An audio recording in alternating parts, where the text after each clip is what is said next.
Book. Chapter 5. Wheat and Tares. Chapter 1. In the Red Deeps. The family sitting room was a long room with a window at each end. One looking toward the croft and along the ripple to the banks of the Floss, the other into the mill yard. Maggie was sitting with her work against the latter window when she saw Mr. Wakem entering the yard, as usual, on his fine black horse, but not alone, as usual. Someone was with him, a figure in a cloak, on a handsome pony. Maggie had hardly time to feel that it was Philip come back, before they were in front of the window, and he was raising his hat to her. While his father, catching the movement by a side glance, looked sharply round at them both. Maggie hurried away from the window and carried her work upstairs, for Mr.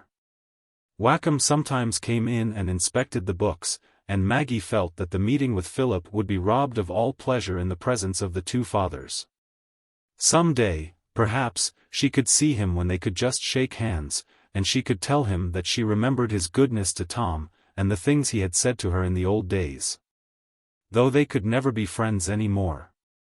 It was not at all agitating to Maggie to see Philip again. She retained her childish gratitude and pity toward him, and remembered his cleverness. And in the early weeks of her loneliness she had continually recalled the image of him among the people who had been kind to her in life, often wishing she had him for a brother and a teacher. As they had fancied it might have been, in their talk together. But that sort of wishing had been banished along with other dreams that savored of seeking her own will. And she thought, besides, that Philip might be altered by his life abroad, he might have become worldly, and really not care about her saying anything to him now. And yet his face was wonderfully little altered. It was only a larger, more manly copy of the pale, small-featured boy's face, with the grey eyes, and the boyish waving brown hair. There was the old deformity to awaken the old pity, and after all her meditations, Maggie felt that she really should like to say a few words to him. He might still be melancholy, as he always used to be, and like her to look at him kindly. She wondered if he remembered how he used to like her eyes. With that thought Maggie glanced toward the square looking-glass which was condemned to hang with its face toward the wall, and she half started from her seat to reach it down. But she checked herself and snatched up her work, trying to repress the rising wishes by forcing her memory to recall snatches of hymns, until she saw Philip and his father returning along the road. And she could go down again. It was far on in June now, and Maggie was inclined to lengthen the daily walk which was her one indulgence. But this day and the following she was so busy with work which must be finished that she never went beyond the gate, and satisfied her need of the open air by sitting out of doors. One of her frequent walks, when she was not obliged to go to St. Ogg's, was to a spot that lay beyond what was called the hill, an insignificant rise of ground crowned by trees, lying along the side of the road which ran by the gates of Dorlcote Mill. Insignificant I call it, because in height it was hardly more than a bank, but there may come moments when nature makes a mere bank a means toward a fateful result. And that is why I ask you to imagine this high bank crowned with trees, making an uneven wall for some quarter of a mile along the left side of Dorlcote Mill and the pleasant fields behind it, bounded by the murmuring ripple. Just where this line of bank sloped down again to the level, a by-road turned off and led to the other side of the rise, where it was broken into very capricious hollows and mounds by the working of an exhausted stone quarry, so long exhausted that both mounds and hollows were now clothed with brambles and trees. And here and there by a stretch of grass which a few sheep kept close nibbled. In her childish days Maggie held this place, called the Red Deeps, in very great awe. And needed all her confidence in Tom's bravery to reconcile her to an excursion thither, visions of robbers and fierce animals haunting every hollow. But now it had the charm for her which any broken ground, any mimic rock and ravine, have for the eyes that rest habitually on the level. Especially in summer, when she could sit on a grassy hollow under the shadow of a branching ash, stooping aslant from the steep above her, and listen to the hum of insects, like tiniest bells on the garment of silence, or see the sunlight piercing the distant boughs, as if to chase and drive home the truant heavenly blue of the wild hyacinths. In this June time, too, the dog roses were in their glory, and that was an additional reason why Maggie should direct her walk to the Red Deeps, rather than to any other spot. On the first day she was free to wander at her will, a pleasure she loved so well, that sometimes, in her ardors of renunciation, she thought she ought to deny herself the frequent indulgence in it. You may see her now, as she walks down the favorite turning and enters the deeps by a narrow path through a group of Scotch firs. Her tall figure and old lavender gown visible through an hereditary black silk shawl of some wide-meshed net-like material. And now she is sure of being unseen, she takes off her bonnet and ties it over her arm. One would certainly suppose her to be farther on in life than her 17th year, perhaps because of the slow resigned sadness of the glance from which all search and unrest seem to have departed. Perhaps because her broad-chested figure has the mold of early womanhood. Youth and health have withstood well the involuntary and voluntary hardships of her lot, and the nights in which she has lain on the hard floor for a penance have left no obvious trace. The eyes are liquid, the brown cheek is firm and round, the full lips are red. With her dark coloring and jet crown surmounting her tall figure, she seems to have a sort of kinship with the grand Scotch firs, at which she is looking up as if she loved them well. Yet one has a sense of uneasiness in looking at her, a sense of opposing elements, of which a fierce collision is imminent.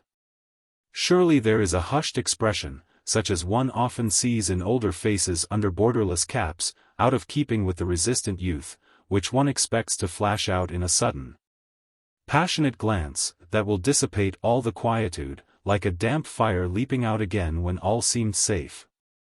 But Maggie herself was not uneasy at this moment. She was calmly enjoying the free air, while she looked up at the old fir trees, and thought that those broken ends of branches were the records of past storms, which had only made the red stems soar higher. But while her eyes were still turned upward, she became conscious of a moving shadow cast by the evening sun on the grassy path before her, and looked down with a startled gesture to see Philip Wakem, who first raised his hat, and then, blushing deeply, came forward to her and put out his hand.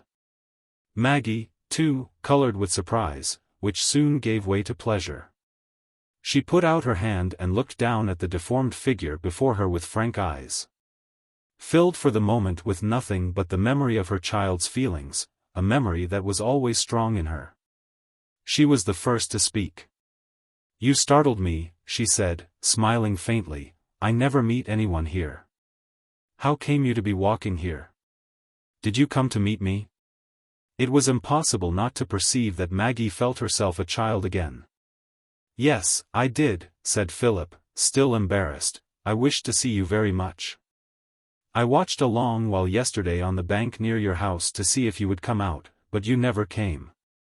Then I watched again today, and when I saw the way you took, I kept you in sight and came down the bank, behind there. I hope you will not be displeased with me." "No," said Maggie, with simple seriousness, walking on as if she meant Philip to accompany her. "I'm very glad you came, for I wished very much to have an opportunity of speaking to you. I've never forgotten how good you were long ago to Tom, and me too, but I was not sure that you would remember us so well. Tom and I have had a great deal of trouble since then, and I think that makes one think more of what happened before the trouble came." "I can't believe that you have thought of me so much as I have thought of you," said Philip, timidly. "Do you know, when I was away, I made a picture of you as you looked that morning in the study when you said you would not forget me." Philip drew a large miniature case from his pocket, and opened it. Maggie saw her old self leaning on a table, with her black locks hanging down behind her ears, looking into space, with strange, dreamy eyes. It was a watercolor sketch, of real merit as a portrait. "Oh dear," said Maggie, smiling, and flushed with pleasure, "what a queer little girl I was. I remember myself with my hair in that way, in that pink frock. I really was like a gypsy. I dare say I am now," she added, after a little pause. "Am I like what you expected me to be?" The words might have been those of a coquette, but the full, bright glance Maggie turned on Philip was not that of a coquette. She really did hope he liked her face as it was now, but it was simply the rising again of her innate delight in admiration and love. Philip met her eyes and looked at her in silence for a long moment, before he said quietly, "No, Maggie." The light died out a little from Maggie's face, and there was a slight trembling of the lip. Her eyelids fell lower, but she did not turn away her head, and Philip continued to look at her. Then he said slowly, "You are very much more beautiful than I thought you would be." "Am I?" said Maggie, the pleasure returning in a deeper flush. She turned her face away from him and took some steps, looking straight before her in silence, as if she were adjusting her consciousness to this new idea. Girls are so accustomed to think of dress as the main ground of vanity, that, in abstaining from the looking-glass, Maggie had thought more of abandoning all care for adornment than of renouncing the contemplation of her face. Comparing herself with elegant, wealthy young ladies, it had not occurred to her that she could produce any effect with her person. Philip seemed to like the silence well. He walked by her side, watching her face, as if that sight left no room for any other wish. They had passed from among the fir trees, and had now come to a green hollow almost surrounded by an amphitheatre of the pale pink dog roses. But as the light about them had brightened, Maggie's face had lost its glow. She stood still when they were in the hollows, and looking at Philip again, she said in a serious, sad voice, "I wish we could have been friends, I mean. If it would have been good and right for us. But that is the trial I have to bear in everything. I may not keep anything I used to love when I was little. The old books went, and Tom is different, and my father. It is like death. I must part with everything I cared for when I was a child. And I must part with you. We must never take any notice of each other again. That was what I wanted to speak to you for. I wanted to let you know that Tom and I can't do as we like about such things, and that if I behave as if I had forgotten all about you, it is not out of envy or pride, or any bad feeling." Maggie spoke with more and more sorrowful gentleness as she went on, and her eyes began to fill with tears. The deepening expression of pain on Philip's face gave him a stronger resemblance to his boyish self, and made the deformity appeal more strongly to her pity. "I know. I see all that you mean," he said, in a voice that had become feebler from discouragement. "I know what there is to keep us apart on both sides. But it is not right, Maggie, don't you be angry with me, I am so used to call you Maggie in my thoughts. It is not right to sacrifice everything to other people's unreasonable feelings. I would give up a great deal for my father, but I would not give up a friendship or an attachment of any sort, in obedience to any wish of his that I didn't recognize as right." "I don't know," said Maggie, musingly. "Often, when I have been angry and discontented, it has seemed to me that I was not bound to give up anything. And I have gone on thinking till it has seemed to me that I could think away all my duty. But no good has ever come of that, it was an evil state of mind. I'm quite sure that whatever I might do, I should wish in the end that I had gone without anything for myself, rather than have made my father's life harder to him." "But would it make his life harder if we were to see each other sometimes?" said Philip. He was going to say something else, but checked himself. "Oh, I'm sure he wouldn't like it." "Don't ask me why, or anything about it," said Maggie, in a distressed tone. "My father feels so strongly about some things. He is not at all happy." "No more am I," said Philip, impetuously. "I am not happy." "Why?" said Maggie, gently. "At least, I ought not to ask, but I'm very, very sorry." Philip turned to walk on, as if he had not patience to stand still any longer, and they went out of the hollow, winding amongst the trees and bushes in silence. After that last word of Philip's, Maggie could not bear to insist immediately on their parting. "I've been a great deal happier," she said at last, timidly, "since I have given up thinking about what is easy and pleasant, and being discontented because I couldn't have my own will. Our life is determined for us, and it makes the mind very free when we give up wishing, and only think of bearing what is laid upon us, and doing what is given us to do." "But I can't give up wishing," said Philip, impatiently. "It seems to me we can never give up longing and wishing while we are thoroughly alive. There are certain things we feel to be beautiful and good, and we must hunger after them. How can we ever be satisfied without them until our feelings are deadened? I delight in fine pictures. I long to be able to paint such. I strive, and can't produce what I want. That is pain to me, and always will be pain, until my faculties lose their keenness, like aged eyes. Then there are many other things I long for. Here Philip hesitated a little, and then said, things that other men have, and that will always be denied me. My life will have nothing great or beautiful in it, I would rather not have lived. Oh, Philip, said Maggie, I wish you didn't feel so. But her heart began to beat with something of Philip's discontent. Well, then, said he, turning quickly round and fixing his grey eyes entreatingly on her face, I should be contented to live, if you would let me see you sometimes. Then, checked by a fear which her face suggested, he looked away again and said more calmly, I have no friend to whom I can tell everything, no one who cares enough about me. And if I could only see you now and then, and you would let me talk to you a little, and show me that you cared for me, and that we may always be friends in heart, and help each other. Then I might come to be glad of life. But how can I see you, Philip? Said Maggie, falteringly. Could she really do him good? It would be very hard to say goodbye this day, and not speak to him again.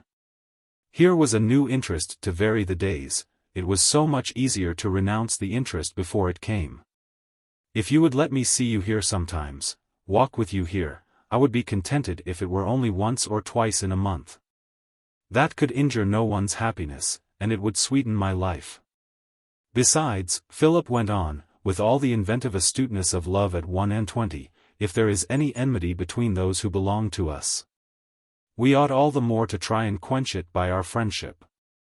I mean, that by our influence on both sides we might bring about a healing of the wounds that have been made in the past, if I could know everything about them.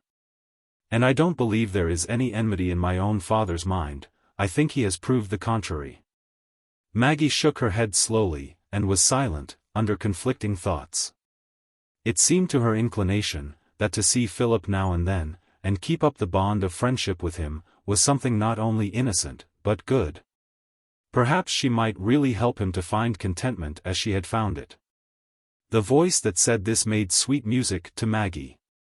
But athwart it there came an urgent, monotonous warning from another voice which she had been learning to obey, the warning that such interviews implied secrecy. Implied doing something she would dread to be discovered in, something that, if discovered, must cause anger and pain. And that the admission of anything so near doubleness would act as a spiritual blight. Yet the music would swell out again, like chimes borne onward by a recurrent breeze, persuading her that the wrong lay all in the faults and weaknesses of others. And that there was such a thing as futile sacrifice for one to the injury of another. It was very cruel for Philip that he should be shrunk from, because of an unjustifiable vindictiveness toward his father, poor Philip, whom some people would shrink from only because he was deformed. The idea that he might become her lover or that her meeting him could cause disapproval in that light, had not occurred to her. And Philip saw the absence of this idea clearly enough, saw it with a certain pang, although it made her consent to his request the less unlikely. There was bitterness to him in the perception that Maggie was almost as frank and unconstrained toward him as when she was a child. I can't say either yes or no, she said at last, turning round and walking toward the way she come, I must wait, lest I should decide wrongly. I must seek for guidance. May I come again, then, tomorrow, or the next day, or next week? I think I had better write, said Maggie, faltering again. I have to go to St. Og sometimes, and I can put the letter in the post. Oh no, said Philip eagerly, that would not be so well. My father might see the letter, and, he has not any enmity, I believe, but he views things differently from me, he thinks a great deal about wealth and position. Pray let me come here once more. Tell me when it shall be, or if you can't tell me, I will come as often as I can till I do see you. I think it must be so, then, said Maggie, for I can't be quite certain of coming here any particular evening. Maggie felt a great relief in adjourning the decision. She was free now to enjoy the minutes of companionship, she almost thought she might linger a little. The next time they met she should have to pain Philip by telling him her determination. "I can't help thinking," she said, looking smilingly at him, after a few moments of silence, "how strange it is that we should have met and talked to each other. Just as if it had been only yesterday when we parted at Lorton. And yet we must both be very much altered in those 5 years, I think it is 5 years. How was it you seemed to have a sort of feeling that I was the same Maggie?" "I was not quite so sure that you would be the same. I know you are so clever, and you must have seen and learnt so much to fill your mind. I was not quite sure you would care about me now." "I have never had any doubt that you would be the same, whenever I might see you," said Philip. "I mean, the same in everything that made me like you better than anyone else. I don't want to explain that. I don't think any of the strongest effects our natures are susceptible of can ever be explained. We can neither detect the process by which they are arrived at, nor the mode in which they act on us. The greatest of painters only once painted a mysteriously divine child. He couldn't have told how he did it, and we can't tell why we feel it to be divine. I think there are stores laid up in our human nature that our understandings can make no complete inventory of. Certain strains of music affect me so strangely, I can never hear them without their changing my whole attitude of mind for a time, and if the effect would last, I might be capable of heroisms." "Ah! I know what you mean about music, I feel so," said Maggie, clasping her hands with her old impetuosity. "At least," she added, in a saddened tone, "I used to feel so when I had any music. I never have any now except the organ at church." "And you long for it, Maggie," said Philip, looking at her with affectionate pity. "Ah, you can have very little that is beautiful in your life. Have you many books? You were so fond of them when you were a little girl." They were come back to the hollow, round which the dog roses grew, and they both paused under the charm of the fairy evening light, reflected from the pale pink clusters. "No, I have given up books," said Maggie, quietly, "except a very, very few." Philip had already taken from his pocket a small volume, and was looking at the back as he said, "Ah, this is the second volume, I see, else you might have liked to take it home with you." "I put it in my pocket because I am studying a scene for a picture." Maggie had looked at the back too, and saw the title. It revived an old impression with overmastering force. "The Pirate," she said, taking the book from Philip's hands.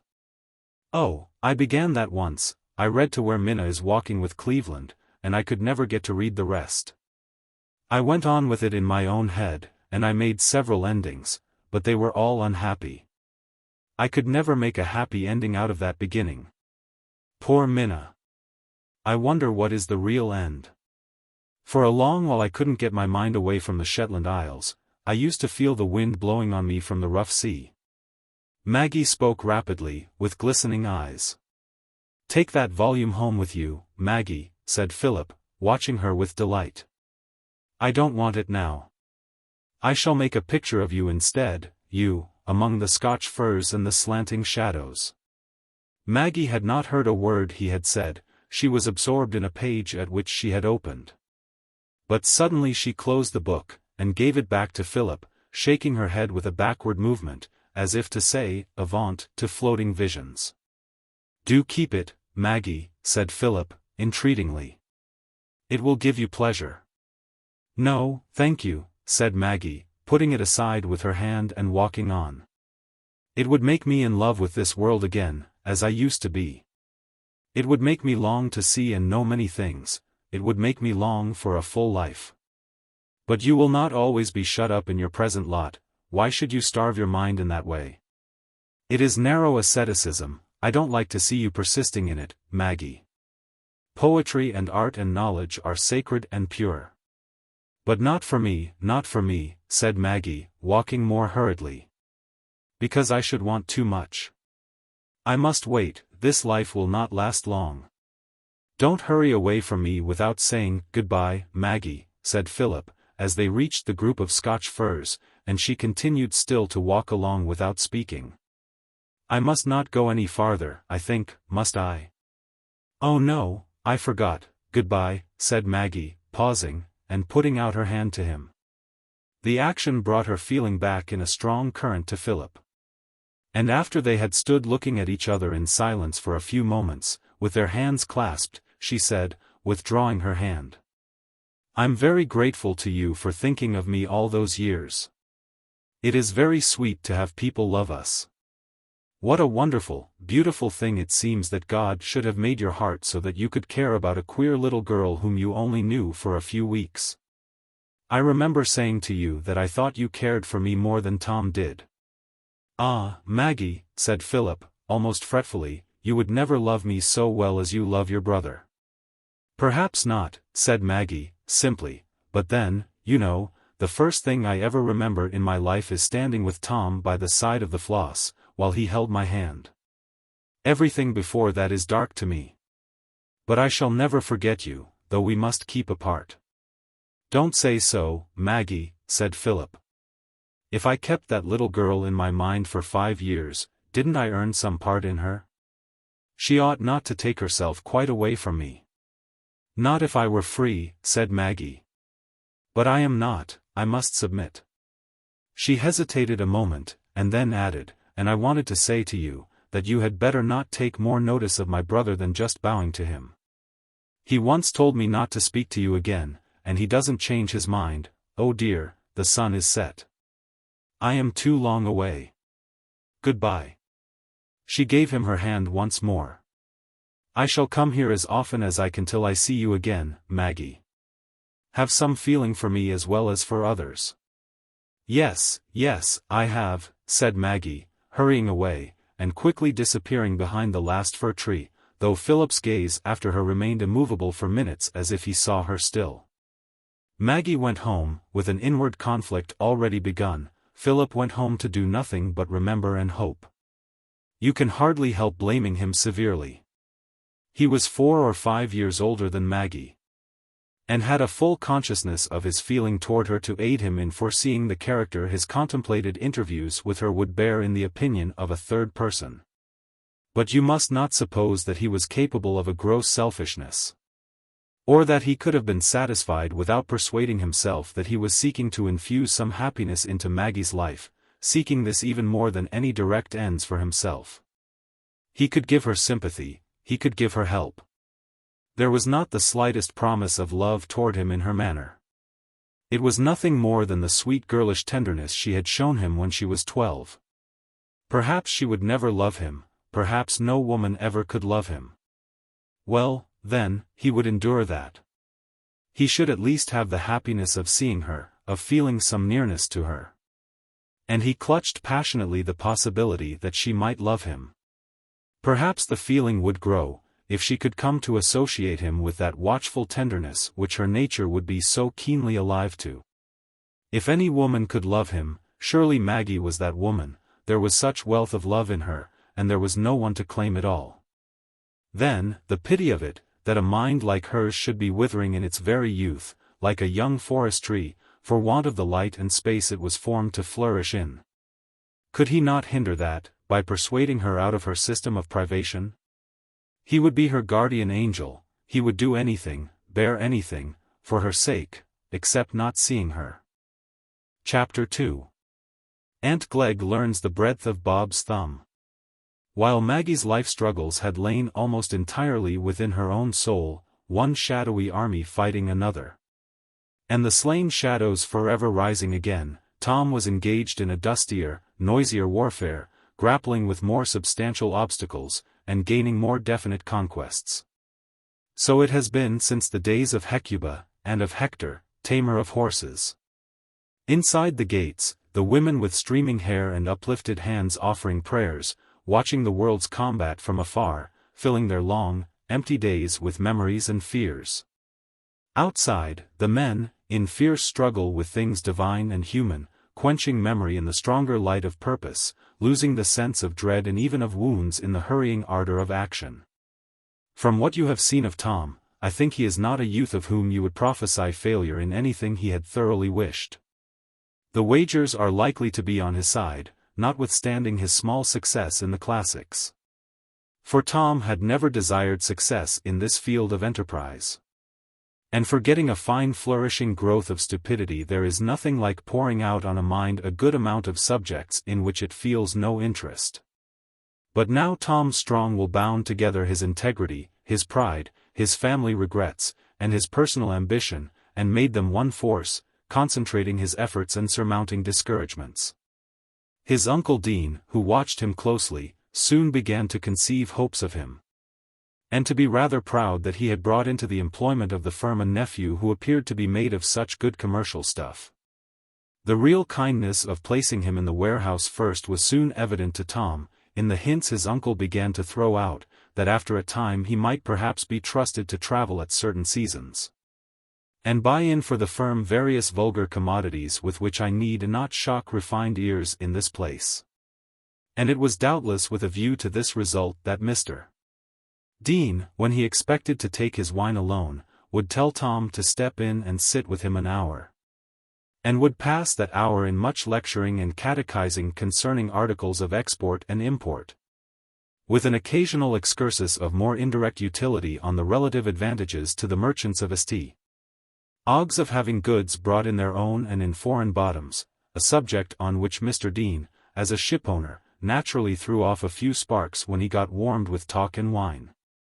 Already, in the second year, Tom's salary was raised, but all, except the price of his dinner and clothes, went home into the tin box. And he shunned comradeship, lest it should lead him into expenses in spite of himself. Not that Tom was molded on the spoony type of the industrious apprentice. He had a very strong appetite for pleasure, would have liked to be a tamer of horses and to make a distinguished figure in all neighboring eyes, dispensing treats and benefits to others with well-judged liberality, and being pronounced one of the finest young fellows of those parts. Nay, he determined to achieve these things sooner or later, but his practical shrewdness told him that the means to such achievements could only lie for him in present abstinence and self-denial. There were certain milestones to be passed, and one of the first was the payment of his father's debts. Having made up his mind on that point, he strode along without swerving, contracting some rather saturnine sternness, as a young man is likely to do who has a premature call upon him for self-reliance. Tom felt intensely that common cause with his father which springs from family pride, and was bent on being irreproachable as a son. But his growing experience caused him to pass much silent criticism on the rashness and imprudence of his father's past conduct. Their dispositions were not in sympathy, and Tom's face showed little radiance during his few home hours. Maggie had an awe of him, against which she struggled as something unfair to her consciousness of wider thoughts and deeper motives, but it was of no use to struggle. A character at unity with itself, that performs what it intends, subdues every counteracting impulse, and has no visions beyond the distinctly possible, is strong by its very negations. You may imagine that Tom's more and more obvious unlikeness to his father was well fitted to conciliate the maternal aunts and uncles, and Mr. Dean's favorable reports and predictions to Mr. Glegg concerning Tom's qualifications for business began to be discussed amongst them with various acceptance. He was likely, it appeared, to do the family credit without causing it any expense and trouble. Mrs. Pullet had always thought it strange if Tom's excellent complexion, so entirely that of the Dodsons, did not argue a certainty that he would turn out well. His juvenile errors of running down the peacock, and general disrespect to his aunts, only indicating a tinge of Tulliver blood which he had doubtless outgrown. Mr. Glegg, who had contracted a cautious liking for Tom ever since his spirited and sensible behavior when the execution was in the house, was now warming into a resolution to further his prospects actively, some time, when an opportunity offered of doing so in a prudent manner, without ultimate loss. But Mrs. Glegg observed that she was not given to speak without book, as some people were, that those who said least were most likely to find their words made good, and that when the right moment came, it would be seen who could do something better than talk. Uncle Pullet, after silent meditation for a period of several lozenges, came distinctly to the conclusion, that when a young man was likely to do well, it was better not to meddle with him. Tom, meanwhile, had shown no disposition to rely on anyone but himself, though, with a natural sensitiveness toward all indications of favorable opinion. He was glad to see his uncle Glegg look in on him sometimes in a friendly way during business hours, and glad to be invited to dine at his house. Though he usually preferred declining on the ground that he was not sure of being punctual. But about a year ago, something had occurred which induced Tom to test his uncle Glegg's friendly disposition. Bob Jakin, who rarely returned from one of his rounds without seeing Tom and Maggie, awaited him on the bridge as he was coming home from St. Ogg's one evening, that they might have a little private talk. He took the liberty of asking if Mr. Tom had ever thought of making money by trading a bit on his own account. Trading, how? Tom wished to know. Why, by sending out a bit of a cargo to foreign ports. Because Bob had a particular friend who had offered to do a little business for him in that way in Laceham goods, and would be glad to serve Mr. Tom on the same footing. Tom was interested at once, and begged for full explanation, wondering he had not thought of this plan before. He was so well pleased with the prospect of a speculation that might change the slow process of addition into multiplication, that he at once determined to mention the matter to his father, and get his consent to appropriate some of the savings in the tin box to the purchase of a small cargo. He would rather not have consulted his father, but he had just paid his last quarter's money into the tin box, and there was no other resource. All the savings were there, for Mr. Tulliver would not consent to put the money out at interest lest he should lose it. Since he had speculated in the purchase of some corn, and had lost by it, he could not be easy without keeping the money under his eye. Tom approached the subject carefully, as he was seated on the hearth with his father that evening, and Mr. Tulliver listened, leaning forward in his armchair and looking up in Tom's face with a skeptical glance. His first impulse was to give a positive refusal, but he was in some awe of Tom's wishes, and since he had the sense of being an unlucky father, he had lost some of his old peremptoriness and determination to be master. He took the key of the bureau from his pocket, got out the key of the large chest, and fetched down the tin box, slowly, as if he were trying to defer the moment of a painful parting. Then he seated himself against the table, and opened the box with that little padlock key which he fingered in his waistcoat pocket in all vacant moments. There they were, the dingy banknotes and the bright sovereigns, and he counted them out on the table, only £116 in 2 years, after all the pinching. "How much do you want, then?" he said, speaking as if the words burnt his lips. "Suppose I begin with the £36, father," said Tom. Mr. Tulliver separated this sum from the rest, and keeping his hand over it, said, "It's as much as I can save out my pay in a year." "Yes, father. It is such slow work, saving out of the little money we get. And in this way we might double our savings."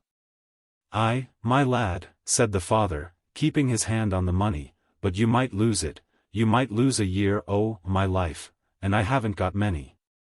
Tom was silent. "And you know I wouldn't pay a dividend with the first 100, because I wanted to see it all in a lump, and when I see it, I'm sure on't. If you trust to luck, it's sure to be against me. It's old Harry's got the luck in his hands, and if I lose 1 year, I shall never pick it up again. Death, you'll o'ertake me." Mr. Tulliver's voice trembled, and Tom was silent for a few minutes before he said, "I'll give it up, father, since you object to it so strongly." But, unwilling to abandon the scheme altogether, he determined to ask his uncle Glegg to venture £20, on condition of receiving 5% of the profits. That was really a very small thing to ask. So when Bob called the next day at the wharf to know the decision, Tom proposed that they should go together to his uncle Glegg's to open the business. For his diffident pride clung to him, and made him feel that Bob's tongue would relieve him from some embarrassment. Mr. Glegg, at the pleasant hour of 4 in the afternoon of a hot August day, was naturally counting his wall fruit to assure himself that the sum total had not varied since yesterday. To him entered Tom, in what appeared to Mr. Glegg very questionable companionship, that of a man with a pack on his back, for Bob was equipped for a new journey, and of a huge brindled bull terrier, who walked with a slow, swaying movement from side to side, and glanced from under his eyelids with a surly indifference which might after all be a cover to the most offensive designs. Mr. Glegg's spectacles, which had been assisting him in counting the fruit, made these suspicious details alarmingly evident to him. "Hey! Hey! Keep that dog back, will you?" he shouted, snatching up a stake and holding it before him as a shield when the visitors were within 3 yards of him. "Get out, why, you, Mumps," said Bob, with a kick. "He's as quiet as a lamb, sir," an observation which Mumps corroborated by a low growl as he retreated behind his master's legs. "Why, whatever does this mean, Tom?" said Mr. Glegg. "Have you brought information about the scoundrels as cut my trees?" If Bob came in the character of information, Mr. Glegg saw reasons for tolerating some irregularity. "No, sir," said Tom. "I came to speak to you about a little matter of business of my own." Well, but what has this dog got to do with it?" said the old gentleman, getting mild again. "It's my dog, sir," said the ready Bob. "An' it's me as put Mr. Tom up to the bit o' business, for Mr. Tom's been a friend o' mine ever since I was a little chap. Fust thing ever I did was frightenin' the birds for old master. An' if a bit o' luck turns up, I'm allays thinkin' if I can let Mr. Tom have a pull at it. An' it's a downright roarin' shame, as when he's got the chance o' making a bit o' money, why, sending goods out, 10 or 12% clear. When freight and commissions paid, as he shouldn't lay hold o' the chance for want o' money. And when there's the Laceham goods, lors, they're made o' purpose for folks as want to send out a little carguy, light, and take up no room. You may pack 20 pounds so as you can't see the passil. And they're manufactors as please fools, so I reckon they aren't like to want a market. And I'd go to Laceham and buy in the goods for Mr. Tom along my own. And there's the supercargo o' the bit of a vessel as is goin' to take 'em out. I know him partic'lar, he's a solid man, and got a family the town here. Salt, his name is, and a briny chap he is too, and if you don't believe me, I can take you to him." Uncle Glegg stood open-mouthed with astonishment at this unembarrassed loquacity, with which his understanding could hardly keep pace. He looked at Bob, first over his spectacles, then through them, then over them again. While Tom, doubtful of his uncle's impression, began to wish he had not brought this singular errand, or mouthpiece. Bob's talk appeared less seemly, now someone besides himself was listening to it. "You seem to be a knowing fellow," said Mr. Glegg, at last. "Aye, sir, you say true," returned Bob, nodding his head aside. "I think my head's all alive inside like an old cheese, for I'm so full o' plans, one knocks another over. If I hadn't Mumps to talk to, I should get top-heavy and tumble in a fit. I suppose it's because I never went to school much. That's what I jaw my old mother for. I says, you should sent me to school a bit more, I says, and then I could read the books like fun, and kep my head cool and empty. Lors, she's fine and comfortably now, my old mother is, she atesh her baked meat and taters as often as she likes. For I'm gettin' so full o' money, I must hev a wife to spend it for me. But it's both Erin, a wife is, and Mumps mightn't like her." Uncle Glegg, who regarded himself as a jocose man since he had retired from business, was beginning to find Bob amusing, but he had still a disapproving observation to make, which kept his face serious. "Ah," he said, "I should think you're at a loss for ways o' spending your money, else you wouldn't keep that big dog, to eat as much as 2 Christians. It's shameful, shameful." But he spoke more in sorrow than in anger, and quickly added, "But, come now, let's hear more about this business, Tom. I suppose you want a little sum to make a venture with. But where's all your own money? You don't spend it all, eh?" "No, sir," said Tom, coloring, "but my father is unwilling to risk it, and I don't like to press him. If I could get 20 or 30 pounds to begin with, I could pay 5% for it, and then I could gradually make a little capital of my own, and do without a loan. Aye, said Mr. Glegg, in an approving tone, that's not a bad notion, and I won't say as I wouldn't be your man. But you'll be as well for me to see this salt, as you talk on. And then, here's this friend yours offers to buy the goods for you. Perhaps you've got somebody to stand surety for you if the money's put into your hands? Added the cautious old gentleman, looking over his spectacles at Bob. I don't think that's necessary, uncle, said Tom. At least, I mean it would not be necessary for me, because I know Bob well. But perhaps it would be right for you to have some security. You get your percentage out the purchase, I suppose, said Mr. Glegg, looking at Bob. No, sir, said Bob, rather indignantly. I didn't offer to get a apple for Mr. Tom, purpose to hev a bite out of it myself. When I play folks tricks, there'll be more fun in them nor that. Well, but it's nothing but right you should have a small percentage, said Mr. Glegg. I've no opinion transactions where folks do things for nothing. It allays looks bad. Well, then, said Bob, whose keenness saw at once what was implied, I'll tell you what I get bite, and it's money in my pocket in the end. I make myself look big, makin' a bigger purchase. That's what I'm thinking on. Lors. I'm a cute chap, I am. Mr. Glegg, said a severe voice from the open parlor window, pray are you coming in to tea, or are you going to stand talking with packmen till you get murdered in the open daylight? Murdered, said Mr. Glegg, what's the woman talking of? Here's your nephew Tom come about a bit business. Murdered, yes. It isn't many sizes ago since a packman murdered a young woman in a lone place, and stole her thimble, and threw her body into a ditch. Nay, said Mr.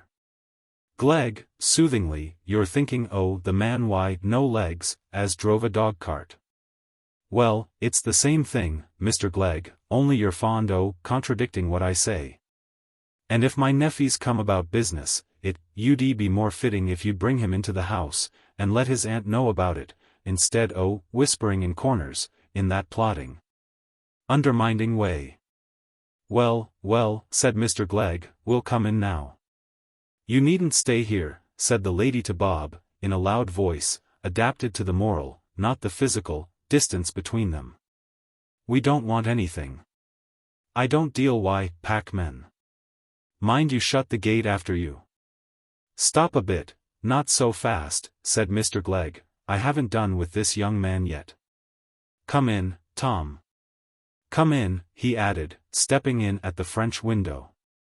Mr. Glegg, said Mrs. G.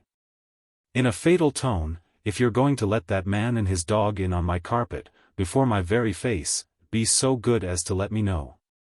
A wife's got a right to ask that, I hope. Don't you be uneasy, Mum, said Bob, touching his cap. He saw at once that Mrs. Glegg was a bit of game worth running down, and longed to be at the sport. We'll stay out the gravel here, Mumps and me will. Mumps knows his company, he does. I might hish at him by hour together, before he'd fly at a real gentlewoman like you. It's wonderful how he knows which is the good-looking ladies, and's particular fond of them when they've good shapes. Lors, added Bob, laying down his pack on the gravel, it's 1,000 pities such a lady as you shouldn't deal with a packman, instead goin' into these newfangled shops, where there's half a dozen fine gents their chins propped up a stiff stock looking like bottles ornamental stoppers, and all got to get their dinner out of a bit calico. It stands to reason you must pay 3 times the price you pay a packman, as is the nat'ral way gettin' goods, and pays no rent, and isn't forced to throttle himself till the lies are squeezed out on him, whether he will or no. But lors, Mum, you know what it is better nor I do, you can see through them shopmen, I'll be bound. Yes, I reckon I can, and through the packmen too, observed Mrs. Glegg, intending to imply that Bob's flattery had produced no effect on her. While her husband, standing behind her with his hands in his pockets and legs apart, winked and smiled with conjugal delight at the probability of his wife's being circumvented. "Aye, to be sure, mum," said Bob. "Why, you must ha' dealt no end o' packmen when you wore a young lass, before the master here had the luck to set eyes on you. I know where you lived, I do, seen house many a time, close upon Squire Darley's, a stone house steps." "Ah, that it had," said Mrs. Glegg, pouring out the tea. "You know something o' my family, then? Are you akin to that packman with a squint in his eye, as used to bring Irish linen?" "Look you there now," said Bob, evasively. "Didn't I know as you'd remember the best bargains you've made in your life was made packmen? Why, you see even a squintin' packman's better nor a shopman as can see straight. Lors! If I'd had the luck to call at the stone house my pack, as lies here." Stooping and thumping the bundle emphatically with his fist, and handsome young lasses all standeen out on the stone steps, it ud been summat like opening a pack, that would. It's on'y the poor houses now as a packman calls on, if it isn't for the sake o' the sarvant maids. They're paltry times, these are. Why, mum, look at the printed cottons now, and what they was when you wore 'em. Why, you wouldn't put such a thing on now, I can see. It must be first-rate quality, the manufactor as you'd buy, summat as you'd wear as well as your own features. Yes, better quality nor any you're like to carry. You've got nothing first-rate but brazenness, I'll be bound," said Mrs. Glegg, with a triumphant sense of her insurmountable sagacity. "Mr. Glegg, are you going ever to sit down to your tea? Tom, there's a cup for you." "You speak true there, mum," said Bob. "My pack isn't for ladies like you. The time's gone by for that. Bargains picked up dirt cheap. A bit o' damage here and there, as can be cut out, or else niver seen the wearin', but not fit to offer to rich folks as can pay for the look o' things as nobody sees. I'm not the man as you'd offer tea open my pack to you, mum, no, I'm a imperent chap, as you say, these times makes folks imperent, but I'm not up to the mark o' that." "Why, what goods do you carry in your pack?" said Mrs. Glegg. "Fine-colored things, I suppose, shawls and that?" "All sorts, mum, all sorts," said Bob, thumping his bundle. "But let us say no more about that, if you please. I'm here yupo Mr. Tom's business, and I'm not the man to take up the time my own. And pray, what is this business as is to be kept from me?" said Mrs. Glegg, who, solicited by a double curiosity, was obliged to let the one half wait. "A little plan o' Neffy Tom's here," said good-natured Mr. Glegg. "And not altogether a bad un, I think. A little plan for making money, that's the right sort o' plan for young folks as have got their fortin to make, Jane? But I hope it isn't a plan where he expects everything to be done for him by his friends, that's what the young folks think of mostly nowadays. And pray, what has this packman got to do what goes on in our family? Can't you speak for yourself, Tom, and let your aunt know things, as a nephy should?" "This is Bob Jakin, aunt," said Tom, bridling the irritation that Aunt Glegg's voice always produced. "I've known him ever since we were little boys. He's a very good fellow, and always ready to do me a kindness. And he has had some experience in sending goods out, a small part of a cargo as a private speculation. And he thinks if I could begin to do a little in the same way, I might make some money. A large interest is got in that way." "Large interest?" said Aunt Glegg, with eagerness. "And what do you call large interest?" 10 or 12%, Bob says, after expenses are paid." "Then why wasn't I let to know such things before, Mr. Glegg?" said Mrs. Glegg, turning to her husband, with a deep grating tone of reproach. "Haven't you allays told me as there was no getting more nor 5%? Pooh, nonsense, my good woman," said Mr. Glegg. "You couldn't go into trade, could you? you can't get more than 5% with security. But I can turn a bit o' money for you, and welcome, mum, said Bob, if you'd like to risk it, not as there's any risk to speak on. But if you'd a mind to lend a bit o' money to Mr. Tom, he'd pay you 6 or 7%, and get a trifle for himself as well, and a good-natured lady like you'd like the feel o' the money better if your nephew took part on it. What do you say, Mrs. G?" said Mr. Glegg. "I've a notion, when I've made a bit more inquiry, as I shall perhaps start Tom here with a bit of a nest egg, he'll pay me and rest. You know, and if you've got some little sums lyin' idle twisted up in a stockin' toe, or that. Mr. Glegg, it's beyond iverything. You'll go and give information to the tramps next, as they may come and rob me. Well, as I was sayin', if you like to join me why £20, you can, I'll make it 50. That'll be a pretty good nest egg, Tom? You're not counting on me, Mr. Glegg, I hope," said his wife. "You could do fine things why, my money, I don't doubt." "Very well," said Mr. Glegg, rather snappishly, "then we'll do without you. I shall go with you to see this salt," he added, turning to Bob. "And now, I suppose, you'll go all the other way, Mr. Glegg," said Mrs. G, "and want to shut me out o' my own nephey's business. I never said I wouldn't put money into it, I don't say as it shall be £20. Though you're so ready to say it for me, but he'll see some day as his aunt's in the right not to risk the money she's saved for him till it's proved as it won't be lost." "Aye, that's a pleasant sort o' risk, that is," said Mr. Glegg, indiscreetly winking at Tom, who couldn't avoid smiling. But Bob stemmed the injured lady's outburst. "Aye, mum," he said admiringly, "you know what's what, you do. And it's nothing but fair. You see how the first bit of a job answers, and then you'll come down handsome. Lors, it's a fine thing to hev good kin.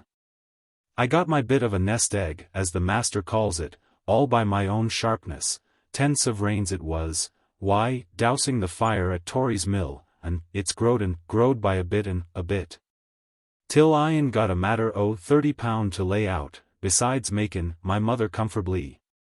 I should get more, onny I'm such a soft why, the women, I can't help lettin' hev such good bargains. There's this bundle, now, thumping it lustily, any other chap you'd make a pretty penny out on it. But me, lors, I shall sell for pretty near what I paid for Have you got a bit of good net, now?" said Mrs. Glegg, in a patronizing tone, moving from the tea-table, and folding her napkin. Mum, not what you'd think it worth your while to look at. I'd scorn to show it you. You'd be an insult to you. But let me see," said Mrs. Glegg, still patronizing.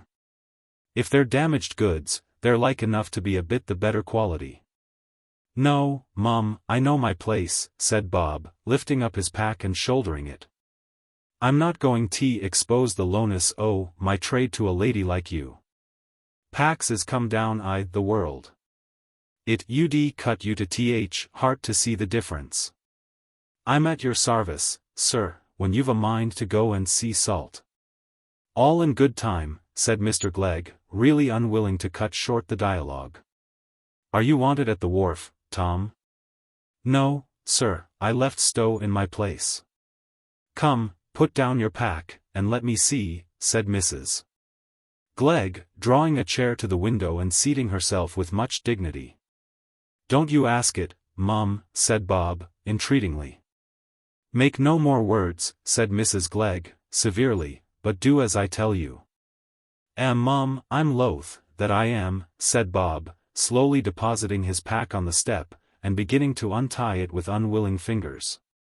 "But what you order shall be done," much fumbling in pauses between the sentences. "It's not as you'll buy a single thing on me, I'd be sorry for you to do it, for think o' them poor women up the villages there. As niver stir 100 yards from home, you'd be a pity for anybody to buy up their bargains. Lors, it's as good as a junketing to when they see me my pack, and I shall niver pick up such bargains for again. Leastways, I've no time now, for I'm off to Laceham. See here now, Bob went on, becoming rapid again, and holding up a scarlet woolen kerchief with an embroidered wreath in the corner. Here's a thing to make a lass's mouth water, an onny 2 shillin', and why? Why, 'cause there's a bit of a moth hole I this plain end.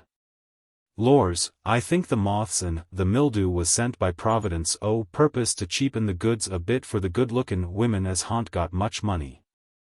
If it hadn't been for the moths, now, every handkercher on M.U.D. ha gone to the rich, handsome ladies, like you, mum, at 5 shillin' a piece, not a farthing less, but what does the moth do? Why, it nibbles off 3 shillin' o' the price I no time, and then a packman like me can carry tea to the poor lasses as live under the dark thack, to make a bit of a blaze for 'em. Lors, it's as good as a fire, to look at such a handkercher. Bob held it at a distance for admiration, but Mrs. Glegg said sharply. Yes, but nobody wants a fire this time o' year. Put these colored things by, let me look at your nets, if you've got 'em. Mum, I told you how it ud be, said Bob, flinging aside the colored things with an air of desperation. I knowed it ud turn again, you to look at such paltry articles as I carry. Here's a piece o' figured muslin now, what's the use o' you lookin' at it? You might as well look at poor folks's victual, mum, it ud onny take away your appetite. There's a yard the middle on't as the pattern's all missed, lors, why, it's a muslin as the Princess Victory might ha wore.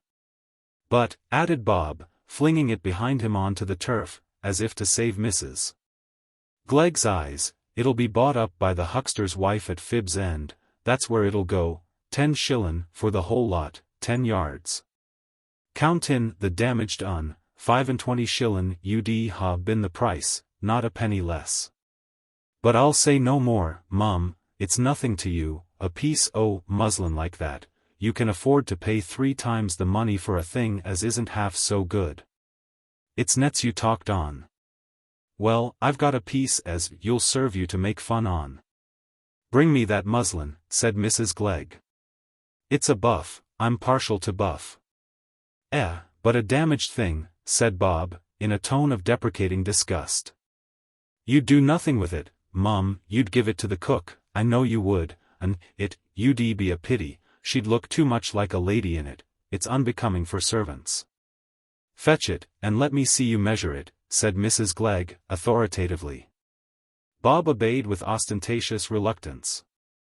See what there is over measure, he said, holding forth the extra half-yard, while Mrs. Glegg was busy examining the damaged yard, and throwing her head back to see how far the fault would be lost on a distant view. I'll give you 6 shilling for it, she said, throwing it down with the air of a person who mentions an ultimatum. Didn't I tell you now, mum, as it ud hurt your feelings to look at my pack? That damaged bit's turned your stomach now, I see it has, said Bob, wrapping the muslin up with the utmost quickness, and apparently about to fasten up his pack. You're used to seein' a different sort o' article carried by packmen, when you lived at the stone house. Packs is come down the world, I told you that, my goods are for common folks. Mrs. Pepper, you'll give me 10 shillin' for that muslin, and be sorry as I didn't ask her more. Such articles answer the wearin', they keep their colour till the threads melt away the washtub, and that won't be while I'm a young un. Well, 7 shilling, said Mrs. Glegg. Put it out o' your mind, mum, now do, said Bob. Here's a bit o' net, then, for you to look at before I tie up my pack, just for you to see what my trade's come to, spotted and sprigged, you see. Beautiful but yallow, been lyin' by and got the wrong colour. I could niver ha bought such net, if it hadn't been yallow. Lors, it's took me a deal o' study to know the valley o' such articles, when I begun to carry a pack, I was as ignorant as a pig. Net or calico was all the same to me.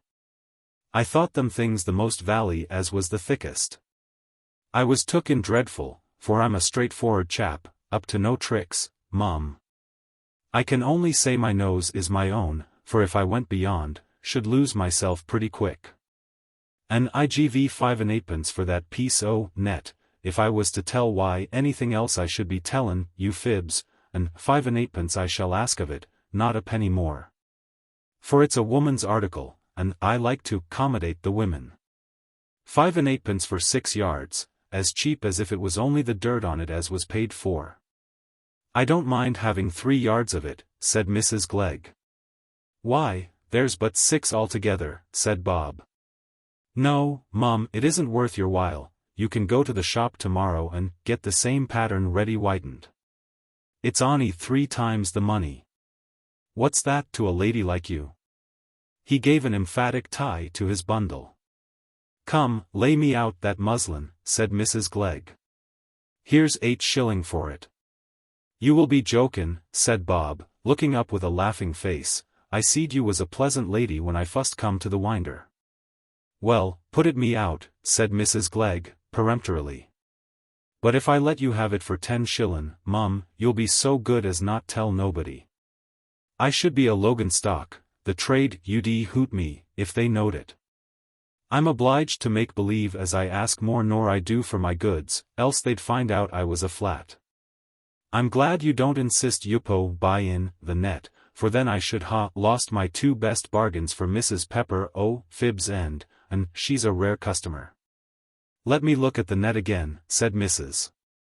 Glegg, yearning after the cheap spots and sprigs, now they were vanishing. Well, I can't deny you, Mum, said Bob handing it out. See what a pattern now. Real Laceham goods. Now, this is the sort o' article I'm recommendin' Mr. Tom to send out. Lors, it's a fine thing for anybody as has got a bit o' money, these Laceham goods ud make it breed like maggots. If I was a lady why, a bit o' money, why, I no one has put £30 into them goods, a lady why, a cork leg, but as sharp, you wouldn't catch her runnin' her head into a sack.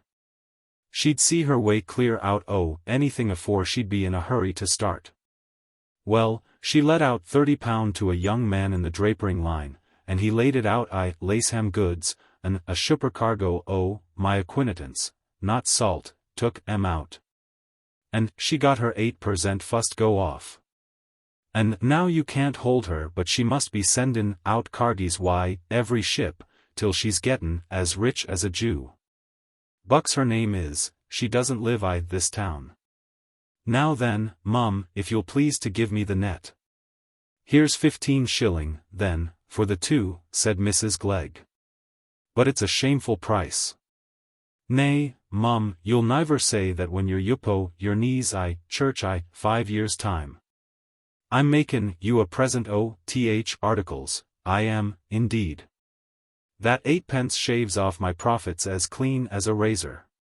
Now then, sir, continued Bob, shouldering his pack, if you please, I'll be glad to go and see about makin' Mr. Tom's fortin. I wish I'd got another £20 to lay out mysen, I shouldn't stay to say my catechism afore I knowed what to do white. Stop a bit, Mr. Glegg, said the lady, as her husband took his hat, you never will give me the chance o' speaking. You'll go away now, and finish everything about this business, and come back and tell me it's too late for me to speak. As if I wasn't my nephew's own aunt, and the head o' the family on his mother's side. And laid by guineas, all full weight, for him, as he'll know who to respect when I'm laid in my coffin. Well, Mrs. G, say what you mean, said Mr. G, hastily. Well, then, I desire as nothing may be done without my knowing. I don't say as I shan't venture £20, if you make out as everything's right and safe. And if I do, Tom, concluded Mrs. Glegg, turning impressively to her nephew, I hope you'll allays bear it in mind and be grateful for such an aunt. I mean you to pay me interest, you know, I don't approve o' giving. We never looked for that in my family. Thank you, aunt, said Tom, rather proudly. I prefer having the money only lent to me. Very well, that's the Dodson spirit, said Mrs. Glegg, rising to get her knitting with the sense that any further remark after this would be bathos. Salt, that eminently briny chap, having been discovered in a cloud of tobacco smoke at the Anchor Tavern, Mr. Glegg commenced inquiries which turned out satisfactorily enough to warrant the advance of the nest egg, to which Aunt Glegg contributed £20. And in this modest beginning you see the ground of a fact which might otherwise surprise you. Namely, Tom's accumulation of a fund, unknown to his father, that promised in no very long time to meet the more tardy process of saving, and quite cover the deficit. When once his attention had been turned to this source of gain, Tom determined to make the most of it, and lost no opportunity of obtaining information and extending his small enterprises.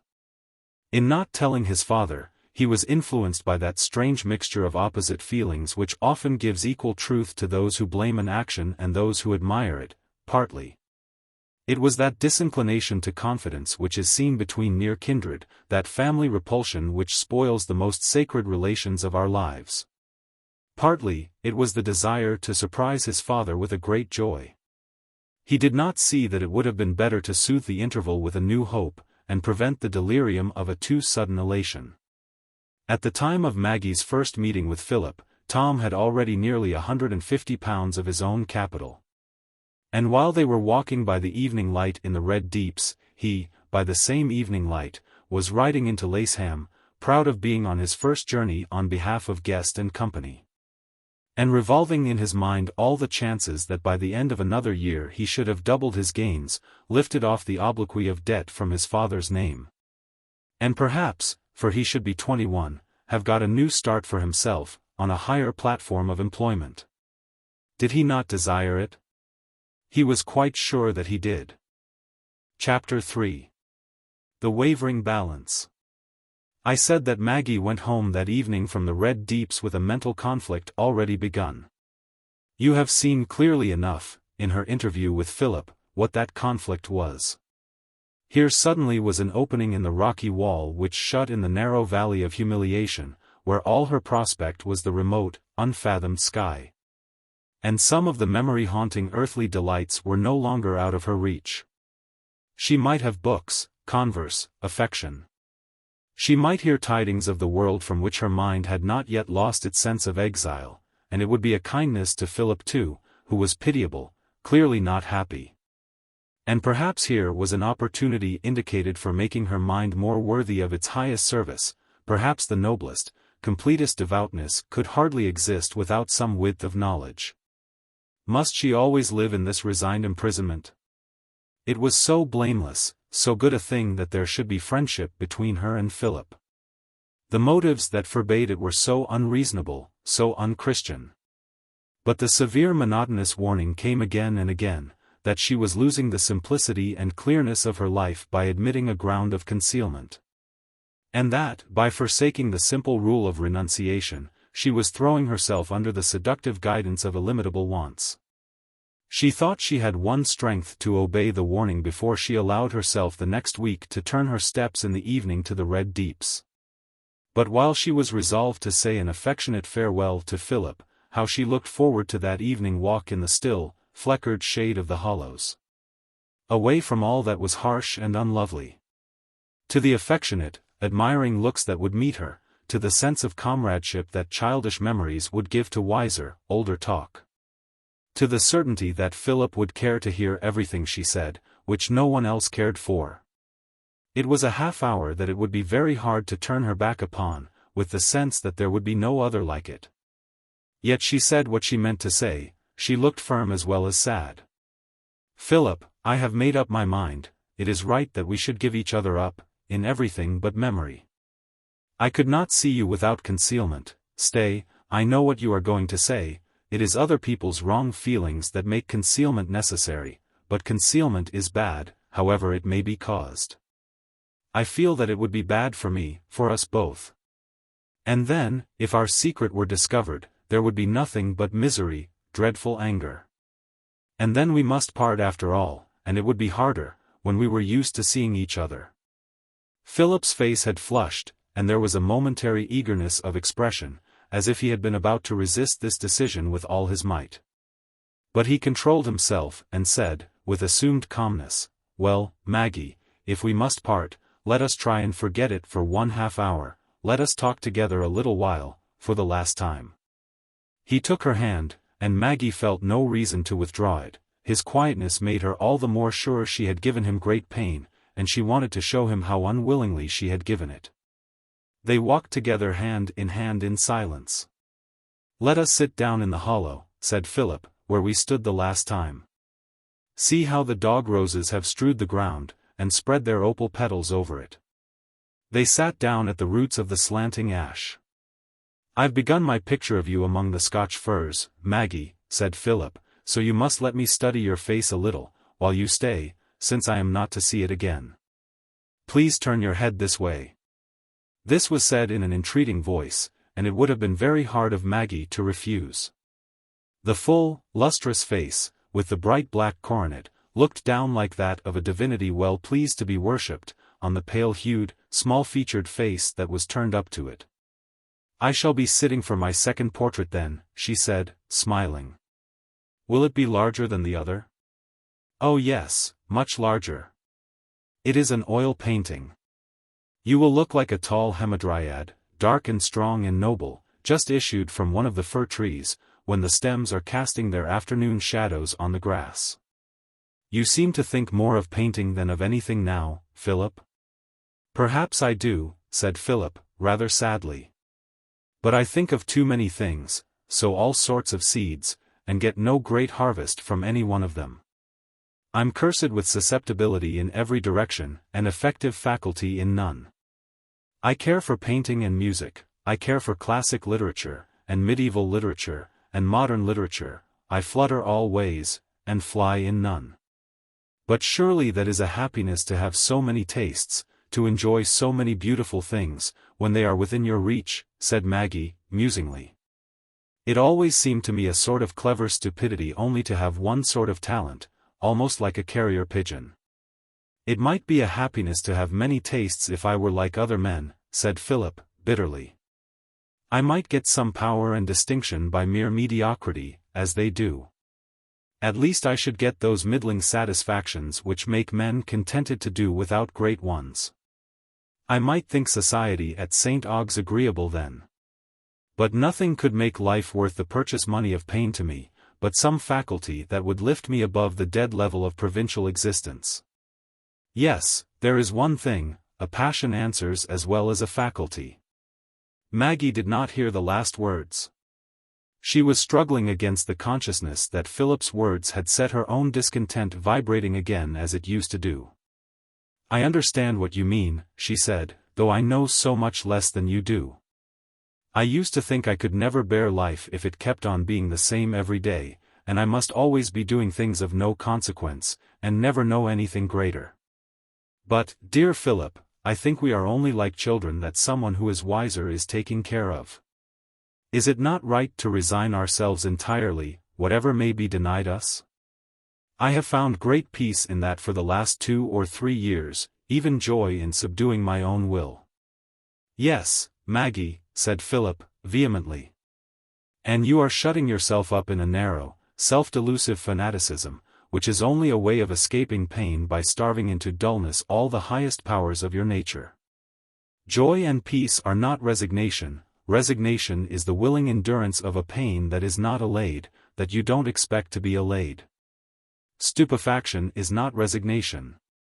And it is stupefaction to remain in ignorance, to shut up all the avenues by which the life of your fellow men might become known to you. I am not resigned. I am not sure that life is long enough to learn that lesson. You are not resigned, you are only trying to stupefy yourself." Maggie's lips trembled. She felt there was some truth in what Philip said, and yet there was a deeper consciousness that, for any immediate application it had to her conduct, it was no better than falsity.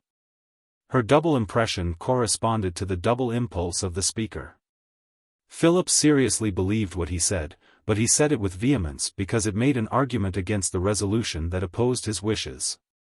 But Maggie's face, made more childlike by the gathering tears, touched him with a tenderer, less egotistic feeling. He took her hand and said gently, "Don't let us think of such things in this short half-hour, Maggie. Let us only care about being together. We shall be friends in spite of separation. We shall always think of each other. I shall be glad to live as long as you are alive, because I shall think there may always come a time when you will let me help you in some way. What a dear, good brother you would have been, Philip, said Maggie, smiling through the haze of tears. I think you would have made as much fuss about me, and been as pleased for me to love you, as would have satisfied even me. You would have loved me well enough to bear with me, and forgive me everything. That was what I always longed that Tom should do. I was never satisfied with a little of anything. That is why it is better for me to do without earthly happiness altogether. I never felt that I had enough music. I wanted more instruments playing together. I wanted voices to be fuller and deeper. Do you ever sing now, Philip? She added abruptly, as if she had forgotten what went before. Yes, he said, every day, almost. But my voice is only middling, like everything else in me. Oh, sing me something, just one song. I may listen to that before I go, something you used to sing at Lorton on a Saturday afternoon, when we had the drawing room all to ourselves, and I put my apron over my head to listen. I know, said Philip, and Maggie buried her face in her hands while he sang sotto voce, Love in Her Eyes Sits Playing, and then said, That's it, isn't it? Oh no, I won't stay, said Maggie, starting up. It will only haunt me. Let us walk, Philip. I must go home. She moved away, so that he was obliged to rise and follow her. Maggie, he said, in a tone of remonstrance, don't persist in this willful, senseless privation. It makes me wretched to see you benumbing and cramping your nature in this way. You were so full of life when you were a child. I thought you would be a brilliant woman, all wit and bright imagination. And it flashes out in your face still, until you draw that veil of dull quiescence over it. Why do you speak so bitterly to me, Philip? Said Maggie. Because I foresee it will not end well. You can never carry on this self-torture. I shall have strength given me, said Maggie, tremulously. No, you will not, Maggie. No one has strength given to do what is unnatural. It is mere cowardice to seek safety in negations. No character becomes strong in that way. You will be thrown into the world some day, and then every rational satisfaction of your nature that you deny now will assault you like a savage appetite. Maggie started and paused, looking at Philip with alarm in her face. Philip, how dare you shake me in this way? You are a tempter. No, I am not. But love gives insight, Maggie, and insight often gives foreboding. Listen to me, let me supply you with books, do let me see you sometimes, be your brother and teacher, as you said at Lorton. It is less wrong that you should see me than that you should be committing this long suicide. Maggie felt unable to speak. She shook her head and walked on in silence, till they came to the end of the Scotch firs, and she put out her hand in sign of parting. Do you banish me from this place forever, then, Maggie?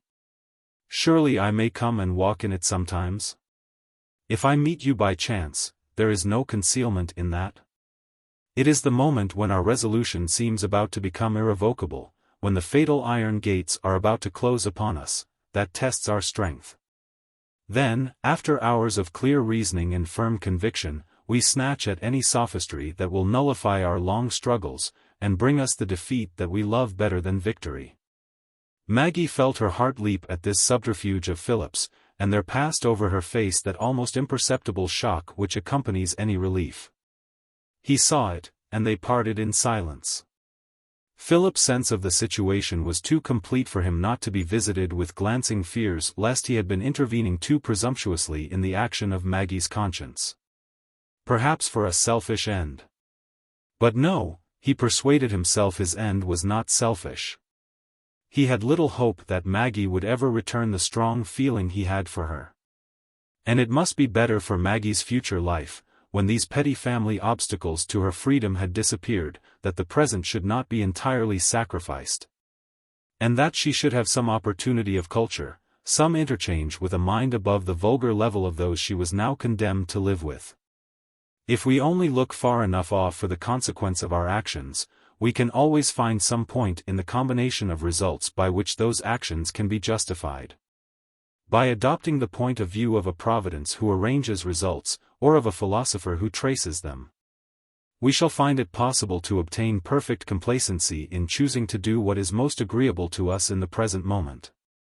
And it was in this way that Philip justified his subtle efforts to overcome Maggie's true prompting against a concealment that would introduce doubleness into her own mind, and might cause new misery to those who had the primary natural claim on her. But there was a surplus of passion in him that made him half independent of justifying motives. His longing to see Maggie, and make an element in her life, had in it some of that savage impulse to snatch an offered joy which springs from a life in which the mental and bodily constitution have made pain predominate. He had not his full share in the common good of men, he could not even pass muster with the insignificant, but must be singled out for pity, and accepted from what was a matter of course with others.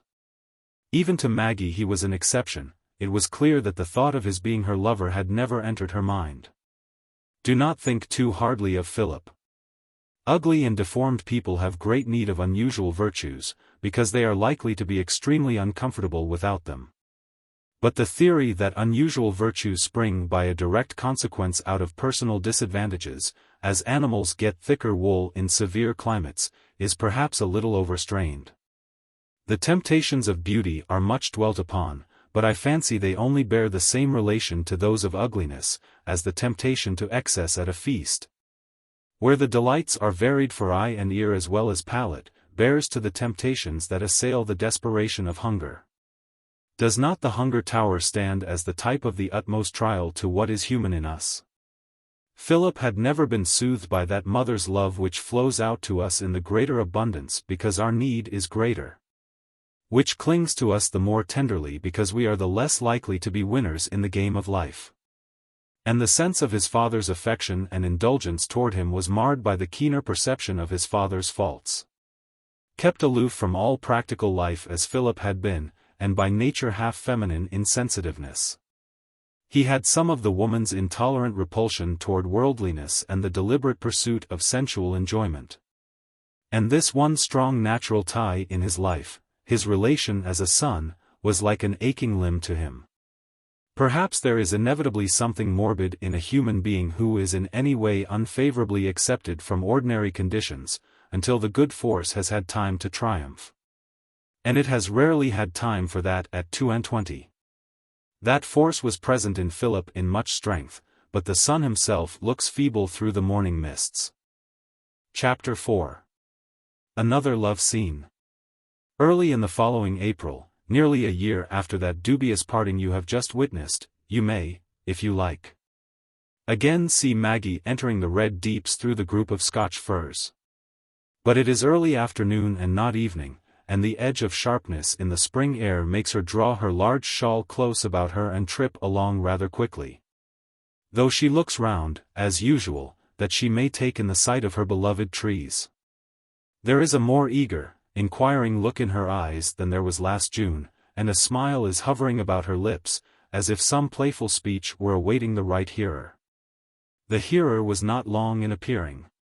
"Take back your Corinne," said Maggie, drawing a book from under her shawl. "You were right in telling me she would do me no good. But you were wrong in thinking I should wish to be like her. Wouldn't you really like to be a 10th muse, then, Maggie?" said Philip, looking up in her face as we look at a first parting in the clouds that promises us a bright heaven once more. "Not at all," said Maggie, laughing. "The muses were uncomfortable goddesses, I think, obliged always to carry rolls and musical instruments about with them. If I carried a harp in this climate, you know, I must have a green baize cover for it, and I should be sure to leave it behind me by mistake. You agree with me in not liking Corinne, then?" "I didn't finish the book," said Maggie. "As soon as I came to the blonde-haired young lady reading in the park, I shut it up, and determined to read no further. I foresaw that that light-complexioned girl would win away all the love from Corinne and make her miserable. I'm determined to read no more books where the blonde-haired women carry away all the happiness. I should begin to have a prejudice against them. If you could give me some story, now, where the dark woman triumphs, it would restore the balance. I want to avenge Rebecca and Flora McIvor and Minna, and all the rest of the dark unhappy ones. Since you are my tutor, you ought to preserve my mind from prejudices. You are always arguing against prejudices. Well, perhaps you will avenge the dark women in your own person, and carry away all the love from your cousin Lucy. She is sure to have some handsome young man of St. Ogg's at her feet now. And you have only to shine upon him, your fair little cousin will be quite quenched in your beams. Philip, that is not pretty of you, to apply my nonsense to anything real, said Maggie, looking hurt. As if I, with my old gowns and want of all accomplishments, could be a rival of dear little Lucy, who knows and does all sorts of charming things. And is 10 times prettier than I am, even if I were odious and base enough to wish to be her rival. Besides, I never go to Aunt Dean's when anyone is there. It is only because dear Lucy is good, and loves me, that she comes to see me, and will have me go to see her sometimes. Maggie, said Philip, with surprise, it is not like you to take playfulness literally. You must have been in St. Ogg's this morning, and brought away a slight infection of dullness. Well, said Maggie, smiling, if you meant that for a joke, it was a poor one, but I thought it was a very good reproof. I thought you wanted to remind me that I am vain, and wish everyone to admire me most. But it isn't for that I'm jealous for the dark women, not because I'm dark myself. It's because I always care the most about the unhappy people. If the blonde girl were forsaken, should like her best. I always take the side of the rejected lover in the stories. Then you would never have the heart to reject one yourself, should you, Maggie? Said Philip, flushing a little. I don't know, said Maggie, hesitatingly. Then with a bright smile, I think perhaps I could if he were very conceited, and yet, if he got extremely humiliated afterward, I should relent. I've often wondered, Maggie, Philip said, with some effort, whether you wouldn't really be more likely to love a man that other women were not likely to love. That would depend on what they didn't like him for, said Maggie, laughing. He might be very disagreeable. He might look at me through an eyeglass stuck in his eye, making a hideous face, as young Tory does. I should think other women are not fond of that, but I never felt any pity for young Tory. I've never any pity for conceited people, because I think they carry their comfort about with them. But suppose, Maggie, suppose it was a man who was not conceited, who felt he had nothing to be conceited about. Who had been marked from childhood for a peculiar kind of suffering, and to whom you were the daystar of his life. Who loved you, worshipped you so entirely that he felt it happiness enough for him if you would let him see you at rare moments. Philip paused with a pang of dread lest his confession should cut short this very happiness, a pang of the same dread that had kept his love mute through long months. A rush of self-consciousness told him that he was besotted to have said all this. Maggie's manner this morning had been as unconstrained and indifferent as ever. But she was not looking indifferent now. Struck with the unusual emotion in Philip's tone, she had turned quickly to look at him. And as he went on speaking, a great change came over her face, a flush and slight spasm of the features. Such as we see in people who hear some news that will require them to readjust their conceptions of the past. She was quite silent, and walking on toward the trunk of a fallen tree, she sat down, as if she had no strength to spare for her muscles.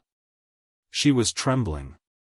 Maggie, said Philip, getting more and more alarmed in every fresh moment of silence, I was a fool to say it, forget that I've said it. I shall be contented if things can be as they were. The distress with which he spoke urged Maggie to say something. I am so surprised, Philip, I had not thought of it. And the effort to say this brought the tears down too. Has it made you hate me, Maggie? Said Philip, impetuously. Do you think I'm a presumptuous fool? Oh, Philip, said Maggie, how can you think I have such feelings? As if I were not grateful for any love. But I had never thought of your being my lover. It seemed so far off, like a dream, only like one of the stories one imagines, that I should ever have a lover. Then can you bear to think of me as your lover, Maggie? Said Philip, seating himself by her, and taking her hand, in the elation of a sudden hope. Do you love me? Maggie turned rather pale. This direct question seemed not easy to answer. But her eyes met Philip's, which were in this moment liquid and beautiful with beseeching love. She spoke with hesitation, yet with sweet, simple, girlish tenderness. I think I could hardly love anyone better, there is nothing but what I love you for. She paused a little while, and then added, but it will be better for us not to say any more about it, won't it, dear Philip? You know we couldn't even be friends, if our friendship were discovered. I have never felt that I was right in giving way about seeing you, though it has been so precious to me in some ways, and now the fear comes upon me strongly again, that it will lead to evil. But no evil has come, Maggie, and if you had been guided by that fear before, you would only have lived through another dreary, benumbing year, instead of reviving into your real self. Maggie shook her head. It has been very sweet, I know, all the talking together, and the books, and the feeling that I had the walk to look forward to. When I could tell you the thoughts that had come into my head while I was away from you. But it has made me restless, it has made me think a great deal about the world, and I have impatient thoughts again, I get weary of my home. And then it cuts me to the heart afterward, that I should ever have felt weary of my father and mother. I think what you call being benumbed was better for me, for then my selfish desires were benumbed. Philip had risen again, and was walking backward and forward impatiently. No, Maggie, you have wrong ideas of self-conquest, as I've often told you. What you call self-conquest, binding and deafening yourself to all but one train of impressions, is only the culture of monomania in a nature like yours. He had spoken with some irritation, but now he sat down by her again and took her hand.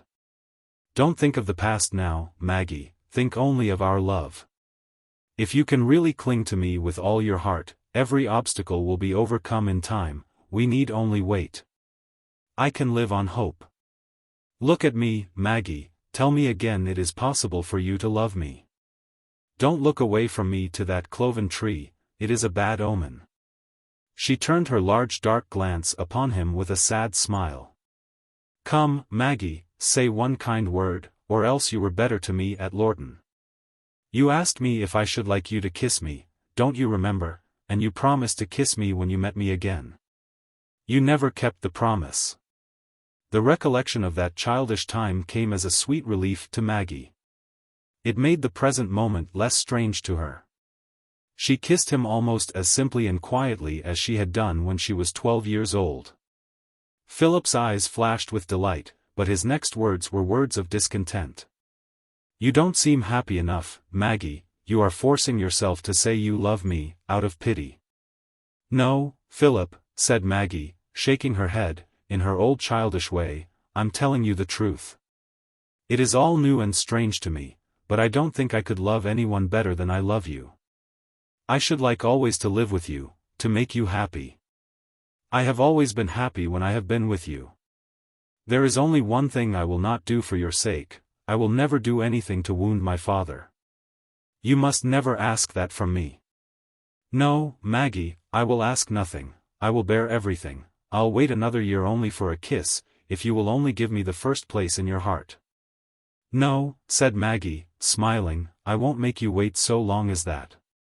But then, looking serious again, she added, as she rose from her seat. But what would your own father say, Philip? Oh, it is quite impossible we can ever be more than friends, brother and sister in secret, as we have been. Let us give up thinking of everything else.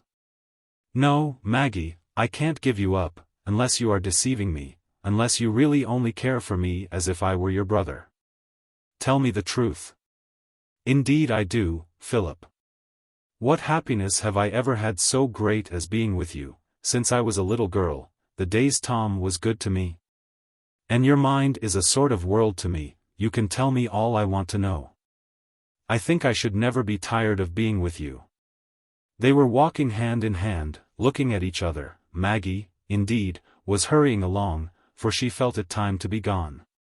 But the sense that their parting was near made her more anxious lest she should have unintentionally left some painful impression on Philip's mind. It was one of those dangerous moments when speech is at once sincere and deceptive, when feeling, rising high above its average depth, leaves flood marks which are never reached again. They stopped to part among the Scotch firs. "Then my life will be filled with hope, Maggie, and I shall be happier than other men, in spite of all? We do belong to each other, for always, whether we are apart or together." "Yes, Philip, I should like never to part, I should like to make your life very happy. I am waiting for something else. I wonder whether it will come." Maggie smiled, with glistening tears, and then stooped her tall head to kiss the pale face that was full of pleading, timid love, like a woman's.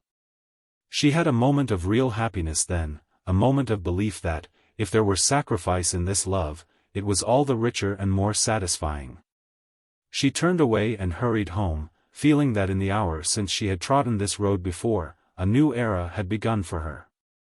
The tissue of vague dreams must now get narrower and narrower, and all the threads of thought and emotion be gradually absorbed in the woof of her actual daily life.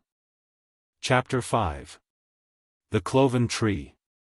Secrets are rarely betrayed or discovered according to any program our fear has sketched out. Fear is almost always haunted by terrible dramatic scenes, which recur in spite of the best argued probabilities against them. And during a year that Maggie had had the burden of concealment on her mind. The possibility of discovery had continually presented itself under the form of a sudden meeting with her father or Tom when she was walking with Philip in the Red Deeps. She was aware that this was not one of the most likely events, but it was the scene that most completely symbolized her inward dread. Those slight indirect suggestions which are dependent on apparently trivial coincidences and incalculable states of mind, are the favorite machinery of fact. But are not the stuff in which imagination is apt to work. Certainly one of the persons about whom Maggie's fears were furthest from troubling themselves was her Aunt Pullet, on whom, seeing that she did not live in XIII. And was neither sharp-eyed nor sharp-tempered, it would surely have been quite whimsical of them to fix rather than on Aunt Glegg. And yet the channel of fatality, the pathway of the lightning, was no other than Aunt Pullet. She did not live at XIII. But the road from Garum Firs lay by the Red Deeps, at the end opposite that by which Maggie entered. The day after Maggie's last meeting with Philip, being a Sunday on which Mr. Pullet was bound to appear in funeral hatband and scarf at St. Aug's Church, Mrs. Pullet made this the occasion of dining with Sister Glegg, and taking tea with poor Sister Tulliver. Sunday was the one day in the week on which Tom was at home in the afternoon. And today the brighter spirits he had been in of late had flowed over in unusually cheerful open chat with his father, and in the invitation, "Come, Magsie, you come too." When he strolled out with his mother in the garden to see the advancing cherry blossoms.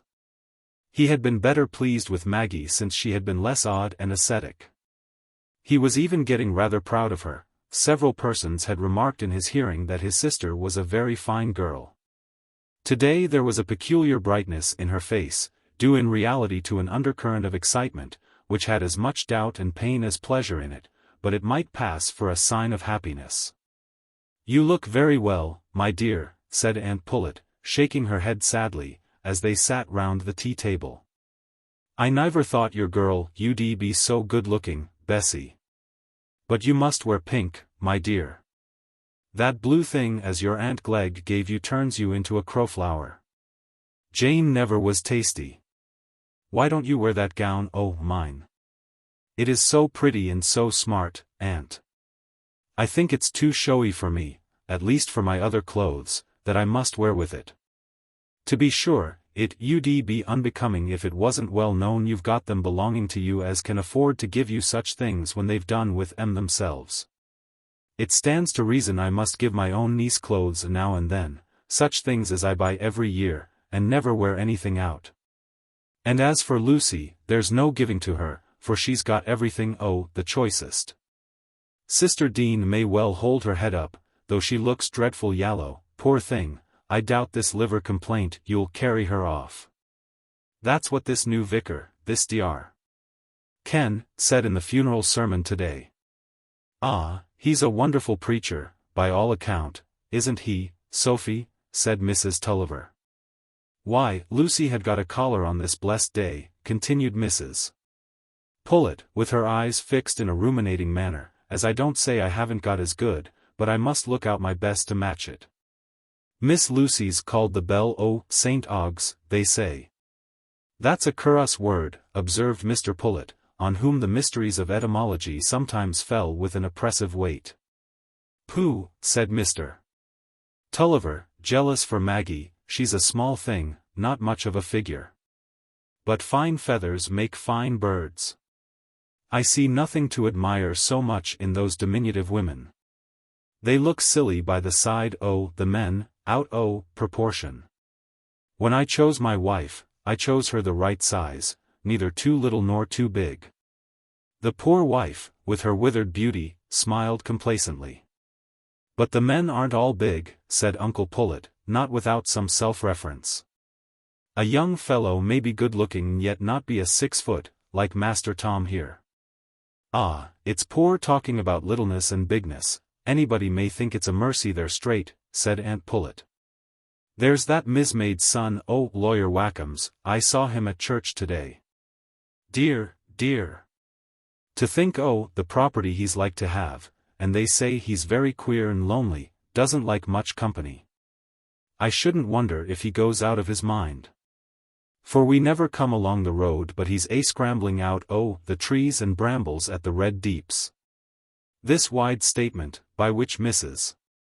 Pullet represented the fact that she had twice seen Philip at the spot indicated, produced an effect on Maggie which was all the stronger because Tom sat opposite her. And she was intensely anxious to look indifferent.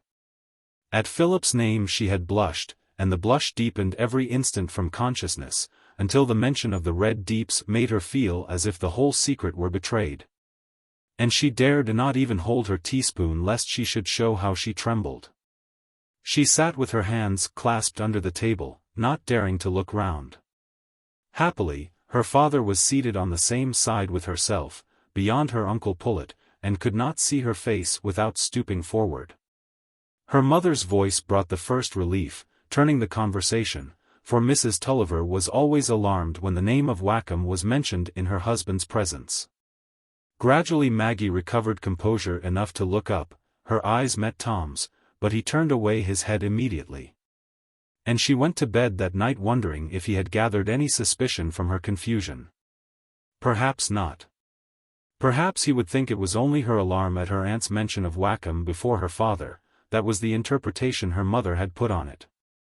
To her father, Wakem was like a disfiguring disease, of which he was obliged to endure the consciousness, but was exasperated to have the existence recognized by others.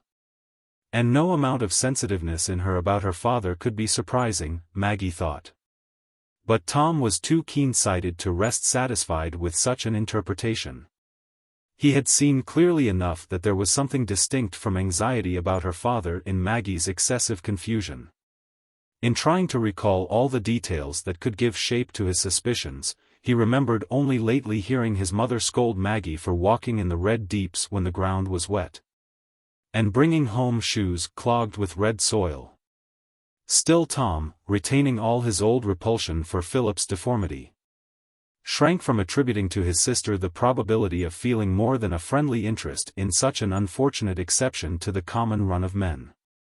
Tom's was a nature which had a sort of superstitious repugnance to everything exceptional. A love for a deformed man would be odious in any woman, in a sister intolerable. But if she had been carrying on any kind of intercourse whatever with Philip, a stop must be put to it at once. She was disobeying her father's strongest feelings and her brother's express commands, besides compromising herself by secret meetings. He left home the next morning in that watchful state of mind which turns the most ordinary course of things into pregnant coincidences. That afternoon, about 3:30, Tom was standing on the wharf, talking with Bob Jakin about the probability of the good ship Adelaide coming in a day or two, with results highly important to both of them. Said Bob, parenthetically, as he looked over the fields on the other side of the river, there goes that crooked young Wakem. I know him or his shadow as far off as I can see, I'm a lays lighting on him that side the river. A sudden thought seemed to have darted through Tom's mind.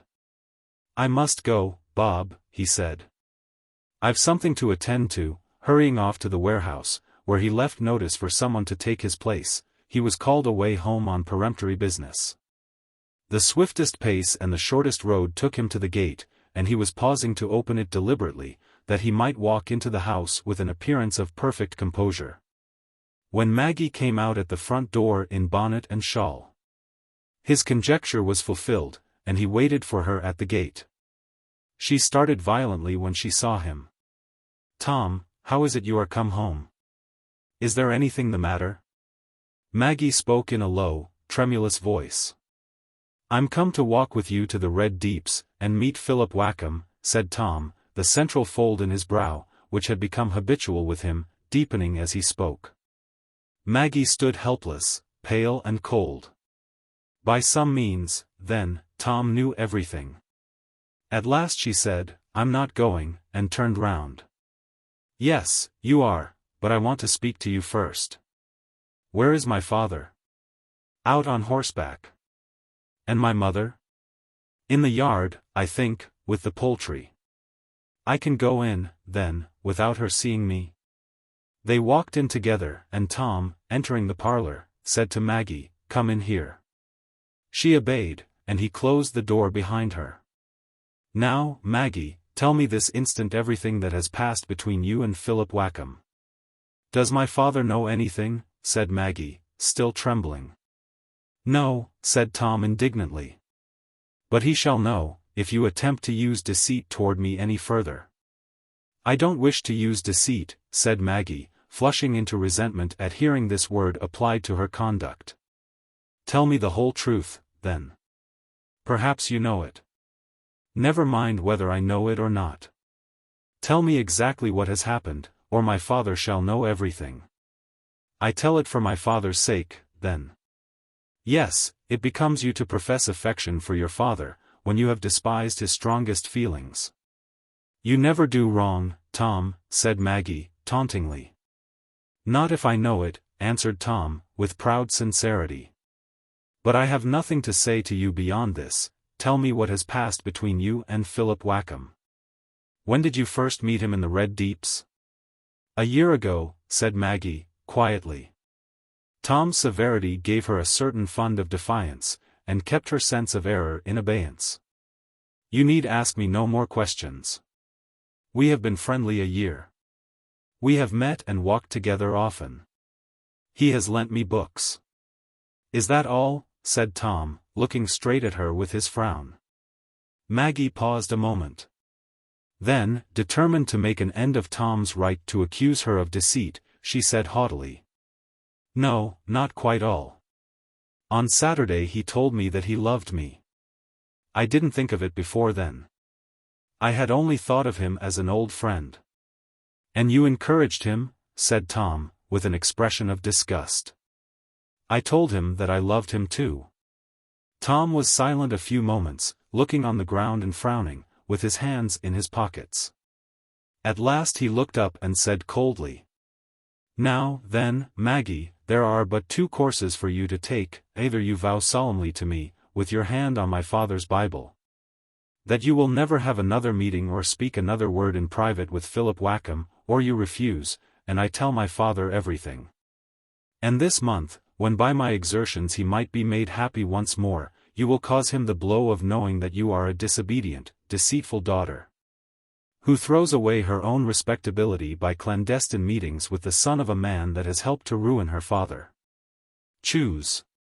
Tom ended with cold decision, going up to the large Bible, drawing it forward, and opening it at the flyleaf, where the writing was. It was a crushing alternative to Maggie. Tom, she said, urged out of pride into pleading, don't ask me that. I will promise you to give up all intercourse with Philip, if you will let me see him once. Or even only write to him and explain everything, to give it up as long as it would ever cause any pain to my father. I feel something for Philip too. He is not happy. I don't wish to hear anything of your feelings. I have said exactly what I mean. Choose, and quickly, lest my mother should come in. If I give you my word, that will be as strong a bond to me as if I laid my hand on the Bible. I don't require that to bind me.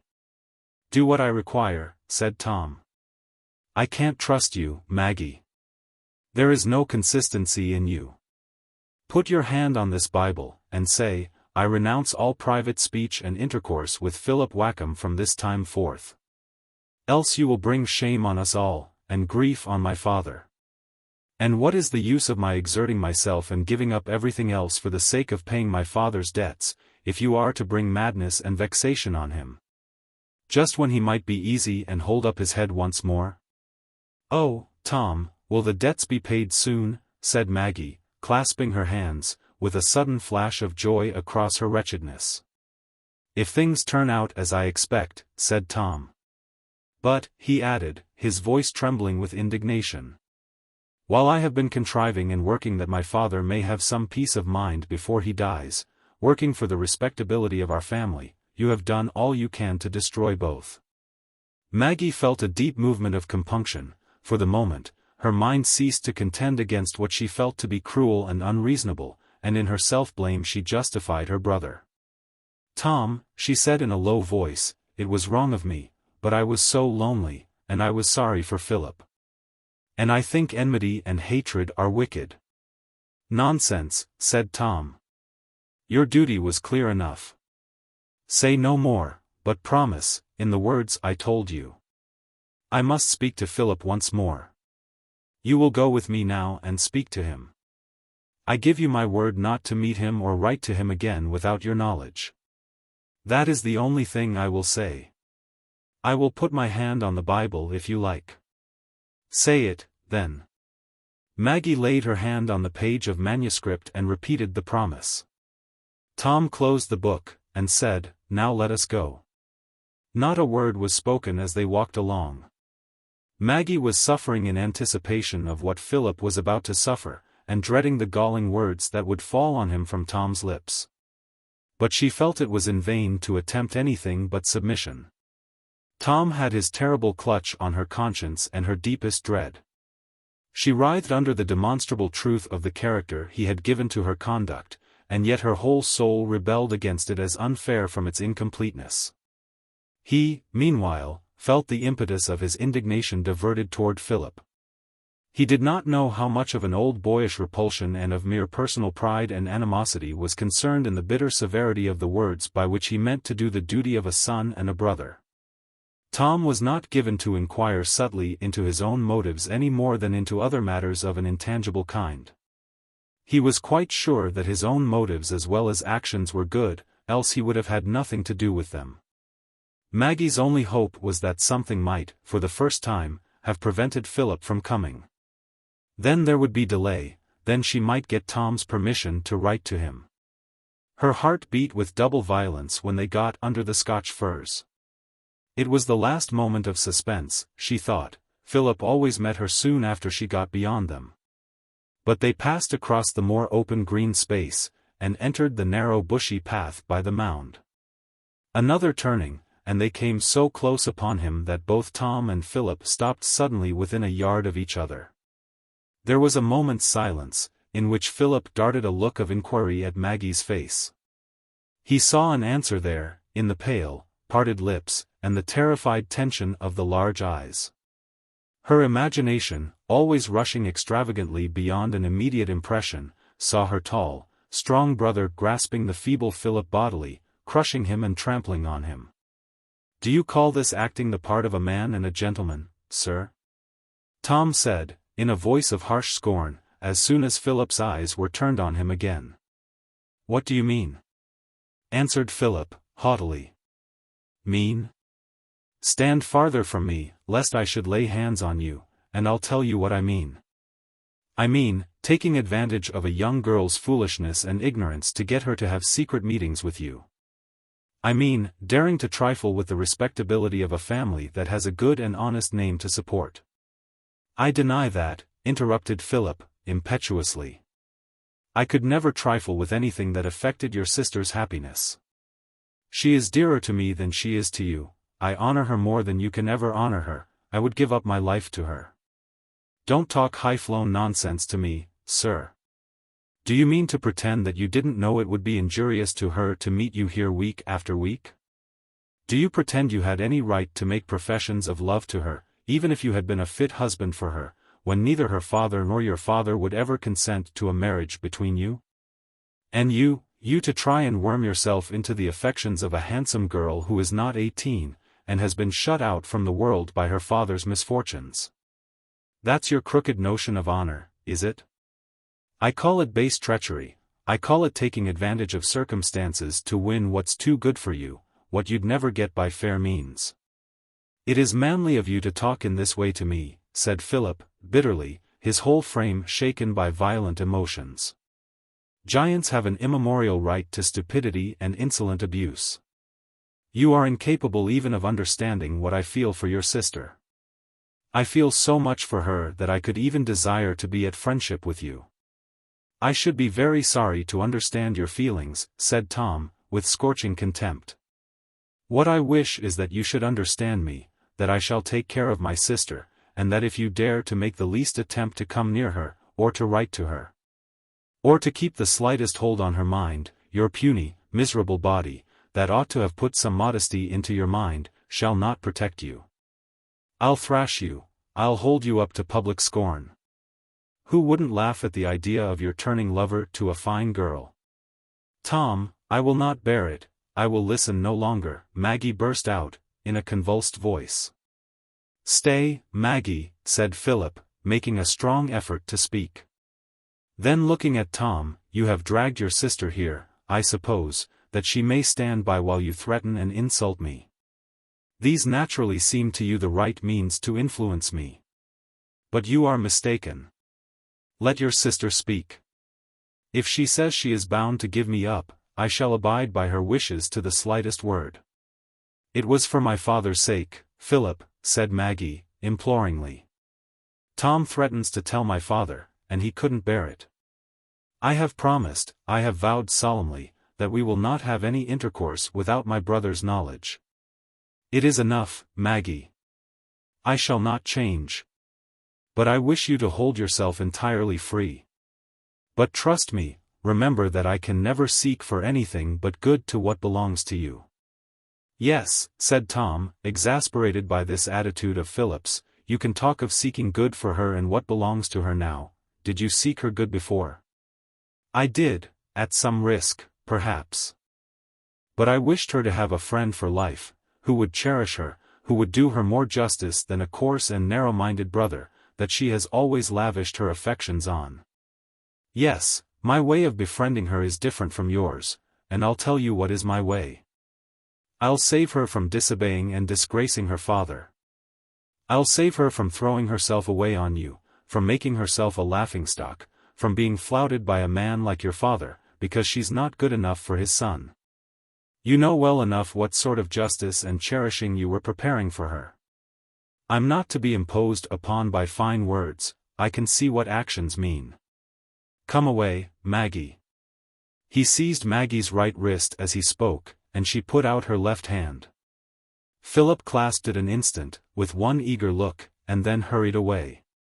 Tom and Maggie walked on in silence for some yards. He was still holding her wrist tightly, as if he were compelling a culprit from the scene of action.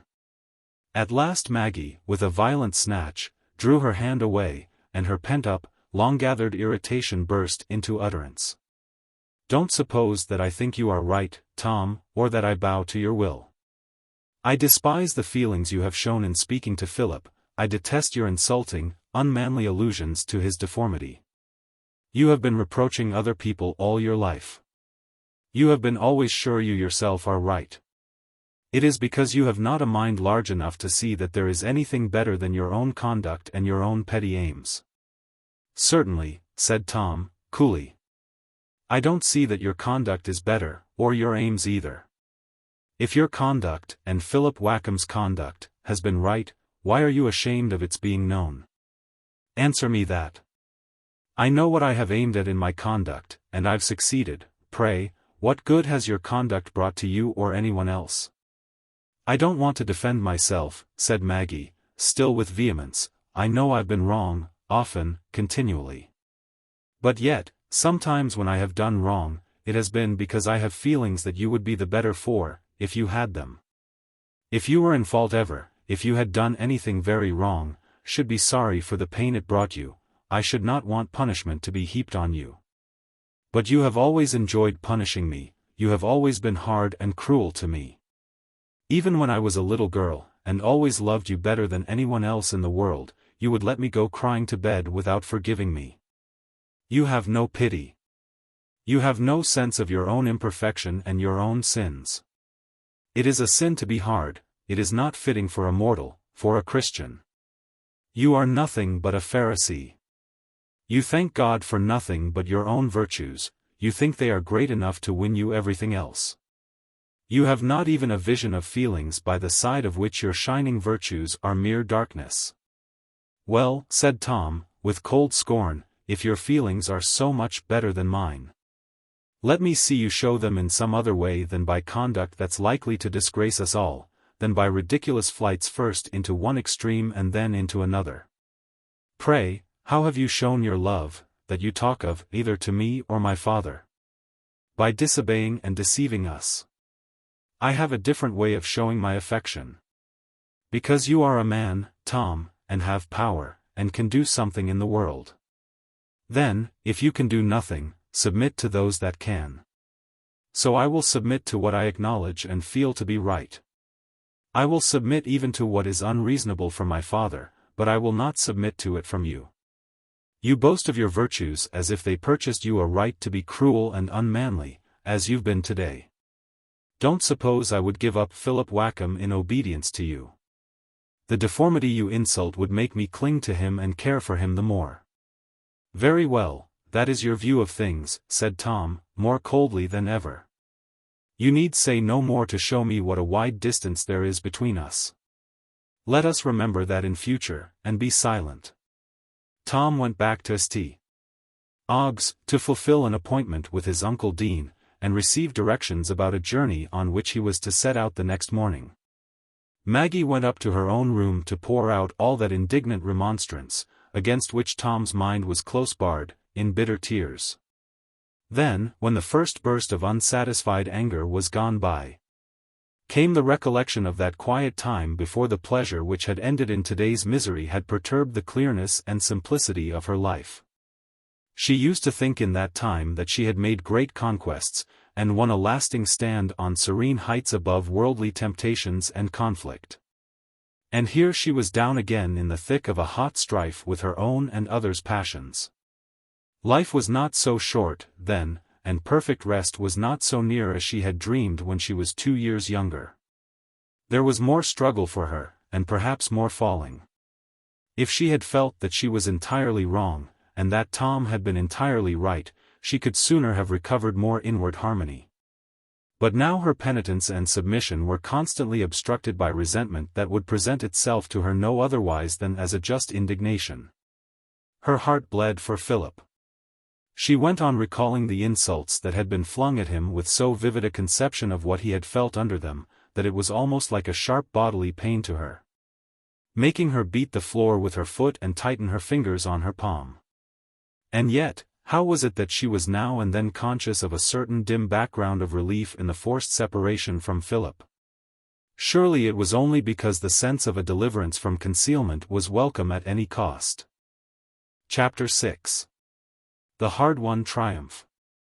3 weeks later, when Dorlcote Mill was at its prettiest moment in all the year, the great chestnuts in blossom, and the grass all deep and daisied, Tom Tulliver came home to it earlier than usual in the evening, and as he passed over the bridge, he looked with the old deep-rooted affection at the respectable red brick house, which always seemed cheerful and inviting outside. Let the rooms be as bare and the hearts as sad as they might inside. There is a very pleasant light in Tom's blue-gray eyes as he glances at the house windows. That fold in his brow never disappears, but it is not unbecoming. It seems to imply a strength of will that may possibly be without harshness, when the eyes and mouth have their gentlest expression. His firm step becomes quicker, and the corners of his mouth rebel against the compression which is meant to forbid a smile. The eyes in the parlor were not turned toward the bridge just then, and the group there was sitting in unexpectant silence, Mr. Tulliver in his armchair, tired with a long ride, and ruminating with a worn look, fixed chiefly on Maggie, who was bending over her sewing while her mother was making the tea. They all looked up with surprise when they heard the well-known foot. "Why, what's up now, Tom?" said his father. "You're a bit earlier than usual." "Oh, there was nothing more for me to do, so I came away." "Well, mother." Tom went up to his mother and kissed her, a sign of unusual good humor with him. Hardly a word or look had passed between him and Maggie in all the 3 weeks, but his usual incommunicativeness at home prevented this from being noticeable to their parents. "Father," said Tom, when they had finished tea, "do you know exactly how much money there is in the tin box?" "Only £193, said Mr. Tulliver. "You've brought less late, but young fellows like to have their own way with their money. Though I didn't do as I liked before I was of age." He spoke with rather timid discontent. "Are you quite sure that's the sum, father?" said Tom. "I wish you would take the trouble to fetch the tin box down. I think you have perhaps made a mistake." "How should I make a mistake?" said his father, sharply. "I've counted it often enough, but I can fetch it, if you won't believe me." It was always an incident Mr. Tulliver liked, in his gloomy life, to fetch the tin box and count the money. "Don't go out of the room, mother," said Tom, as he saw her moving when his father was gone upstairs. "And isn't Maggie to go?" said Mrs. Tulliver, "because somebody must take away the things." "Just as she likes," said Tom indifferently. That was a cutting word to Maggie. Her heart had leaped with the sudden conviction that Tom was going to tell their father the debts could be paid, and Tom would have let her be absent when that news was told. But she carried away the tray and came back immediately. The feeling of injury on her own behalf could not predominate at that moment. Tom drew to the corner of the table near his father when the tin box was set down and opened, and the red evening light falling on them made conspicuous the worn, sour gloom of the dark-eyed father and the suppressed joy in the face of the fair-complexioned son. The mother and Maggie sat at the other end of the table, the one in blank patience, the other in palpitating expectation. Mr. Tulliver counted out the money, setting it in order on the table, and then said, glancing sharply at Tom, "There now. You see I was right enough." He paused, looking at the money with bitter despondency. "There's more nor 300 wanting, it'll be a fine while before I can save that. Losing that £42 Wisconsin, the corn was a sore job. This world's been too many for me. It's took 4 year to lay this by, it's much if I'm above ground for another 4 year. I must trusten to you to pay he went on, with a trembling voice, if you keep the same mind now you're coming age. But you're like enough to bury me first." He looked up in Tom's face with a querulous desire for some assurance. "No, father," said Tom, speaking with energetic decision, though there was tremor discernible in his voice too, "you will live to see the debts all paid. You shall pay them with your own hand." His tone implied something more than mere hopefulness or resolution. A slight electric shock seemed to pass through Mr. Tulliver, and he kept his eyes fixed on Tom with a look of eager inquiry, while Maggie, unable to restrain herself, rushed to her father's side and knelt down by him.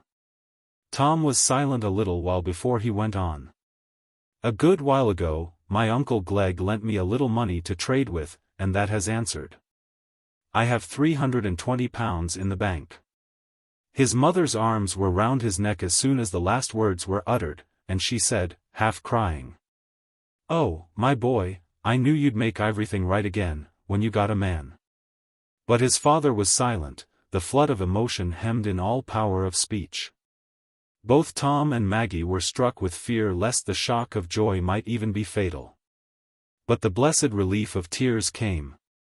The broad chest heaved, the muscles of the face gave way, and the grey-haired man burst into loud sobs.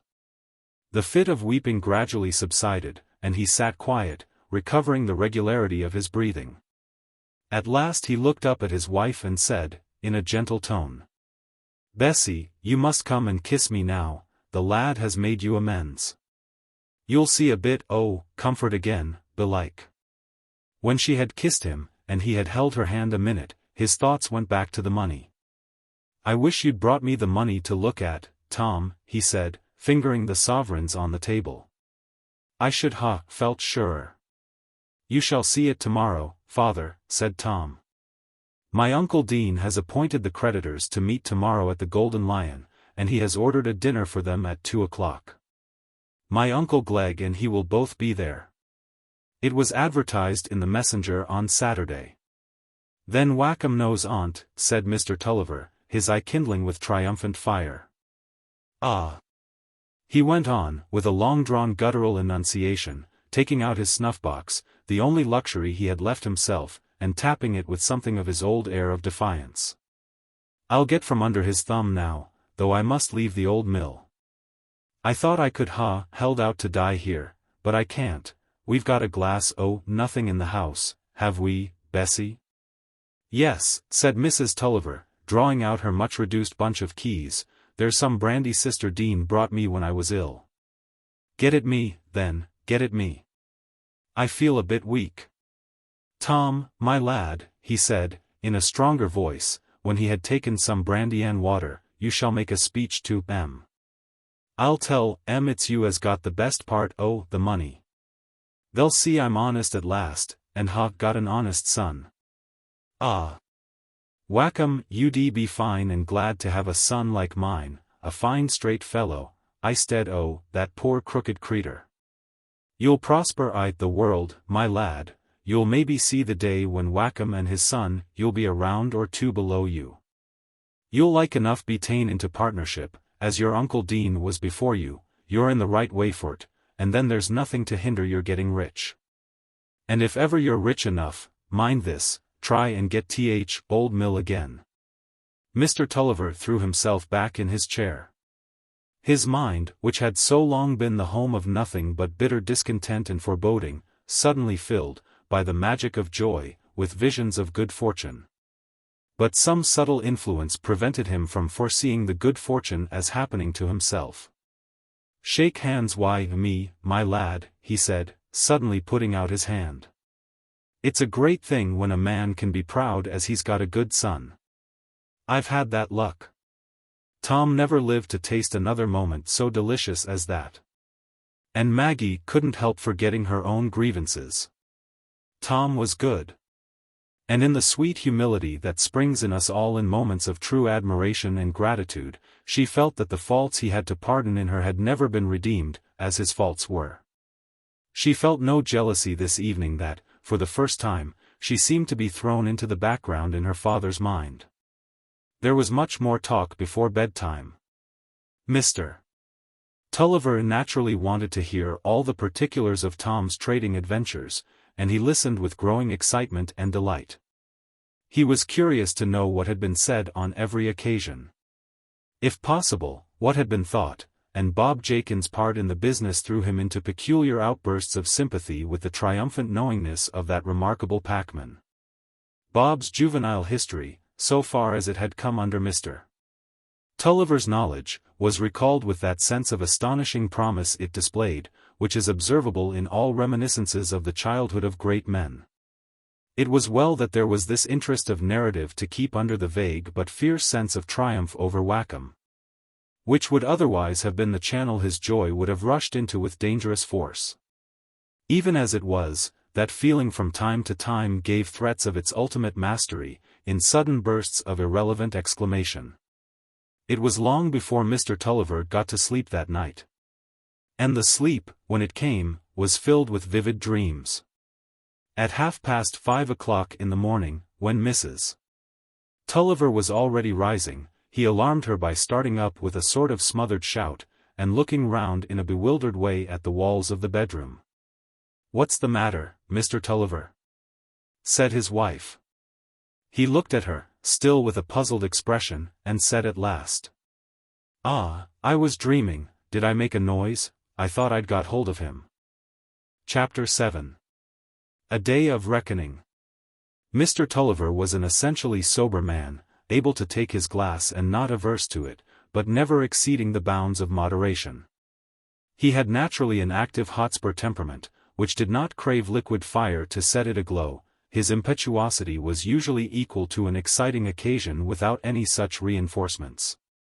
And his desire for the brandy and water implied that the too sudden joy had fallen with a dangerous shock on a frame depressed by 4 years of gloom and unaccustomed hard fare. But that first doubtful tottering moment past, he seemed to gather strength with his gathering excitement. And the next day, when he was seated at table with his creditors, his eye kindling and his cheek flushed with the consciousness that he was about to make an honorable figure once more. He looked more like the proud, confident, warm-hearted, and warm-tempered Tulliver of old times than might have seemed possible to anyone who had met him a week before. Riding along as had been his wont for the last 4 years since the sense of failure and debt had been upon him, with his head hanging down, casting brief, unwilling looks on those who forced themselves on his notice. He made his speech, asserting his honest principles with his old confident eagerness, alluding to the rascals and the luck that had been against him, but that he had triumphed over, to some extent, by hard efforts and the aid of a good son. And winding up with the story of how Tom had got the best part of the needful money. But the streak of irritation and hostile triumph seemed to melt for a little while into purer fatherly pride and pleasure, when, Tom's health having been proposed, and Uncle Dean having taken occasion to say a few words of eulogy on his general character and conduct, Tom himself got up and made the single speech of his life. It could hardly have been briefer. He thanked the gentlemen for the honor they had done him. He was glad that he had been able to help his father in proving his integrity and regaining his honest name, and, for his own part, he hoped he should never undo that work and disgrace that name. But the applause that followed was so great, and Tom looked so gentlemanly as well as tall and straight, that Mr. Tulliver remarked, in an explanatory manner, to his friends on his right and left, that he had spent a deal of money on his son's education. The party broke up in very sober fashion at 5 o'clock. Tom remained in St. Ogg's to attend to some business, and Mr. Tulliver mounted his horse to go home, and describe the memorable things that had been said and done, to poor Bessie and the little wench. The air of excitement that hung about him was but faintly due to good cheer or any stimulus but the potent wine of triumphant joy. He did not choose any back street today, but rode slowly, with uplifted head and free glances, along the principal street all the way to the bridge. Why did he not happen to meet Wakem? The want of that coincidence vexed him, and set his mind at work in an irritating way. Perhaps Wakem was gone out of town today on purpose to avoid seeing or hearing anything of an honorable action which might well cause him some unpleasant twinges. If Wakem were to meet him then, Mr. Tulliver would look straight at him, and the rascal would perhaps be forsaken a little by his cool, domineering impudence. He would know by and by that an honest man was not going to serve him any longer, and lend his honesty to fill a pocket already overfull of dishonest gains. Perhaps the luck was beginning to turn. Perhaps the devil didn't always hold the best cards in this world. Simmering in this way, Mr. Tulliver approached the yard gates of Dorlcote Mill, near enough to see a well-known figure coming out of them on a fine black horse. They met about 50 yards from the gates, between the great chestnuts and elms and the high bank. "Tulliver," said Wakem, abruptly, in a haughtier tone than usual, "what a fool's trick you did, spreading those hard lumps on that far close. I told you how it would be. But you men never learn to farm with any method." "Oh," said Tulliver, suddenly boiling up, "get somebody else to farm for you, then, as'll ask you to teach him." "You have been drinking, I suppose," said Wakem, really believing that this was the meaning of Tulliver's flushed face and sparkling eyes. "No, I've not been drinking," said Tulliver. "I want no drinking to help me make up my mind as I'll serve no longer under a scoundrel." "Very well. You may leave my premises tomorrow, then, hold your insolent tongue and let me pass." Tulliver was backing his horse across the road to hem Wakem in. "No, I shan't let you pass," said Tulliver, getting fiercer. I shall tell you what I think of you first. You're too big a rascal to get hanged, you're. Let me pass, you ignorant brute, or I'll ride over you. Mr. Tulliver, spurring his horse and raising his whip, made a rush forward. And Wakem's horse, rearing and staggering backward, threw his rider from the saddle and sent him sideways on the ground. Wakem had had the presence of mind to loose the bridle at once, and as the horse only staggered a few paces and then stood still, he might have risen and remounted without more inconvenience than a bruise and a shake. But before he could rise, Tulliver was off his horse too. The sight of the long-hated predominant man down, and in his power, threw him into a frenzy of triumphant vengeance, which seemed to give him preternatural agility and strength. He rushed on Wakem, who was in the act of trying to recover his feet, grasped him by the left arm so as to press Wakem's whole weight on the right arm, which rested on the ground, and flogged him fiercely across the back with his riding-whip. Wakem shouted for help, but no help came, until a woman's scream was heard, and the cry of, "Father, father!" Suddenly, Wakem felt, something had arrested Mr. Tulliver's arm. For the flogging ceased, and the grasp on his own arm was relaxed. "Get away with you, go," said Tulliver, angrily. But it was not to Wakem that he spoke. Slowly the lawyer rose, and, as he turned his head, saw that Tulliver's arms were being held by a girl, rather by the fear of hurting the girl that clung to him with all her young might. "Oh, Luke, mother, come and help Mr. Wakem," Maggie cried, as she heard the longed-for footsteps. "Help me on to that low horse," said Wakem to Luke, "then I shall perhaps manage. Though, confound it, I think this arm is sprained." With some difficulty, Wakem was heaved on to Tulliver's horse. Then he turned toward the miller and said, with white rage, "You'll suffer for this, sir. Your daughter is a witness that you've assaulted me."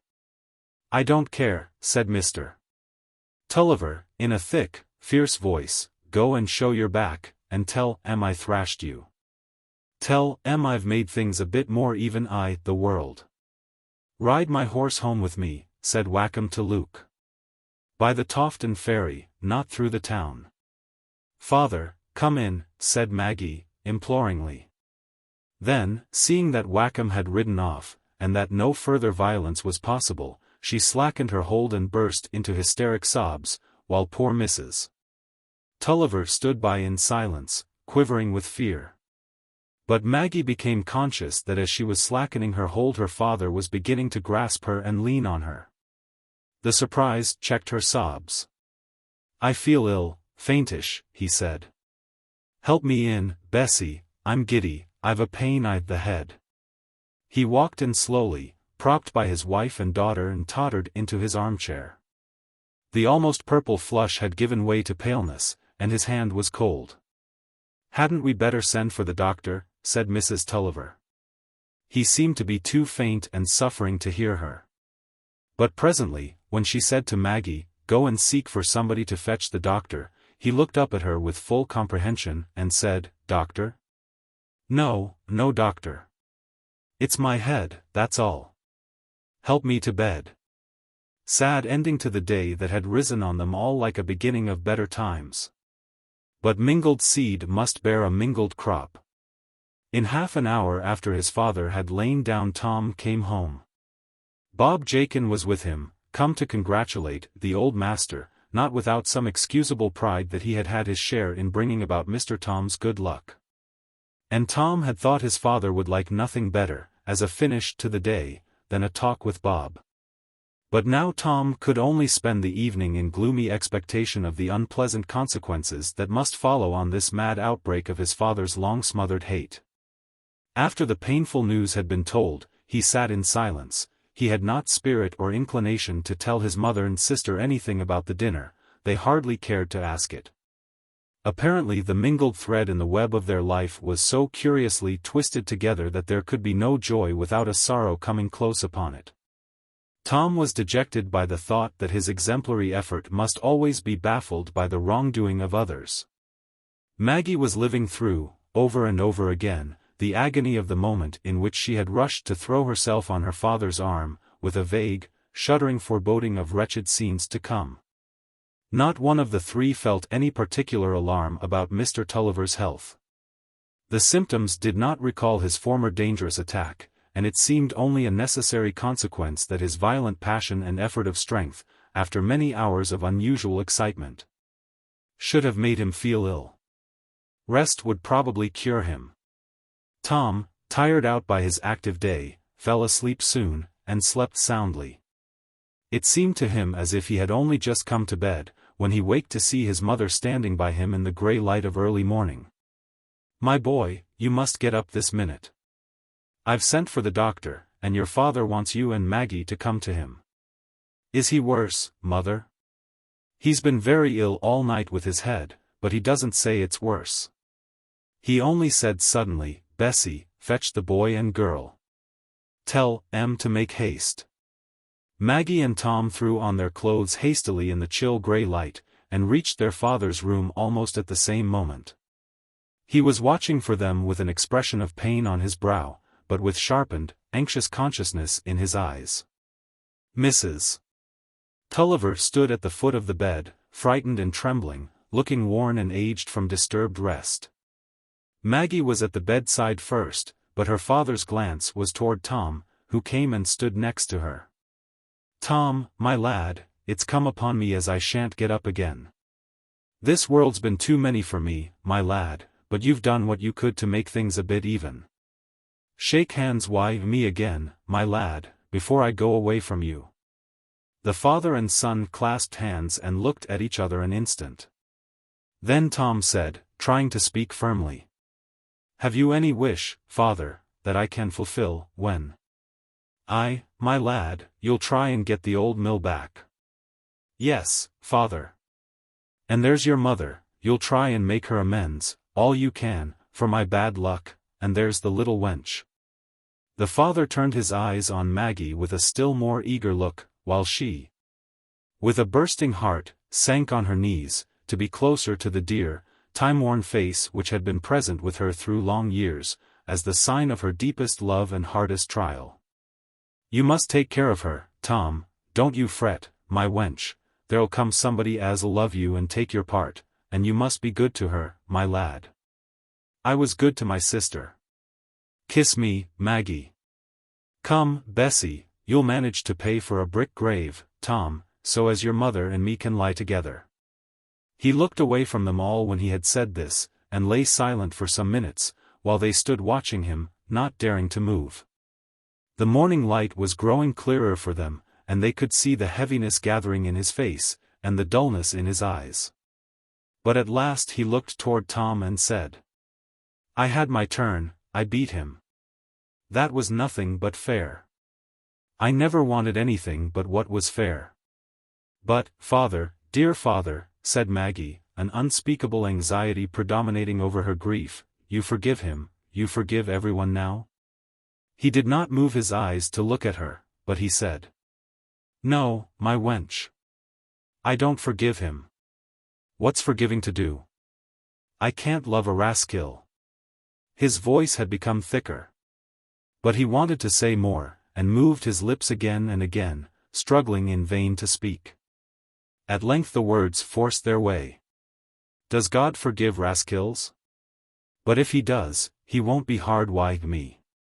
His hands moved uneasily, as if he wanted them to remove some obstruction that weighed upon him. 2 or 3 times there fell from him some broken words. "This world's too many, honest man, puzzling." Soon they merged into mere mutterings, the eyes had ceased to discern. And then came the final silence. But not of death. For an hour or more the chest heaved, the loud, hard breathing continued, getting gradually slower, as the cold dews gathered on the brow.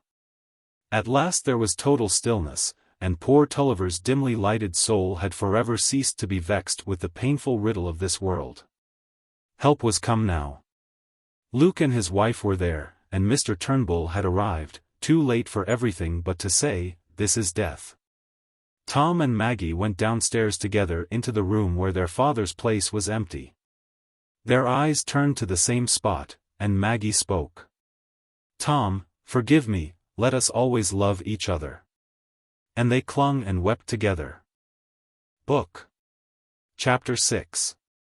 The Great Temptation. Chapter 1. A Duet in Paradise. The well-furnished drawing-room, with the open grand piano, and the pleasant outlook down a sloping garden to a boathouse by the side of the Floss, is Mr. Dean's.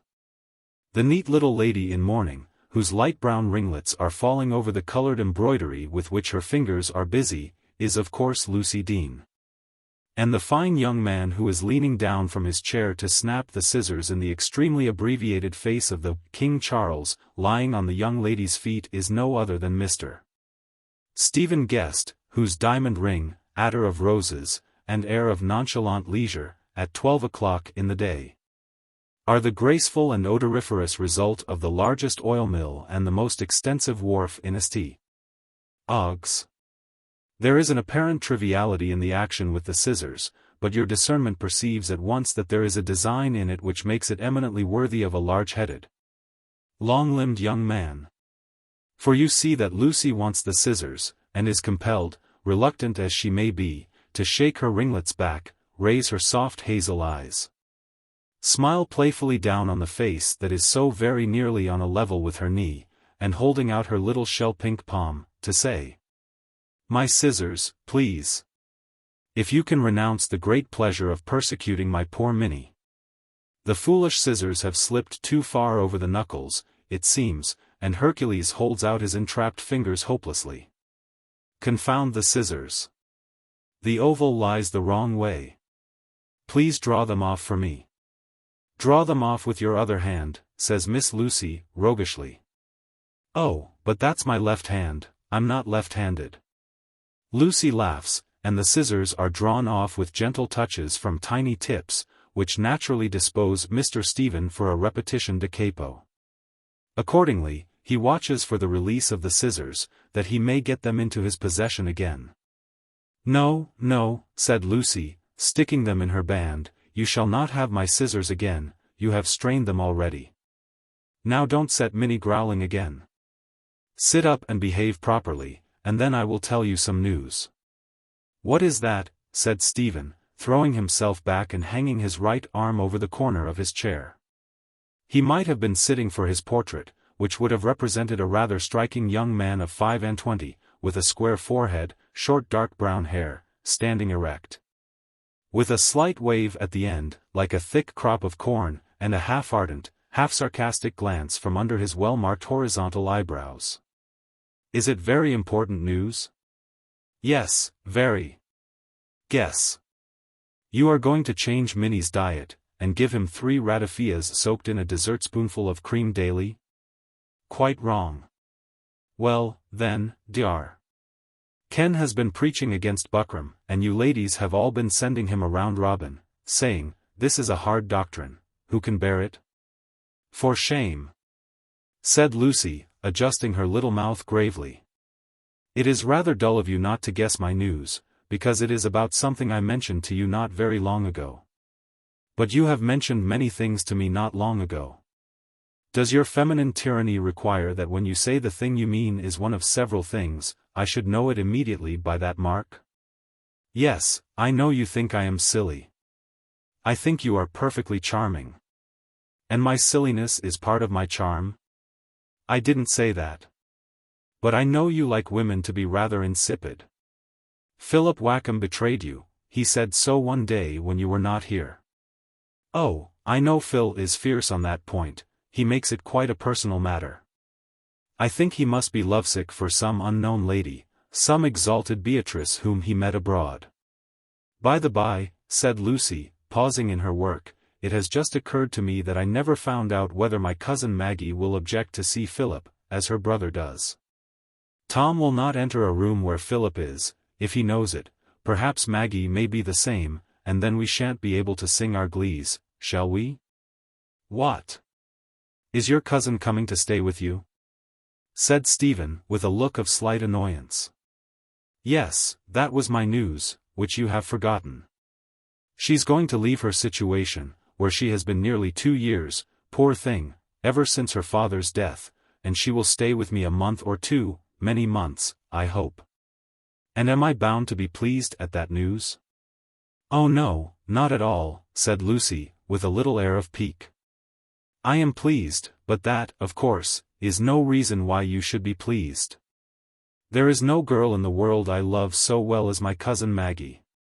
And you will be inseparable, I suppose, when she comes. There will be no possibility of a tête-à-tête with you any more, unless you can find an admirer for her, who will pair off with her occasionally. What is the ground of dislike to Philip? He might have been a resource. It is a family quarrel with Philip's father. There were very painful circumstances, I believe. I never quite understood them, or knew them all. My uncle Tulliver was unfortunate and lost all his property, and I think he considered Mr. Wakem was somehow the cause of it. Mr. Wakem bought Dorlcote Mill, my uncle's old place, where he always lived. You must remember my uncle Tulliver, don't you? No, said Stephen, with rather supercilious indifference. I've always known the name, and I dare say I knew the man by sight, apart from his name. I know half the names and faces in the neighborhood in that detached, disjointed way. He was a very hot-tempered man. I remember, when I was a little girl and used to go to see my cousins, he often frightened me by talking as if he were angry. Papa told me there was a dreadful quarrel, the very day before my uncle's death, between him and Mr. Wakem, but it was hushed up. That was when you were in London. Papa says my uncle was quite mistaken in many ways, his mind had become embittered. But Tom and Maggie must naturally feel it very painful to be reminded of these things. They have had so very much trouble. Maggie was at school with me 6 years ago, when she was fetched away because of her father's misfortunes, and she has hardly had any pleasure since, I think. She has been in a dreary situation in a school since Uncle's death, because she is determined to be independent, and not live with Aunt Pullet. And I could hardly wish her to come to me then, because dear Mamma was ill, and everything was so sad. That is why I want her to come to me now, and have a long, long holiday. Very sweet and angelic of you, said Stephen, looking at her with an admiring smile, and all the more so if she has the conversational qualities of her mother. Poor auntie. You are cruel to ridicule her. She is very valuable to me, I know. She manages the house beautifully, much better than any stranger would, and she was a great comfort to me in Mamma's illness. Yes, but in point of companionship one would prefer that she should be represented by her brandy cherries and cream cakes. I think with a shudder that her daughter will always be present in person, and have no agreeable proxies of that kind, a fat, blonde girl, with round blue eyes, who will stare at us silently. Oh yes, exclaimed Lucy, laughing wickedly, and clapping her hands, that is just my cousin Maggie. You must have seen her. No, indeed, I'm only guessing what Mrs. Tulliver's daughter must be. And then if she is to banish Philip, our only apology for a tenner, that will be an additional bore. But I hope that may not be. I think I will ask you to call on Philip and tell him Maggie is coming tomorrow. He is quite aware of Tom's feeling, and always keeps out of his way. So he will understand, if you tell him, that I asked you to warn him not to come until I write to ask him. I think you had better write a pretty note for me to take. Phil is so sensitive, you know, the least thing might frighten him off coming at all, and we had hard work to get him. I can never induce him to come to the park, he doesn't like my sisters, I think. It is only your fairy touch that can lay his ruffled feathers. Stephen mastered the little hand that was straying toward the table, and touched it lightly with his lips. Little Lucy felt very proud and happy. She and Stephen were in that stage of courtship which makes the most exquisite moment of youth, the freshest blossom time of passion, when each is sure of the other's love. But no formal declaration has been made, and all is mutual divination, exalting the most trivial word, the lightest gesture, into thrills delicate and delicious as wafted jasmine scent. The explicitness of an engagement wears off this finest edge of susceptibility, it is jasmine gathered and presented in a large bouquet. But it is really odd that you should have hit so exactly on Maggie's appearance and manners, said the cunning Lucy, moving to reach her desk, because she might have been like her brother. You know. And Tom has not round eyes, and he is as far as possible from staring at people. Oh, I suppose he is like the father, he seems to be as proud as Lucifer. Not a brilliant companion, though, I should think. I like Tom. He gave me my Minnie when I lost Lolo, and Papa is very fond of him. He says Tom has excellent principles. It was through him that his father was able to pay all his debts before he died. Oh, I've heard about that. I heard your father and mine talking about it a little while ago, after dinner, in one of their interminable discussions about business. They think of doing something for young Tulliver. He saved them from a considerable loss by riding home in some marvelous way, like Turpin, to bring them news about the stoppage of a bank or something of that sort. But I was rather drowsy at the time. Stephen rose from his seat, and sauntered to the piano, humming in falsetto, graceful consort, as he turned over the volume of the Creation, which stood open on the desk. Come and sing this, he said, when he saw Lucy rising. What, graceful consort? I don't think it suits your voice. Never mind. It exactly suits my feeling, which, Philip will have it, is the grand element of good singing. I notice men with indifferent voices are usually of that opinion. Philip burst into one of his invectives against the Creation the other day, said Lucy, seating herself at the piano. He says it has a sort of sugared complacency and flattering make-believe in it, as if it were written for the birthday fete of a German Grand Duke. Oh, pooh! He is the fallen Adam with a soured temper. We are Adam and Eve unfallen, in paradise. Now, then, the recitative, for the sake of the moral. You will sing the whole duty of woman, and from obedience grows my pride and happiness. Oh no, I shall not respect an Adam who drags the tempo, as you will, said Lucy, beginning to play the duet. Surely the only courtship unshaken by doubts and fears must be that in which the lovers can sing together. The sense of mutual fitness that springs from the two deep notes fulfilling expectation just at the right moment between the notes of the silvery soprano. From the perfect accord of descending thirds and fifths, from the preconcerted loving chase of a fugue, is likely enough to supersede any immediate demand for less impassioned forms of agreement. The contralto will not care to catechize the bass, the tenor will foresee no embarrassing dearth of remark in evenings spent with the lovely soprano. In the provinces, too, where music was so scarce in that remote time, how could the musical people avoid falling in love with each other? Even political principle must have been in danger of relaxation under such circumstances. And the violin, faithful to rotten boroughs, must have been tempted to fraternize in a demoralizing way with a reforming violoncello. In that case, the linnet-throated soprano and the full-toned bass singing. With thee delight is ever new. With thee is life incessant bliss. Believed what they sang all the more because they sang it.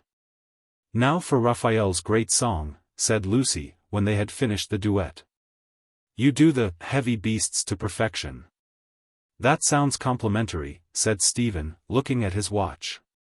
By Jove, it's nearly 1:30. Well, I can just sing this. Stephen delivered with admirable ease the deep notes representing the tread of the heavy beasts.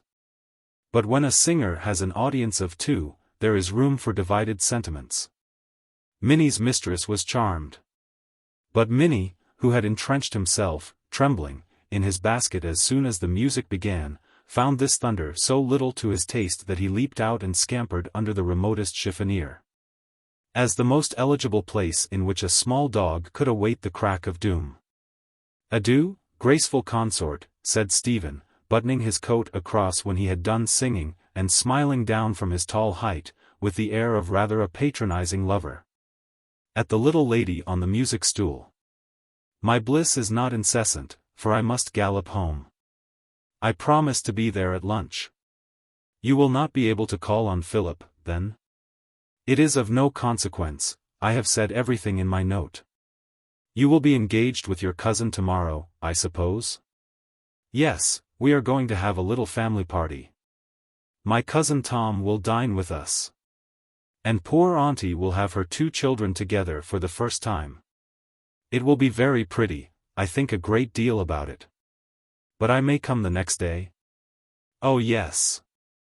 Come and be introduced to my cousin Maggie, though you can hardly be said not to have seen her, you have described her so well. Goodbye, then. And there was that slight pressure of the hands, and momentary meeting of the eyes, which will often leave a little lady with a slight flush and smile on her face that do not subside immediately when the door is closed, and with an inclination to walk up and down the room rather than to seat herself quietly at her embroidery, or other rational and improving occupation. At least this was the effect on Lucy. And you will not, I hope, consider it an indication of vanity predominating over more tender impulses, that she just glanced in the chimney-glass as her walk brought her near it.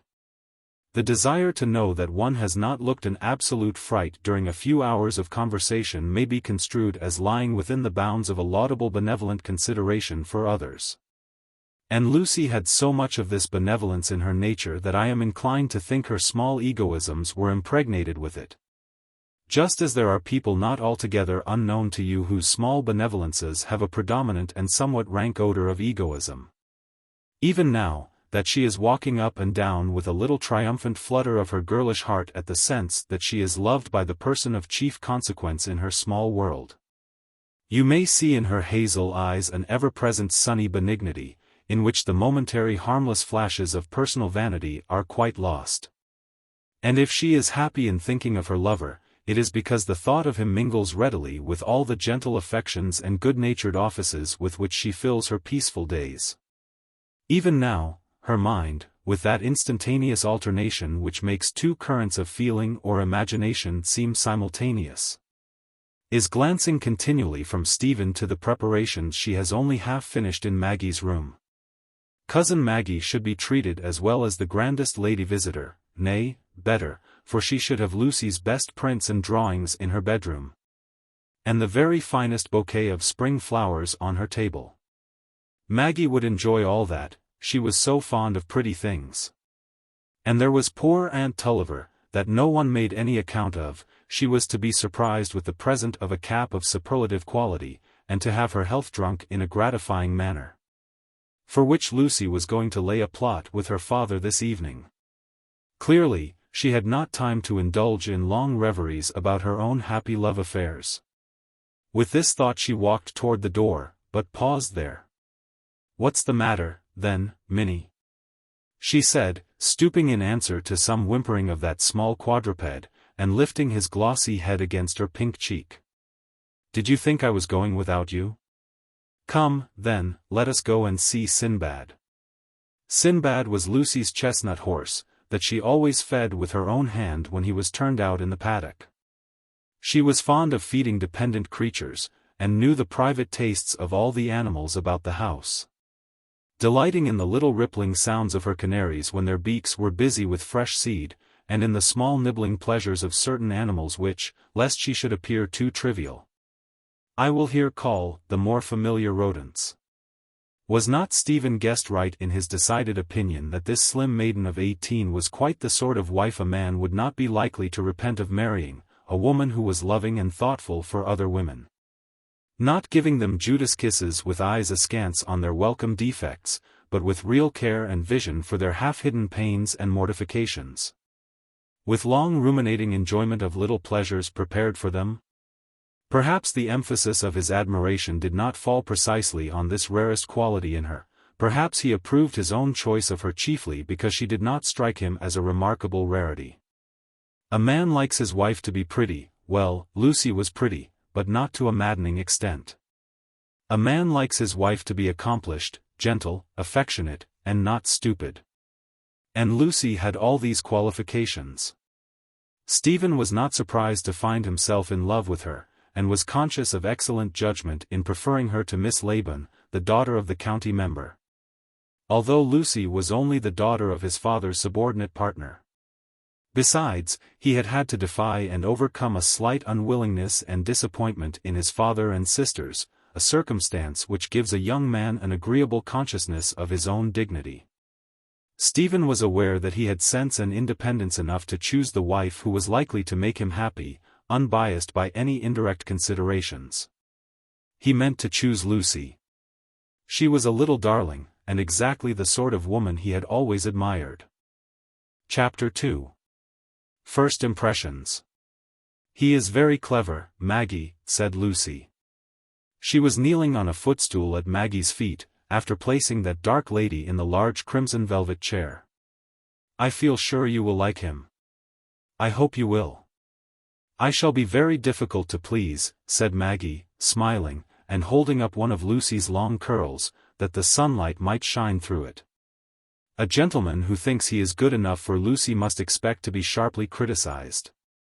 Indeed, he's a great deal too good for me. And sometimes, when he is away, I almost think it can't really be that he loves me. But I can never doubt it when he is with me, though I couldn't bear anyone but you to know that I feel in that way, Maggie." "Oh, then, if I disapprove of him you can give him up, since you are not engaged," said Maggie, with playful gravity. "I would rather not be engaged." "When people are engaged, they begin to think of being married soon," said Lucy, too thoroughly preoccupied to notice Maggie's joke. "And I should like everything to go on for a long while just as it is. Sometimes I am quite frightened lest Stephen should say that he has spoken to Papa. And from something that fell from Papa the other day, I feel sure he and Mr. Guest are expecting that. And Stephen's sisters are very civil to me now. At first, I think they didn't like his paying me attention, and that was natural. It does seem out of keeping that I should ever live in a great place like the Park House, such a little insignificant thing as I am. But people are not expected to be large in proportion to the houses they live in, like snails," said Maggie, laughing. "Pray, are Mr. Guest's sisters giantesses?" "Oh no.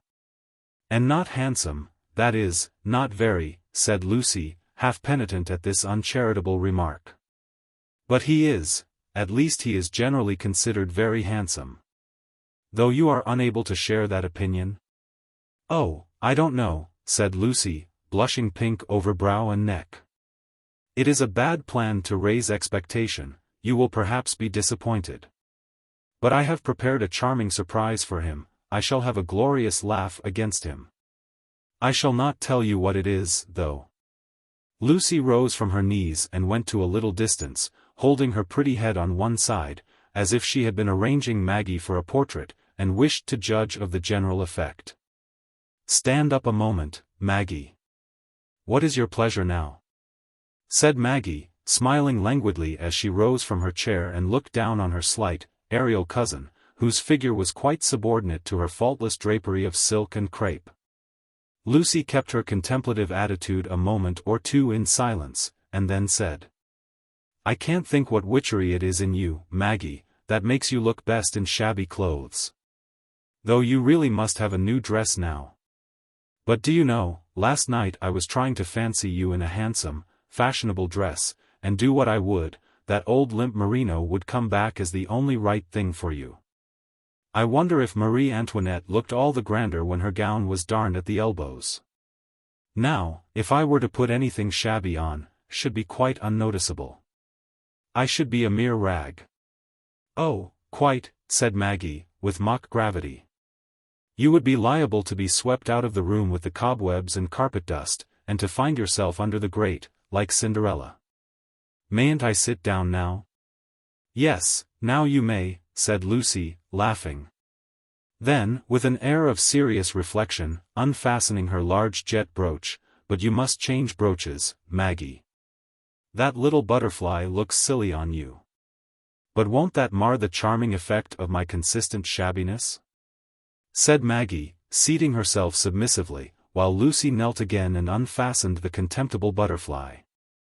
"I wish my mother were of your opinion, for she was fretting last night because this is my best frock.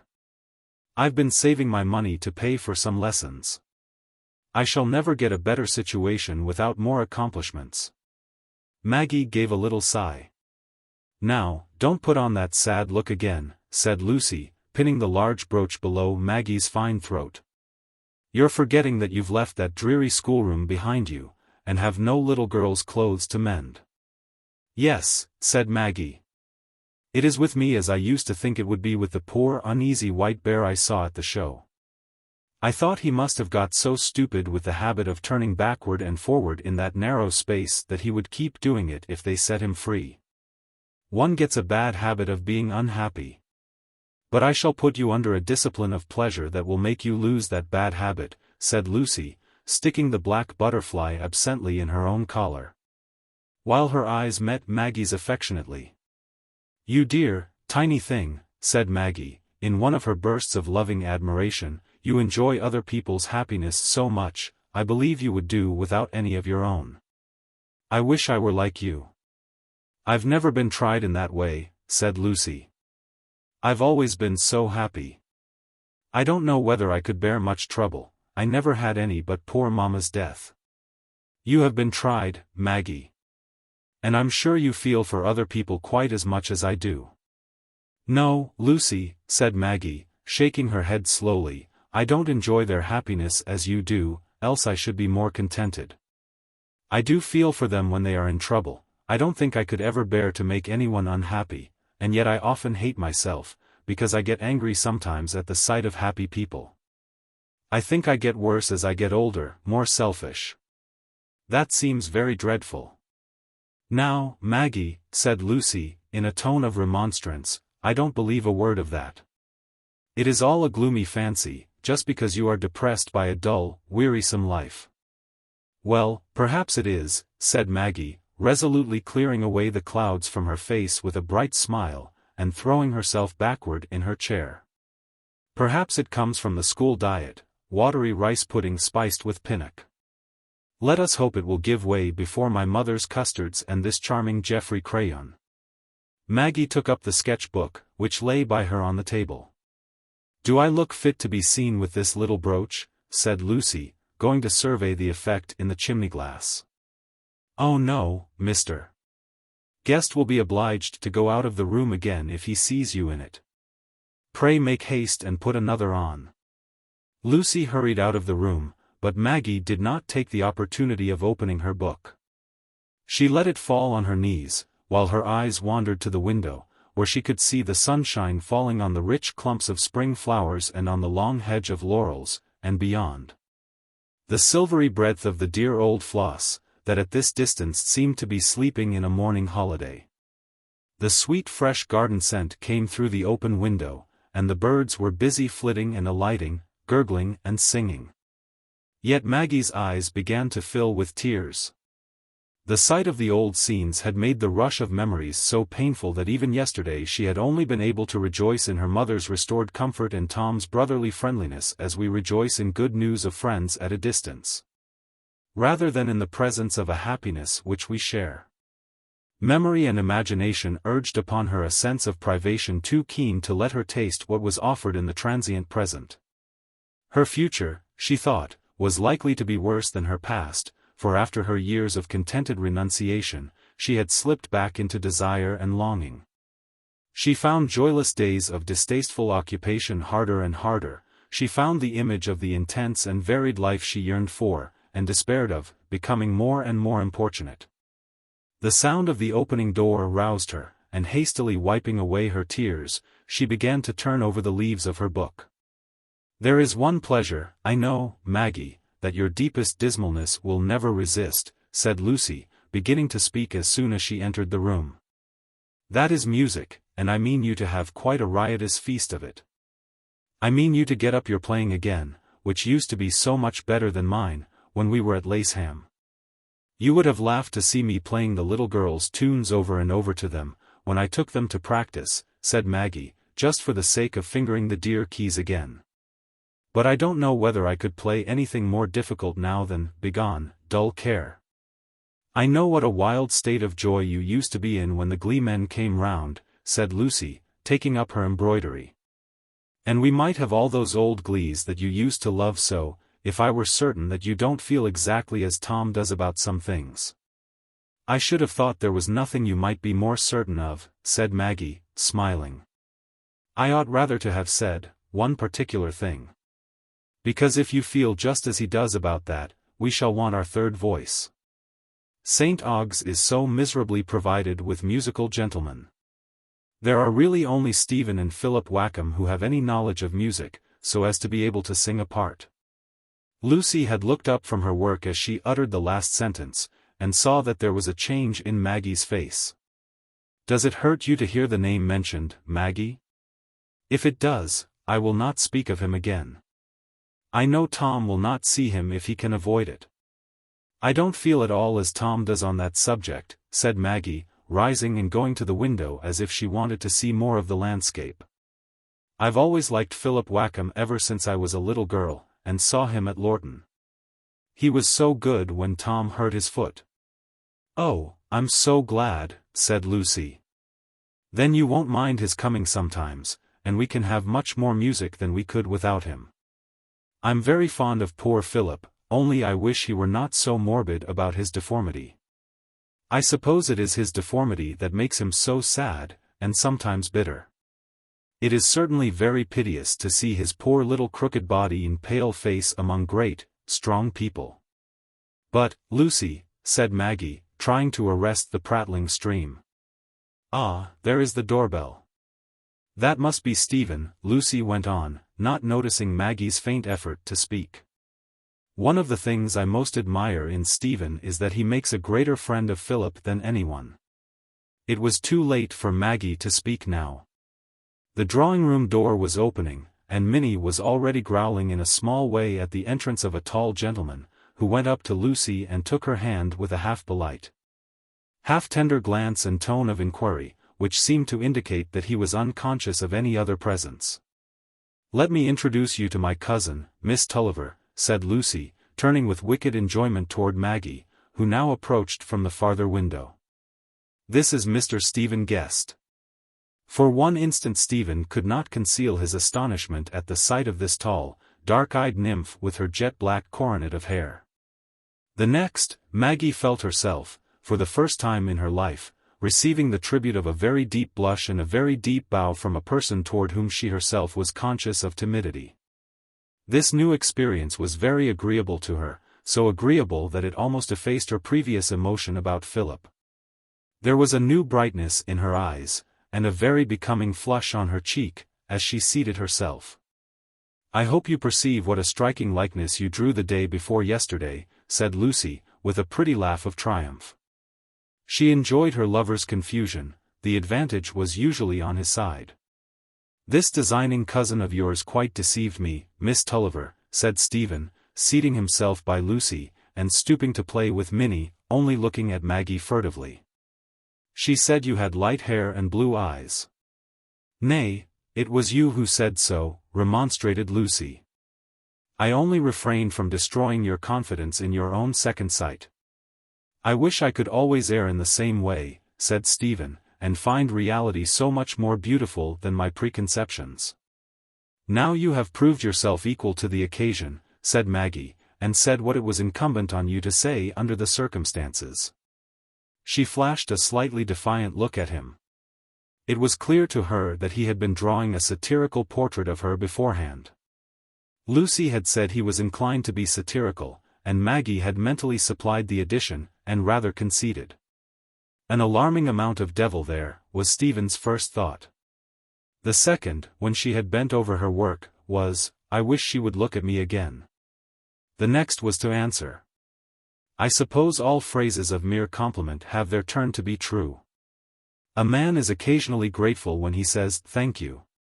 It's rather hard upon him that he must use the same words with which all the world declines a disagreeable invitation, don't you think so, Miss Tulliver? "No," said Maggie, looking at him with her direct glance. "If we use common words on a great occasion, they are the more striking, because they are felt at once to have a particular meaning, like old banners, or everyday clothes, hung up in a sacred place." "Then my compliment ought to be eloquent," said Stephen, really not quite knowing what he said, while Maggie looked at him, seeing that the words were so far beneath the occasion. "No compliment can be eloquent, except as an expression of indifference," said Maggie, flushing a little. Lucy was rather alarmed. She thought Stephen and Maggie were not going to like each other. She had always feared lest Maggie should appear too old and clever to please that critical gentleman. "Why, dear Maggie," she interposed, "you have always pretended that you are too fond of being admired, and now, I think, you are angry because someone ventures to admire you." "Not at all," said Maggie, "I like too well to feel that I am admired, but compliments never make me feel that." "I will never pay you a compliment again, Miss Tulliver," said Stephen. "Thank you. That will be a proof of respect." Poor Maggie. She was so unused to society that she could take nothing as a matter of course, and had never in her life spoken from the lips merely. So that she must necessarily appear absurd to more experienced ladies, from the excessive feeling she was apt to throw into very trivial incidents. But she was even conscious herself of a little absurdity in this instance. It was true she had a theoretic objection to compliments, and had once said impatiently to Philip that she didn't see why women were to be told with a simper that they were beautiful, any more than old men were to be told that they were venerable. Still, to be so irritated by a common practice in the case of a stranger like Mr. Stephen Guest, and to care about his having spoken slightingly of her before he had seen her, was certainly unreasonable, and as soon as she was silent she began to be ashamed of herself. It did not occur to her that her irritation was due to the pleasanter emotion which preceded it. Just as when we are satisfied with a sense of glowing warmth an innocent drop of cold water may fall upon us as a sudden smart.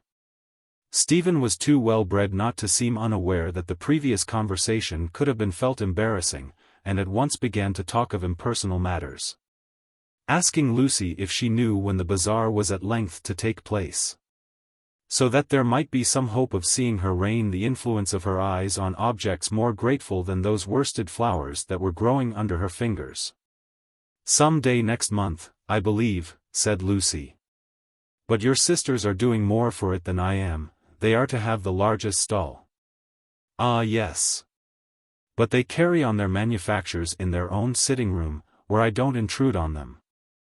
"I see you are not addicted to the fashionable vice of fancy work, Miss Tulliver," said Stephen, looking at Maggie's plain hemming. "No," said Maggie, "I can do nothing more difficult or more elegant than shirt-making." "And your plain sewing is so beautiful, Maggie," said Lucy, "that I think I shall beg a few specimens of you to show as fancy work. Your exquisite sewing is quite a mystery to me, you used to dislike that sort of work so much in old days." "It is a mystery easily explained, dear," said Maggie, looking up quietly. "Plain sewing was the only thing I could get money by, so I was obliged to try and do it well." Lucy, good and simple as she was, could not help blushing a little. She did not quite like that Stephen should know that. Maggie need not have mentioned it. Perhaps there was some pride in the confession, the pride of poverty that will not be ashamed of itself. But if Maggie had been the queen of coquettes she could hardly have invented a means of giving greater piquancy to her beauty in Stephen's eyes. I am not sure that the quiet admission of plain sewing and poverty would have done alone, but assisted by the beauty, they made Maggie more unlike other women even than she had seemed at first. "But I can knit, Lucy," Maggie went on, "if that will be of any use for your bazaar." "Oh yes, of infinite use. I shall set you to work with scarlet wool tomorrow."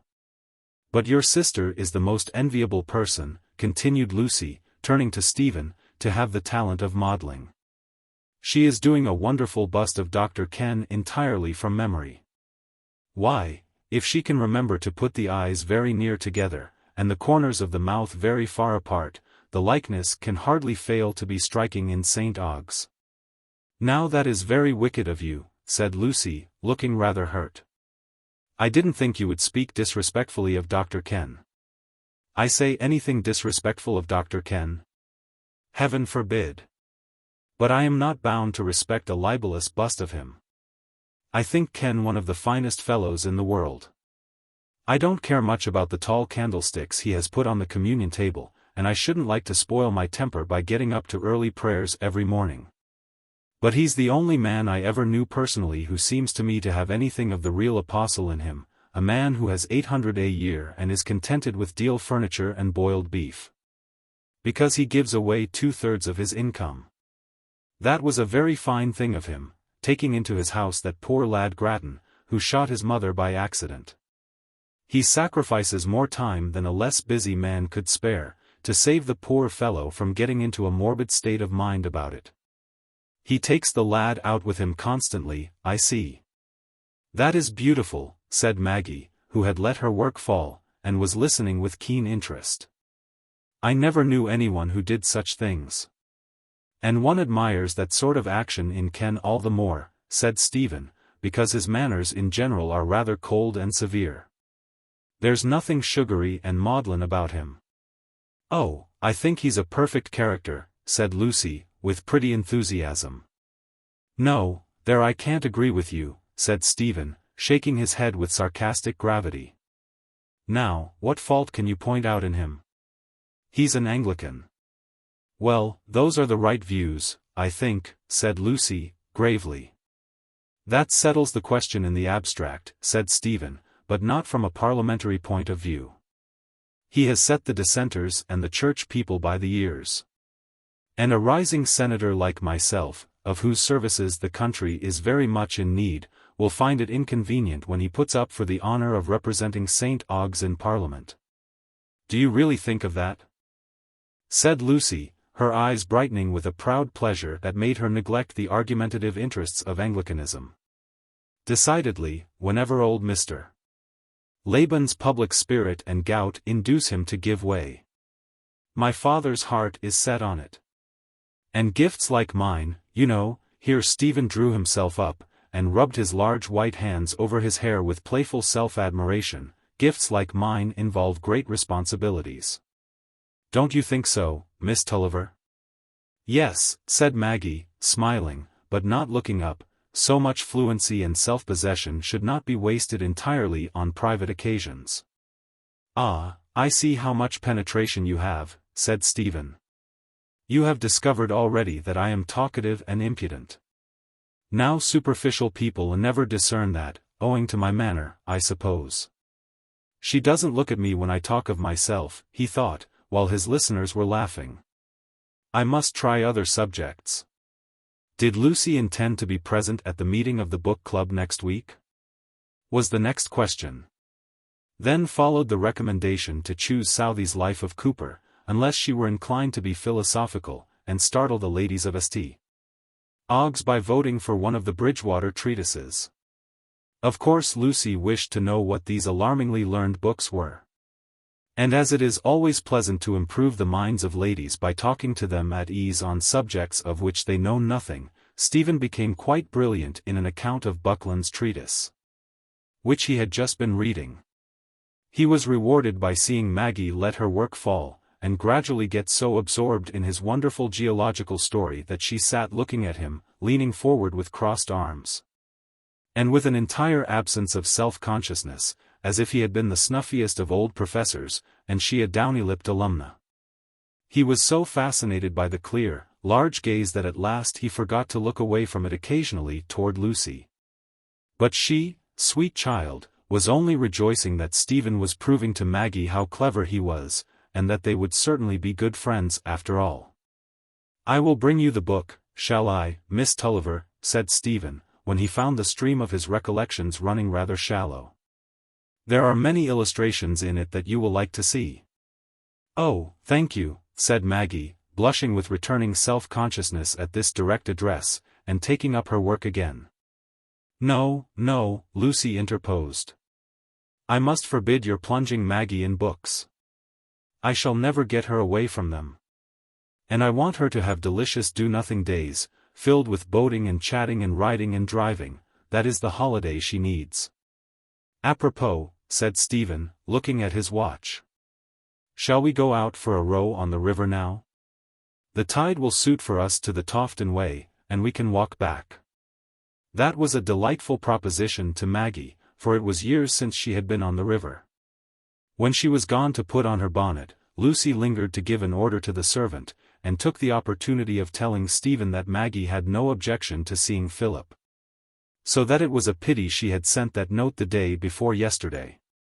But she would write another tomorrow and invite him. I'll call and beat him up tomorrow, said Stephen, and bring him with me in the evening, shall I? My sisters will want to call on you when I tell them your cousin is with you. I must leave the field clear for them in the morning." "Oh yes, pray bring him," said Lucy. "And you will like Maggie, shan't you?" she added, in a beseeching tone. "Isn't she a dear, noble-looking creature?" "Too tall," said Stephen, smiling down upon her, "and a little too fiery. She is not my type of woman, you know." Gentlemen, you are aware, are apt to impart these imprudent confidences to ladies concerning their unfavorable opinion of sister fair ones. That is why so many women have the advantage of knowing that they are secretly repulsive to men who have self-denyingly made ardent love to them. And hardly anything could be more distinctively characteristic of Lucy than that she both implicitly believed what Stephen said, and was determined that Maggie should not know it. But you, who have a higher logic than the verbal to guide you, have already foreseen, as the direct sequence to that unfavorable opinion of Stephen's, that he walked down to the boathouse calculating, by the aid of a vivid imagination, that Maggie must give him her hand at least twice in consequence of this pleasant boating plan. And that a gentleman who wishes ladies to look at him is advantageously situated when he is rowing them in a boat. What then? Had he fallen in love with this surprising daughter of Mrs. Tulliver at first sight? Certainly not. Such passions are never heard of in real life. Besides, he was in love already, and half engaged to the dearest little creature in the world, and he was not a man to make a fool of himself in any way. But when one is 25, one has not chalk stones at one's finger ends that the touch of a handsome girl should be entirely indifferent. It was perfectly natural and safe to admire beauty and enjoy looking at it, at least under such circumstances as the present. And there was really something very interesting about this girl, with her poverty and troubles. It was gratifying to see the friendship between the two cousins. Generally, Stephen admitted, he was not fond of women who had any peculiarity of character, but here the peculiarity seemed really of a superior kind. And provided one is not obliged to marry such women, why, they certainly make a variety in social intercourse. Maggie did not fulfill Stephen's hope by looking at him during the first quarter of an hour. Her eyes were too full of the old banks that she knew so well. She felt lonely, cut off from Philip, the only person who had ever seemed to love her devotedly, as she had always longed to be loved. But presently the rhythmic movement of the oars attracted her, and she thought she should like to learn how to row. This roused her from her reverie, and she asked if she might take an oar. It appeared that she required much teaching, and she became ambitious. The exercise brought the warm blood into her cheeks, and made her inclined to take her lesson merrily. "I shall not be satisfied until I can manage both oars, and row you and Lucy," she said, looking very bright as she stepped out of the boat. Maggie, we know, was apt to forget the thing she was doing, and she had chosen an inopportune moment for her remark. Her foot slipped, but happily missed her. Stephen Guest held her hand, and kept her up with a firm grasp. "You have not hurt yourself at all, I hope," he said, bending to look in her face with anxiety. It was very charming to be taken care of in that kind, graceful manner by someone taller and stronger than oneself. Maggie had never felt just in the same way before.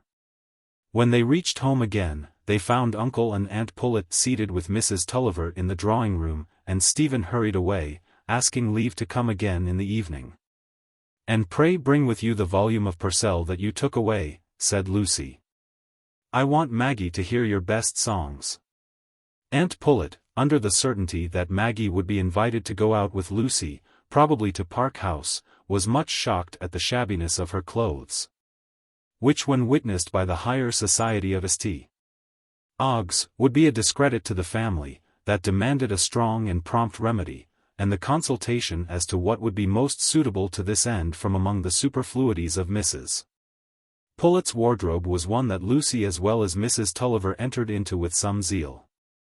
Maggie must really have an evening dress as soon as possible, and she was about the same height as Aunt Pullet. "But she's so much broader across the shoulders than I am, it's very ill-convenient," said Mrs. Pullet, "else she might wear that beautiful black brocade mine without any alteration." "And her arms are beyond everything," added Mrs. Pullet, sorrowfully, as she lifted Maggie's large round arm, "she'd never get my sleeves on."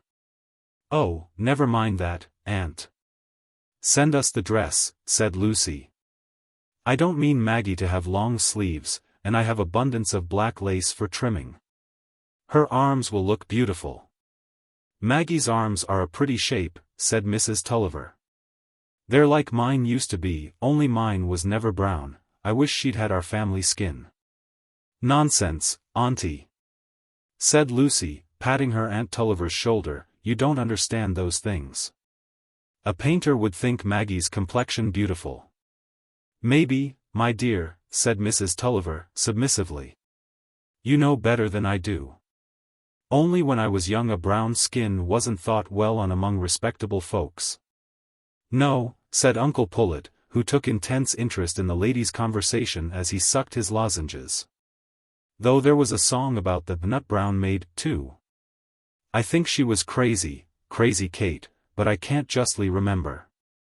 "Oh dear, dear," said Maggie, laughing, but impatient. "I think that will be the end of my brown skin, if it is always to be talked about so much." Chapter 3. Confidential Moments. When Maggie went up to her bedroom that night, it appeared that she was not at all inclined to undress. She set down her candle on the first table that presented itself, and began to walk up and down her room, which was a large one, with a firm, regular, and rather rapid step, which showed that the exercise was the instinctive vent of strong excitement. Her eyes and cheeks had an almost feverish brilliancy. Her head was thrown backward, and her hands were clasped with the palms outward, and with that tension of the arms which is apt to accompany mental absorption. Had anything remarkable happened? Nothing that you are not likely to consider in the highest degree unimportant. She had been hearing some fine music sung by a fine bass voice, but then it was sung in a provincial, amateur fashion, such as would have left a critical ear much to desire. And she was conscious of having been looked at a great deal, in rather a furtive manner, from beneath a pair of well-marked horizontal eyebrows, with a glance that seemed somehow to have caught the vibratory influence of the voice. Such things could have had no perceptible effect on a thoroughly well-educated young lady, with a perfectly balanced mind, who had had all the advantages of fortune, training, and refined society. But if Maggie had been that young lady, you would probably have known nothing about her. Her life would have had so few vicissitudes that it could hardly have been written. For the happiest women, like the happiest nations, have no history. In poor Maggie's highly strung, hungry nature, just come away from a third-rate schoolroom, with all its jarring sounds and petty round of tasks, these apparently trivial causes had the effect of rousing and exalting her imagination in a way that was mysterious to herself. It was not that she thought distinctly of Mr. Stephen Guest, or dwelt on the indications that he looked at her with admiration. It was rather that she felt the half-remote presence of a world of love and beauty and delight, made up of vague, mingled images from all the poetry and romance she had ever read, or had ever woven in her dreamy reveries. Her mind glanced back once or twice to the time when she had courted privation, when she had thought all longing, all impatience was subdued. But that condition seemed irrecoverably gone, and she recoiled from the remembrance of it. No prayer, no striving now, would bring back that negative peace. The battle of her life, it seemed, was not to be decided in that short and easy way, by perfect renunciation at the very threshold of her youth. The music was vibrating in her still, Purcell's music, with its wild passion and fancy, and she could not stay in the recollection of that bare, lonely past. She was in her brighter aerial world again, when a little tap came at the door. Of course it was her cousin, who entered in ample white dressing-gown. "Why, Maggie, you naughty child, haven't you begun to undress?" said Lucy, in astonishment. "I promised not to come and talk to you, because I thought you must be tired. But here you are, looking as if you were ready to dress for a ball. Come, come, get on your dressing-gown and unplait your hair." "Well, you are not very forward," retorted Maggie, hastily reaching her own pink cotton gown, and looking at Lucy's light brown hair brushed back in curly disorder. "Oh, I have not much to do. I shall sit down and talk to you till I see you are really on the way to bed." While Maggie stood and unplaited her long black hair over her pink drapery, Lucy sat down near the toilette table, watching her with affectionate eyes, and head a little aside. Like a pretty spaniel. "If it appears to you at all incredible that young ladies should be led on to talk confidentially in a situation of this kind, I will beg you to remember that human life furnishes many exceptional cases. You really have enjoyed the music tonight, haven't you, Maggie?" "Oh yes, that is what prevented me from feeling sleepy. I think I should have no other mortal wants, if I could always have plenty of music. It seems to infuse strength into my limbs, and ideas into my brain. Life seems to go on without effort, when I am filled with music. At other times one is conscious of carrying a weight. And Stephen has a splendid voice, hasn't he?" "Well, perhaps we are neither of us judges of that," said Maggie, laughing, as she seated herself and tossed her long hair back. "You are not impartial, and I think any barrel organ splendid. But tell me what you think of him, now. Tell me exactly, good and bad too." "Oh, I think you should humiliate him a little. A lover should not be so much at ease, and so self-confident. He ought to tremble more." "Nonsense, Maggie. As if anyone could tremble at me. You think he is conceited, I see that. But you don't dislike him, do you?" "Dislike him? No.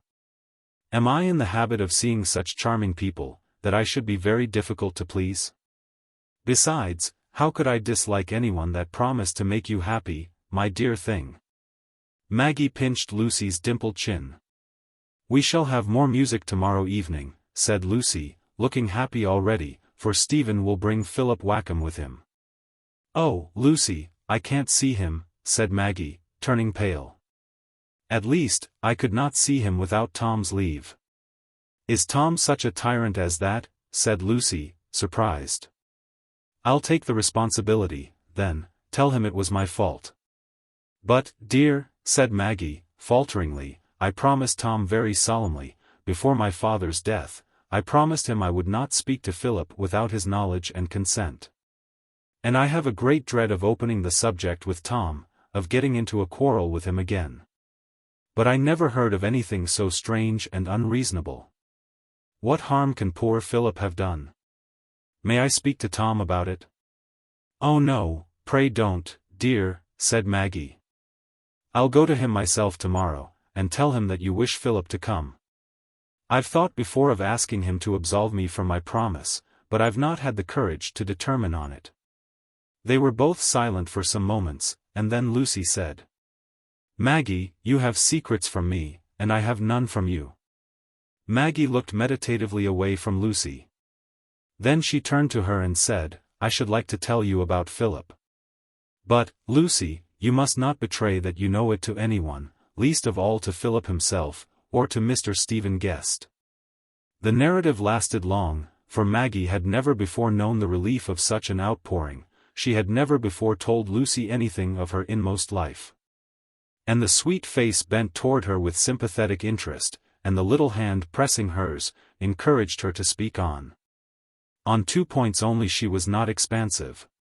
She did not betray fully what still rankled in her mind as Tom's great offense, the insults he had heaped on Philip. Angry as the remembrance still made her, she could not bear that anyone else should know it at all, both for Tom's sake and Philip's.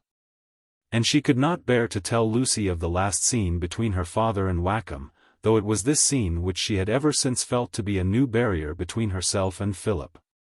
She merely said, she saw now that Tom was, on the whole, right in regarding any prospect of love and marriage between her and Philip as put out of the question by the relation of the two families. Of course Philip's father would never consent. "There, Lucy, you have had my story," said Maggie, smiling, with the tears in her eyes. "You see I am like Sir Andrew Aguecheek. I was adored once. Ah, now I see how it is you know Shakespeare and everything, and have learned so much since you left school. Which always seemed to me witchcraft before, part of your general uncanniness," said Lucy. She mused a little with her eyes downward, and then added, looking at Maggie, "It is very beautiful that you should love Philip. I never thought such a happiness would befall him. And in my opinion, you ought not to give him up. There are obstacles now, but they may be done away with in time." Maggie shook her head. "Yes, yes," persisted Lucy. "I can't help being hopeful about it. There is something romantic in it, out of the common way, just what everything that happens to you ought to be. And Philip will adore you like a husband in a fairy tale. Oh, I shall puzzle my small brain to contrive some plot that will bring everybody into the right mind, so that you may marry Philip when I marry somebody else. Wouldn't that be a pretty ending to all my poor Maggie's troubles?" Maggie tried to smile, but shivered, as if she felt a sudden chill. "Ah, dear, you are cold," said Lucy. "You must go to bed, and so must I. I dare not think what time it is."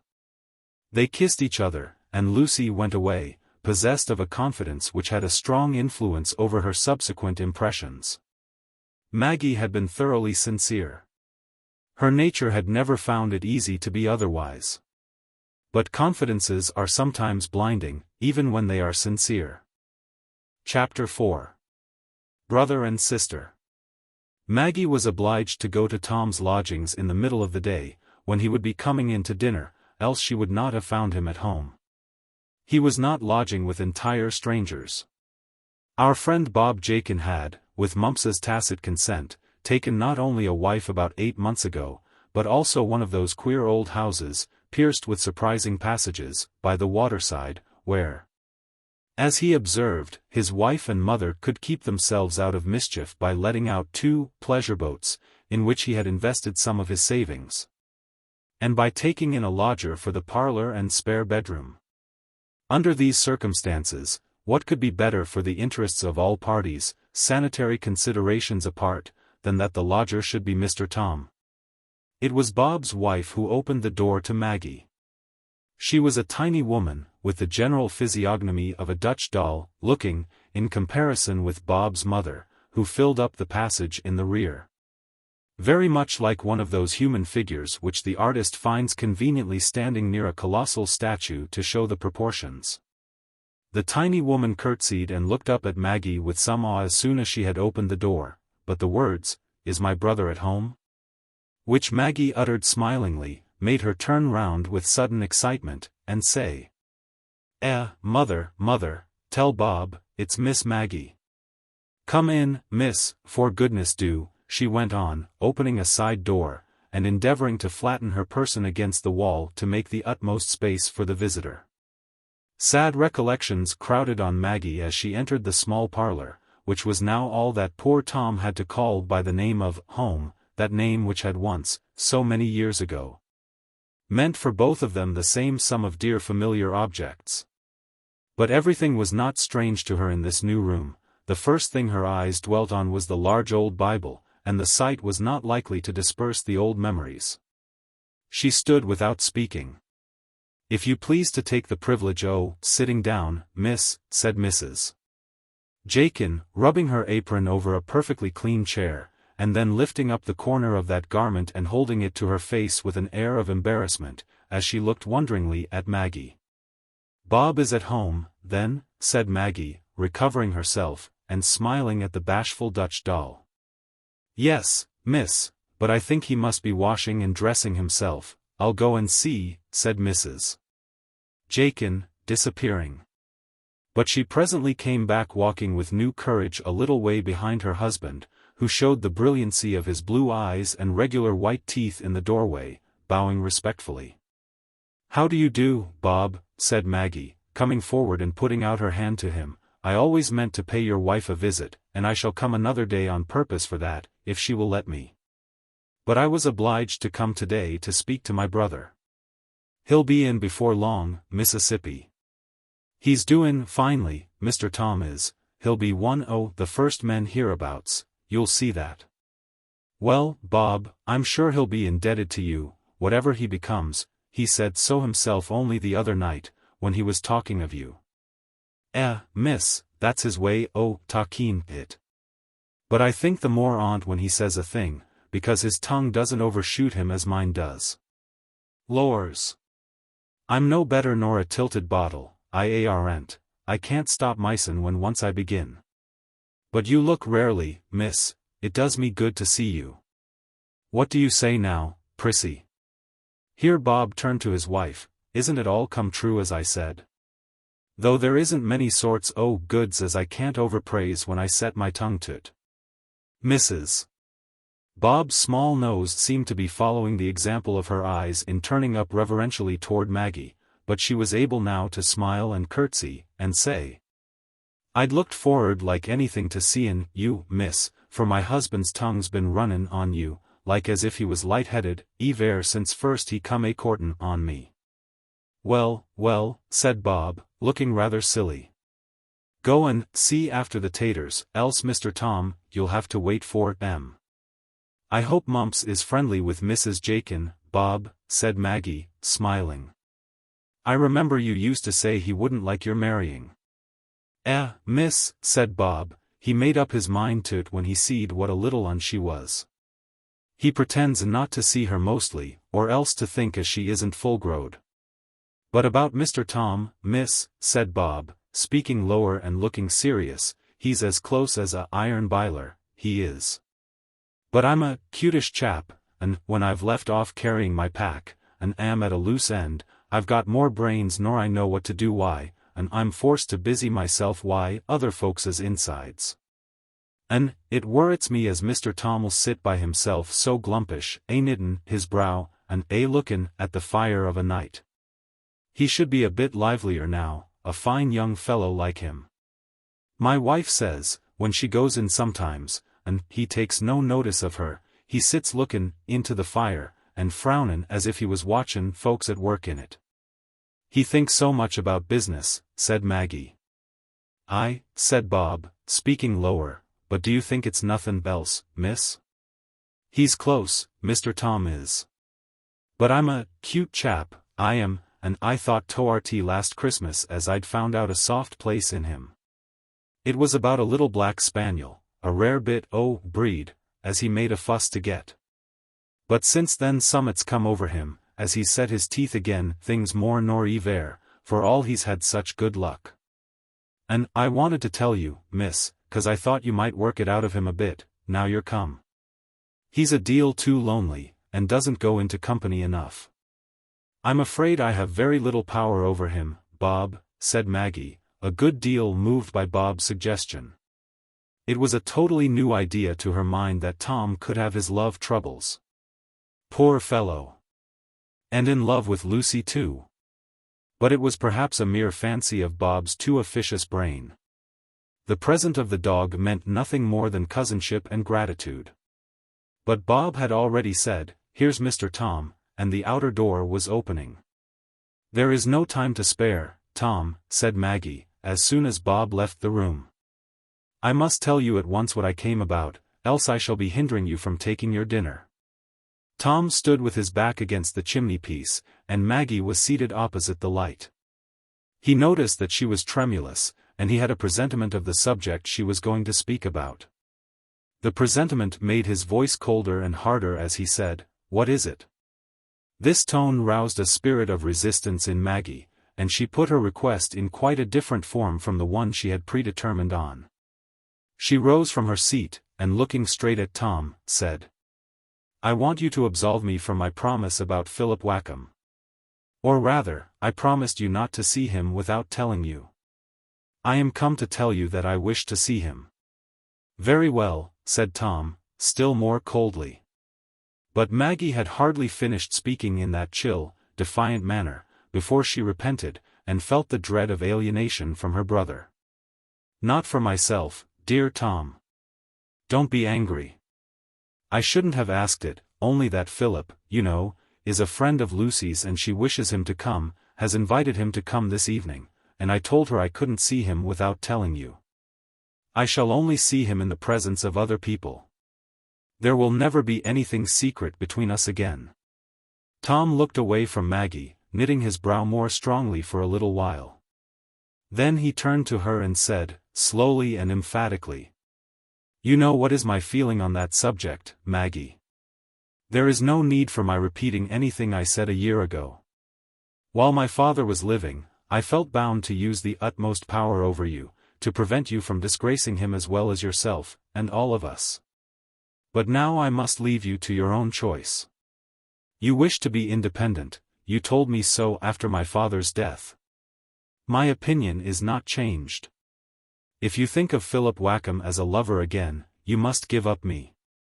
I don't wish it, dear Tom, at least as things are, I see that it would lead to misery. But I shall soon go away to another situation, and I should like to be friends with him again while I am here. Lucy wishes it. The severity of Tom's face relaxed a little. I shouldn't mind your seeing him occasionally at my uncle's. I don't want you to make a fuss on the subject. But I have no confidence in you, Maggie. You would be led away to do anything. That was a cruel word. Maggie's lip began to tremble. Why will you say that, Tom? It is very hard of you. Have I not done and borne everything as well as I could? And I kept my word to you, when, my life has not been a happy one, any more than yours. She was obliged to be childish. The tears would come. When Maggie was not angry, she was as dependent on kind or cold words as a daisy on the sunshine or the cloud. The need of being loved would always subdue her, as, in old days, it subdued her in the worm-eaten attic. The brother's goodness came uppermost at this appeal, but it could only show itself in Tom's fashion. He put his hand gently on her arm, and said, in the tone of a kind pedagogue, "Now listen to me, Maggie. I'll tell you what I mean. You're always in extremes, you have no judgment and self-command. And yet you think you know best, and will not submit to be guided. You know I didn't wish you to take a situation. My Aunt Pullet was willing to give you a good home, and you might have lived respectably amongst your relations, until I could have provided a home for you with my mother. And that is what I should like to do. I wished my sister to be a lady, and I always have taken care of you, as my father desired, until you were well married. But your ideas and mine never accord, and you will not give way. Yet you might have sense enough to see that a brother, who goes out into the world and mixes with men, necessarily knows better what is right and respectable for his sister than she can know herself. You think I am not kind, but my kindness can only be directed by what I believe to be good for you." "Yes, I know, dear Tom," said Maggie, still half sobbing, but trying to control her tears. "I know you would do a great deal for me, I know how you work, and don't spare yourself. I am grateful to you. But, indeed, you can't quite judge for me, our natures are very different. You don't know how differently things affect me from what they do you." "Yes, I do know, I know it too well. I know how differently you must feel about all that affects our family, and your own dignity as a young woman, before you could think of receiving secret addresses from Philip Wakem. If it was not disgusting to me in every other way, I should object to my sister's name being associated for a moment with that of a young man whose father must hate the very thought of us all. And would spurn you. With anyone but you, I should think it quite certain that what you witnessed just before my father's death would secure you from ever thinking again of Philip Wakem as a lover. But I don't feel certain of it with you, I never feel certain about anything with you. At one time you take pleasure in a sort of perverse self-denial, and at another you have not resolution to resist a thing that you know to be wrong." There was a terrible cutting truth in Tom's words, that hard rind of truth which is discerned by unimaginative, unsympathetic minds. Maggie always writhed under this judgment of Tom's. She rebelled and was humiliated in the same moment. It seemed as if he held a glass before her to show her her own folly and weakness, as if he were a prophetic voice predicting her future fallings. And yet, all the while, she judged him in return. She said inwardly that he was narrow and unjust, that he was below feeling those mental needs which were often the source of the wrongdoing or absurdity that made her life a planless riddle to him. She did not answer directly, her heart was too full, and she sat down, leaning her arm on the table. It was no use trying to make Tom feel that she was near to him. He always repelled her. Her feeling under his words was complicated by the allusion to the last scene between her father and Wakem, and at length that painful, solemn memory surmounted the immediate grievance. No. She did not think of such things with frivolous indifference, and Tom must not accuse her of that. She looked up at him with a grave, earnest gaze and said, "I can't make you think better of me, Tom, by anything I can say. But I am not so shut out from all your feelings as you believe me to be. I see as well as you do that from our position with regard to Philip's father, not on other grounds, it would be unreasonable, it would be wrong, for us to entertain the idea of marriage. And I have given up thinking of him as a lover. I am telling you the truth, and you have no right to disbelieve me. I have kept my word to you, and you have never detected me in a falsehood. I should not only not encourage, should carefully avoid, any intercourse with Philip on any other footing than of quiet friendship. You may think that I am unable to keep my resolutions. But at least you ought not to treat me with hard contempt on the ground of faults that I have not committed yet." "Well, Maggie," said Tom, softening under this appeal, "I don't want to overstrain matters. I think, all things considered, it will be best for you to see Philip Wakem, if Lucy wishes him to come to the house. I believe what you say, at least you believe it yourself, I know. I can only warn you. I wish to be as good a brother to you as you will let me." There was a little tremor in Tom's voice as he uttered the last words, and Maggie's ready affection came back with as sudden a glow as when they were children, and bit their cake together as a sacrament of conciliation. She rose and laid her hand on Tom's shoulder. "Dear Tom, I know you mean to be good. I know you have had a great deal to bear, and have done a great deal. I should like to be a comfort to you, not to vex you. You don't think I'm altogether naughty, now, do you?" Tom smiled at the eager face. His smiles were very pleasant to see when they did come, for the grey eyes could be tender underneath the frown. "No, Maggie. I may turn out better than you expect. I hope you will. And may I come some day and make tea for you, and see this extremely small wife of Bob's again?" "Yes, but trot away now, for I've no more time to spare," said Tom, looking at his watch. "Not to give me a kiss?" Tom bent to kiss her cheek, and then said, "There. Be a good girl. I've got a great deal to think of today. I'm going to have a long consultation with my Uncle Dean this afternoon. You'll come to Aunt Glegg's tomorrow?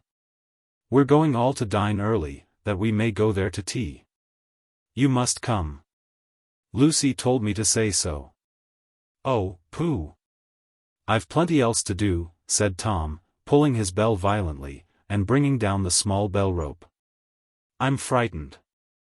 "I shall run away," said Maggie, making a laughing retreat, while Tom, with masculine philosophy, flung the bell rope to the farther end of the room.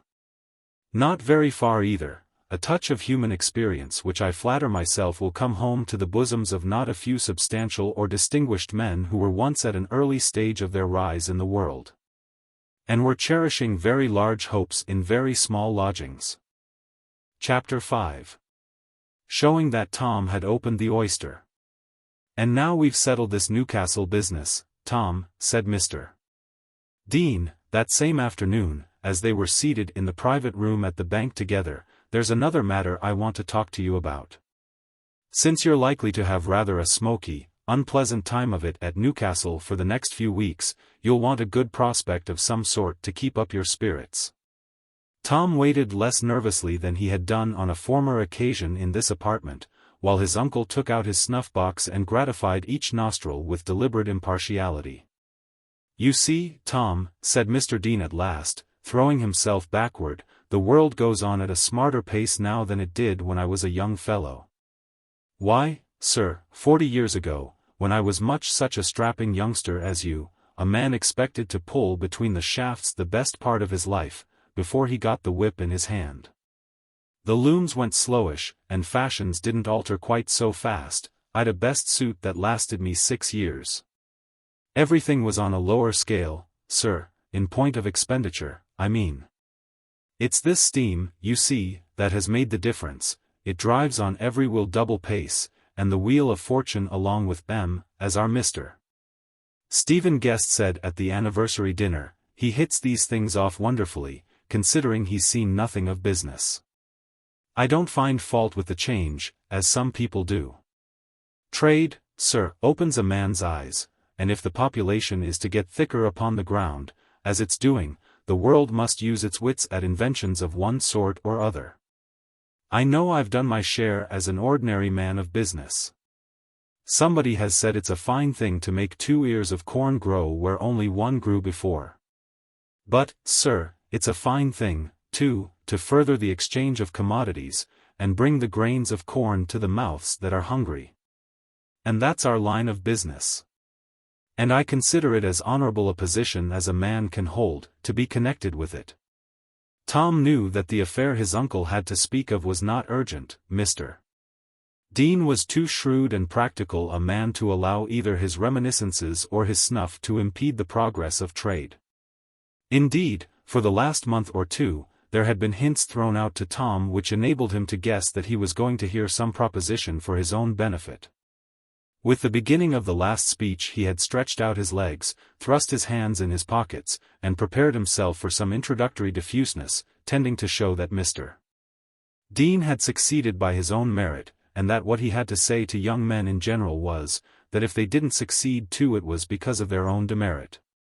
He was rather surprised, then, when his uncle put a direct question to him. "Let me see, it's going on for 7 years now since you applied to me for a situation, Tom?" "Yes, sir." "I'm 23 now," said Tom.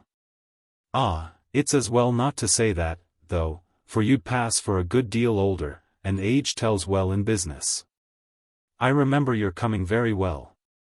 I remember I saw there was some pluck in you, and that was what made me give you encouragement. And I'm happy to say I was right, I'm not often deceived.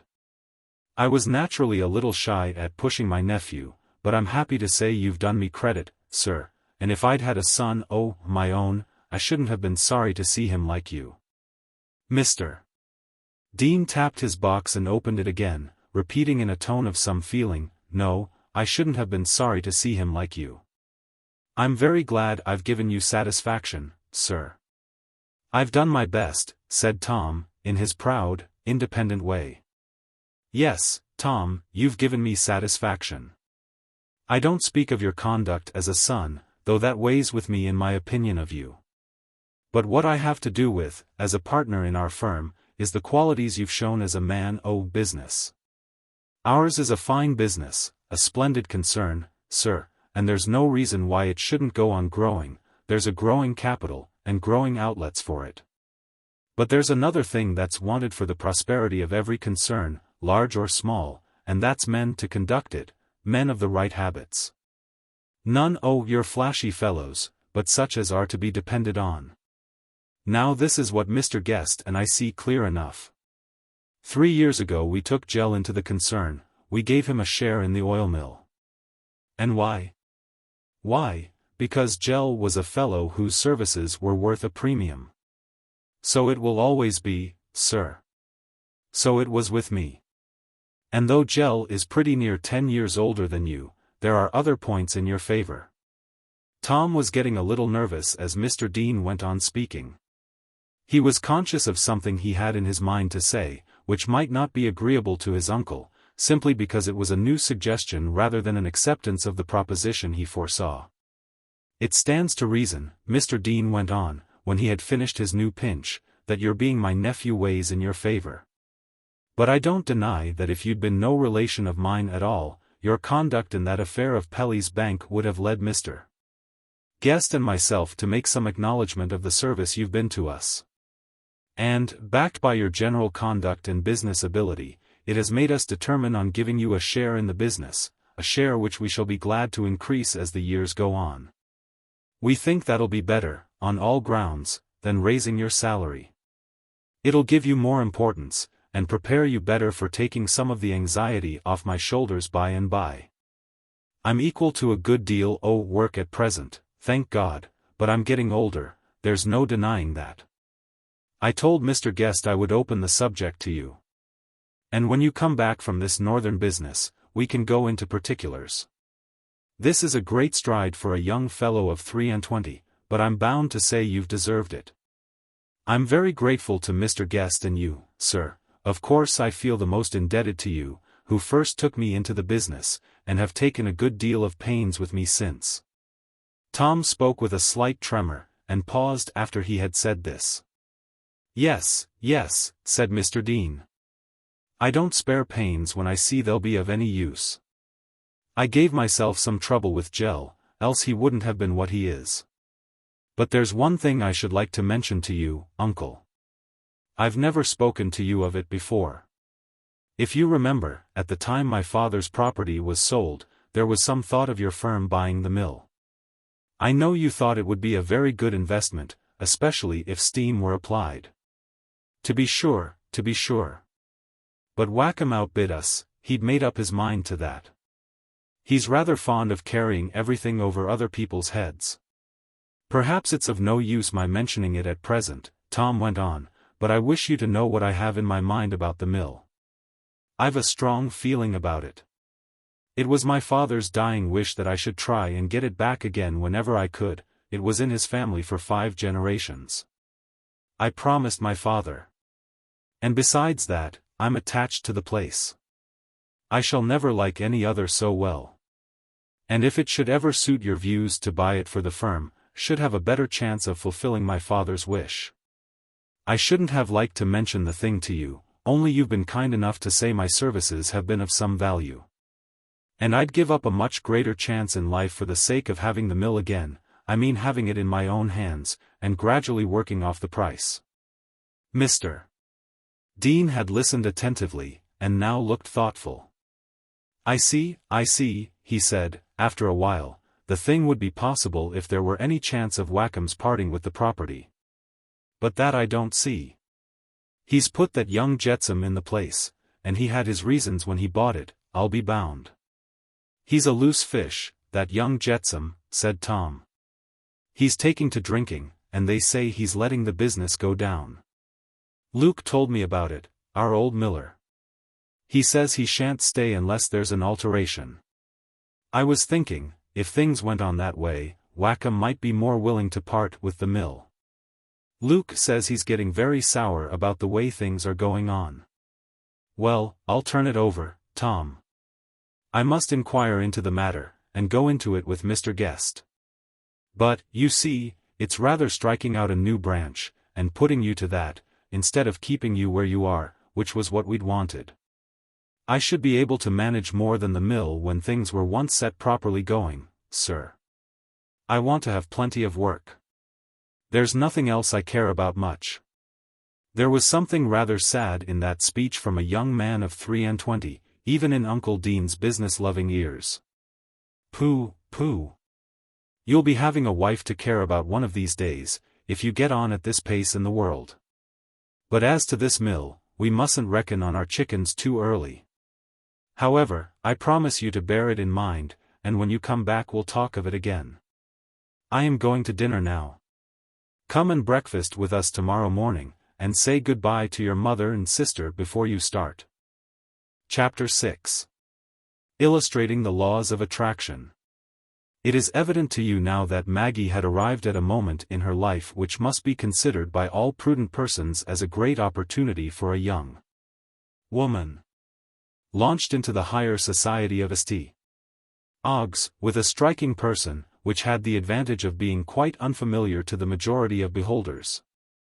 And with such moderate assistance of costume as you have seen foreshadowed in Lucy's anxious colloquy with Aunt Pullet, Maggie was certainly at a new starting point in life.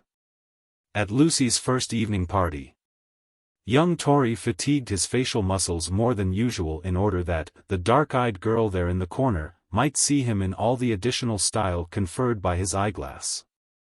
And several young ladies went home intending to have short sleeves with black lace, and to plait their hair in a broad coronet at the back of their head. That cousin of Miss Dean's looked so very well. In fact, poor Maggie, with all her inward consciousness of a painful past and her presentiment of a troublous future, was on the way to become an object of some envy, a topic of discussion in the newly established billiard room, and between fair friends who had no secrets from each other on the subject of trimmings. The Miss Guests, who associated chiefly on terms of condescension with the families of St. Ogg's, and were the glass of fashion there, took some exception to Maggie's manners.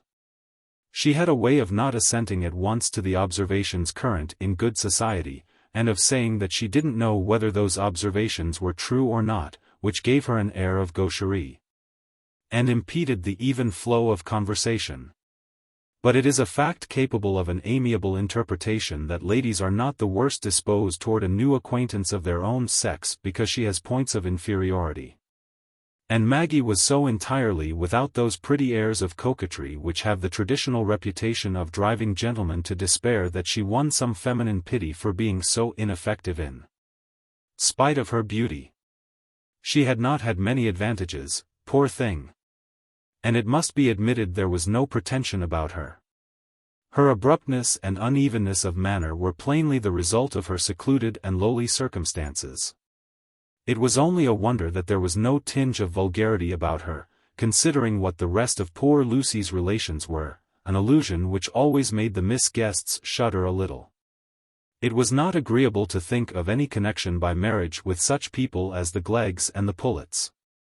But it was of no use to contradict Stephen when once he had set his mind on anything, and certainly there was no possible objection to Lucy in herself.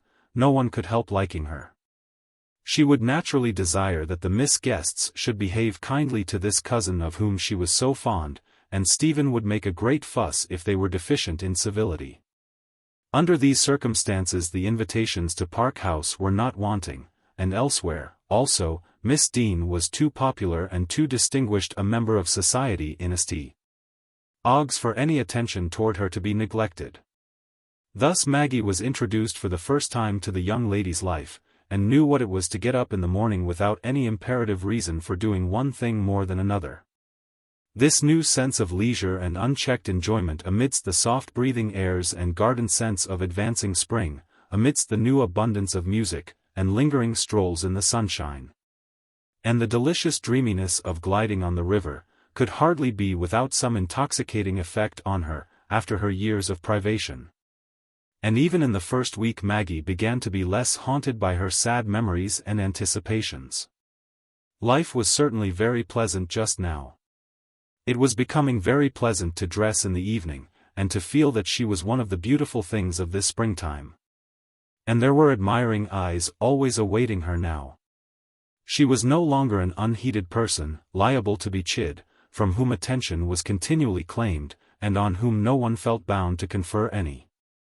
It was pleasant, too, when Stephen and Lucy were gone out riding, to sit down at the piano alone, and find that the old fitness between her fingers and the keys remained, and revived. Like a sympathetic kinship not to be worn out by separation.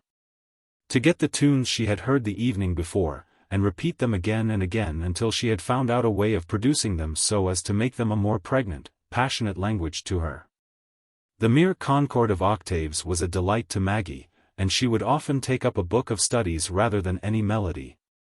That she might taste more keenly by abstraction the more primitive sensation of intervals. Not that her enjoyment of music was of the kind that indicates a great specific talent. It was rather that her sensibility to the supreme excitement of music was only one form of that passionate sensibility which belonged to her whole nature, and made her faults and virtues all merge in each other.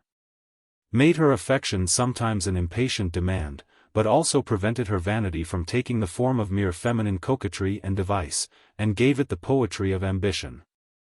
But you have known Maggie a long while, and need to be told, not her characteristics, but her history, which is a thing hardly to be predicted even from the completest knowledge of characteristics. For the tragedy of our lives is not created entirely from within. Character, says Novalis, in one of his questionable aphorisms, character is destiny. But not the whole of our destiny.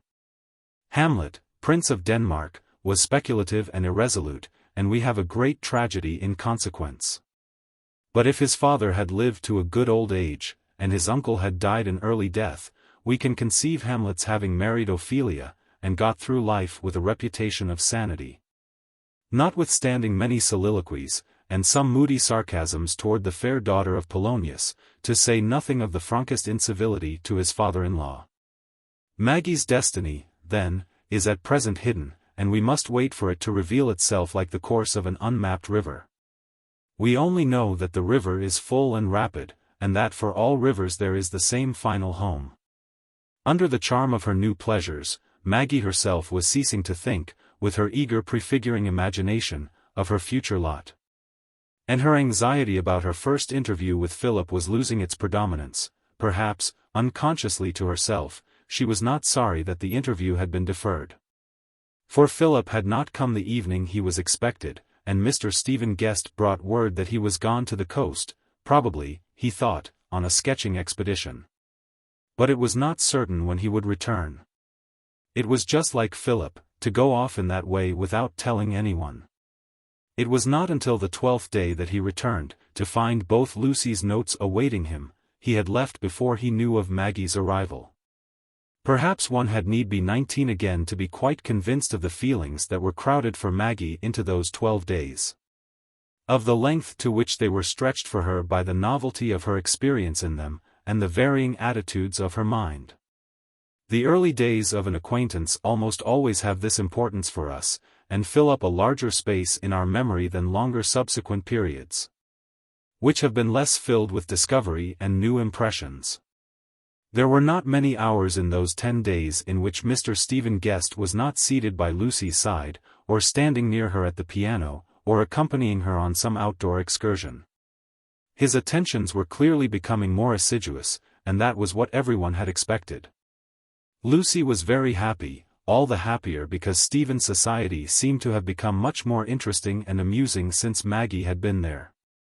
Playful discussions, sometimes serious ones, were going forward, in which both Stephen and Maggie revealed themselves, to the admiration of the gentle, unobtrusive Lucy. And it more than once crossed her mind what a charming quartet they should have through life when Maggie married Philip. Is it an inexplicable thing that a girl should enjoy her lover's society the more for the presence of a third person? And be without the slightest spasm of jealousy that the third person had the conversation habitually directed to her?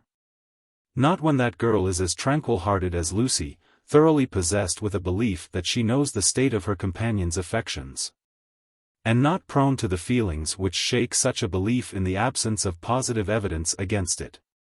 Besides, it was Lucy by whom Stephen sat, to whom he gave his arm, to whom he appealed as the person sure to agree with him.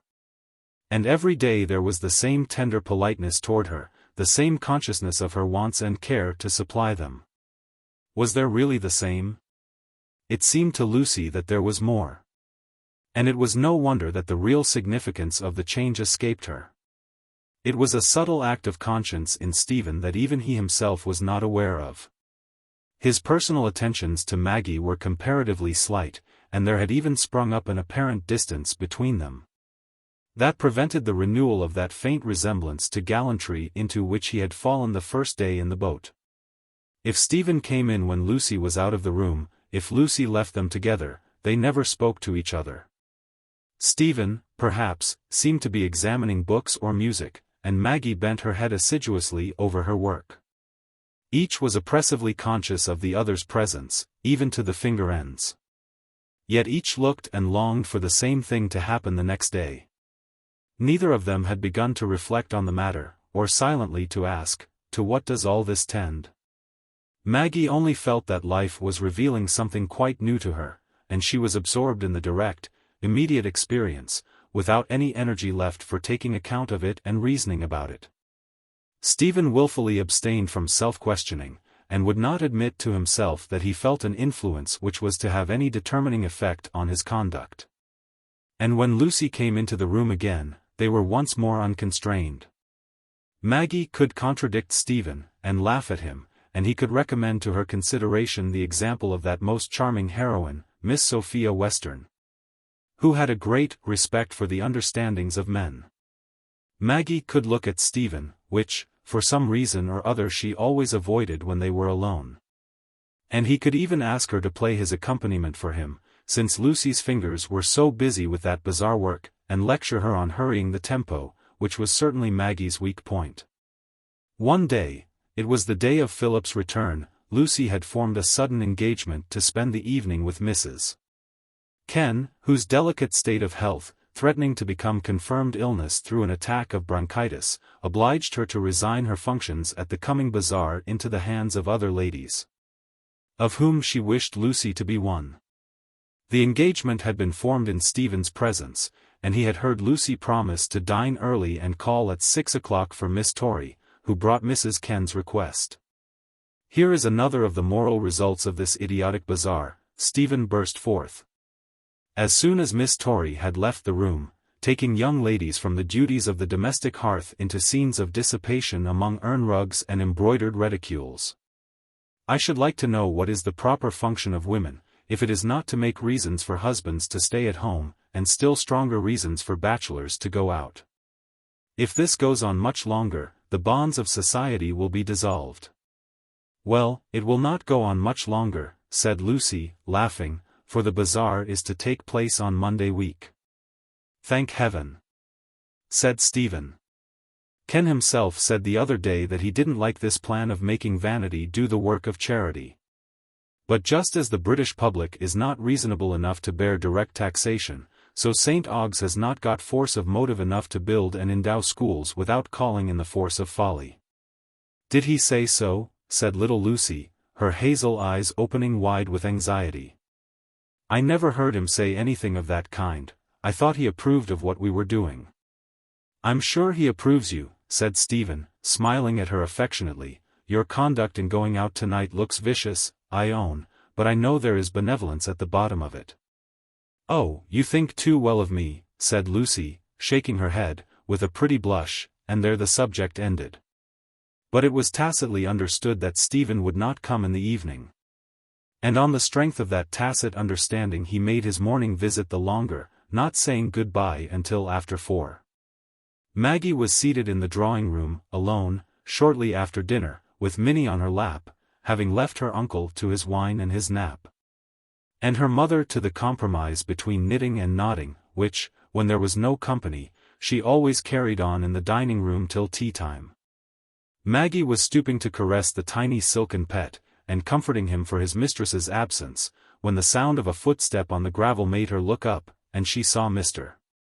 Stephen Guest walking up the garden, as if he had come straight from the river. It was very unusual to see him so soon after dinner. He often complained that their dinner hour was late at Park House. Nevertheless, there he was, in his black dress. He had evidently been home, and must have come again by the river. Maggie felt her cheeks glowing and her heart beating. It was natural she should be nervous, for she was not accustomed to receive visitors alone. He had seen her look up through the open window, and raised his hat as he walked toward it, to enter that way instead of by the door. He blushed too, and certainly looked as foolish as a young man of some wit and self-possession can be expected to look, as he walked in with a roll of music in his hand, and said, with an air of hesitating improvisation, "You are surprised to see me again, Miss Tulliver. I ought to apologize for coming upon you by surprise, but I wanted to come into the town, and I got our man to row me. So I thought I would bring these things from the maid of Artois for your cousin. I forgot them this morning. Will you give them to her?" "Yes," said Maggie, who had risen confusedly with Minnie in her arms, and now, not quite knowing what else to do, sat down again. Stephen laid down his hat, with the music, which rolled on the floor, and sat down in the chair close by her. He had never done so before, and both he and Maggie were quite aware that it was an entirely new position. "Well, you pampered minion," said Stephen, leaning to pull the long curly ears that drooped over Maggie's arm. It was not a suggestive remark, and as the speaker did not follow it up by further development, it naturally left the conversation at a standstill. It seemed to Stephen like some action in a dream that he was obliged to do, and wonder at himself all the while, to go on stroking Minnie's head. Yet it was very pleasant. He only wished he dared look at Maggie, and that she would look at him, let him have one long look into those deep, strange eyes of hers. And then he would be satisfied and quite reasonable after that. He thought it was becoming a sort of monomania with him, to want that long look from Maggie. And he was racking his invention continually to find out some means by which he could have it without its appearing singular and entailing subsequent embarrassment. As for Maggie, she had no distinct thought, only the sense of a presence like that of a closely hovering broad-winged bird in the darkness, for she was unable to look up. And saw nothing but Minnie's black wavy coat. But this must end some time, perhaps it ended very soon, and only seemed long, as a minute's dream does. Stephen at last sat upright sideways in his chair, leaning one hand and arm over the back and looking at Maggie. What should he say? We shall have a splendid sunset, I think. Shan't you go out and see it? I don't know, said Maggie. Then courageously raising her eyes and looking out of the window, if I'm not playing cribbage with my uncle. A pause. During which Minnie is stroked again, but has sufficient insight not to be grateful for it, to growl rather. Do you like sitting alone? A rather arch look came over Maggie's face, and, just glancing at Stephen, she said, would it be quite civil to say yes? It was rather a dangerous question for an intruder to ask, said Stephen, delighted with that glance, and getting determined to stay for another. But you will have more than half an hour to yourself after I am gone, he added, taking out his watch. I know Mr. Dean never comes until 7:30. Another pause, during which Maggie looked steadily out of the window, till by a great effort she moved her head to look down at Minnie's back again. And said, I wish Lucy had not been obliged to go out. We lose our music. We shall have a new voice tomorrow night, said Stephen. Will you tell your cousin that our friend Philip Wakem is come back? I saw him as I went home. Maggie gave a little start, it seemed hardly more than a vibration that passed from head to foot in an instant. But the new images summoned by Philip's name dispersed half the oppressive spell she had been under.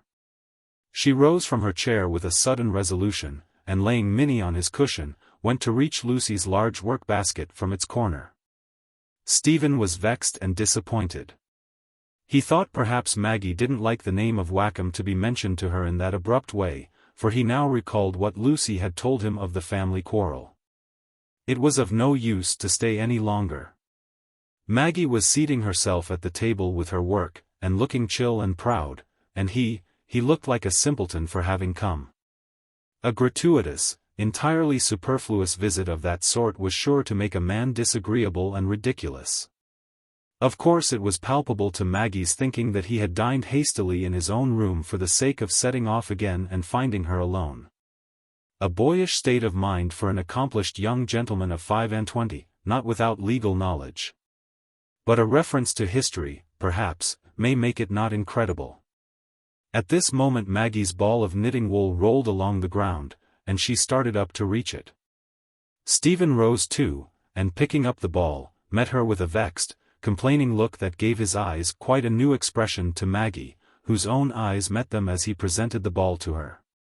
Goodbye, said Stephen, in a tone that had the same beseeching discontent as his eyes. He dared not put out his hand, he thrust both hands into his tail pockets as he spoke. Maggie thought she had perhaps been rude. Won't you stay? She said timidly, not looking away, for that would have seemed rude again. No, thank you, said Stephen, looking still into the half-unwilling, half-fascinated eyes, as a thirsty man looks toward the track of the distant brook. The boat is waiting for me. You'll tell your cousin? Yes. That I brought the music, I mean? Yes. And that Philip is come back? Yes. Maggie did not notice Philip's name this time. Won't you come out a little way into the garden? Said Stephen, in a still gentler tone. But the next moment he was vexed that she did not say no, for she moved away now toward the open window, and he was obliged to take his hat and walk by her side. But he thought of something to make him amends. Do take my arm, he said, in a low tone, as if it were a secret. There is something strangely winning to most women in that offer of the firm arm. The help is not wanted physically at that moment, but the sense of help, the presence of strength that is outside them and yet theirs, meets a continual want of the imagination. Either on that ground or some other, Maggie took the arm. And they walked together round the grass plot and under the drooping green of the laburnums, in the same dim, dreamy state as they had been in a quarter of an hour before. Only that Stephen had had the look he longed for, without yet perceiving in himself the symptoms of returning reasonableness. And Maggie had darting thoughts across the dimness. How came he to be there?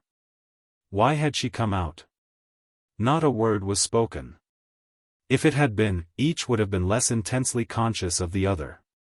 "Take care of this step," said Stephen at last. "Oh, I will go in now," said Maggie, feeling that the step had come like a rescue. "Good evening." In an instant she had withdrawn her arm, and was running back to the house. She did not reflect that this sudden action would only add to the embarrassing recollections of the last half-hour. She had no thought left for that. She only threw herself into the low armchair, and burst into tears. "Oh, Philip, Philip, I wish we were together again, so quietly, in the red deeps." Stephen looked after her a moment, then went on to the boat, and was soon landed at the wharf. He spent the evening in the billiard-room, smoking one cigar after another, and losing lives at pool. But he would not leave off. He was determined not to think, not to admit any more distinct remembrance than was urged upon him by the perpetual presence of Maggie. He was looking at her, and she was on his arm. But there came the necessity of walking home in the cool starlight, and with it the necessity of cursing his own folly, and bitterly determining that he would never trust himself alone with Maggie again. It was all madness. He was in love, thoroughly attached to Lucy, and engaged as strongly as an honorable man need be. He wished he had never seen this Maggie Tulliver, to be thrown into a fever by her in this way. She would make a sweet, strange, troublesome, adorable wife to some man or other, but he would never have chosen her himself. Did she feel as he did? He hoped she did, not. He ought not to have gone. He would master himself in future. He would make himself disagreeable to her, quarrel with her perhaps. Quarrel with her? Was it possible to quarrel with a creature who had such eyes, defying and deprecating, contradicting and clinging, imperious and beseeching, full of delicious opposites? To see such a creature subdued by love for one would be a lot worth having, to another man. There was a muttered exclamation which ended this inward soliloquy, as Stephen threw away the end of his last cigar, and thrusting his hands into his pockets, stalked along at a quieter pace through the shrubbery. It was not of a benedictory kind. Chapter 7. Philip re-enters. The next morning was very wet, the sort of morning on which male neighbors who have no imperative occupation at home are likely to pay their fair friends an illimitable visit. The rain, which has been endurable enough for the walk or ride one way, is sure to become so heavy, and at the same time so certain to clear up by and by, that nothing but an open quarrel can abbreviate the visit. Latent detestation will not do at all. And if people happen to be lovers, what can be so delightful, in England, as a rainy morning?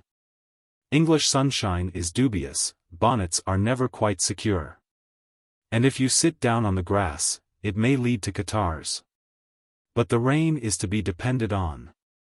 You gallop through it in a mackintosh, and presently find yourself in the seat you like best, a little above or a little below the one on which your goddess sits. It is the same thing to the metaphysical mind.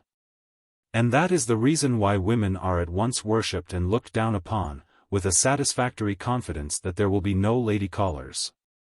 "Stephen will come earlier this morning, I know," said Lucy, "he always does when it's rainy." Maggie made no answer. She was angry with Stephen. She began to think she should dislike him.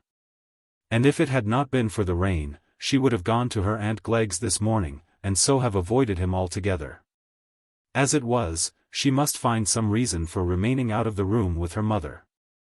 But Stephen did not come earlier, and there was another visitor, a nearer neighbor, who preceded him. When Philip entered the room, he was going merely to bow to Maggie, feeling that their acquaintance was a secret which he was bound not to betray. But when she advanced toward him and put out her hand, he guessed at once that Lucy had been taken into her confidence. It was a moment of some agitation to both, though Philip had spent many hours in preparing for it. But like all persons who have passed through life with little expectation of sympathy, he seldom lost his self-control, and shrank with the most sensitive pride from any noticeable betrayal of emotion. A little extra paleness, a little tension of the nostril when he spoke, and the voice pitched in rather a higher key, that to strangers would seem expressive of cold indifference, were all the signs Philip usually gave of an inward drama that was not without its fierceness. But Maggie, who had little more power of concealing the impressions made upon her than if she had been constructed of musical strings, felt her eyes getting larger with tears as they took each other's hands in silence. They were not painful tears, they had rather something of the same origin as the tears women and children shed when they have found some protection to cling to and look back on the threatened danger. For Philip, who a little while ago was associated continually in Maggie's mind with the sense that Tom might reproach her with some justice, had now, in this short space, become a sort of outward conscience to her, that she might fly to for rescue and strength.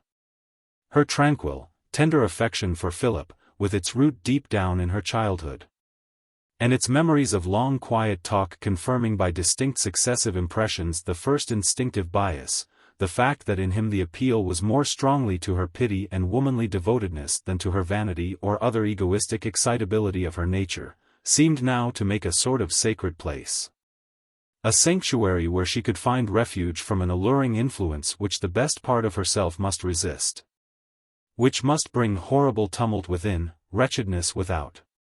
This new sense of her relation to Philip nullified the anxious scruples she would otherwise have felt, lest she should overstep the limit of intercourse with him that Tom would sanction. And she put out her hand to him, and felt the tears in her eyes without any consciousness of an inward check. The scene was just what Lucy expected, and her kind heart delighted in bringing Philip and Maggie together again. Though, even with all her regard for Philip, she could not resist the impression that her cousin Tom had some excuse for feeling shocked at the physical incongruity between the two, a prosaic person like cousin Tom, who didn't like poetry and fairy tales. But she began to speak as soon as possible, to set them at ease. "This was very good and virtuous of you," she said, in her pretty treble, like the low conversational notes of little birds, "to come so soon after your arrival. And as it is, I think I will pardon you for running away in an inopportune manner, and giving your friends no notice. Come and sit down here," she went on, placing the chair that would suit him best, "and you shall find yourself treated mercifully." "You will never govern well, Miss Dean," said Philip, as he seated himself, "because no one will ever believe in your severity. People will always encourage themselves in misdemeanors by the certainty that you will be indulgent." Lucy gave some playful contradiction, but Philip did not hear what it was, for he had naturally turned toward Maggie, and she was looking at him with that open, affectionate scrutiny which we give to a friend from whom we have been long separated. What a moment their parting had been! And Philip felt as if he were only in the morrow of it.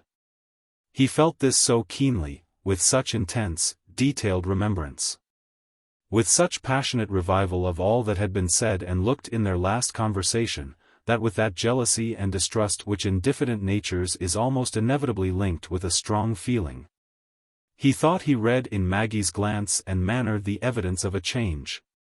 The very fact that he feared and half expected it would be sure to make this thought rush in the absence of positive proof to the contrary. "I am having a great holiday, am I not?" said Maggie. "Lucy is like a fairy godmother, she has turned me from a drudge into a princess in no time. I do nothing but indulge myself all day long, and she always finds out what I want before I know it myself." "I am sure she is the happier for having you, then," said Philip. "You must be better than a whole menagerie of pets to her. And you look well. You are benefiting by the change." Artificial conversation of this sort went on a little while, till Lucy, determined to put an end to it, exclaimed, with a good imitation of annoyance, that she had forgotten something, and was quickly out of the room.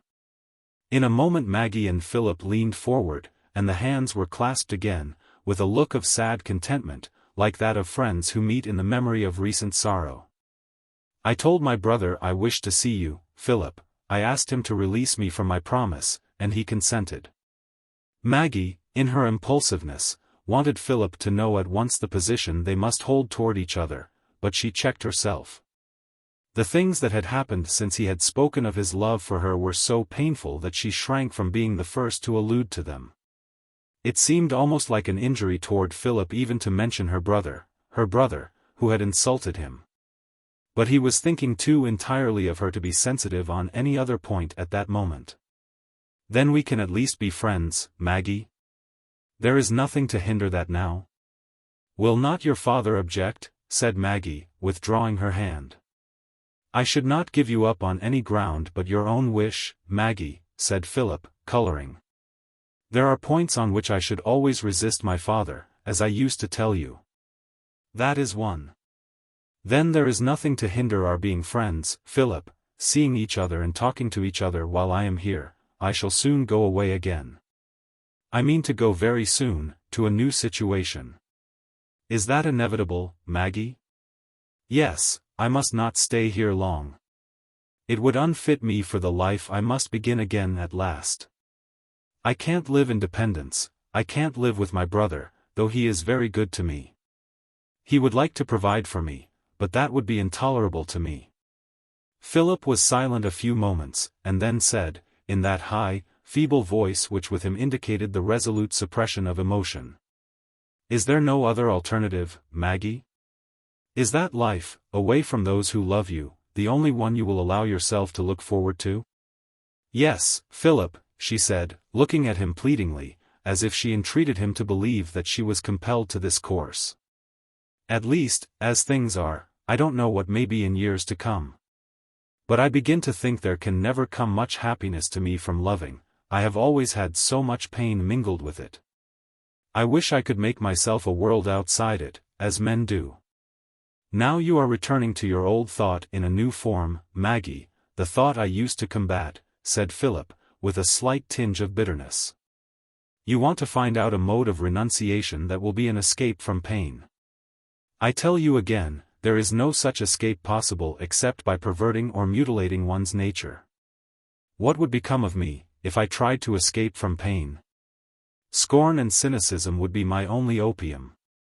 Unless I could fall into some kind of conceited madness, and fancy myself a favorite of heaven because I am not a favorite with men." The bitterness had taken on some impetuosity as Philip went on speaking. The words were evidently an outlet for some immediate feeling of his own, as well as an answer to Maggie. There was a pain pressing on him at that moment. He shrank with proud delicacy from the faintest allusion to the words of love, of plighted love that had passed between them. It would have seemed to him like reminding Maggie of a promise, it would have had for him something of the baseness of compulsion. He could not dwell on the fact that he himself had not changed. For that too would have had the air of an appeal. His love for Maggie was stamped, even more than the rest of his experience, with the exaggerated sense that he was an exception, that she, that everyone, saw him in the light of an exception. But Maggie was conscience-stricken.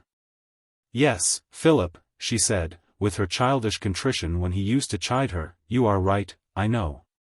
I do always think too much of my own feelings, and not enough of others, not enough of yours. I had need have you always to find fault with me and teach me. So many things have come true that you used to tell me." Maggie was resting her elbow on the table, leaning her head on her hand and looking at Philip with half-penitent dependent affection, as she said this. While he was returning her gaze with an expression that, to her consciousness, gradually became less vague, became charged with a specific recollection. Had his mind flown back to something that she now remembered, something about a lover of Lucy's? It was a thought that made her shudder. It gave new definiteness to her present position, and to the tendency of what had happened the evening before.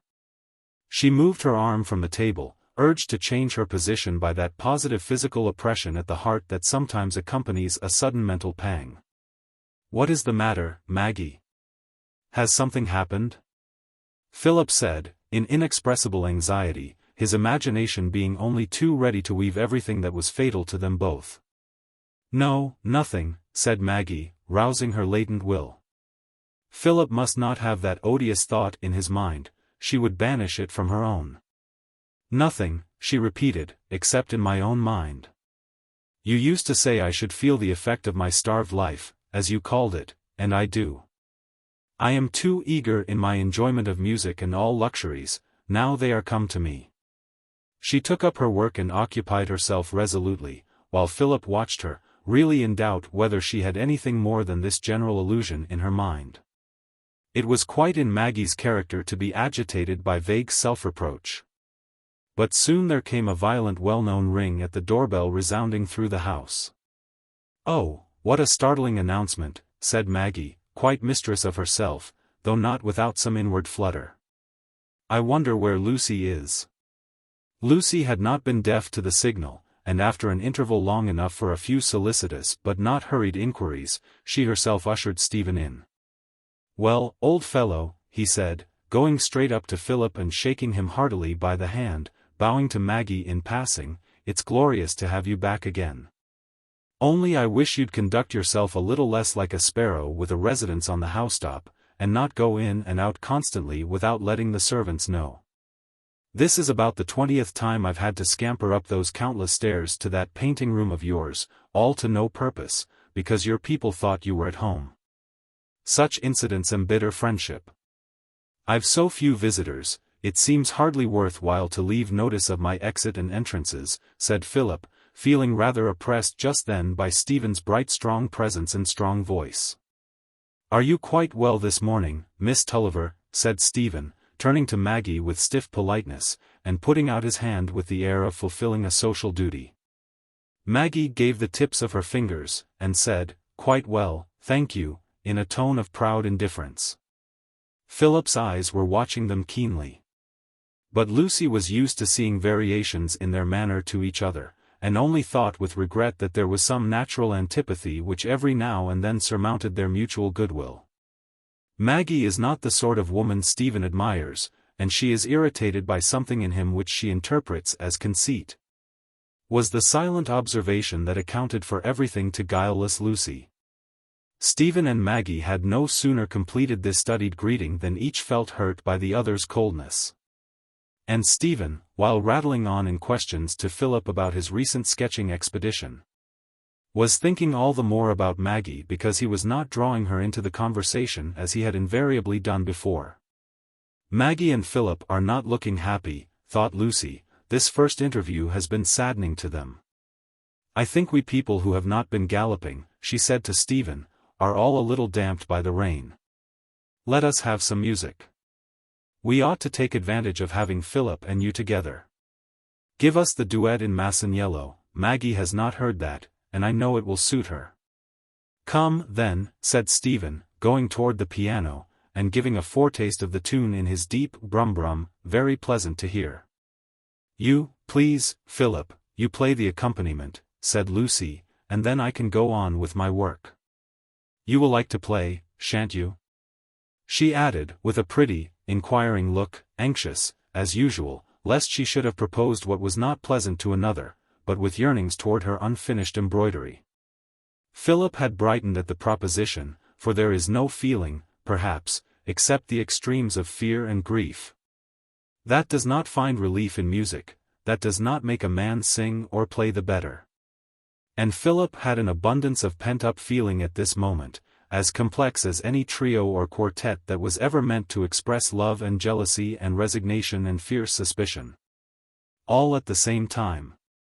"Oh, yes," he said, seating himself at the piano, "it is a way of eking out one's imperfect life and being three people at once, to sing and make the piano sing. And hear them both all the while, or else to sing and paint. Ah, there you are an enviable fellow." "I can do nothing with my hands," said Stephen. "That has generally been observed in men of great administrative capacity, I believe, a tendency to predominance of the reflective powers in me. Haven't you observed that, Miss Tulliver?" Stephen had fallen by mistake into his habit of playful appeal to Maggie, and she could not repress the answering flush and epigram. I have observed a tendency to predominance, she said, smiling. And Philip at that moment devoutly hoped that she found the tendency disagreeable. Come, come, said Lucy, music, music. We will discuss each other's qualities another time. Maggie always tried in vain to go on with her work when music began. She tried harder than ever today. For the thought that Stephen knew how much she cared for his singing was one that no longer roused a merely playful resistance. And she knew, too, that it was his habit always to stand so that he could look at her. But it was of no use.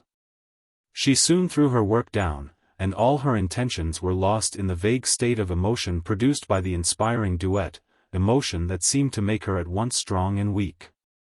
Strong for all enjoyment, weak for all resistance.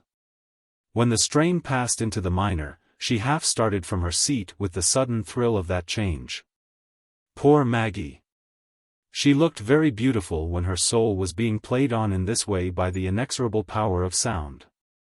You might have seen the slightest perceptible quivering through her whole frame as she leaned a little forward, clasping her hands as if to steady herself. While her eyes dilated and brightened into that wide-open, childish expression of wondering delight which always came back in her happiest moments.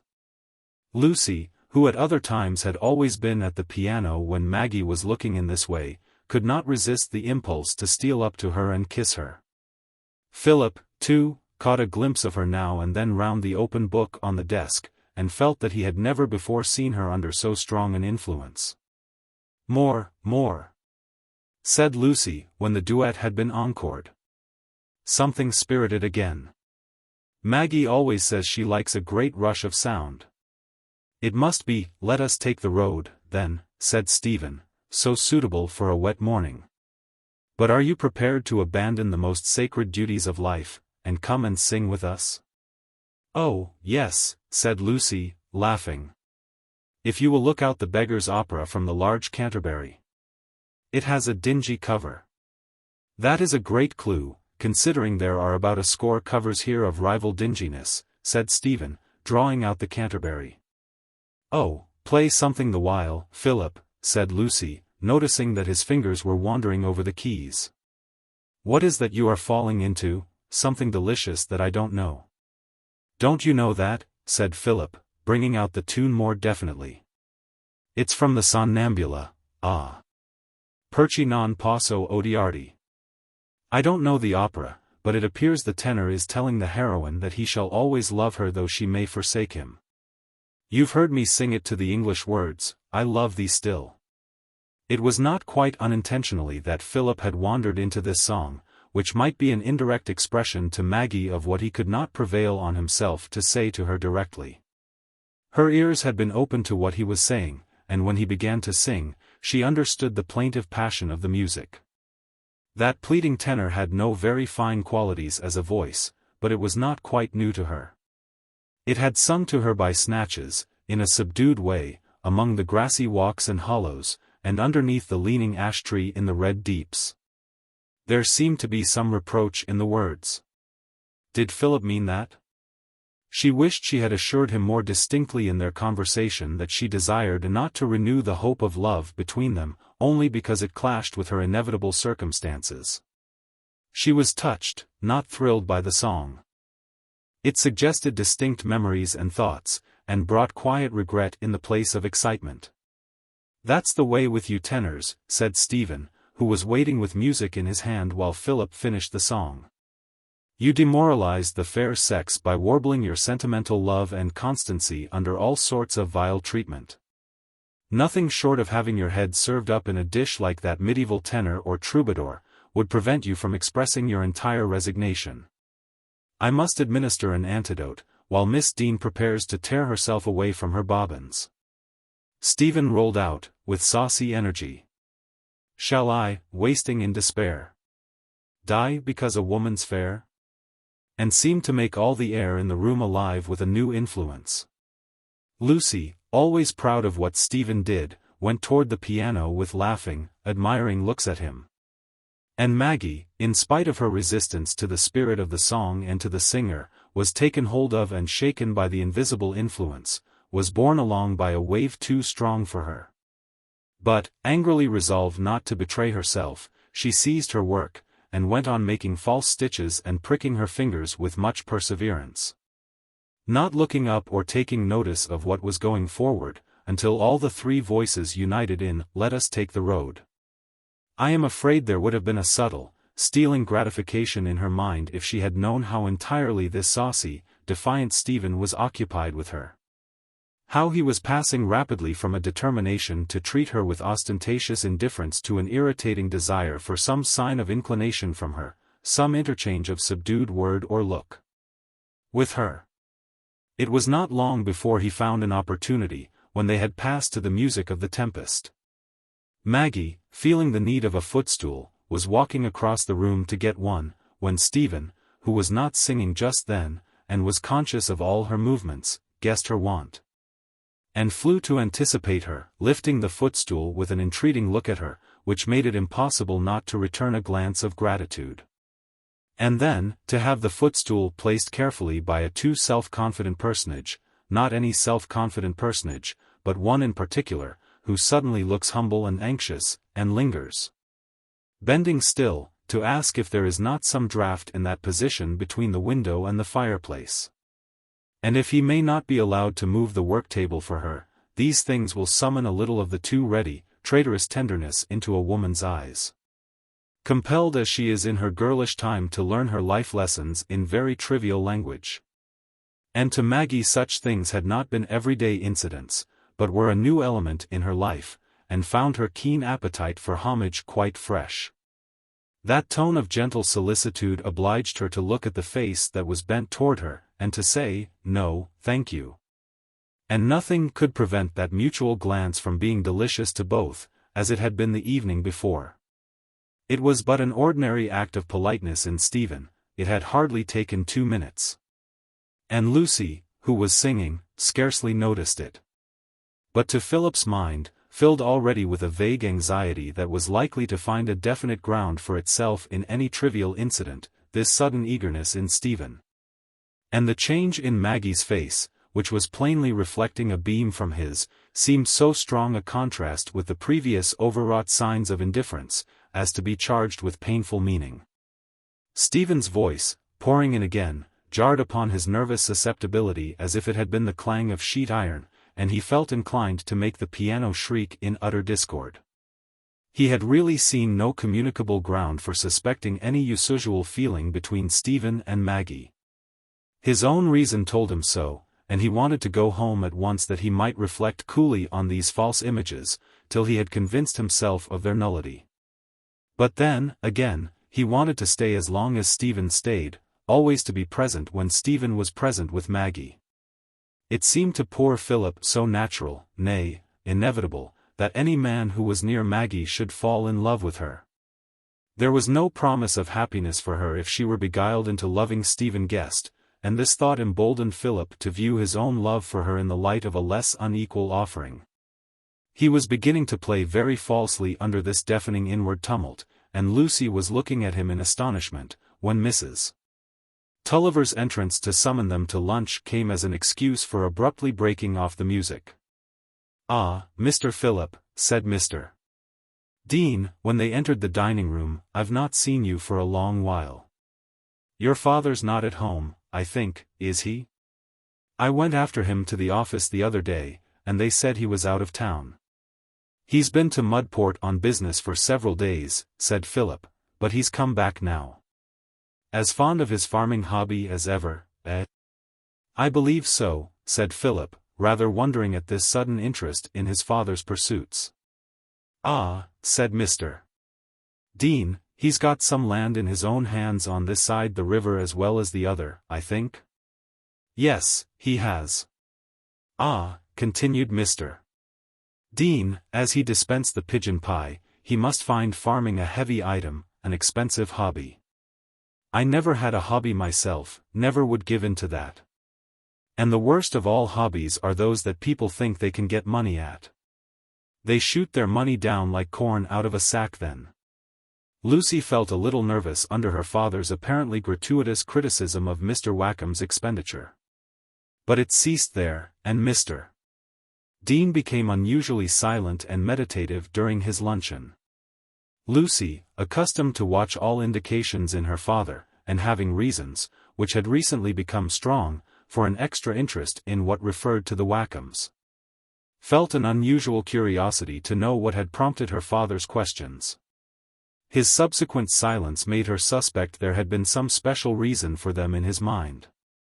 With this idea in her head, she resorted to her usual plan when she wanted to tell or ask her father anything particular. She found a reason for her Aunt Tulliver to leaving the dining room after dinner, and seated herself on a small stool at her father's knee. Mr. Dean, under those circumstances, considered that he tasted some of the most agreeable moments his merits had purchased him in life, notwithstanding that Lucy, disliking to have her hair powdered with snuff, usually began by mastering his snuff-box on such occasions. "You don't want to go to sleep yet, Papa, do you?" she said, as she brought up her stool and opened the large fingers that clutched the snuff-box. "Not yet," said Mr.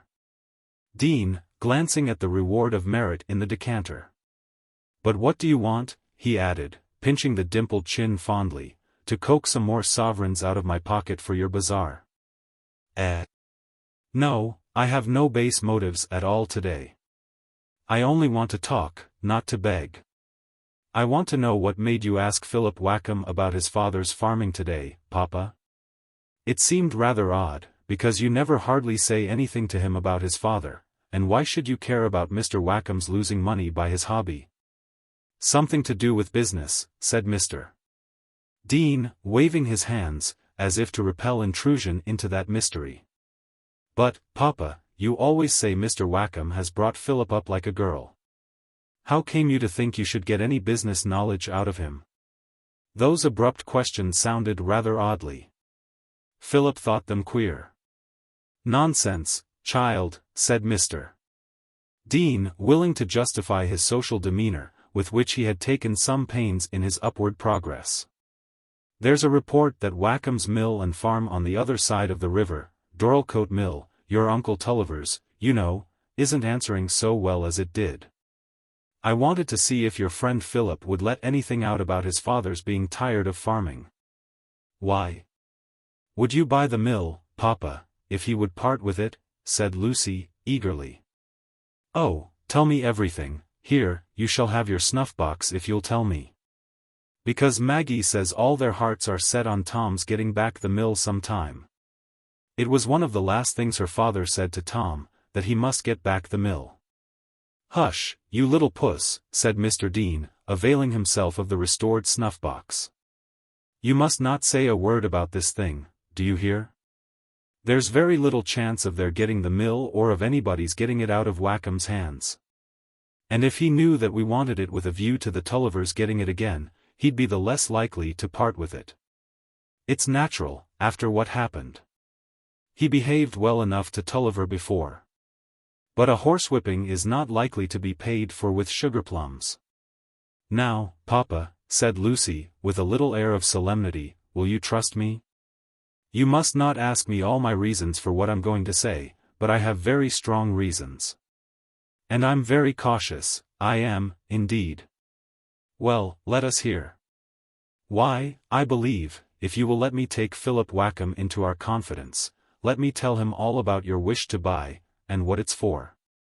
That my cousins wish to have it, and why they wish to have it, I believe Philip would help to bring it about. I know he would desire to do it. I don't see how that can be, child, said Mr. Dean, looking puzzled. Why should he care? Then, with a sudden penetrating look at his daughter, you don't think the poor lad's fond of you, and so you can make him do what you like? Mr. Dean felt quite safe about his daughter's affections.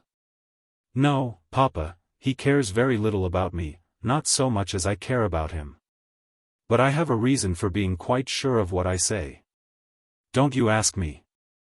And if you ever guess, don't tell me. Only give me leave to do as I think fit about it. Lucy rose from her stool to seat herself on her father's knee, and kissed him with that last request. Are you sure you won't do mischief, now? He said, looking at her with delight. Yes, Papa, quite sure. I'm very wise, I've got all your business talents. Didn't you admire my accompt book, now, when I showed it you? Well, well, if this youngster will keep his counsel, there won't be much harm done. And to tell the truth, I think there's not much chance for us any other way. Now, let me go off to sleep. Chapter 8. Wakem in a New Light. Before 3 days had passed after the conversation you have just overheard between Lucy and her father, she had contrived to have a private interview with Philip during a visit of Maggie's to her Aunt Glegg. For a day and a night Philip turned over in his mind with restless agitation all that Lucy had told him in that interview, till he had thoroughly resolved on a course of action. He thought he saw before him now a possibility of altering his position with respect to Maggie, and removing at least one obstacle between them. He laid his plan and calculated all his moves with the fervid deliberation of a chess player in the days of his first ardor, and was amazed himself at his sudden genius as a tactician. His plan was as bold as it was thoroughly calculated. Having watched for a moment when his father had nothing more urgent on his hands than the newspaper, he went behind him, laid a hand on his shoulder, and said, "Father, will you come up into my sanctum, and look at my new sketches? I've arranged them now. I'm getting terrible stiff in the joints, Phil, for climbing those stairs of yours," said Wakem, looking kindly at his son as he laid down his paper. "But come along, then. This is a nice place for you, isn't it, Phil?" A capital light that from the roof, was, as usual, the first thing he said on entering the painting room. He liked to remind himself and his son too that his fatherly indulgence had provided the accommodation. He had been a good father. Emily would have nothing to reproach him with there, if she came back again from her grave. "Come, come," he said, putting his double eyeglass over his nose, and seating himself to take a general view while he rested, "you've got a famous show here. Upon my word, I don't see that your things aren't as good as that London artist's, what's his name, that Laban gave so much money for." Philip shook his head and smiled. He had seated himself on his painting stool, and had taken a lead pencil in his hand, with which he was making strong marks to counteract the sense of tremulousness. He watched his father get up, and walk slowly round, good-naturedly dwelling on the pictures much longer than his amount of genuine taste for landscape would have prompted. Till he stopped before a stand on which two pictures were placed, one much larger than the other, the smaller one in a leather case. "Bless me! What have you here?" said Wakem, startled by a sudden transition from landscape to portrait. "I thought you'd left off figures. Who are these?" "They are the same person," said Philip, with calm promptness, "at different ages." "And what person?" said Wakem, sharply fixing his eyes with a growing look of suspicion on the larger picture. "Miss Tulliver. The small one is something like what she was when I was at school with her brother at King's Lorton. The larger one is not quite so good a likeness of what she was when I came from abroad."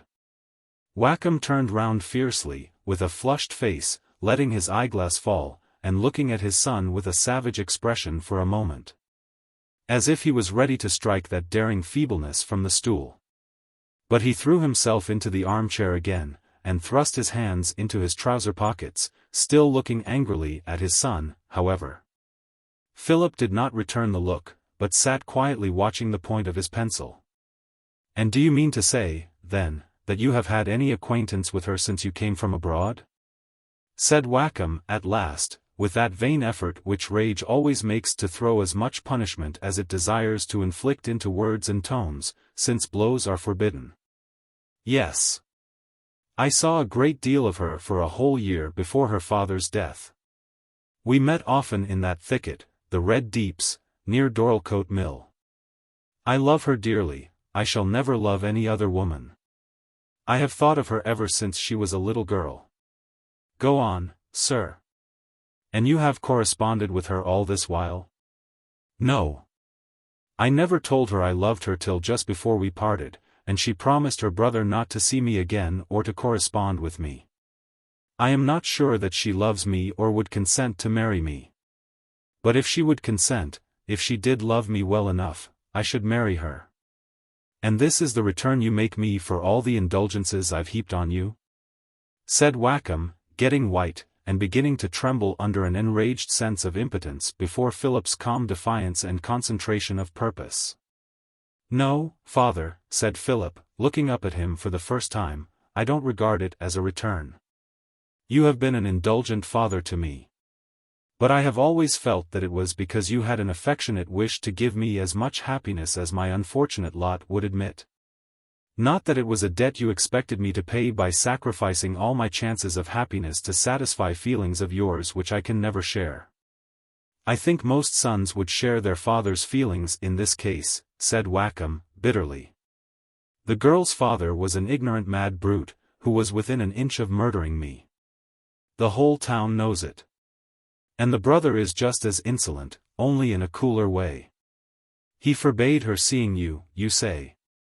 He'll break every bone in your body, for your greater happiness, if you don't take care. But you seem to have made up your mind, you have counted the consequences, I suppose. Of course you are independent of me, you can marry this girl tomorrow, if you like, you are a man of 25, you can go your way, and I can go mine. We need have no more to do with each other. Wakem rose and walked toward the door, but something held him back, and instead of leaving the room, he walked up and down it. Philip was slow to reply, and when he spoke, his tone had a more incisive quietness and clearness than ever. No. I can't marry Miss Tulliver, even if she would have me, if I have only my own resources to maintain her with. I have been brought up to no profession. I can't offer her poverty as well as deformity. Ah, there is a reason for your clinging to me, doubtless, said Wakem, still bitterly, though Philip's last words had given him a pang. They had stirred a feeling which had been a habit for a quarter of a century. He threw himself into the chair again. I expected all this, said Philip. I know these scenes are often happening between father and son. If I were like other men of my age, I might answer your angry words by still angrier, we might part. I should marry the woman I love, and have a chance of being as happy as the rest. But if it will be a satisfaction to you to annihilate the very object of everything you've done for me, you have an advantage over most fathers. You can completely deprive me of the only thing that would make my life worth having. Philip paused, but his father was silent. You know best what satisfaction you would have, beyond that of gratifying a ridiculous rancor worthy only of wandering savages. Ridiculous rancor. Wakem burst out. What do you mean? Damn it! Is a man to be horsewhipped by a boor and love him for it? Besides, there's that cold, proud devil of a son, who said a word to me I shall not forget when we had the settling. He would be as pleasant a mark for a bullet as I know, if he were worth the expense. I don't mean your resentment toward them, said Philip, who had his reasons for some sympathy with this view of Tom, though a feeling of revenge is not worth much, that you should care to keep it. I mean you're extending the enmity to a helpless girl, who has too much sense and goodness to share their narrow prejudices. She has never entered into the family quarrels. What does that signify? We don't ask what a woman does, we ask whom she belongs to. It's altogether a degrading thing to you, to think of marrying old Tulliver's daughter. For the first time in the dialogue, Philip lost some of his self-control, and colored with anger. Miss Tulliver, he said, with bitter incisiveness, has the only grounds of rank that anything but vulgar folly can suppose to belong to the middle class. She is thoroughly refined, and her friends, whatever else they may be, are respected for irreproachable honor and integrity. All St. Ogg's, I fancy, would pronounce her to be more than my equal. Wakem darted a glance of fierce question at his son. But Philip was not looking at him, and with a certain penitent consciousness went on, in a few moments, as if in amplification of his last words. Find a single person in St. Ogg's who will not tell you that a beautiful creature like her would be throwing herself away on a pitiable object like me. Not she, said Wakem, rising again, and forgetting everything else in a burst of resentful pride, half fatherly, half personal. It would be a deuced fine match for her. It's all stuff about an accidental deformity, when a girl's really attached to a man. But girls are not apt to get attached under those circumstances, said Philip. Well, then, said Wakem, rather brutally, trying to recover his previous position, if she doesn't care for you, you might have spared yourself the trouble of talking to me about her. And you might have spared me the trouble of refusing my consent to what was never likely to happen. Wakem strode to the door, and without looking round again, banged it after him. Philip was not without confidence that his father would be ultimately wrought upon as he had expected, by what had passed. But the scene had jarred upon his nerves, which were as sensitive as a woman's. He determined not to go down to dinner. He couldn't meet his father again that day. It was Wakem's habit, when he had no company at home, to go out in the evening, often as early as 7:30.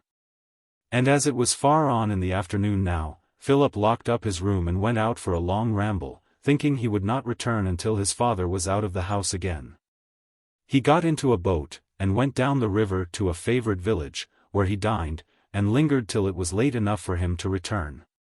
He had never had any sort of quarrel with his father before, and had a sickening fear that this contest, just begun, might go on for weeks, and what might not happen in that time. He would not allow himself to define what that involuntary question meant. But if he could once be in the position of Maggie's accepted, acknowledged lover, there would be less room for vague dread. He went up to his painting room again, and threw himself with a sense of fatigue into the armchair, looking round absently at the views of water and rock that were ranged around. Till he fell into a doze, in which he fancied Maggie was slipping down a glistening, green, slimy channel of a waterfall, and he was looking on helpless, till he was awakened by what seemed a sudden, awful crash. It was the opening of the door, and he could hardly have dozed more than a few moments, for there was no perceptible change in the evening light. It was his father who entered. And when Philip moved to vacate the chair for him, he said, "Sit still. I'd rather walk about." He stalked up and down the room once or twice, and then, standing opposite Philip with his hands thrust in his side pockets, he said, as if continuing a conversation that had not been broken off, "But this girl seems to have been fond of you, Phil, else she wouldn't have met you in that way." Philip's heart was beating rapidly, and a transient flush passed over his face like a gleam. It was not quite easy to speak at once. "She liked me at King's Lorton, when she was a little girl, because I used to sit with her brother a great deal when he had hurt his foot. She had kept that in her memory, and thought of me as a friend of a long while ago. She didn't think of me as a lover when she met me." "Well, but you made love to her at last." "What did she say then?" said Wakem, walking about again. "She said she did love me then." "Confound it, then, what else do you want? Is she a jilt?" "She was very young then," said Philip, hesitatingly. "I'm afraid she hardly knew what she felt. I'm afraid our long separation, and the idea that events must always divide us, may have made a difference. But she's in the town. I've seen her at church." "Haven't you spoken to her since you came back?" "Yes, at Mr. Dean's. But I couldn't renew my proposals to her on several grounds. One obstacle would be removed if you would give your consent, if you would be willing to think of her as a daughter-in-law." Wakem was silent a little while, pausing before Maggie's picture. "She's not the sort of woman your mother was, though, Phil," he said, at last. "I saw her at church. She's handsomer than this, deuced fine eyes and fine figure, I saw. But rather dangerous and unmanageable, eh? She's very tender and affectionate, and so simple, without the airs and petty contrivances other women have." "Ah," said Wakem. Then looking round at his son, "But your mother looked gentler, she had that brown wavy hair and grey eyes, like yours. You can't remember her very well." "It was 1,000 pities I'd no likeness of her." "Then, shouldn't you be glad for me to have the same sort of happiness, father, to sweeten my life for me? There can never be another tie so strong to you as that which began 28 years ago, when you married my mother, and you have been tightening it ever since." "Ah, Phil, you're the only fellow that knows the best of me," said Wakem, giving his hand to his son. "We must keep together if we can. And now, what am I to do? You must come downstairs and tell me. Am I to go and call on this dark-eyed damsel?" The barrier once thrown down in this way, Philip could talk freely to his father of their entire relation with the Tullivers, of the desire to get the mill and land back into the family, and of its transfer to Guest and Company.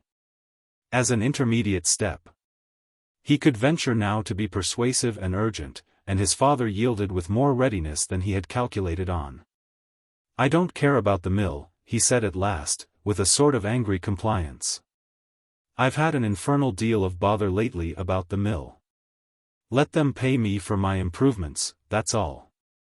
But there's one thing you needn't ask me. I shall have no direct transactions with young Tulliver. If you like to swallow him for his sister's sake, you may. But I've no sauce that will make him go down." I leave you to imagine the agreeable feelings with which Philip went to Mr. Dean the next day, to say that Mr. Wakem was ready to open the negotiations, and Lucy's pretty triumph as she appealed to her father whether she had not proved her great business abilities. Mr. Dean was rather puzzled, and suspected that there had been something going on among the young people to which he wanted a clue. But to men of Mr. Dean's stamp, what goes on among the young people is as extraneous to the real business of life as what goes on among the birds and butterflies, until it can be shown to have a malign bearing on monetary affairs. And in this case the bearing appeared to be entirely propitious. Chapter 9. Charity in Full Dress. The culmination of Maggie's career as an admired member of society in XIII. Was certainly the day of the bazaar, when her simple noble beauty, clad in a white muslin of some soft floating kind, which I suspect must have come from the stores of Aunt Pullet's wardrobe, appeared with marked distinction among the more adorned and conventional women around her. We perhaps never detect how much of our social demeanor is made up of artificial airs until we see a person who is at once beautiful and simple. Without the beauty, we are apt to call simplicity awkwardness. The Miss Guests were much too well-bred to have any of the grimaces and affected tones that belong to pretentious vulgarity. But their stall being next to the one where Maggie sat, it seemed newly obvious today that Miss Guest held her chin too high, and that Miss Laura spoke and moved continually with a view to effect. All well-dressed St. Ogg's and its neighborhood were there. And it would have been worth while to come even from a distance, to see the fine old hall, with its open roof and carved oaken rafters, and great oaken folding doors, and light shed down from a height on the many-colored show beneath. A very quaint place, with broad faded stripes painted on the walls, and here and there a show of heraldic animals of a bristly, long-snout character. The cherished emblems of a noble family once the seigneurs of this now civic hall. A grand arch, cut in the upper wall at one end, surmounted an oaken orchestra, with an open room behind it, where hothouse plants and stalls for refreshments were disposed. An agreeable resort for gentlemen disposed to loiter, and yet to exchange the occasional crush down below for a more commodious point of view. In fact, the perfect fitness of this ancient building for an admirable modern purpose, that made charity truly elegant, and led through vanity up to the supply of a deficit, was so striking that hardly a person entered the room without exchanging the remark more than once. Near the great arch over the orchestra was the stone oriel with painted glass, which was one of the venerable inconsistencies of the old hall. And it was close by this that Lucy had her stall, for the convenience of certain large plain articles which she had taken charge of for Mrs. Ken. Maggie had begged to sit at the open end of the stall, and to have the sale of these articles rather than of bead mats and other elaborate products of which she had but a dim understanding. But it soon appeared that the gentlemen's dressing gowns, which were among her commodities, were objects of such general attention and inquiry, and excited so troublesome a curiosity as to their lining and comparative merits, together with a determination to test them by trying on, as to make her post a very conspicuous one. The ladies who had commodities of their own to sell, and did not want dressing gowns, saw at once the frivolity and bad taste of this masculine preference for goods which any tailor could furnish. And it is possible that the emphatic notice of various kinds which was drawn toward Miss Tulliver on this public occasion threw a very strong and unmistakable light on her subsequent conduct in many minds then present. Not that anger, on account of spurned beauty, can dwell in the celestial breasts of charitable ladies, but rather that the errors of persons who have once been much admired necessarily take a deeper tinge from the mere force of contrast. And also, that today Maggie's conspicuous position, for the first time, made evident certain characteristics which were subsequently felt to have an explanatory bearing. There was something rather bold in Miss Tulliver's direct gaze, and something undefinably coarse in the style of her beauty, which placed her, in the opinion of all feminine judges, far below her cousin Miss Dean. For the ladies of St. Ogg's had now completely ceded to Lucy their hypothetic claims on the admiration of Mr. Stephen Guest.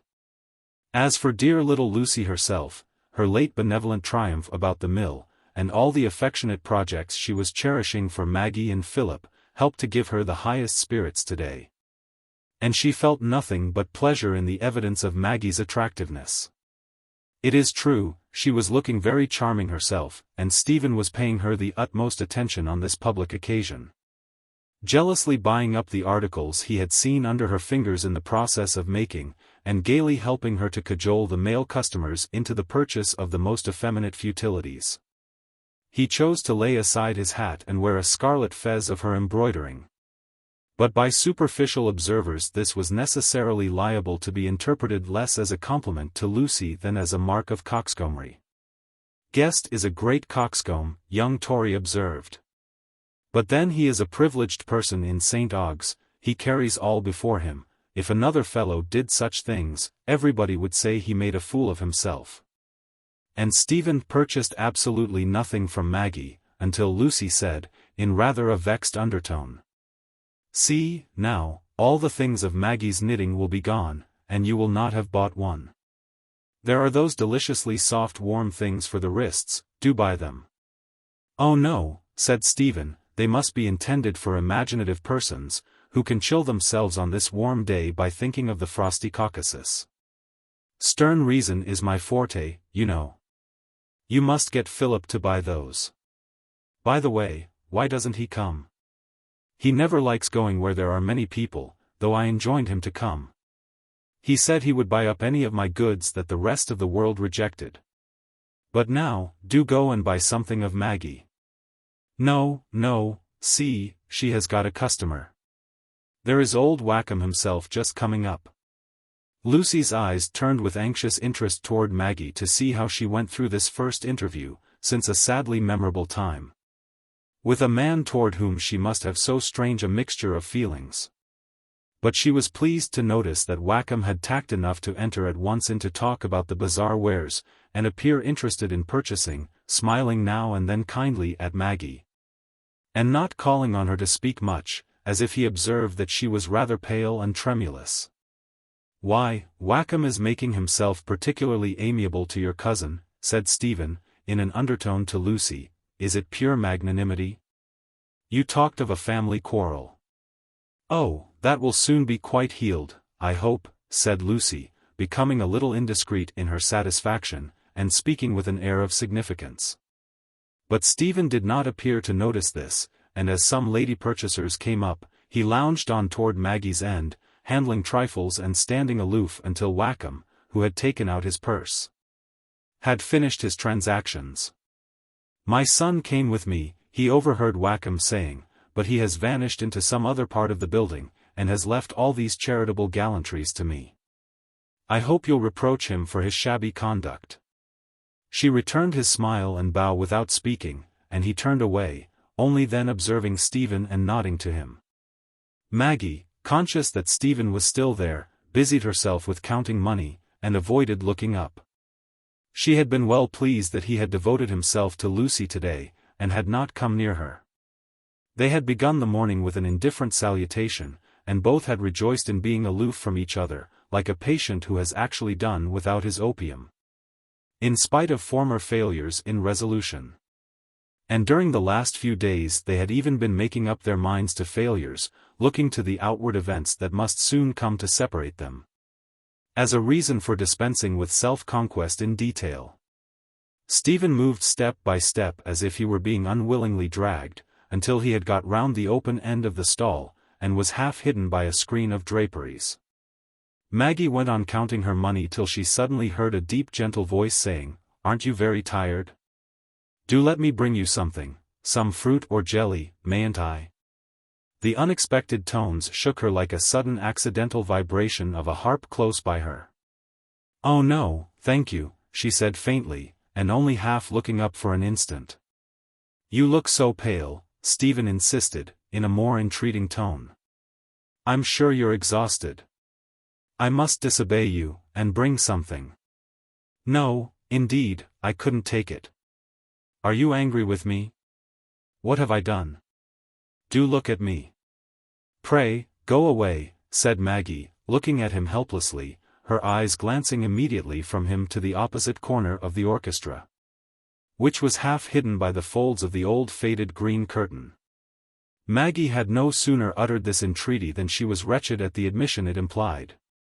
But Stephen turned away at once, and following her upward glance, he saw Philip Wakem sealed in the half-hidden corner, so that he could command little more than that angle of the hall in which Maggie sat.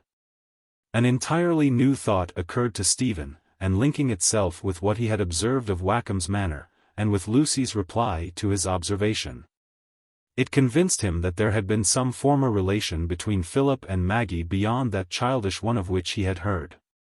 More than one impulse made him immediately leave the hall and go upstairs to the refreshment room, where, walking up to Philip, he sat down behind him, and put his hand on his shoulder. "Are you studying for a portrait, Phil?" he said, "or for a sketch of that oriel window? By George, it makes a capital bit from this dark corner, with the curtain just marking it off." "I have been studying expression," said Philip, curtly. "What? Miss Tulliver's? It's rather of the savage moody order today, I think, something of the fallen princess serving behind a counter. Her cousin sent me to her with a civil offer to get her some refreshment, but I have been snubbed, as usual. There's natural antipathy between us, I suppose. I have seldom the honor to please her." "What a hypocrite you are," said Philip, flushing angrily. "What? Because experience must have told me that I'm universally pleasing? I admit the law, but there's some disturbing force here." "I am going," said Philip, rising abruptly. "So am I, to get a breath of fresh air. This place gets oppressive. I think I have done suit and service long enough." The two friends walked downstairs together without speaking. Philip turned through the outer door into the courtyard.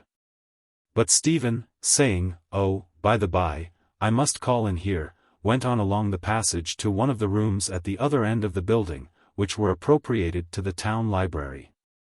He had the room all to himself, and a man requires nothing less than this when he wants to dash his cap on the table, throw himself astride a chair, and stare at a high brick wall with a frown which would not have been beneath the occasion if he had been slaying the giant python.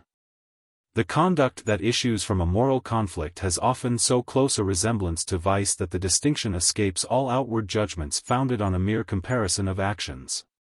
It is clear to you, I hope, that Stephen was not a hypocrite, capable of deliberate doubleness for a selfish end.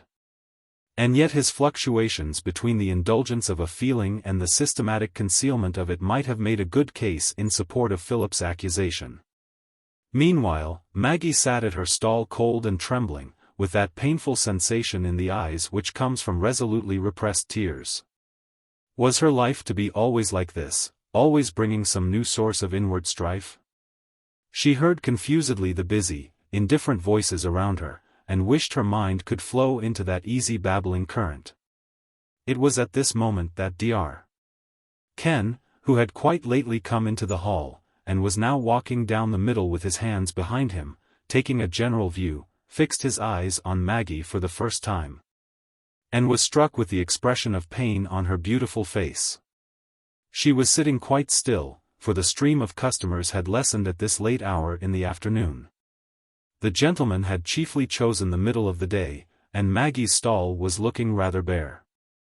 This, with her absent, pained expression, finished the contrast between her and her companions, who were all bright, eager, and busy. He was strongly arrested. Her face had naturally drawn his attention as a new and striking one at church, and he had been introduced to her during a short call on business at Mr. Dean's, but he had never spoken more than 3 words to her. He walked toward her now, and Maggie, perceiving someone approaching, roused herself to look up and be prepared to speak. She felt a childlike, instinctive relief from the sense of uneasiness in this exertion, when she saw it was Dr. Ken's face that was looking at her.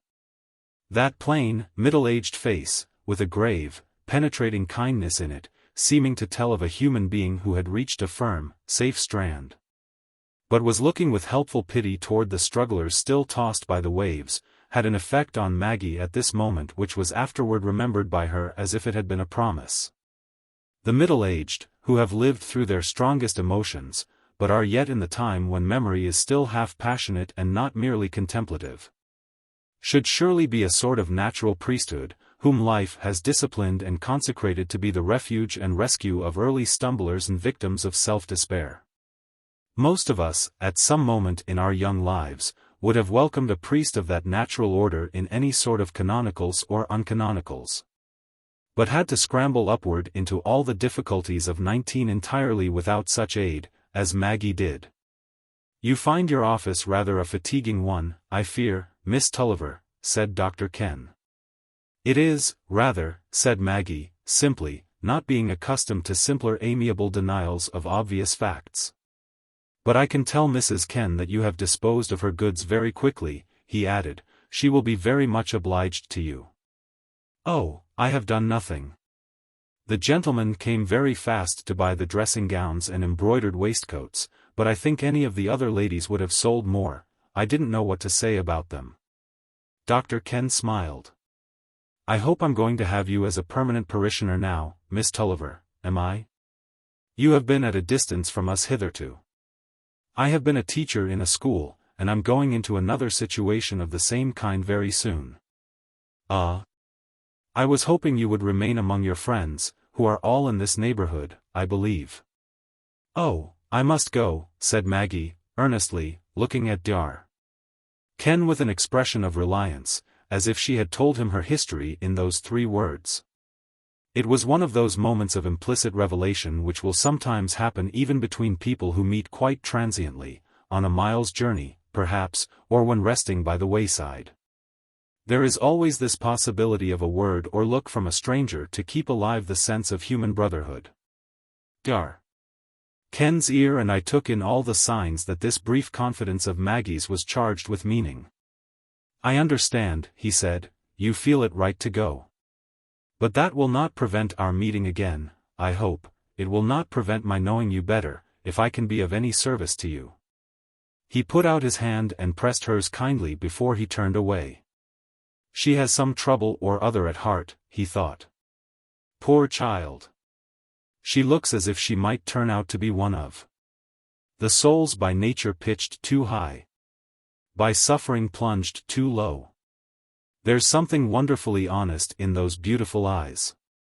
It may be surprising that Maggie, among whose many imperfections and excessive delight in admiration and acknowledged supremacy were not absent now, any more than when she was instructing the gypsies with a view toward achieving a royal position among them, was not more elated on a day when she had had the tribute of so many looks and smiles, together with that satisfactory consciousness which had necessarily come from being taken before Lucy's cheval-glass, and made to look at the full length of her tall beauty, crowned by the night of her massy hair. Maggie had smiled at herself then, and for the moment had forgotten everything in the sense of her own beauty. If that state of mind could have lasted, her choice would have been to have Stephen Guest at her feet, offering her a life filled with all luxuries, with daily incense of adoration near and distant, and with all possibilities of culture at her command. But there were things in her stronger than vanity, passion and affection, and long, deep memories of early discipline and effort, of early claims on her love and pity. And the stream of vanity was soon swept along and mingled imperceptibly with that wider current which was at its highest force today. Under the double urgency of the events and inward impulses brought by the last week. Philip had not spoken to her himself about the removal of obstacles between them on his father's side, he shrank from that. But he had told everything to Lucy, with the hope that Maggie, being informed through her, might give him some encouraging sign that their being brought thus much nearer to each other was a happiness to her. The rush of conflicting feelings was too great for Maggie to say much when Lucy, with a face breathing playful joy, like one of Correggio's cherubs, poured forth her triumphant revelation. And Lucy could hardly be surprised that she could do little more than cry with gladness at the thought of her father's wish being fulfilled. And of Tom's getting the mill again in reward for all his hard striving. The details of preparation for the bazaar had then come to usurp Lucy's attention for the next few days. And nothing had been said by the cousins on subjects that were likely to rouse deeper feelings. Philip had been to the house more than once, but Maggie had had no private conversation with him, and thus she had been left to fight her inward battle without interference. But when the bazaar was fairly ended, and the cousins were alone again, resting together at home, Lucy said, "You must give up going to stay with your Aunt Moss the day after tomorrow, Maggie. Write a note to her, and tell her you have put it off at my request, and I'll send the man with it. She won't be displeased, you'll have plenty of time to go by and by. And I don't want you to go out of the way just now." "Yes, indeed I must go, dear, I can't put it off. I wouldn't leave Aunt Gritty out for the world. And I shall have very little time, for I'm going away to a new situation on the 25th of June. "Maggie," said Lucy, almost white with astonishment. "I didn't tell you, dear," said Maggie, making a great effort to command herself, "because you've been so busy. But some time ago I wrote to our old governess, Miss Furness, to ask her to let me know if she met with any situation that I could fill. And the other day I had a letter from her telling me that I could take 3 orphan pupils of hers to the coast during the holidays, and then make trial of a situation with her as teacher. I wrote yesterday to accept the offer." Lucy felt so hurt that for some moments she was unable to speak. "Maggie," she said at last, "how could you be so unkind to me, not to tell me, to take such a step, and now?" She hesitated a little, and then added, "And Philip? I thought everything was going to be so happy." "Oh, Maggie, what is the reason? Give it up, let me write. There is nothing now to keep you and Philip apart." "Yes," said Maggie, faintly. "There is Tom's feeling. He said I must give him up if I married Philip. And I know he will not change, at least not for a long while, unless something happened to soften him. But I will talk to him, he's coming back this week. And this good news about the mill will soften him. And I'll talk to him about Philip. Tom's always very compliant to me. I don't think he's so obstinate. But I must go," said Maggie, in a distressed voice. "I must leave some time to pack. Don't press me to stay, dear Lucy." Lucy was silent for 2 or 3 minutes, looking away and ruminating.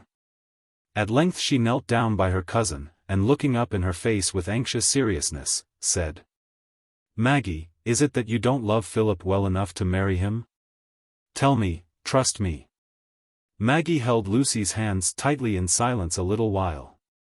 Her own hands were quite cold. But when she spoke, her voice was quite clear and distinct.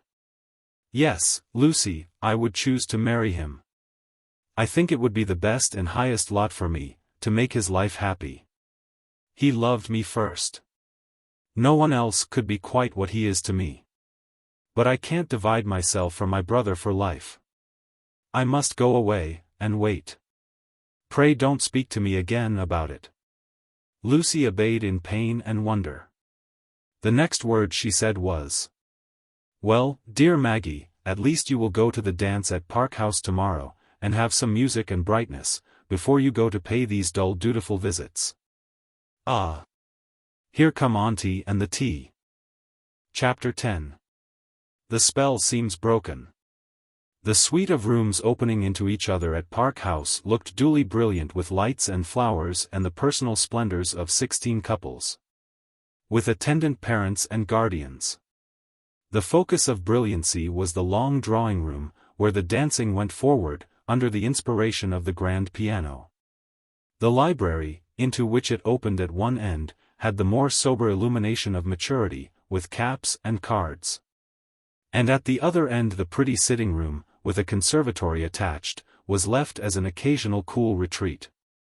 Lucy, who had laid aside her black for the first time, and had her pretty slimness set off by an abundant dress of white crepe, was the acknowledged queen of the occasion. For this was one of the Miss Guest's thoroughly condescending parties, including no member of any aristocracy higher than that of St. Oggs, and stretching to the extreme limits of commercial and professional gentility. Maggie at first refused to dance, saying that she had forgotten all the figures, it was so many years since she had danced at school. And she was glad to have that excuse, for it is ill dancing with a heavy heart. But at length the music wrought in her young limbs, and the longing came. Even though it was the horrible young Tory, who walked up a second time to try and persuade her. She warned him that she could not dance anything but a country dance. But he, of course, was willing to wait for that high felicity, meaning only to be complimentary when he assured her at several intervals that it was a great bore that she couldn't waltz. He would have liked so much to waltz with her. But at last it was the turn of the good old-fashioned dance which has the least of vanity and the most of merriment in it. And Maggie quite forgot her troublous life in a childlike enjoyment of that half-rustic rhythm which seems to banish pretentious etiquette. She felt quite charitably toward young Tory, as his hand bore her along and held her up in the dance. Her eyes and cheeks had that fire of young joy in them which will flame out if it can find the least breath to fan it. And her simple black dress, with its bit of black lace, seemed like the dim setting of a jewel. Stephen had not yet asked her to dance, had not yet paid her more than a passing civility. Since yesterday, that inward vision of her which perpetually made part of his consciousness, had been half screened by the image of Philip Wakem, which came across it like a blot. There was some attachment between her and Philip, at least there was an attachment on his side, which made her feel in some bondage. Here, then, Stephen told himself, was another claim of honor which called on him to resist the attraction that was continually threatening to overpower him. He told himself so. And yet he had once or twice felt a certain savage resistance, and at another moment a shuddering repugnance, to this intrusion of Philip's image, which almost made it a new incitement to rush toward Maggie and claim her for himself. Nevertheless, he had done what he meant to do this evening, he had kept aloof from her, he had hardly looked at her, and he had been gaily assiduous to Lucy. But now his eyes were devouring Maggie. He felt inclined to kick young Tory out of the dance, and take his place. Then he wanted the dance to end that he might get rid of his partner. The possibility that he too should dance with Maggie, and have her hand in his so long, was beginning to possess him like a thirst. But even now their hands were meeting in the dance, were meeting still to the very end of it, though they were far off each other. Stephen hardly knew what happened, or in what automatic way he got through the duties of politeness in the interval, until he was free and saw Maggie seated alone again, at the farther end of the room. He made his way toward her round the couples that were forming for the waltz. And when Maggie became conscious that she was the person he sought, she felt, in spite of all the thoughts that had gone before, a glowing gladness at heart. Her eyes and cheeks were still brightened with her childlike enthusiasm in the dance, her whole frame was set to joy and tenderness. Even the coming pain could not seem bitter, she was ready to welcome it as a part of life, for life at this moment seemed a keen, vibrating consciousness poised above pleasure or pain. This last night, she might expand unrestrainedly in the warmth of the present, without those chill, eating thoughts of the past and the future. "They're going to waltz again," said Stephen, bending to speak to her, with that glance and tone of subdued tenderness which young dreams create to themselves in the summer woods when low, cooing voices fill the air. Such glances and tones bring the breath of poetry with them into a room that is half stifling with glaring gas and hard flirtation. They are going to waltz again. It is rather dizzy work to look on, and the room is very warm. Shall we walk about a little? He took her hand and placed it within his arm, and they walked on into the sitting room, where the tables were strewn with engravings for the accommodation of visitors who would not want to look at them. But no visitors were here at this moment. They passed on into the conservatory. "How strange and unreal the trees and flowers look with the lights among them," said Maggie, in a low voice. "They look as if they belonged to an enchanted land, and would never fade away. I could fancy they were all made of jewels." She was looking at the tier of geraniums as she spoke, and Stephen made no answer, but he was looking at her. And does not a supreme poet blend light and sound into one, calling darkness mute, and light eloquent? Something strangely powerful there was in the light of Stephen's long gaze, for it made Maggie's face turn toward it and look upward at it, slowly, like a flower at the ascending brightness. And they walked unsteadily on, without feeling that they were walking, without feeling anything but that long, grave, mutual gaze which has the solemnity belonging to all deep human passion. The hovering thought that they must and would renounce each other made this moment of mute confession more intense in its rapture. But they had reached the end of the conservatory, and were obliged to pause and turn. The change of movement brought a new consciousness to Maggie. She blushed deeply, turned away her head, and drew her arm from Stephen's, going up to some flowers to smell them. Stephen stood motionless, and still pale. "Oh, may I get this rose?" said Maggie, making a great effort to say something, and dissipate the burning sense of irretrievable confession.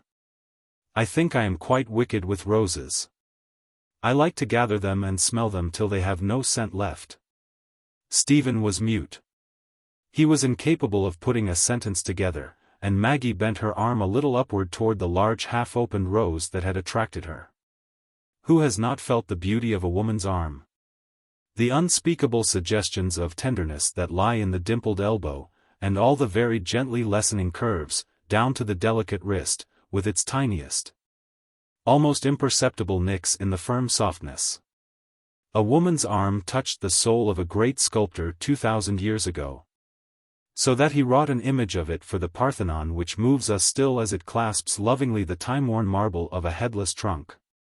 Maggie's was such an arm as that, and it had the warm tints of life. A mad impulse seized on Stephen, he darted toward the arm, and showered kisses on it, clasping the wrist. But the next moment Maggie snatched it from him, and glared at him like a wounded war goddess, quivering with rage and humiliation. "How dare you?" She spoke in a deeply shaken, half-smothered voice. "What right have I given you to insult me?" She darted from him into the adjoining room, and threw herself on the sofa, panting and trembling. A horrible punishment was come upon her for the sin of allowing a moment's happiness that was treachery to Lucy, to Philip, to her own better soul.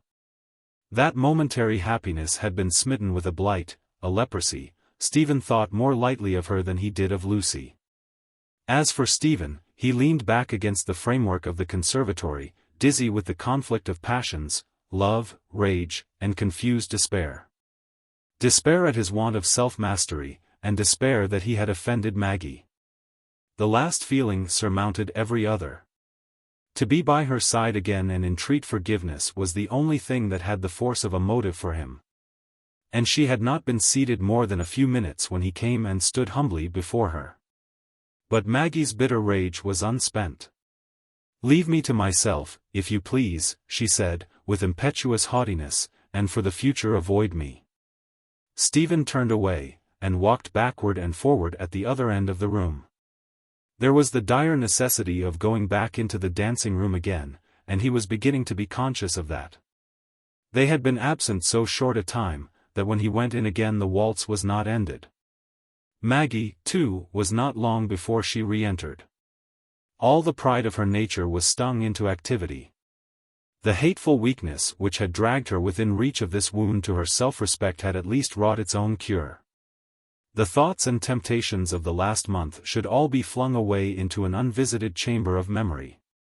There was nothing to allure her now.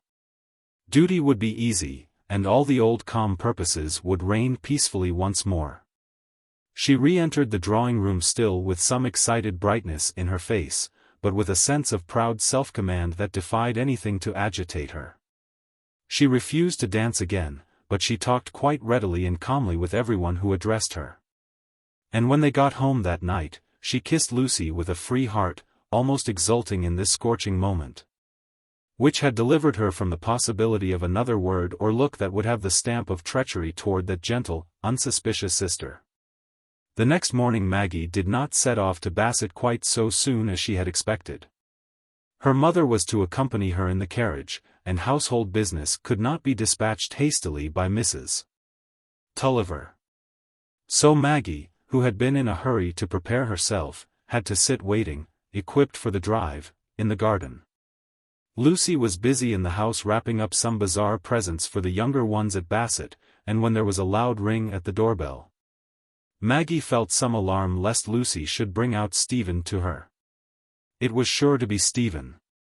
But presently the visitor came out into the garden alone, and seated himself by her on the garden chair. It was not Stephen. "We can just catch the tips of the Scotch firs, Maggie, from this seat," said Philip. They had taken each other's hands in silence, but Maggie had looked at him with a more complete revival of the old childlike affectionate smile than he had seen before, and he felt encouraged. "Yes," she said, "I often look at them, and wish I could see the low sunlight on the stems again. But I have never been that way but once, to the churchyard with my mother." "I have been there, I go there, continually," said Philip. "I have nothing but the past to live upon." A keen remembrance and keen pity impelled Maggie to put her hand in Philip's. They had so often walked hand in hand. "I remember all the spots," she said, "just where you told me of particular things, beautiful stories that I had never heard of before."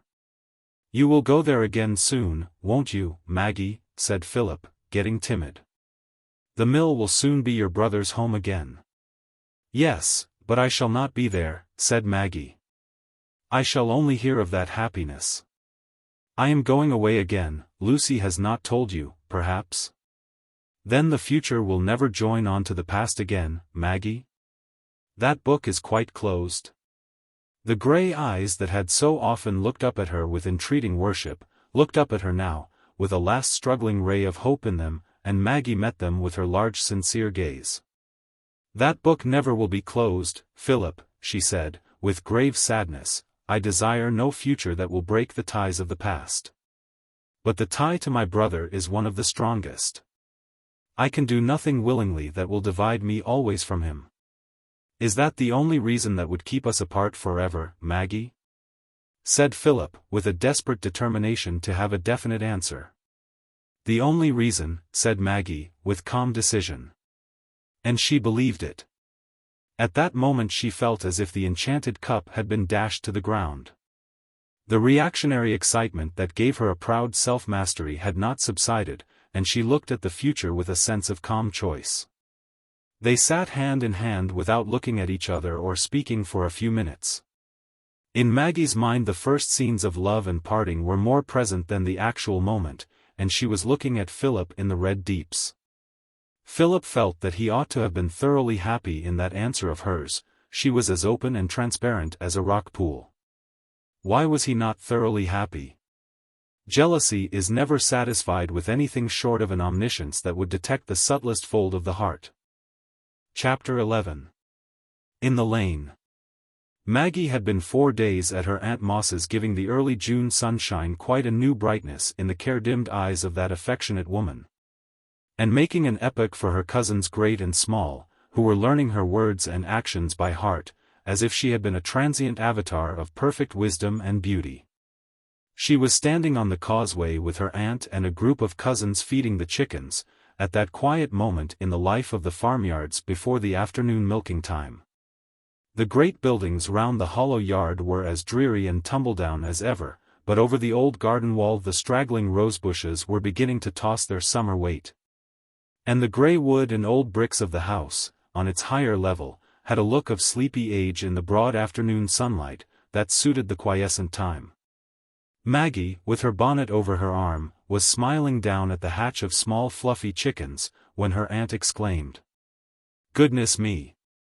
Who is that gentleman coming in at the gate?"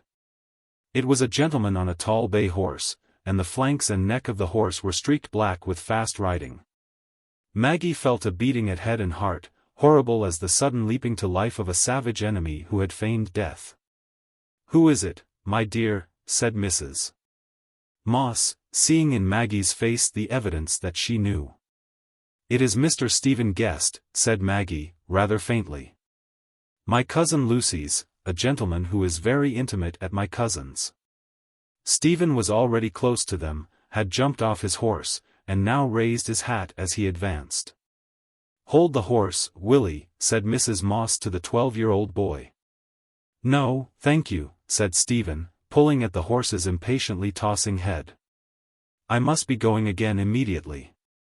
I have a message to deliver to you, Miss Tulliver, on private business.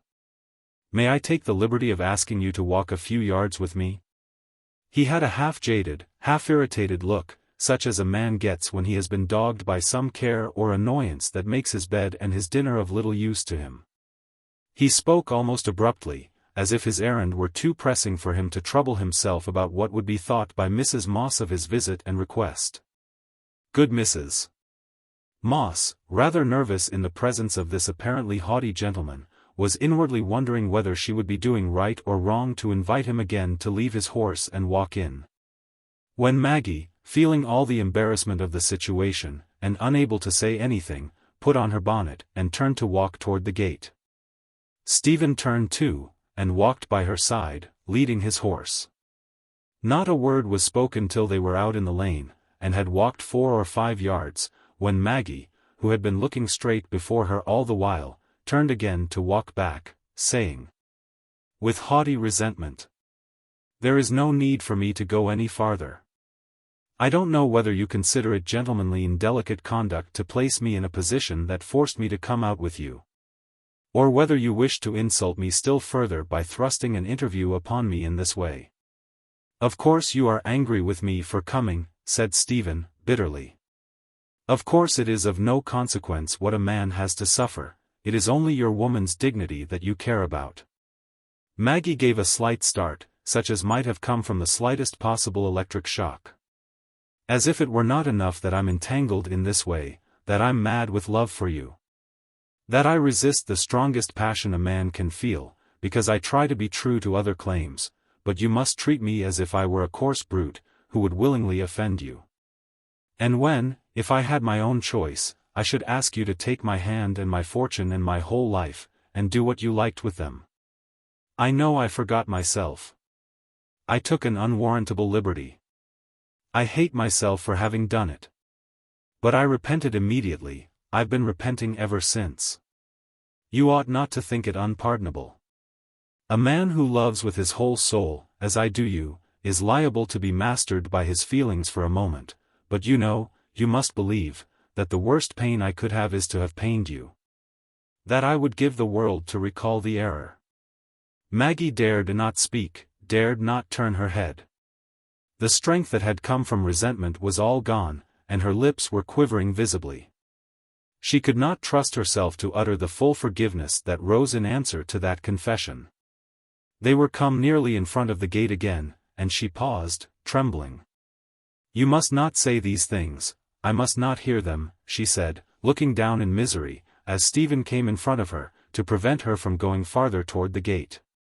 "I'm very sorry for any pain you have to go through, but it is of no use to speak." "Yes, it is of use," said Stephen, impetuously. "It would be of use if you would treat me with some sort of pity and consideration, instead of doing me vile injustice in your mind. I could bear everything more quietly if I knew you didn't hate me for an insolent coxcomb. Look at me, see what a hunted devil I am. I've been riding 30 miles every day to get away from the thought of you." Maggie did not, dared not, look. She had already seen the harassed face. But she said gently, "I don't think any evil of you." "Then, dearest, look at me," said Stephen, in deepest, tenderest tones of entreaty. Don't go away from me yet. Give me a moment's happiness. Make me feel you've forgiven me. Yes, I do forgive you, said Maggie, shaken by those tones, and all the more frightened at herself. But pray let me go in again. Pray go away. A great tear fell from under her lowered eyelids. I can't go away from you, I can't leave you, said Stephen, with still more passionate pleading.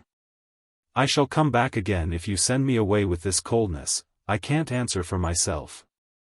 But if you will go with me only a little way I can live on that. You see plainly enough that your anger has only made me 10 times more unreasonable. Maggie turned.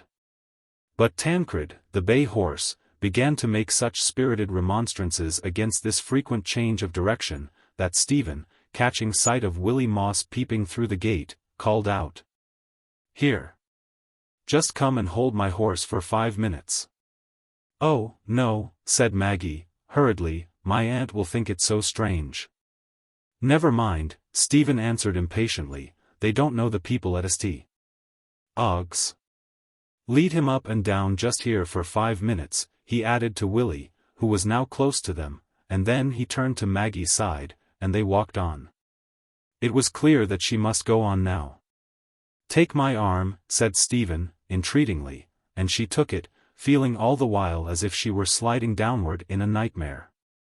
There is no end to this misery, she began, struggling to repel the influence by speech. It is wicked, base, ever allowing a word or look that Lucy, that others might not have seen. Think of Lucy. I do think of her, bless her. If I didn't, Stephen had laid his hand on Maggie's that rested on his arm, and they both felt it difficult to speak. And I have other ties, Maggie went on, at last, with a desperate effort, even if Lucy did not exist. You are engaged to Philip Wakem, said Stephen, hastily. Is it so? I consider myself engaged to him, I don't mean to marry anyone else. Stephen was silent again until they had turned out of the sun into a side lane, all grassy and sheltered. Then he burst out impetuously. It is unnatural, it is horrible. Maggie, if you loved me as I love you, we should throw everything else to the winds for the sake of belonging to each other. We should break all these mistaken ties that were made in blindness, and determine to marry each other.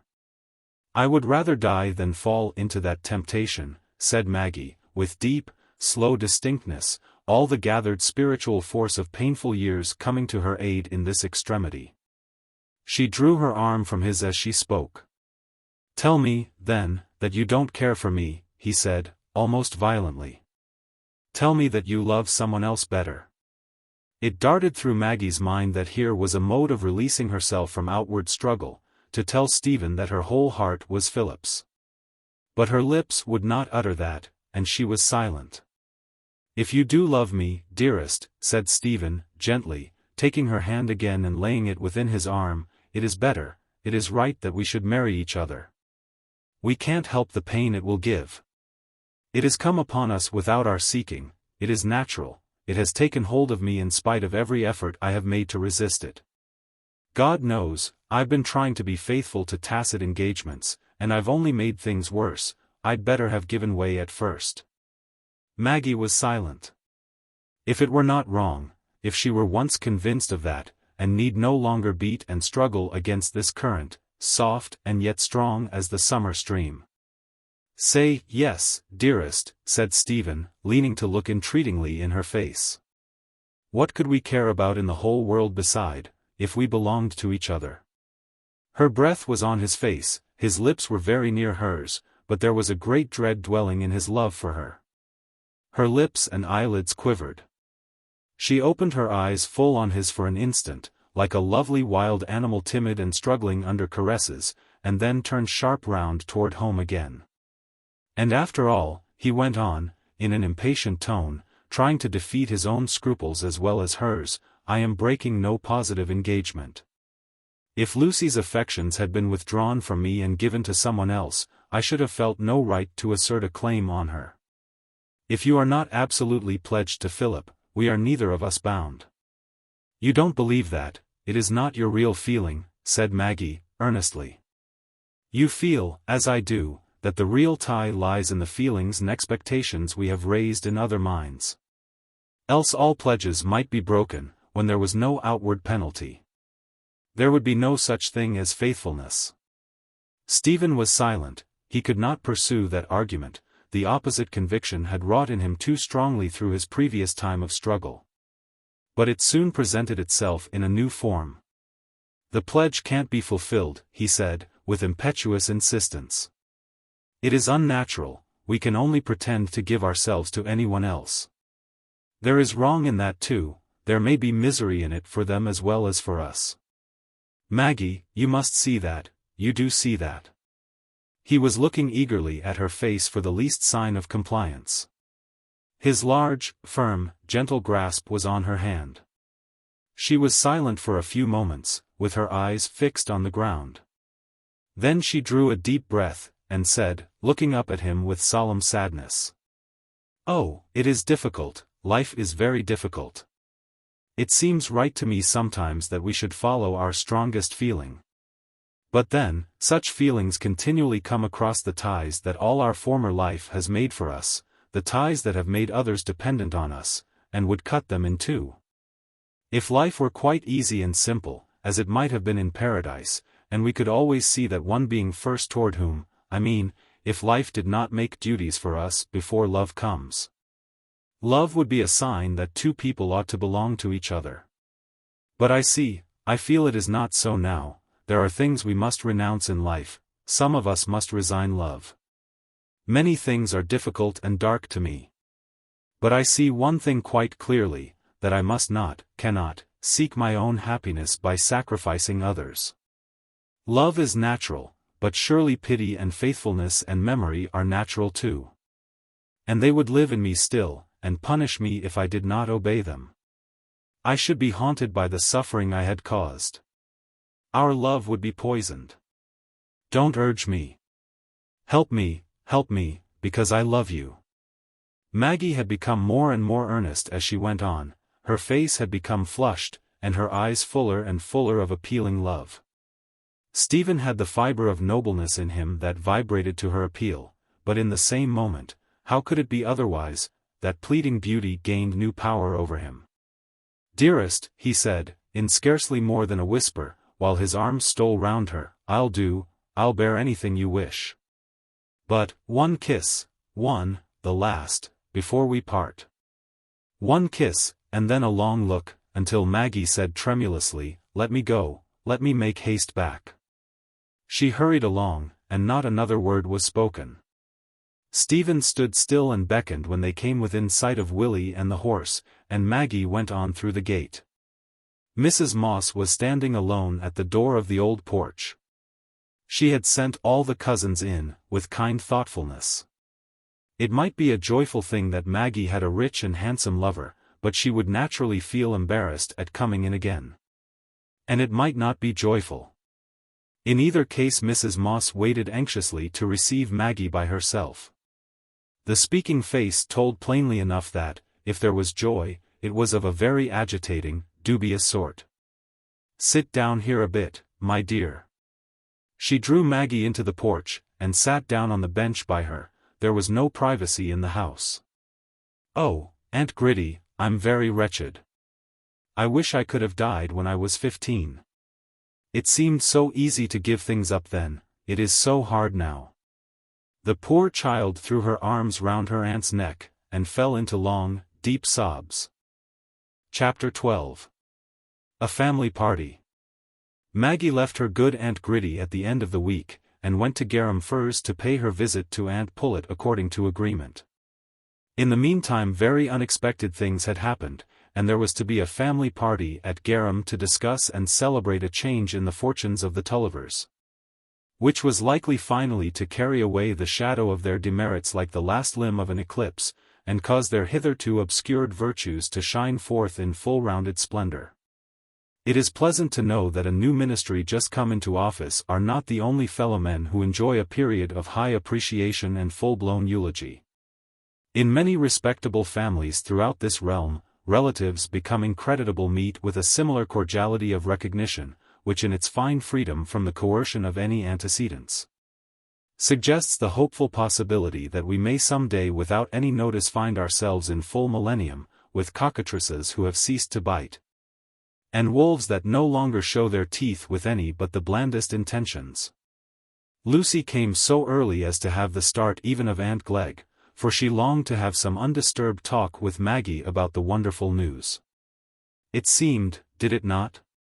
Said Lucy, with her prettiest air of wisdom, as if everything, even other people's misfortunes, poor creatures, were conspiring now to make poor dear Aunt Tulliver, and Cousin Tom, and naughty Maggie too, if she were not obstinately bent on the contrary, as happy as they deserved to be after all their troubles.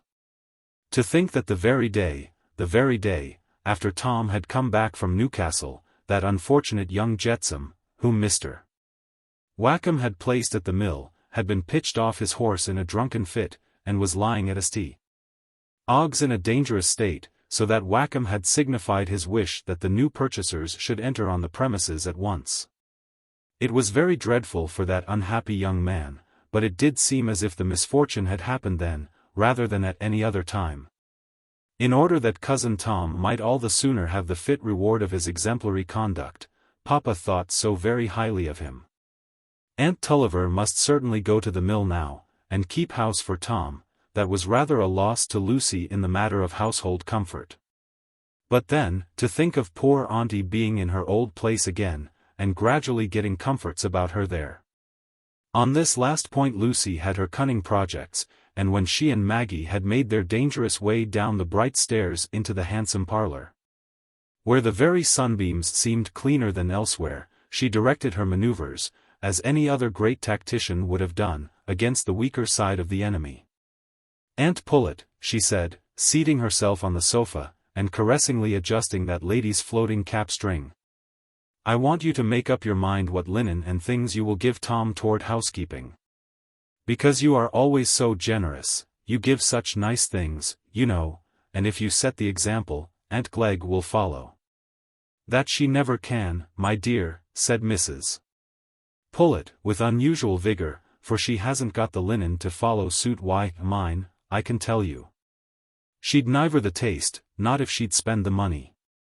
Big checks and live things, like stags and foxes, all her table linen is, not a spot nor a diamond among 'em.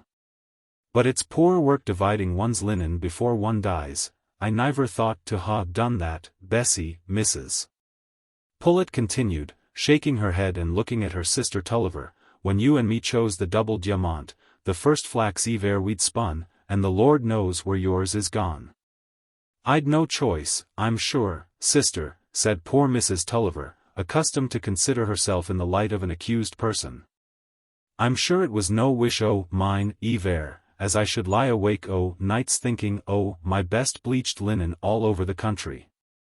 "Take a peppermint, Mrs. Tulliver," said Uncle Pullet, feeling that he was offering a cheap and wholesome form of comfort, which he was recommending by example. "Oh, but, Aunt Pullet," said Lucy, "you've so much beautiful linen. And suppose you had had daughters? Then you must have divided it when they were married." "Well, I don't say as I won't do it," said Mrs. Pullet, "for now Tom's so lucky, it's nothing but right his friends should look on him and help him. There's the tablecloths I bought at your sale, Bessie, it was nothing but good nature o' me to buy 'em, for they've been lying in the chest ever since.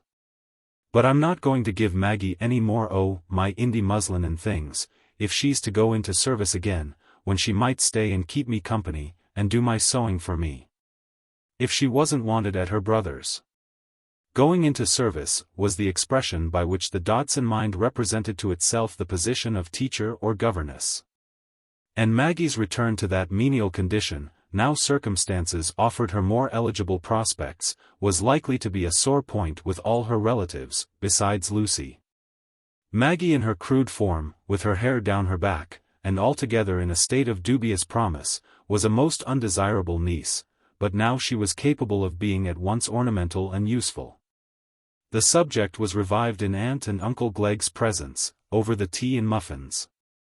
"Hegg, Hegg," said Mr. Glegg, good-naturedly patting Maggie on the back, nonsense, nonsense. Don't let us hear of you taking a place again, Maggie. Why, you must have picked up half a dozen sweethearts at the bazaar. Isn't there one of them the right sort of article? Come, now. Mr. Glegg, said his wife, with that shade of increased politeness in her severity which she always put on with her crisper fronts, you'll excuse me, but you're far too light for a man of your years. It's respect and duty to her aunts, and the rest of her kin as are so good to her, should have kept my niece from fixing about going away again without consulting us. Not sweethearts, if I'm to use such a word, though it was never heard in my family. Why, what did they call us, when we went to see them, then, neighbor Pullet? They thought us sweet enough then, said Mr. Glegg, winking pleasantly, while Mr. Pullet, at the suggestion of sweetness, took a little more sugar. Mr. Glegg, said Mrs. G. If you're going to be undelicate, let me know. La, Jane, your husband's only joking, said Mrs. Pullet, let him joke while he's got health and strength. There's poor Mr. Tilt got his mouth drawn all one side, and couldn't laugh if he was to try. I'll trouble you for the muffineer, then, Mr. Glegg, said Mrs. G., if I may be so bold to interrupt your joking. Though it's other people must see the joke in a niece's putting a slight on her mother's eldest sister, as is the head o' the family. And only coming in and out on short visits, all the time she's been in the town. And then settling to go away without my knowledge, as I'd laid caps out on purpose for her to make up for me, and me as have divided my money so equal. Sister, Mrs. Tulliver broke in anxiously, I'm sure Maggie never thought o' going away without staying at your house as well as the others.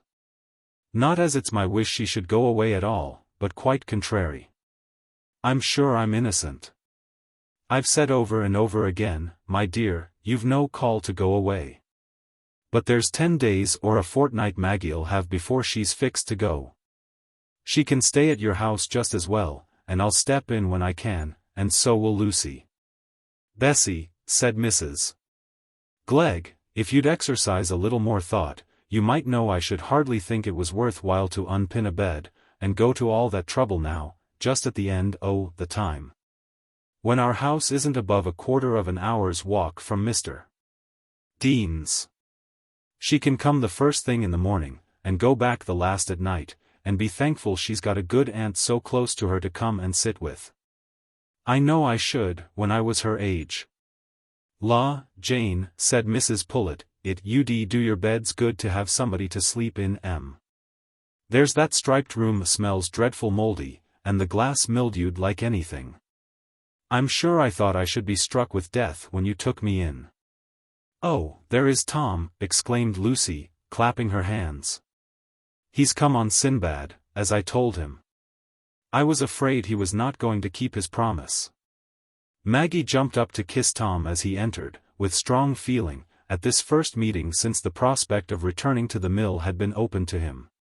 And she kept his hand, leading him to the chair by her side. To have no cloud between herself and Tom was still a perpetual yearning in her, that had its root deeper than all change. He smiled at her very kindly this evening, and said, Well, Magsie, how's Aunt Moss? Come, sir, said Mr. Glegg putting out his hand. Why, you're such a big man, you carry all before you, it seems. You're come into your luck a good deal earlier than us old folks did, but I wish you joy, I wish you joy. You'll get the mill all for your own again some day, I'll be bound. You won't stop halfway up the hill. But I hope he'll bear in mind as it's his mother's family as he owes it to, said Mrs. Glegg. If he hadn't had them to take after, he'd have been poorly off. There was never any failures, nor lawing, nor wastefulness in our family, nor dying without wills. No, nor sudden deaths, said Aunt Pullet, allays the doctor called in. But Tom had the Dodson skin, I said that from the first. And I don't know what you mean to do, Sister Glegg, but I mean to give him a tablecloth of all my 3 biggest sizes but one, besides sheets. I don't say what more I shall do, but that I shall do, and if I should die tomorrow, Mr. Pull it, you'll bear it in mind, though you'll be blundering with the keys, and never remember as that on the third shelf the left-hand wardrobe. Behind the nightcaps with the broad ties, not the narrow-frilled uns, is the key of the drawer in the blue room, where the key the blue closet is. You'll make a mistake, and I shall never be worthy to know it. You've a memory for my pills and draughts, wonderful, I'll allays say that of you, but you're lost among the keys. This gloomy prospect of the confusion that would ensue on her decease was very affecting to Mrs. Pullet. You carry it too far, Sophie, that locking in and out, said Mrs. Glegg, in a tone of some disgust at this folly. You go beyond your own family. There's nobody can say I don't lock up, but I do what's reasonable, and no more. And as for the linen, I shall look out what's serviceable, to make a present of to my nephy. I've got cloth as has never been whitened, better worth having than other people's fine holland. And I hope he'll lie down in it and think of his aunt. Tom thanked Mrs. Glegg, but evaded any promise to meditate nightly on her virtues, and Mrs. Glegg effected a diversion for him by asking about Mr. Dean's intentions concerning steam. Lucy had had her far-sighted views in begging Tom to come on Sinbad. It appeared, when it was time to go home, that the manservant was to ride the horse, and cousin Tom was to drive home his mother and Lucy. You must sit by yourself, auntie, said that contriving young lady, because I must sit by Tom, I've a great deal to say to him. In the eagerness of her affectionate anxiety for Maggie, Lucy could not persuade herself to defer a conversation about her with Tom, who, she thought, with such a cup of joy before him as this rapid fulfillment of his wish about the mill, must become pliant and flexible. Her nature supplied her with no key to Tom's. And she was puzzled as well as pained to notice the unpleasant change on his countenance when she gave him the history of the way in which Philip had used his influence with his father. She had counted on this revelation as a great stroke of policy, which was to turn Tom's heart toward Philip at once, and, besides that, prove that the elder Wakem was ready to receive Maggie with all the honors of a daughter-in-law. Nothing was wanted, then, but for dear Tom, who always had that pleasant smile when he looked at cousin Lucy, to turn completely round, say the opposite of what he had always said before, and declare that he, for his part, was delighted that all the old grievances should be healed, and that Maggie should have Philip with all suitable dispatch. In cousin Lucy's opinion nothing could be easier. But to minds strongly marked by the positive and negative qualities that create severity, strength of will, conscious rectitude of purpose, narrowness of imagination and intellect, great power of self-control, and a disposition to exert control over others, prejudices come as the natural food of tendencies which can get no sustenance out of that complex, fragmentary, doubt-provoking knowledge which we call truth. Let a prejudice be bequeathed, carried in the air, adopted by hearsay, caught in through the eye, however it may come, these minds will give it a habitation. It is something to assert strongly and bravely, something to fill up the void of spontaneous ideas, something to impose on others with the authority of conscious right. It is at once a staff and a baton. Every prejudice that will answer these purposes is self-evident. Our good, upright Tom Tulliver's mind was of this class. His inward criticism of his father's faults did not prevent him from adopting his father's prejudice. It was a prejudice against a man of lax principle and lax life, and it was a meeting point for all the disappointed feelings of family and personal pride. Other feelings added their force to produce Tom's bitter repugnance to Philip, and to Maggie's union with him. And notwithstanding Lucy's power over her strong-willed cousin, she got nothing but a cold refusal ever to sanction such a marriage. But of course Maggie could do as she liked, she had declared her determination to be independent. For Tom's part, he held himself bound by his duty to his father's memory, and by every manly feeling, never to consent to any relation with the Wakems. Thus, all that Lucy had effected by her zealous mediation was to fill Tom's mind with the expectation that Maggie's perverse resolve to go into a situation again would presently metamorphose itself, as her resolves were apt to do, into something equally perverse, but entirely different, a marriage with Philip Wakem. Chapter 13. borne along by the tide. In less than a week Maggie was at St. Ogg's again, outwardly in much the same position as when her visit there had just begun. It was easy for her to fill her mornings apart from Lucy without any obvious effort.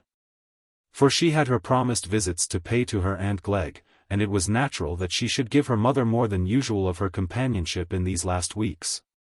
Especially as there were preparations to be thought of for Tom's housekeeping.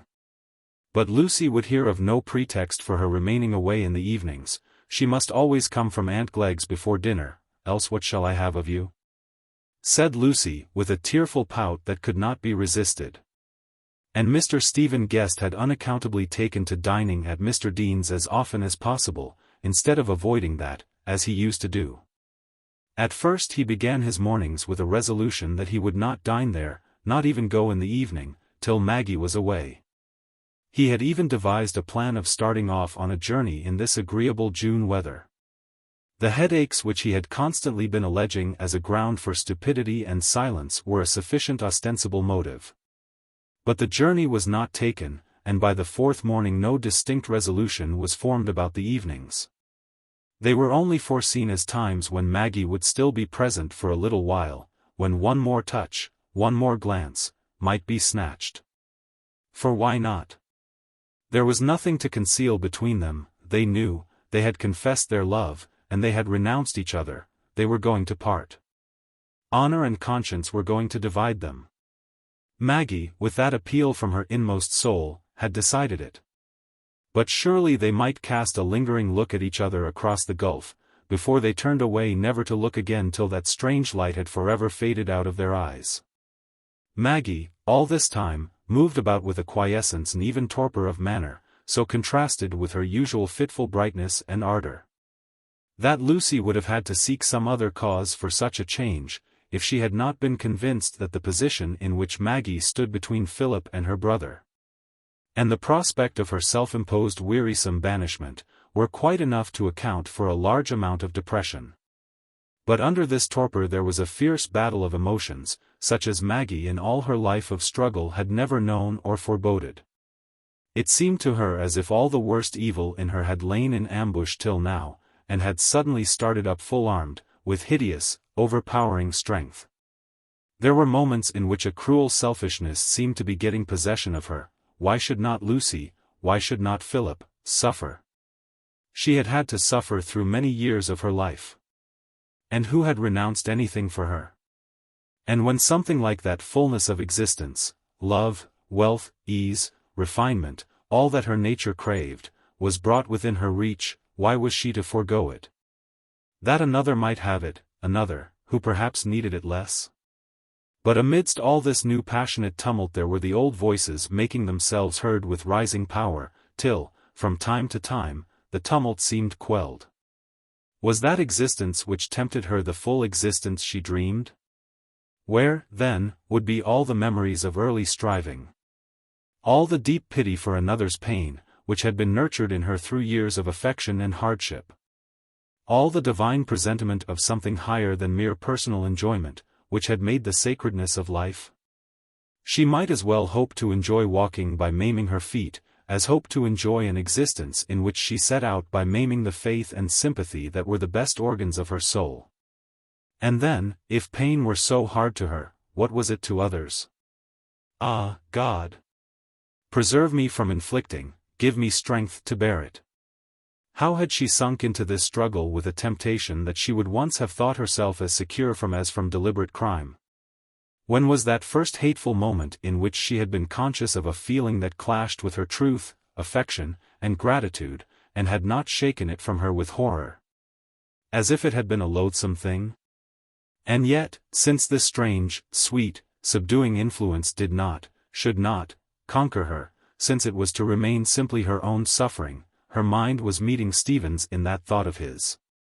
That they might still snatch moments of mute confession before the parting came. For was not he suffering too? She saw it daily, saw it in the sickened look of fatigue with which, as soon as he was not compelled to exert himself, he relapsed into indifference toward everything but the possibility of watching her. Could she refuse sometimes to answer that beseeching look which she felt to be following her like a low murmur of love and pain? She refused it less and less, till at last the evening for them both was sometimes made of a moment's mutual gaze. They thought of it till it came, and when it had come, they thought of nothing else.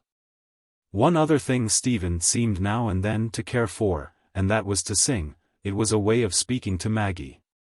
Perhaps he was not distinctly conscious that he was impelled to it by a secret longing, running counter to all his self-confessed resolves, to deepen the hold he had on her.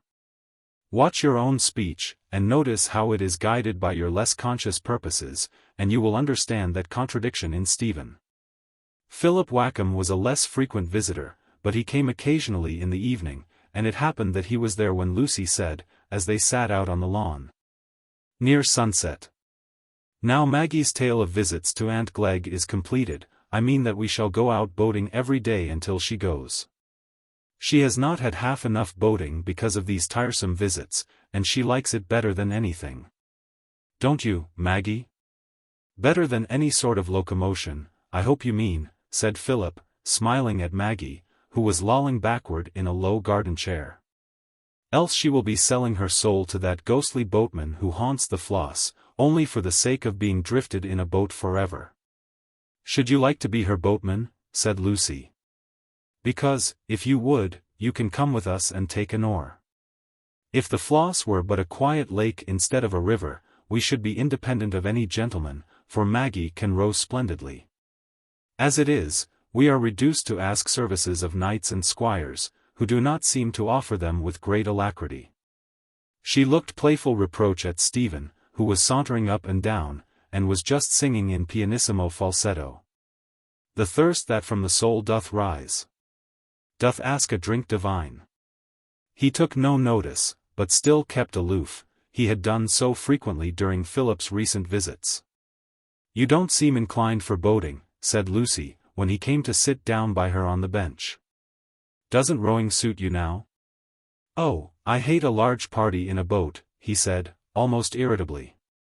"I'll come when you have no one else." Lucy colored, fearing that Philip would be hurt. It was quite a new thing for Stephen to speak in that way, but he had certainly not been well of late. Philip colored too, but less from a feeling of personal offense than from a vague suspicion that Stephen's moodiness had some relation to Maggie, who had started up from her chair as he spoke, and had walked toward the hedge of laurels to look at the descending sunlight on the river. "As Miss Dean didn't know she was excluding others by inviting me," said Philip, "I am bound to resign." "No, indeed, you shall not," said Lucy, much vexed. "I particularly wish for your company tomorrow. The tide will suit at 10:30. It will be a delicious time for a couple of hours to row to Luckreth and walk back, before the sun gets too hot. And how can you object to 4 people in a boat?" she added, looking at Stephen. "I don't object to the people, but the number," said Stephen, who had recovered himself, and was rather ashamed of his rudeness. "If I voted for a 4th at all, of course it would be you, Phil. But we won't divide the pleasure of escorting the ladies, we'll take it alternately. I'll go the next day." This incident had the effect of drawing Philip's attention with freshened solicitude towards Stephen and Maggie, but when they re-entered the house, music was proposed, and Mrs. Tulliver and Mr. Dean being occupied with cribbage, Maggie sat apart near the table where the books and work were placed, doing nothing, however, but listening abstractedly to the music. Stephen presently turned to a duet which he insisted that Lucy and Philip should sing. He had often done the same thing before. But this evening Philip thought he divined some double intention in every word and look of Stephen's, and watched him keenly, angry with himself all the while for this clinging suspicion. For had not Maggie virtually denied any ground for his doubts on her side? And she was truth itself. It was impossible not to believe her word and glance when they had last spoken together in the garden. Stephen might be strongly fascinated by her, what was more natural? But Philip felt himself rather base for intruding on what must be his friend's painful secret. Still he watched. Stephen, moving away from the piano, sauntered slowly toward the table near which Maggie sat, and turned over the newspapers, apparently in mere idleness.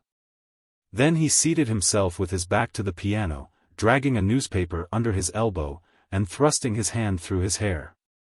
As if he had been attracted by some bit of local news in the Laceham Courier. He was in reality looking at Maggie, who had not taken the slightest notice of his approach. She had always additional strength of resistance when Philip was present, just as we can restrain our speech better in a spot that we feel to be hallowed. But at last she heard the word dearest uttered in the softest tone of pained entreaty, like that of a patient who asks for something that ought to have been given without asking. She had never heard that word since the moments in the lane at Bassett, when it had come from Stephen again and again, almost as involuntarily as if it had been an inarticulate cry. Philip could hear no word, but he had moved to the opposite side of the piano, and could see Maggie start and blush, raise her eyes an instant toward Stephen's face, but immediately look apprehensively toward himself. It was not evident to her that Philip had observed her. But a pang of shame, under the sense of this concealment, made her move from her chair and walk to her mother's side to watch the game at cribbage. Philip went home soon after in a state of hideous doubt mingled with wretched certainty. It was impossible for him now to resist the conviction that there was some mutual consciousness between Stephen and Maggie. And for half the night his irritable, susceptible nerves were pressed upon almost to frenzy by that one wretched fact. He could attempt no explanation that would reconcile it with her words and actions. When, at last, the need for belief in Maggie rose to its habitual predominance, he was not long in imagining the truth. She was struggling, she was banishing herself. This was the clue to all he had seen since his return. But athwart that belief there came other possibilities that would not be driven out of sight. His imagination wrought out the whole story. Stephen was madly in love with her, he must have told her so, she had rejected him, and was hurrying away. But would he give her up, knowing, Philip felt the fact with heart-crushing despair, that she was made half helpless by her feeling toward him? When the morning came, Philip was too ill to think of keeping his engagement to go in the boat. In his present agitation he could decide on nothing. He could only alternate between contradictory intentions. First, he thought he must have an interview with Maggie, and entreat her to confide in him. Then, again, he distrusted his own interference. Had he not been thrusting himself on Maggie all along? She had uttered words long ago in her young ignorance. It was enough to make her hate him that these should be continually present with her as a bond. And had he any right to ask her for a revelation of feelings which she had evidently intended to withhold from him? He would not trust himself to see her, till he had assured himself that he could act from pure anxiety for her, and not from egoistic irritation.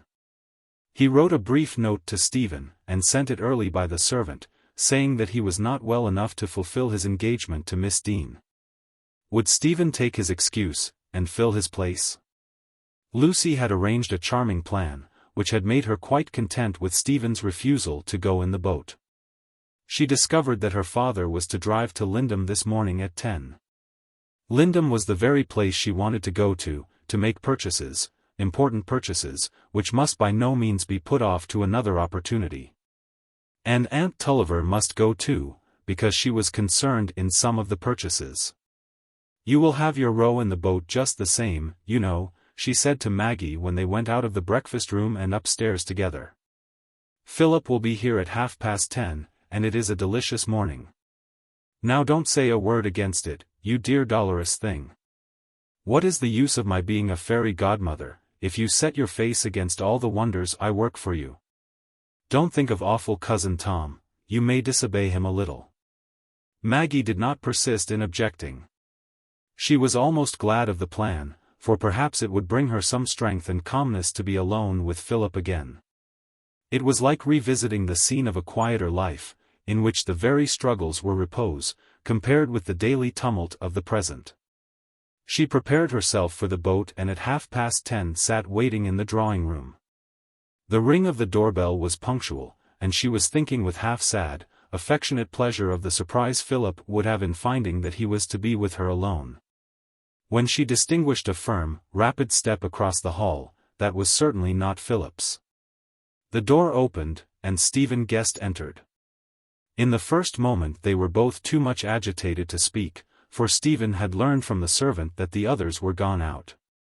Maggie had started up and sat down again, with her heart beating violently, and Stephen, throwing down his cap and gloves, came and sat by her in silence. She thought Philip would be coming soon. And with great effort, for she trembled visibly, she rose to go to a distant chair. "He is not coming," said Stephen, in a low tone. "I am going in the boat." "Oh, we can't go," said Maggie, sinking into her chair again. Lucy did not expect she would be hurt. "Why is not Philip come?" "He is not well, he asked me to come instead." "Lucy is gone to Lindham," said Maggie, taking off her bonnet with hurried, trembling fingers. "We must not go." "Very well," said Stephen, dreamily, looking at her, as he rested his arm on the back of his chair. "Then we'll stay here." He was looking into her deep, deep eyes, far off and mysterious as the starlit blackness, and yet very near, and timidly loving. Maggie sat perfectly still, perhaps for moments, perhaps for minutes, until the helpless trembling had ceased, and there was a warm glow on her cheek. "The man is waiting. He has taken the cushions," she said. "Will you go and tell him?" "What shall I tell him?" said Stephen, almost in a whisper. He was looking at the lips now. Maggie made no answer. "Let us go," Stephen murmured entreatingly, rising, and taking her hand to raise her too. "We shall not be long together." And they went. Maggie felt that she was being led down the garden among the roses, being helped with firm, tender care into the boat, having the cushion and cloak arranged for her feet. And her parasol opened for her, which she had forgotten, all by this stronger presence that seemed to bear her along without any act of her own will. Like the added self which comes with the sudden exalting influence of a strong tonic, and she felt nothing else. Memory was excluded. They glided rapidly along, Stephen rowing, helped by the backward-flowing tide, past the toftened trees and houses.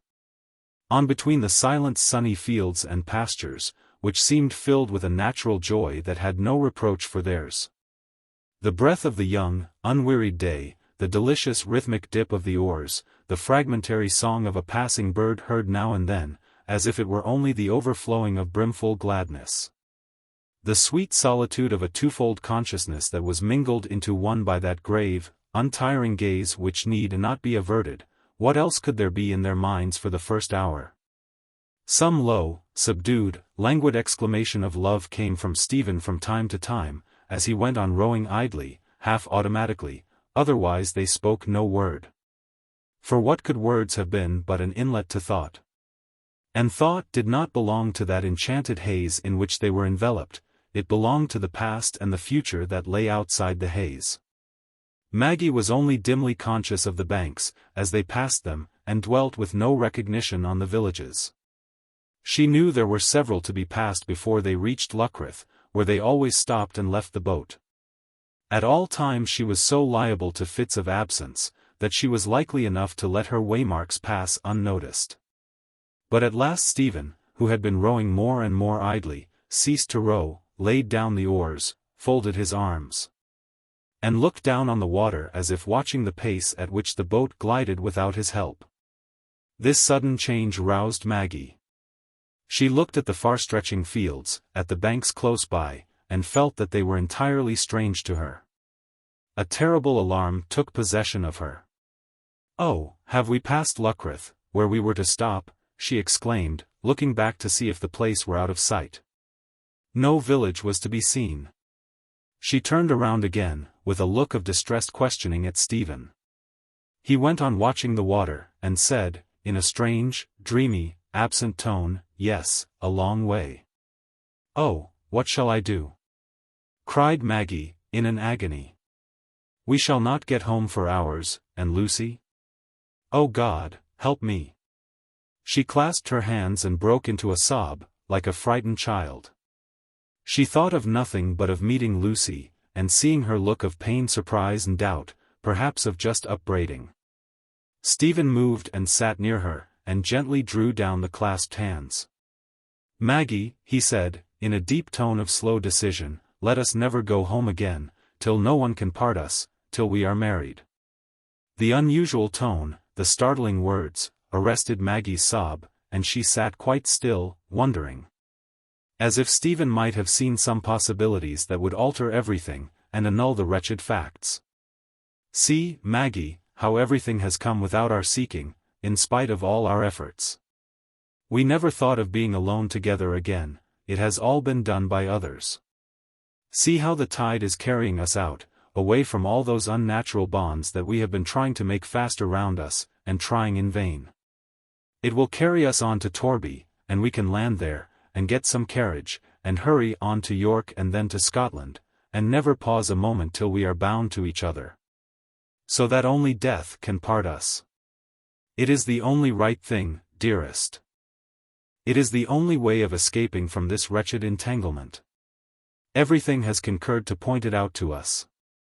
We have contrived nothing, we have thought of nothing ourselves." Stephen spoke with deep, earnest pleading. Maggie listened, passing from her startled wonderment to the yearning after that belief that the tide was doing it all, that she might glide along with the swift, silent stream. And not struggle any more. But across that stealing influence came the terrible shadow of past thoughts. And the sudden horror lest now, at last, the moment of fatal intoxication was close upon her, called up feelings of angry resistance toward Stephen. "Let me go," she said, in an agitated tone, flashing an indignant look at him, and trying to get her hands free. "You have wanted to deprive me of any choice. You knew we were come too far. You have dared to take advantage of my thoughtlessness. It is unmanly to bring me into such a position." Stung by this reproach, he released her hands, moved back to his former place, and folded his arms, in a sort of desperation at the difficulty Maggie's words had made present to him. If she would not consent to go on, he must curse himself for the embarrassment he had led her into. But the reproach was the unendurable thing. The one thing worse than parting with her was, that she should feel he had acted unworthily toward her. At last he said, in a tone of suppressed rage, "I didn't notice that we had passed Luckreth till we had got to the next village, and then it came into my mind that we would go on. I can't justify it, I ought to have told you. It is enough to make you hate me, since you don't love me well enough to make everything else indifferent to you, as I do you. Shall I stop the boat and try to get you out here? I'll tell Lucy that I was mad, and that you hate me, and you shall be clear of me forever. No one can blame you, because I have behaved unpardonably to you." Maggie was paralyzed. It was easier to resist Stephen's pleading than this picture he had called up of himself suffering while she was vindicated. Easier even to turn away from his look of tenderness than from this look of angry misery, that seemed to place her in selfish isolation from him. He had called up a state of feeling in which the reasons which had acted on her conscience seemed to be transmitted into mere self-regard. The indignant fire in her eyes was quenched, and she began to look at him with timid distress. She had reproached him for being hurried into irrevocable trespass, she, who had been so weak herself. "As if I shouldn't feel what happened to you, just the same," she said, with reproach of another kind, the reproach of love, asking for more trust. This yielding to the idea of Stephen's suffering was more fatal than the other yielding. Because it was less distinguishable from that sense of others' claims which was the moral basis of her resistance. He felt all the relenting in her look and tone, it was heaven opening again. He moved to her side, and took her hand, leaning his elbow on the back of the boat, and saying nothing. He dreaded to utter another word, he dreaded to make another movement, that might provoke another reproach or denial from her. Life hung on her consent. Everything else was hopeless, confused, sickening misery. They glided along in this way, both resting in that silence as in a haven, both dreading lest their feelings should be divided again, till they became aware that the clouds had gathered. And that the slightest perceptible freshening of the breeze was growing and growing, so that the whole character of the day was altered. "You will be chill, Maggie, in this thin dress. Let me raise the cloak over your shoulders. Get up an instant, dearest. Maggie obeyed. There was an unspeakable charm in being told what to do, and having everything decided for her. She sat down again covered with the cloak, and Stephen took to his oars again, making haste. For they must try to get to Torby as fast as they could. Maggie was hardly conscious of having said or done anything decisive. All yielding is attended with a less vivid consciousness than resistance, it is the partial sleep of thought, it is the submergence of our own personality by another. Every influence tended to lull her into acquiescence. That dreamy gliding in the boat which had lasted for 4 hours, and had brought some weariness and exhaustion. The recoil of her fatigued sensations from the impracticable difficulty of getting out of the boat at this unknown distance from home. And walking for long miles, all helped to bring her into more complete subjection to that strong, mysterious charm which made a last parting from Stephen seem the death of all joy. And made the thought of wounding him like the first touch of the torturing iron before which resolution shrank. And then there was the present happiness of being with him, which was enough to absorb all her languid energy. Presently Stephen observed a vessel coming after them. Several vessels, among them the steamer to Mudport, had passed them with the early tide, but for the last hour they had seen none. He looked more and more eagerly at this vessel, as if a new thought had come into his mind along with it, and then he looked at Maggie hesitatingly. "Maggie, dearest," he said at last, "if this vessel should be going to Mudport, or to any convenient place on the coast northward, it would be our best plan to get them to take us on board. You are fatigued, and it may soon rain, it may be a wretched business, getting to Torby in this boat. It's only a trading vessel, but I dare say you can be made tolerably comfortable. We'll take the cushions out of the boat. It is really our best plan. They'll be glad enough to take us. I've got plenty of money about me. I can pay them well." Maggie's heart began to beat with reawakened alarm at this new proposition, but she was silent, one course seemed as difficult as another. Stephen hailed the vessel. It was a Dutch vessel going to Mudport, the English mate informed him, and, if this wind held, would be there in less than 2 days. "We had got out too far with our boat," said Stephen. "I was trying to make for Torby. But I'm afraid of the weather, and this lady, my wife, will be exhausted with fatigue and hunger. Take us on board, will you, and haul up the boat. I'll pay you well." Maggie, now really faint and trembling with fear, was taken on board, making an interesting object of contemplation to admiring Dutchmen. The mate feared the lady would have a poor time of it on board, for they had no accommodation for such entirely unlooked-for passengers, no private cabin larger than an old-fashioned church pew. But at least they had Dutch cleanliness, which makes all other inconveniences tolerable, and the boat cushions were spread into a couch for Maggie on the poop with all alacrity. But to pace up and down the deck leaning on Stephen, being upheld by his strength, was the first change that she needed. Then came food, and then quiet reclining on the cushions, with the sense that no new resolution could be taken that day. Everything must wait till tomorrow. Stephen sat beside her with her hand in his, they could only speak to each other in low tones. Only look at each other now and then, for it would take a long while to dull the curiosity of the 5 men on board.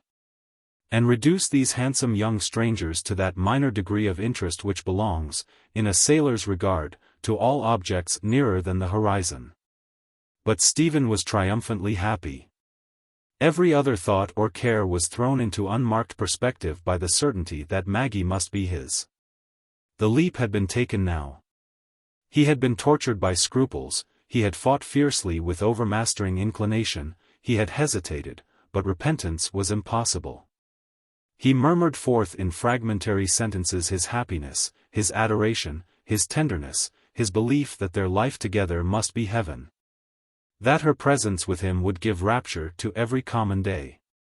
That to satisfy her lightest wish was dearer to him than all other bliss, that everything was easy for her sake, except to part with her, and now they never would part. He would belong to her forever, and all that was his was hers, had no value for him except as it was hers. Such things, uttered in low, broken tones by the one voice that has first stirred the fibre of young passion, have only a feeble effect on experienced minds at a distance from them. To poor Maggie they were very near, they were like nectar held close to thirsty lips. There must be, then, a life for mortals here below which was not hard and chill, in which affection would no longer be self-sacrifice.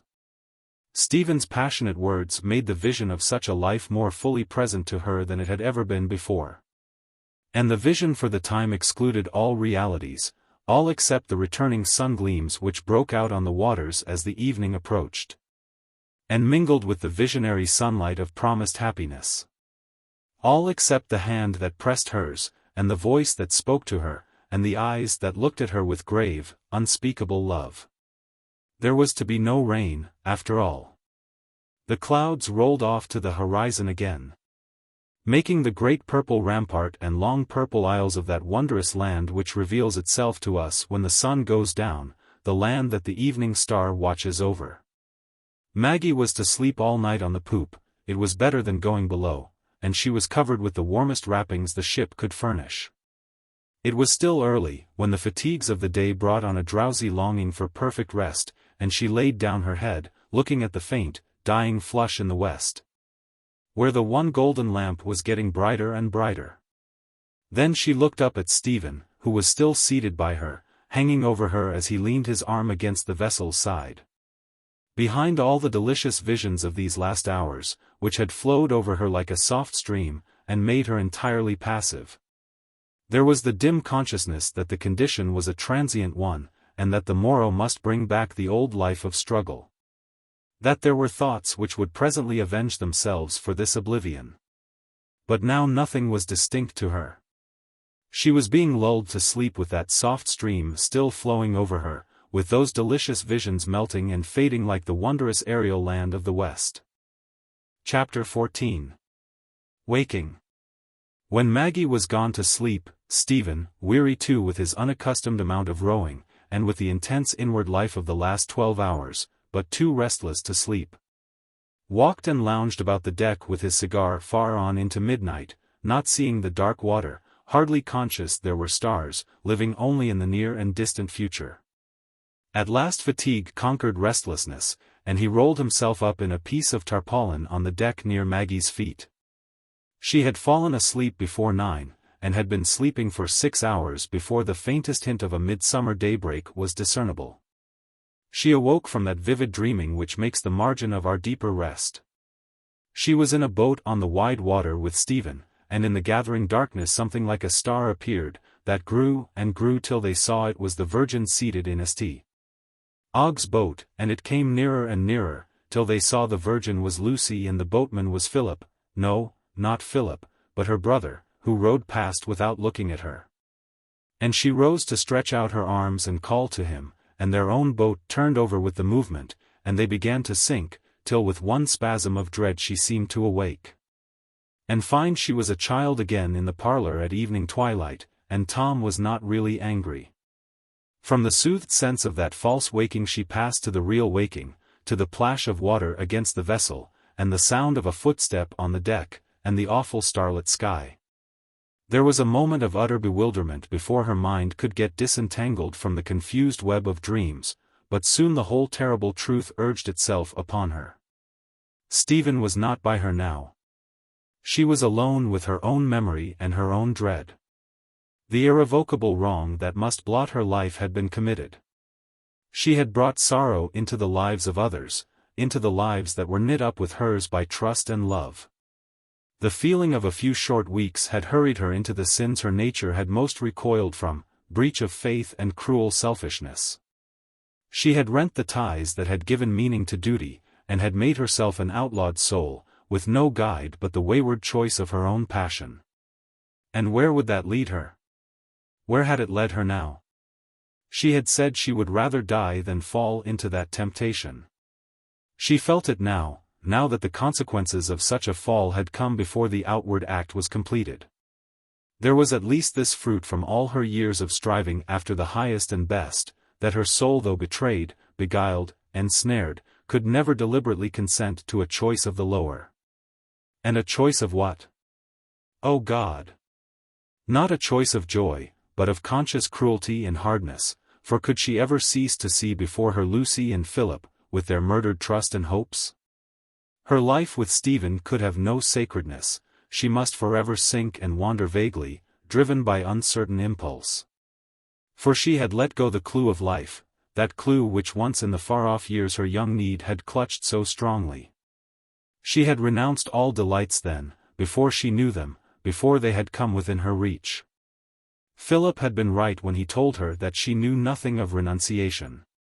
She had thought it was quiet ecstasy, she saw it face to face now, that sad, patient, loving strength which holds the clue of life, and saw that the thorns were forever pressing on its brow.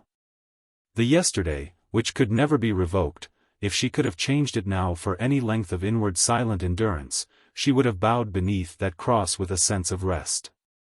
Daybreak came and the reddening eastern light, while her past life was grasping her in this way, with that tightening clutch which comes in the last moments of possible rescue. She could see Stephen now lying on the deck still fast asleep, and with the sight of him there came a wave of anguish that found its way in a long-suppressed sob. The worst bitterness of parting, the thought that urged the sharpest inward cry for help, was the pain it must give to him. But surmounting everything was the horror at her own possible failure, the dread lest her conscience should be benumbed again, and not rise to energy till it was too late. Too late. It was too late already not to have caused misery, too late for everything, perhaps, but to rush away from the last act of baseness, the tasting of joys that were wrung from crushed hearts. The sun was rising now, and Maggie started up with the sense that a day of resistance was beginning for her. Her eyelashes were still wet with tears, as, with her shawl over her head, she sat looking at the slowly rounding sun. Something roused Stephen too, and getting up from his hard bed, he came to sit beside her. The sharp instinct of anxious love saw something to give him alarm in the very first glance. He had a hovering dread of some resistance in Maggie's nature that he would be unable to overcome. He had the uneasy consciousness that he had robbed her of perfect freedom yesterday. There was too much native honor in him, for him not to feel that, if her will should recoil, his conduct would have been odious, and she would have a right to reproach him. But Maggie did not feel that right, she was too conscious of fatal weakness in herself, too full of the tenderness that comes with the foreseen need for inflicting a wound. She let him take her hand when he came to sit down beside her, and smiled at him, only with rather a sad glance. She could say nothing to pain him till the moment of possible parting was nearer. And so they drank their cup of coffee together, and walked about the deck, and heard the captain's assurance that they should be in at Mudport by 5 o'clock, each with an inward burden. But in him it was an undefined fear, which he trusted to the coming hours to dissipate. In her it was a definite resolve on which she was trying silently to tighten her hold. Stephen was continually, through the morning, expressing his anxiety at the fatigue and discomfort she was suffering, and alluded to landing and to the change of motion and repose she would have in a carriage, wanting to assure himself more completely by presupposing that everything would be as he had arranged it. For a long while Maggie contented herself with assuring him that she had had a good night's rest, and that she didn't mind about being on the vessel. It was not like being on the open sea. It was only a little less pleasant than being in a boat on the Floss. But a suppressed resolve will betray itself in the eyes, and Stephen became more and more uneasy as the day advanced, under the sense that Maggie had entirely lost her passiveness. He longed, but did not dare, to speak of their marriage, of where they would go after it, and the steps he would take to inform his father, and the rest, of what had happened. He longed to assure himself of a tacit assent from her. But each time he looked at her, he gathered a stronger dread of the new, quiet sadness with which she met his eyes. And they were more and more silent. "Here we are in sight of Mudport," he said at last. "Now, dearest," he added, turning toward her with a look that was half beseeching, "the worst part of your fatigue is over. On the land we can command swiftness. In another hour and a half we shall be in a chaise together, and that will seem rest to you after this." Maggie felt it was time to speak. It would only be unkind now to assent by silence. She spoke in the lowest tone, as he had done, but with distinct decision. We shall not be together, we shall have parted. The blood rushed to Stephen's face. We shall not, he said. I'll die first. It was as he had dreaded, there was a struggle coming. But neither of them dared to say another word till the boat was let down, and they were taken to the landing place. Here there was a cluster of gazers and passengers awaiting the departure of the steamboat to St. Ogg's.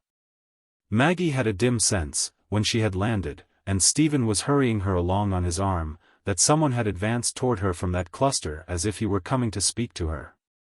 But she was hurried along, and was indifferent to everything but the coming trial. A porter guided them to the nearest inn and posting house, and Stephen gave the order for the chaise as they passed through the yard. Maggie took no notice of this, and only said, "Ask them to show us into a room where we can sit down."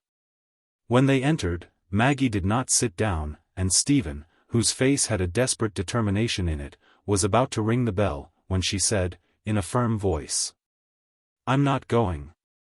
We must part here." "Maggie," he said, turning round toward her, and speaking in the tones of a man who feels a process of torture beginning, "do you mean to kill me? What is the use of it now? The whole thing is done." "No, it is not done," said Maggie. "Too much is done, more than we can ever remove the trace of. But I will go no farther. Don't try to prevail with me again. I couldn't choose yesterday." What was he to do?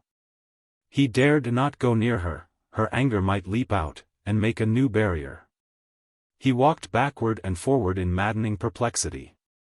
"Maggie," he said at last, pausing before her, and speaking in a tone of imploring wretchedness, "have some pity, hear me, forgive me for what I did yesterday. I will obey you now. I will do nothing without your full consent. But don't blight our lives forever by a rash perversity that can answer no good purpose to anyone, that can only create new evils. Sit down, dearest. Wait, think what you are going to do. Don't treat me as if you couldn't trust me." He had chosen the most effective appeal, but Maggie's will was fixed unswervingly on the coming wrench. She had made up her mind to suffer. "We must not wait," she said, in a low but distinct voice, "we must part at once." "We can't part, Maggie," said Stephen, more impetuously. "I can't bear it. What is the use of inflicting that misery on me? The blow, whatever it may have been, has been struck now. Will it help anyone else that you should drive me mad? I will not begin any future, even for you," said Maggie, tremulously, with a deliberate consent to what ought not to have been. "What I told you at Basset I feel now. I would rather have died than fall into this temptation. It would have been better if we had parted forever then. But we must part now." "We will not part," Stephen burst out, instinctively placing his back against the door, forgetting everything he had said a few moments before. "I will not endure it. You'll make me desperate. I shan't know what I do." Maggie trembled. She felt that the parting could not be effected suddenly. She must rely on a slower appeal to Stephen's better self. She must be prepared for a harder task than that of rushing away while resolution was fresh. She sat down. Stephen, watching her with that look of desperation which had come over him like a lurid light, approached slowly from the door, seated himself close beside her, and grasped her hand. Her heart beat like the heart of a frightened bird, but this direct opposition helped her. She felt her determination growing stronger. "Remember what you felt weeks ago," she began, with beseeching earnestness. "Remember what we both felt, that we owed ourselves to others, and must conquer every inclination which could make us false to that debt. We have failed to keep our resolutions.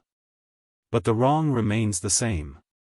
"No, it does not remain the same," said Stephen. "We have proved that it was impossible to keep our resolutions. We have proved that the feeling which draws us toward each other is too strong to be overcome. That natural law surmounts every other, we can't help what it clashes with.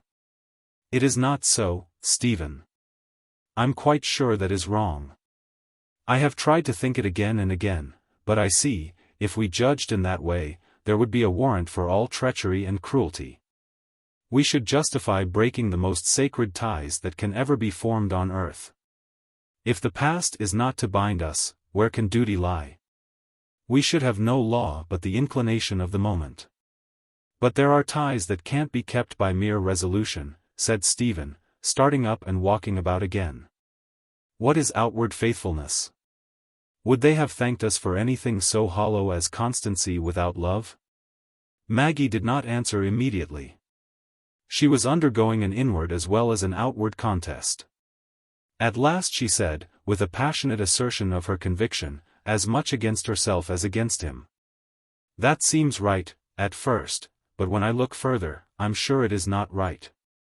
Faithfulness and constancy mean something else besides doing what is easiest and pleasantest to ourselves.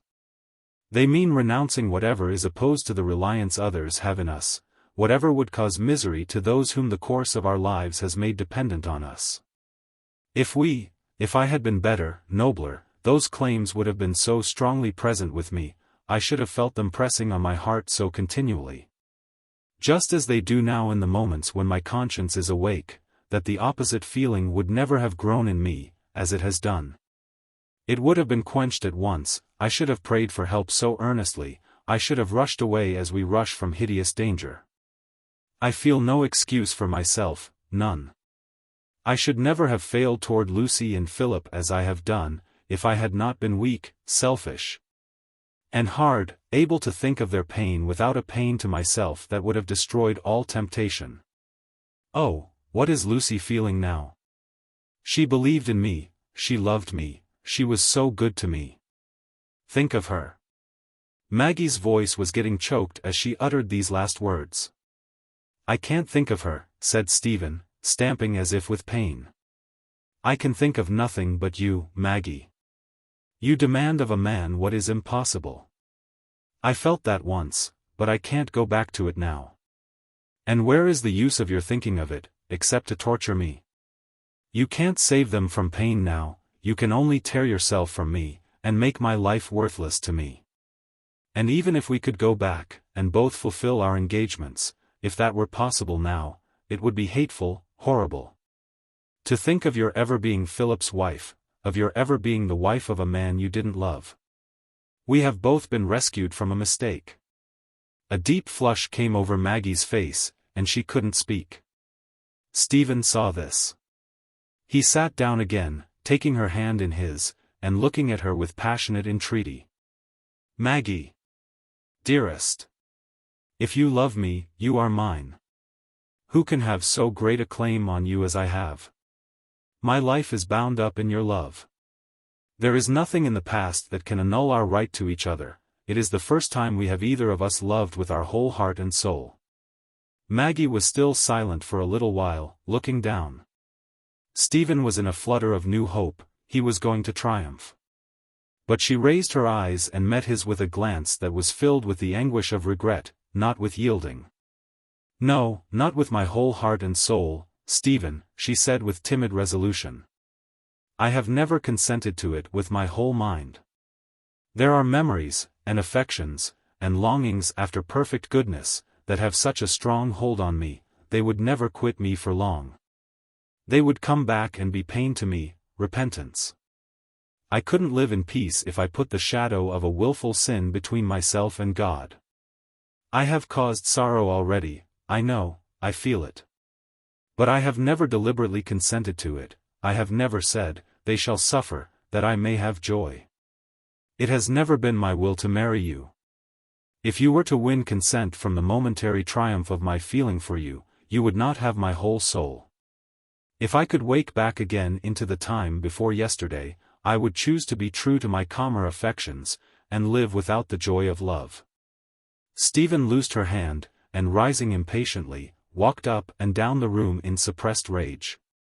Good God, he burst out at last, what a miserable thing a woman's love is to a man's.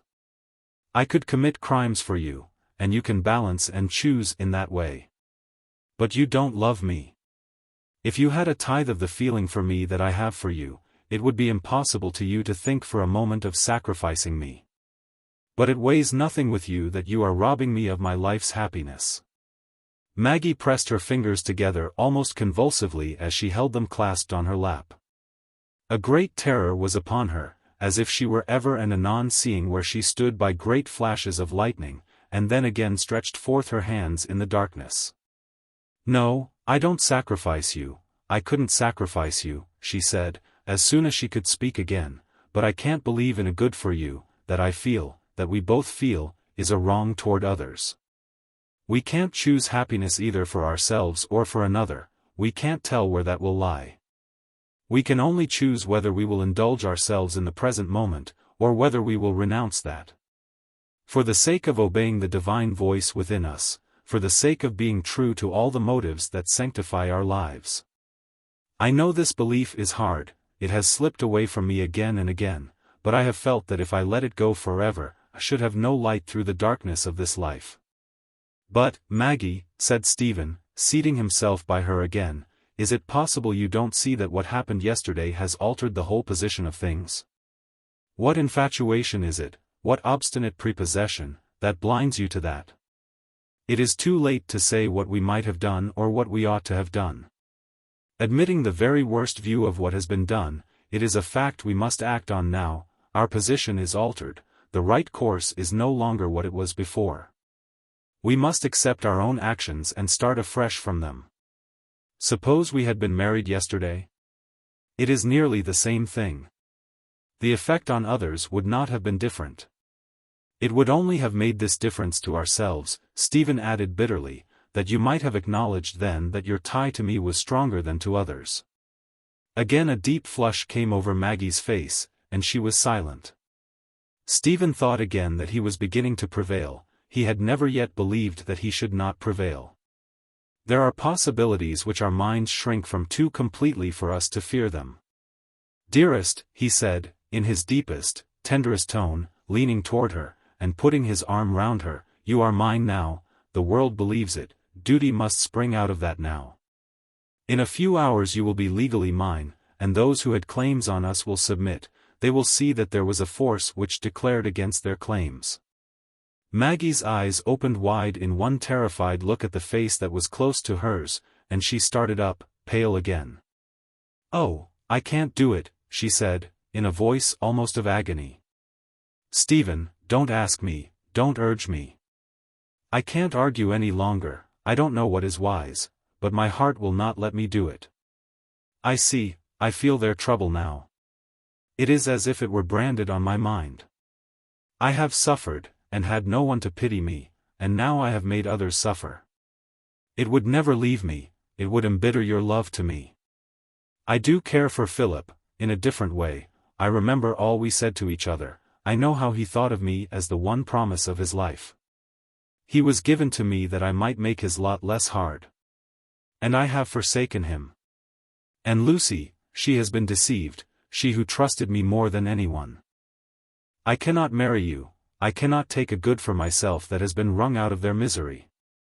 It is not the force that ought to rule us, this that we feel for each other, it would rend me away from all that my past life has made dear and holy to me.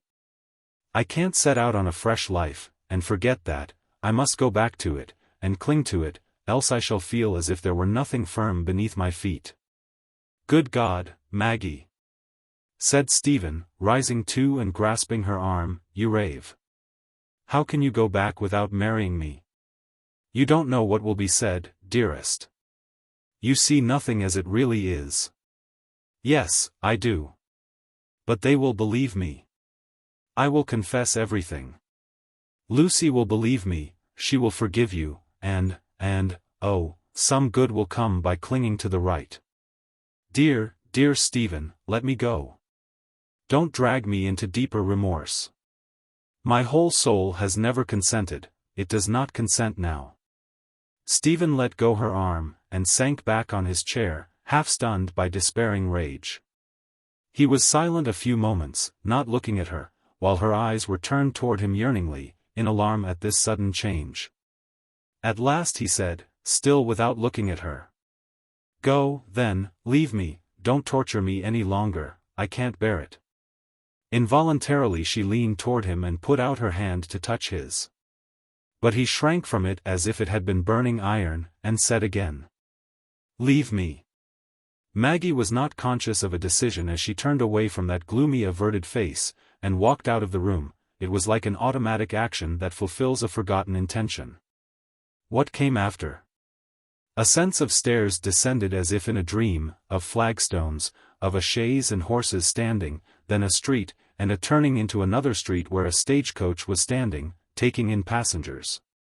And the darting thought that that coach would take her away, perhaps toward home. But she could ask nothing yet, she only got into the coach.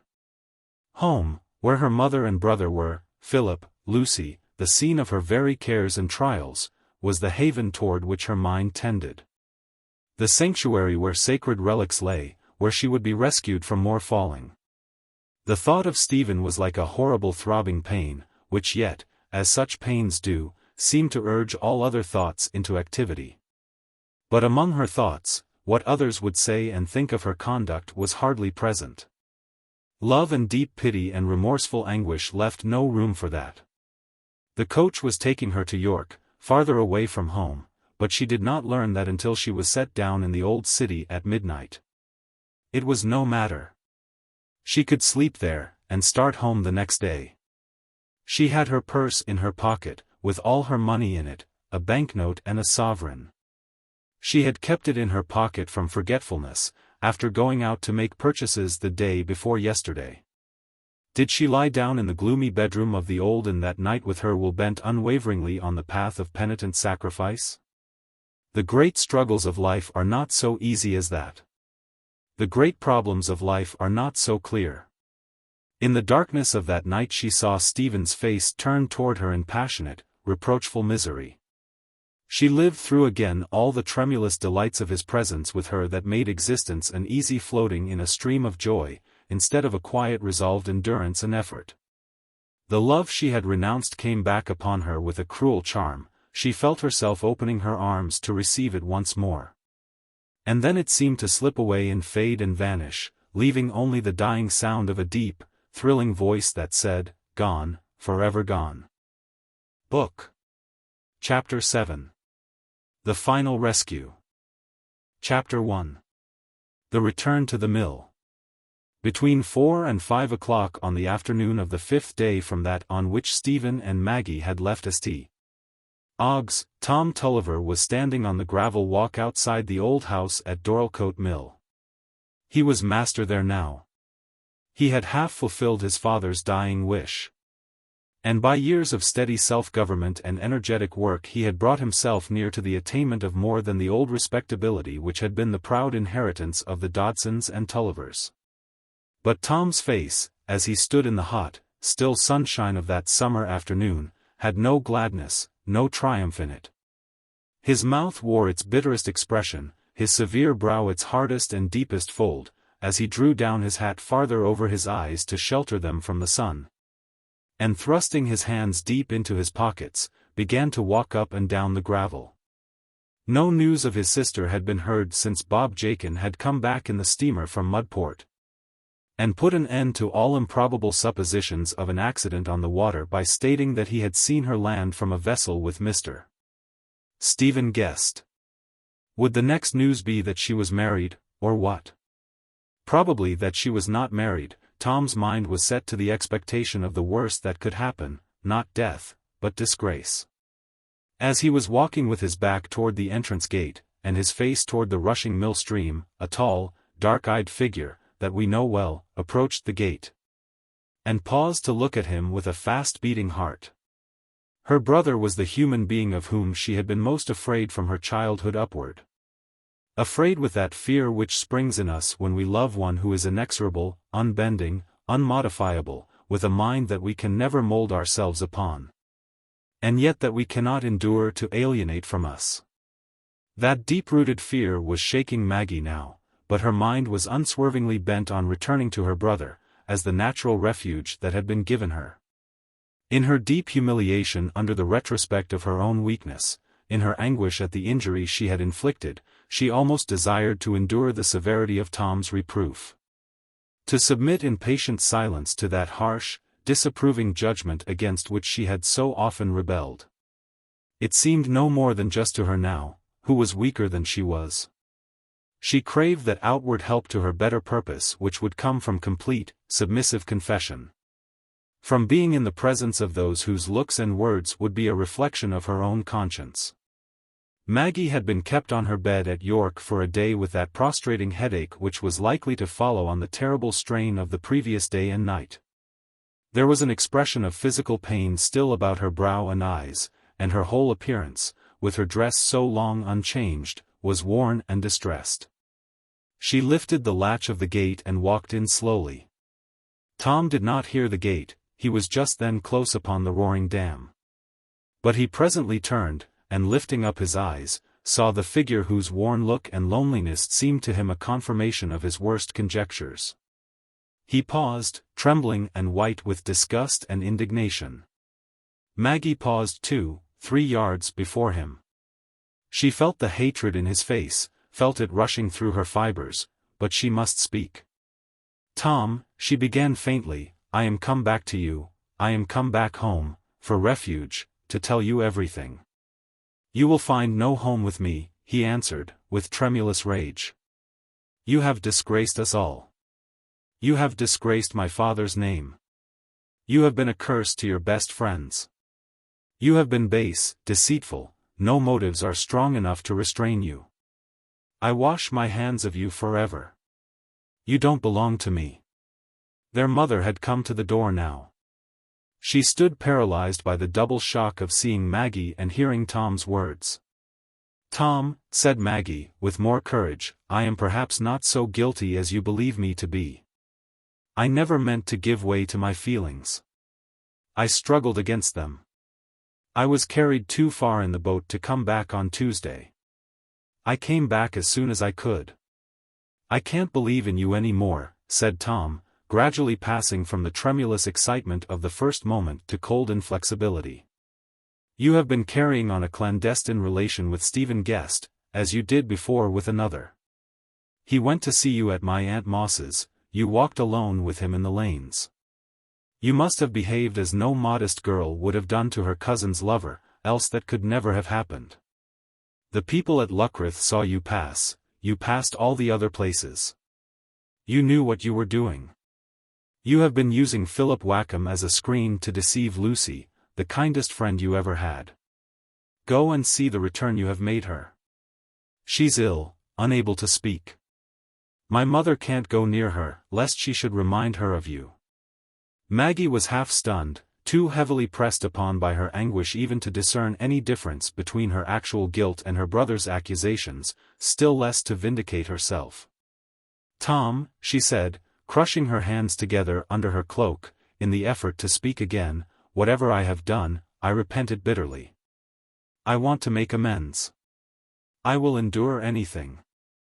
I want to be kept from doing wrong again." "What will keep you?" said Tom, with cruel bitterness.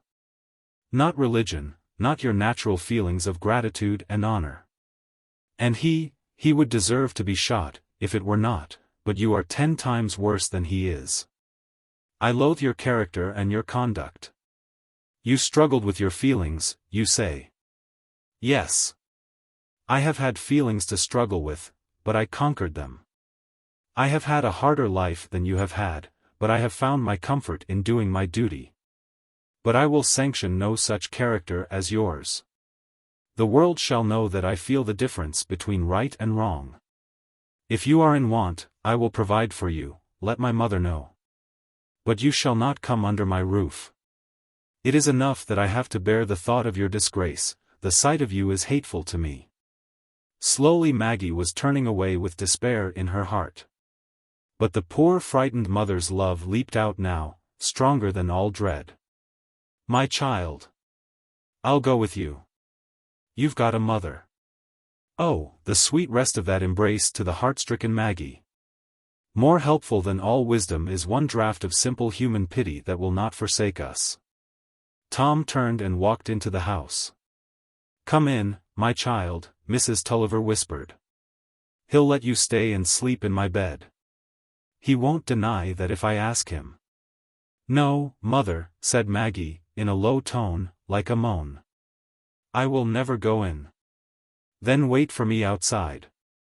I'll get ready and come with you." When his mother appeared with her bonnet on, Tom came out to her in the passage, and put money into her hands. "My house is yours, mother, always," he said. "You will come and let me know everything you want, you will come back to me." Poor Mrs. Tulliver took the money, too frightened to say anything. The only thing clear to her was the mother's instinct that she would go with her unhappy child. Maggie was waiting outside the gate. She took her mother's hand and they walked a little way in silence. "Mother," said Maggie, at last, "we will go to Luke's cottage. Luke will take me in. He was very good to me when I was a little girl. He's got no room for us, my dear, now, his wife's got so many children. I don't know where to go, if it isn't to one o' your aunts." "And I hardly durst," said poor Mrs. Tulliver, quite destitute of mental resources in this extremity. Maggie was silent a little while, and then said, "Let us go to Bob Jakin's, mother. His wife will have room for us, if they have no other lodger." So they went on their way to St. Ogg's, to the old house by the riverside. Bob himself was at home, with a heaviness at heart which resisted even the new joy and pride of possessing a 2-months-old baby. Quite the liveliest of its age that had ever been born to prince or packman. He would perhaps not so thoroughly have understood all the dubiousness of Maggie's appearance with Mr. Stephen Guest on the quay at Mudport if he had not witnessed the effect it produced on Tom when he went to report it.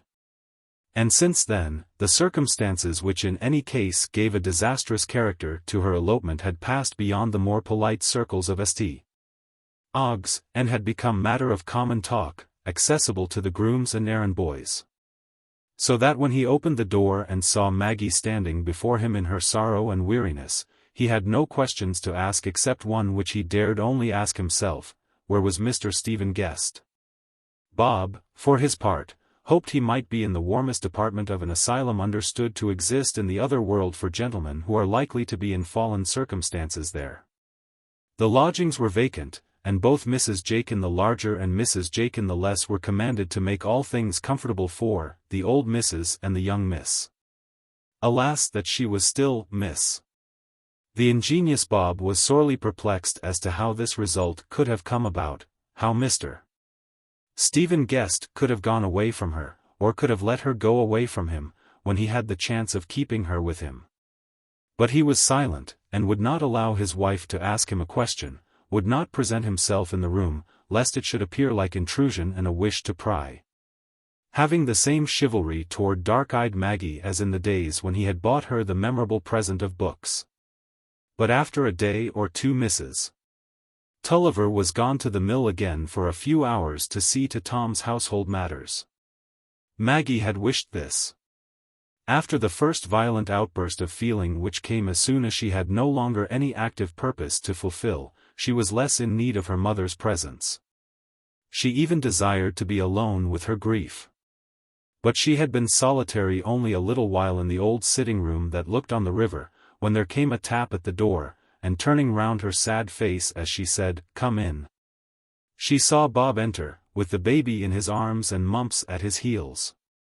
"We'll go back, if it disturbs you, miss," said Bob. "No," said Maggie, in a low voice, wishing she could smile. Bob, closing the door behind him, came and stood before her. "You see, we've got a little un, miss, and I wanted you to look at it, and take it in your arms, if you'd be so good. For we made free to name it after you, and it ud be better for your talking a bit o' notice on it." Maggie could not speak, but she put out her arms to receive the tiny baby, while Mumps snuffed at it anxiously, to ascertain that this transference was all right. Maggie's heart had swelled at this action and speech of Bob's. She knew well enough that it was a way he had chosen to show his sympathy and respect. "Sit down, Bob," she said presently, and he sat down in silence, finding his tongue unmanageable in quite a new fashion, refusing to say what he wanted it to say. "Bob," she said, after a few moments, looking down at the baby, and holding it anxiously, as if she feared it might slip from her mind and her fingers, "I have a favor to ask of you." "Don't you speak so, miss," said Bob, grasping the skin of Mumps's neck. "If there's anything I can do for you, I should look upon it as a day's earnings. I want you to go to Dr. Ken's, and ask to speak to him, and tell him that I am here, and should be very grateful if he would come to me while my mother is away. She will not come back till evening. Miss, I'd do it in a minute, it is but a step, but Dr. Ken's wife lies dead, she's to be buried tomorrow, died the day I come from Mudport. It's all the more pity she should ha died just now, if you want him. I hardly like to go nigh him yet.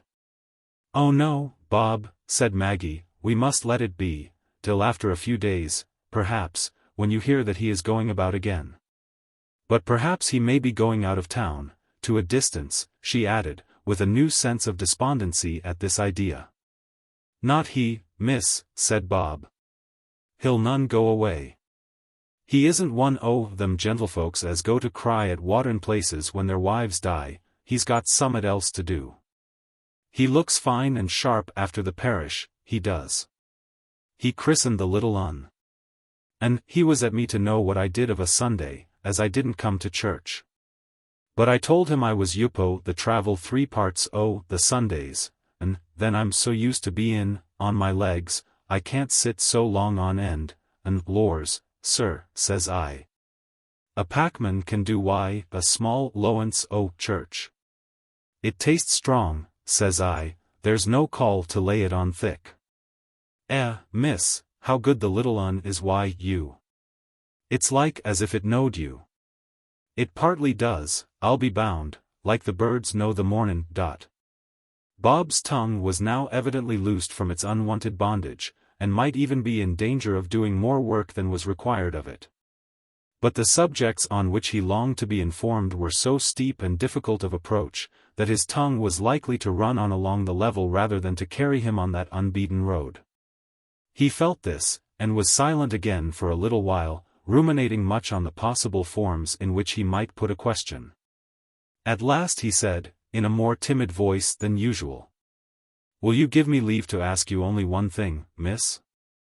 Maggie was rather startled, but she answered, yes, Bob, if it is about myself, not about anyone else. Well, miss, it's this. Do you owe anybody a grudge? No, not anyone, said Maggie, looking up at him inquiringly. Why? Oh, lors, miss, said Bob, pinching Mumps's neck harder than ever. I wish you did, and tell me. I'd leather him till I couldn't see, I would, and the justice might do what he liked to me arter. Oh, Bob, said Maggie, smiling faintly, you're a very good friend to me. But I shouldn't like to punish anyone, even if they'd done me wrong, I've done wrong myself too often. This view of things was puzzling to Bob, and threw more obscurity than ever over what could possibly have happened between Stephen and Maggie.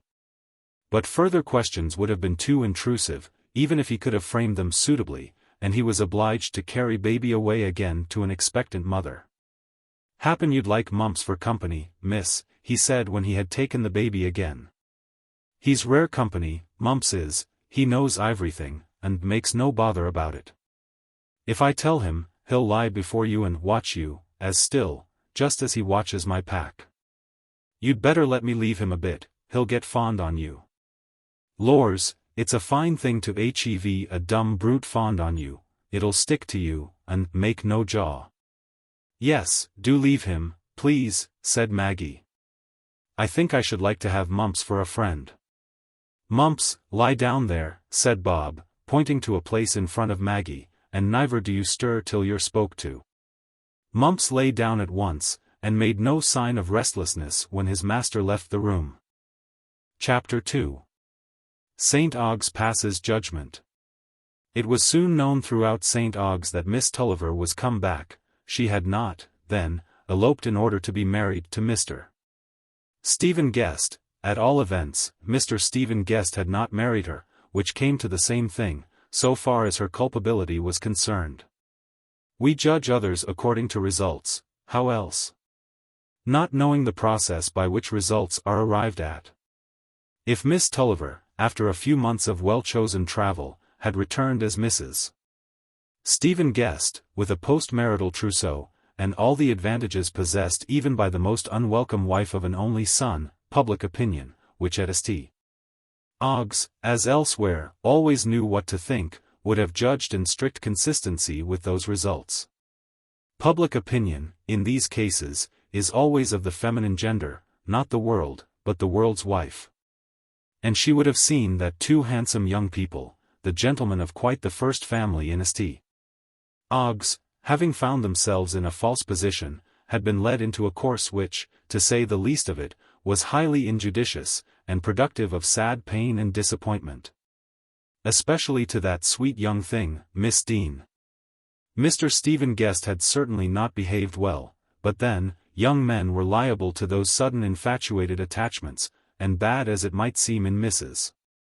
Stephen Guest to admit the faintest advances from her cousin's lover. Indeed, it had been said that she was actually engaged to young Wakem. Old Wakem himself had mentioned it. Still, she was very young, and a deformed young man, you know. And young Guest so very fascinating, and, they say, he positively worships her. To be sure, that can't last, and he ran away with her in the boat quite against her will, and what could she do? She couldn't come back then, no one would have spoken to her. And how very well that maize-colored satinette becomes her complexion. It seems as if the folds in front were quite come in. Several of her dresses are made so, they say he thinks nothing too handsome to buy for her. Poor Miss Dean. She is very pitiable, but then there was no positive engagement. And the air at the coast will do her good. After all, if young Guest felt no more for her than that it was better for her not to marry him. What a wonderful marriage for a girl like Miss Tulliver, quite romantic. Why, young Guest will put up for the borough at the next election. Nothing like commerce nowadays. That young Wakem nearly went out of his mind. He always was rather queer, but he's gone abroad again to be out of the way, quite the best thing for a deformed young man. Miss Unit declares she will never visit Mr. and Mrs. Stephen Guest, such nonsense. Pretending to be better than other people. Society couldn't be carried on if we inquired into private conduct in that way, and Christianity tells us to think no evil, and my belief is, that Miss Unit had no card sent her. But the results, we know, were not of a kind to warrant this extenuation of the past. Maggie had returned without a trousseau, without a husband, in that degraded and outcast condition to which error is well known to lead. And the world's wife, with that fine instinct which is given her for the preservation of society, saw at once that Miss Tulliver's conduct had been of the most aggravated kind. Could anything be more detestable? A girl so much indebted to her friends, whose mother as well as herself had received so much kindness from the Deans, to lay the design of winning a young man's affections away from her own cousin, who had behaved like a sister to her. Winning his affections? That was not the phrase for such a girl as Miss Tulliver. It would have been more correct to say that she had been actuated by mere unwomanly boldness and unbridled passion. There was always something questionable about her. That connection with young Wakem, which, they said, had been carried on for years, looked very ill, disgusting, in fact. But with a girl of that disposition. To the world's wife there had always been something in Miss Tulliver's very physique that a refined instinct felt to be prophetic of harm. As for poor Mr. Stephen Guest, he was rather pitiable than otherwise. A young man of 25 is not to be too severely judged in these cases. He is really very much at the mercy of a designing, bold girl. And it was clear that he had given way in spite of himself. He had shaken her off as soon as he could. Indeed, their having parted so soon looked very black indeed, for her. To be sure, he had written a letter, laying all the blame on himself, and telling the story in a romantic fashion so as to try and make her appear quite innocent. Of course he would do that. But the refined instinct of the world's wife was not to be deceived, providentially, else what would become of society? Why, her own brother had turned her from his door. He had seen enough, you might be sure, before he would do that. A truly respectable young man, Mr. Tom Tulliver, quite likely to rise in the world. His sister's disgrace was naturally a heavy blow to him. It was to be hoped that she would go out of the neighborhood, to America, or anywhere, so as to purify the air of St. Oggs from the stain of her presence, extremely dangerous to daughters there. No good could happen to her. It was only to be hoped she would repent, and that God would have mercy on her. He had not the care of society on his hands, as the world's wife had. It required nearly a fortnight for fine instinct to assure itself of these inspirations. Indeed, it was a whole week before Stephen's letter came, telling his father the facts, and adding that he was gone across to Holland, had drawn upon the agent at Mudport for money, was incapable of any resolution at present. Maggie, all this while, was too entirely filled with a more agonizing anxiety to spend any thought on the view that was being taken of her conduct by the world of St. Oggs. Anxiety about Stephen, Lucy, Philip, beat on her poor heart in a hard, driving, ceaseless storm of mingled love, remorse, and pity. If she had thought of rejection and injustice at all, it would have seemed to her that they had done their worst. That she could hardly feel any stroke from them intolerable since the words she had heard from her brother's lips. Across all her anxiety for the loved and the injured, those words shot again and again, like a horrible pang that would have brought misery and dread even into a heaven of delights. The idea of ever recovering happiness never glimmered in her mind for a moment. It seemed as if every sensitive fiber in her were too entirely preoccupied by pain ever to vibrate again to another influence. Life stretched before her as one act of penitence. And all she craved, as she dwelt on her future lot, was something to guarantee her from more falling.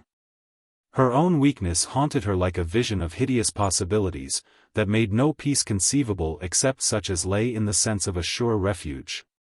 But she was not without practical intentions. The love of independence was too strong an inheritance and a habit for her not to remember that she must get her bread. And when other projects looked vague, she fell back on that of returning to her plain sewing, and so getting enough to pay for her lodging at Bob's. She meant to persuade her mother to return to the mill by and by, and live with Tom again, and somehow or other she would maintain herself at St. Oggs. Ken would perhaps help her and advise her. She remembered his parting words at the bazaar. She remembered the momentary feeling of reliance that had sprung in her when he was talking with her, and she waited with yearning expectation for the opportunity of confiding everything to him. Her mother called every day at Mr. Dean's to learn how Lucy was. The report was always sad. Nothing had yet roused her from the feeble passivity which had come on with the first shock. But of Philip, Mrs. Tulliver had learned nothing. Naturally, no one whom she met would speak to her about what related to her daughter. But at last she summoned courage to go and see Sister Glegg, who of course would know everything, and had been even to see Tom at the mill in Mrs. Tulliver's absence, though he had said nothing of what had passed on the occasion. As soon as her mother was gone, Maggie put on her bonnet. She had resolved on walking to the rectory and asking to see Dr. Ken. He was in deep grief, but the grief of another does not jar upon us in such circumstances. It was the first time she had been beyond the door since her return. Nevertheless her mind was so bent on the purpose of her walk, that the unpleasantness of meeting people on the way, and being stared at, did not occur to her. But she had no sooner passed beyond the narrower streets which she had to thread from Bob's dwelling, than she became aware of unusual glances cast at her. And this consciousness made her hurry along nervously, afraid to look to right or left. Presently, however, she came full on Mrs. and Miss Turnbull, old acquaintances of her family. They both looked at her strangely, and turned a little aside without speaking. All hard looks were pain to Maggie, but her self-reproach was too strong for resentment. No wonder they will not speak to me, she thought, they are very fond of Lucy. But now she knew that she was about to pass a group of gentlemen, who were standing at the door of the billiard rooms. And she could not help seeing young Tory step out a little with his glass at his eye, and bow to her with that air of nonchalance which he might have bestowed on a friendly barmaid. Maggie's pride was too intense for her not to feel that sting, even in the midst of her sorrow. And for the first time the thought took strong hold of her that she would have other obloquy cast on her besides that which was felt to be due to her breach of faith toward Lucy. But she was at the rectory now, there, perhaps, she would find something else than retribution. Retribution may come from any voice. The hardest, cruelest, most embruted urchin at the street corner can inflict it. Surely help and pity are rarer things, more needful for the righteous to bestow. She was shown up at once, after being announced, into Dr. Ken's study, where he sat amongst piled-up books, for which he had little appetite, leaning his cheek against the head of his youngest child, a girl of 3. The child was sent away with the servant, and when the door was closed, Dr. Ken said, placing a chair for Maggie. "I was coming to see you, Miss Tulliver. You have anticipated me. I am glad you did." Maggie looked at him with her childlike directness as she had done at the bazaar, and said, "I want to tell you everything." But her eyes filled fast with tears as she said it, and all the pent-up excitement of her humiliating walk would have its vent before she could say more. "Do tell me everything, Dr. Ken said, with quiet kindness in his grave, firm voice. "Think of me as one to whom a long experience has been granted, which may enable him to help you." In rather broken sentences, and with some effort at first, but soon with the greater ease that came from a sense of relief in the confidence, Maggie told the brief story of a struggle that must be the beginning of a long sorrow. Only the day before, Dr. Ken had been made acquainted with the contents of Stephen's letter, and he had believed them at once, without the confirmation of Maggie's statement. That involuntary plaint of hers, "Oh, I must go," had remained with him as the sign that she was undergoing some inward conflict. Maggie dwelt the longest on the feeling which had made her come back to her mother and brother, which made her cling to all the memories of the past. When she had ended, Dr. Ken was silent for some minutes. There was a difficulty on his mind. He rose, and walked up and down the hearth with his hands behind him. At last he seated himself again, and said, looking at Maggie, "Your prompting to go to your nearest friends, to remain where all the ties of your life have been formed, is a true prompting, to which the Church in its original constitution and discipline responds, opening its arms to the penitent, watching over its children to the last, never abandoning them until they are hopelessly reprobate. And the Church ought to represent the feeling of the community, so that every parish should be a family knit together by Christian brotherhood under a spiritual father. But the ideas of discipline and Christian fraternity are entirely relaxed. They can hardly be said to exist in the public mind. They hardly survive except in the partial, contradictory form they have taken in the narrow communities of schismatics. And if I were not supported by the firm faith that the Church must ultimately recover the full force of that constitution which is alone fitted to human needs, I should often lose heart at observing the want of fellowship and sense of mutual responsibility among my own flock.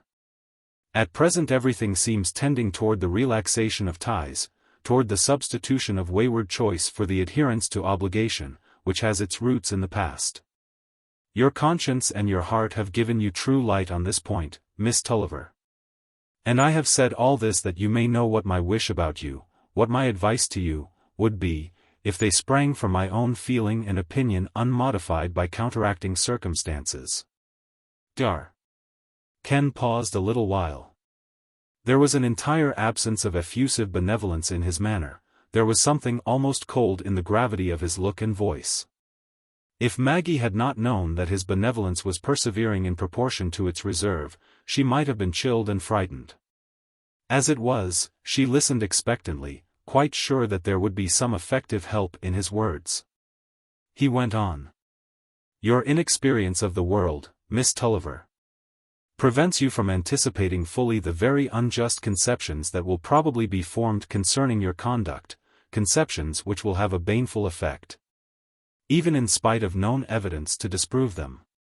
"Oh, I begin to see," said Maggie, unable to repress this utterance of her recent pain.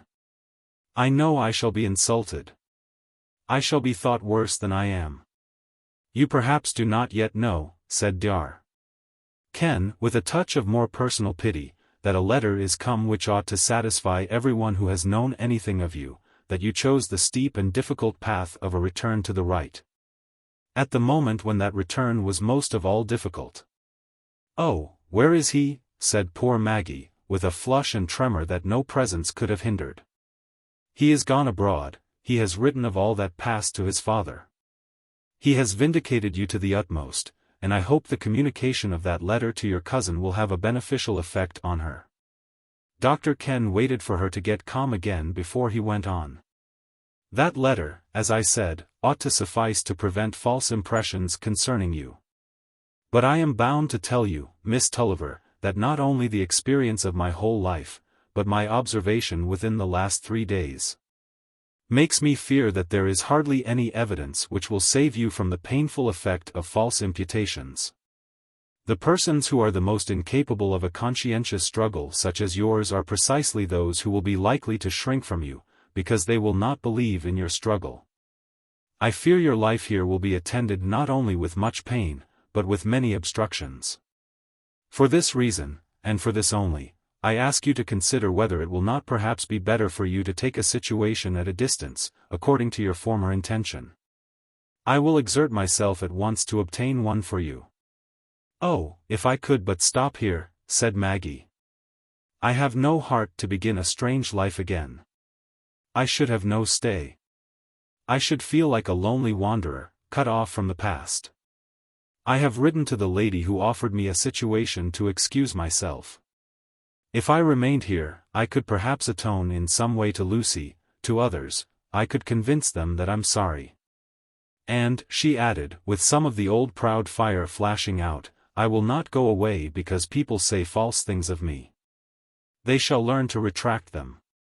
If I must go away at last, because others wish it, I will not go now." "Well," said Dr. Ken, after some consideration, "if you determine on that, Miss Tulliver, you may rely on all the influence my position gives me. I am bound to aid and countenance you by the very duties of my office as a parish priest. I will add, that personally I have a deep interest in your peace of mind and welfare. The only thing I want is some occupation that will enable me to get my bread and be independent," said Maggie. "I shall not want much. I can go on lodging where I am." "I must think over the subject maturely," said Dr. Ken, "and in a few days I shall be better able to ascertain the general feeling. I shall come to see you, I shall bear you constantly in mind." When Maggie had left him, Dr. Ken stood ruminating with his hands behind him, and his eyes fixed on the carpet, under a painful sense of doubt and difficulty. The tone of Stephen's letter, which he had read, and the actual relations of all the persons concerned, forced upon him powerfully the idea of an ultimate marriage between Stephen and Maggie as the least evil, and the impossibility of their proximity in St. Ogg's on any other supposition, until after years of separation, through an insurmountable prospective difficulty over Maggie's stay there. On the other hand, he entered with all the comprehension of a man who had known spiritual conflict, and lived through years of devoted service to his fellow men, into that state of Maggie's heart and conscience which made the consent to the marriage a desecration to her. Her conscience must not be tampered with, the principle on which she had acted was a safer guide than any balancing of consequences. His experience told him that intervention was too dubious a responsibility to be lightly incurred. The possible issue either of an endeavor to restore the former relations with Lucy and Philip, or of counseling submission to this eruption of a new feeling, was hidden in a darkness all the more impenetrable because each immediate step was clogged with evil. The great problem of the shifting relation between passion and duty is clear to no man who is capable of apprehending it. The question whether the moment has come in which a man has fallen below the possibility of a renunciation that will carry any efficacy, and must accept the sway of a passion against which he had struggled as a trespass, is one for which we have no master key that will fit all cases. The casuists have become a byword of reproach. But their perverted spirit of minute discrimination was the shadow of a truth to which eyes and hearts are too often fatally sealed, the truth, that moral judgments must remain false and hollow, unless they are checked and enlightened by a perpetual reference to the special circumstances that mark the individual lot. All people of broad, strong sense have an instinctive repugnance to the men of maxims, because such people early discern that the mysterious complexity of our life is not to be embraced by maxims. And that to lace ourselves up in formulas of that sort is to repress all the divine promptings and inspirations that spring from growing insight and sympathy. And the man of maxims is the popular representative of the minds that are guided in their moral judgment solely by general rules, thinking that these will lead them to justice by a ready-made patent method, without the trouble of exerting patience, discrimination, impartiality, without any care to assure themselves whether they have the insight that comes from a hardly earned estimate of temptation, or from a life vivid and intense enough to have created a wide fellow-feeling with all that is human. Chapter 3.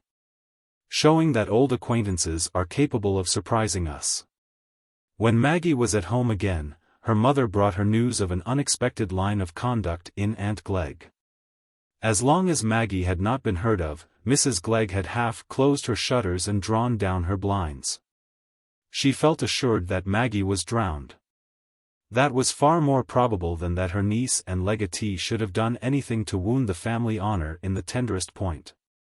When at last she learned from Tom that Maggie had come home, and gathered from him what was her explanation of her absence, she burst forth in severe reproof of Tom for admitting the worst of his sister until he was compelled. If you were not to stand by your kin as long as there was a shred of honor attributable to them, pray what were you to stand by? Lightly to admit conduct in one of your own family that would force you to alter your will, had never been the way of the Dodsons, and though Mrs. Glegg had always augured ill of Maggie's future at a time when other people were perhaps less clear-sighted, yet fair play was a jewel. And it was not for her own friends to help to rob the girl of her fair fame, and to cast her out from family shelter to the scorn of the outer world, until she had become unequivocally a family disgrace. The circumstances were unprecedented in Mrs. Glegg's experience. Nothing of that kind had happened among the Dodsons before.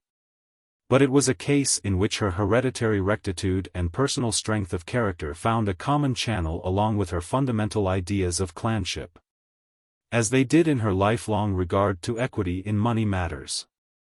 She quarrelled with Mr. Glegg, whose kindness, flowing entirely into compassion for Lucy, made him as hard in his judgment of Maggie as Mr. Dean himself was, and fuming against her sister Tulliver because she did not at once come to her for advice and help, shut herself up in her own room with Baxter's Saints' Rest from morning till night, denying herself to all visitors, till Mr.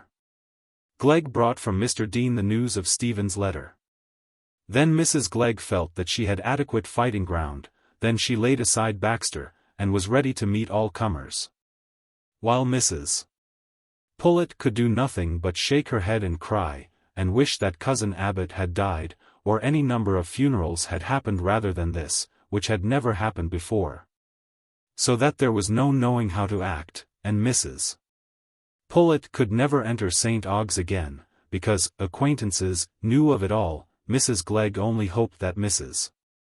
Wool, or anyone else, would come to her with their false tales about her own niece, and she would know what to say to that ill-advised person.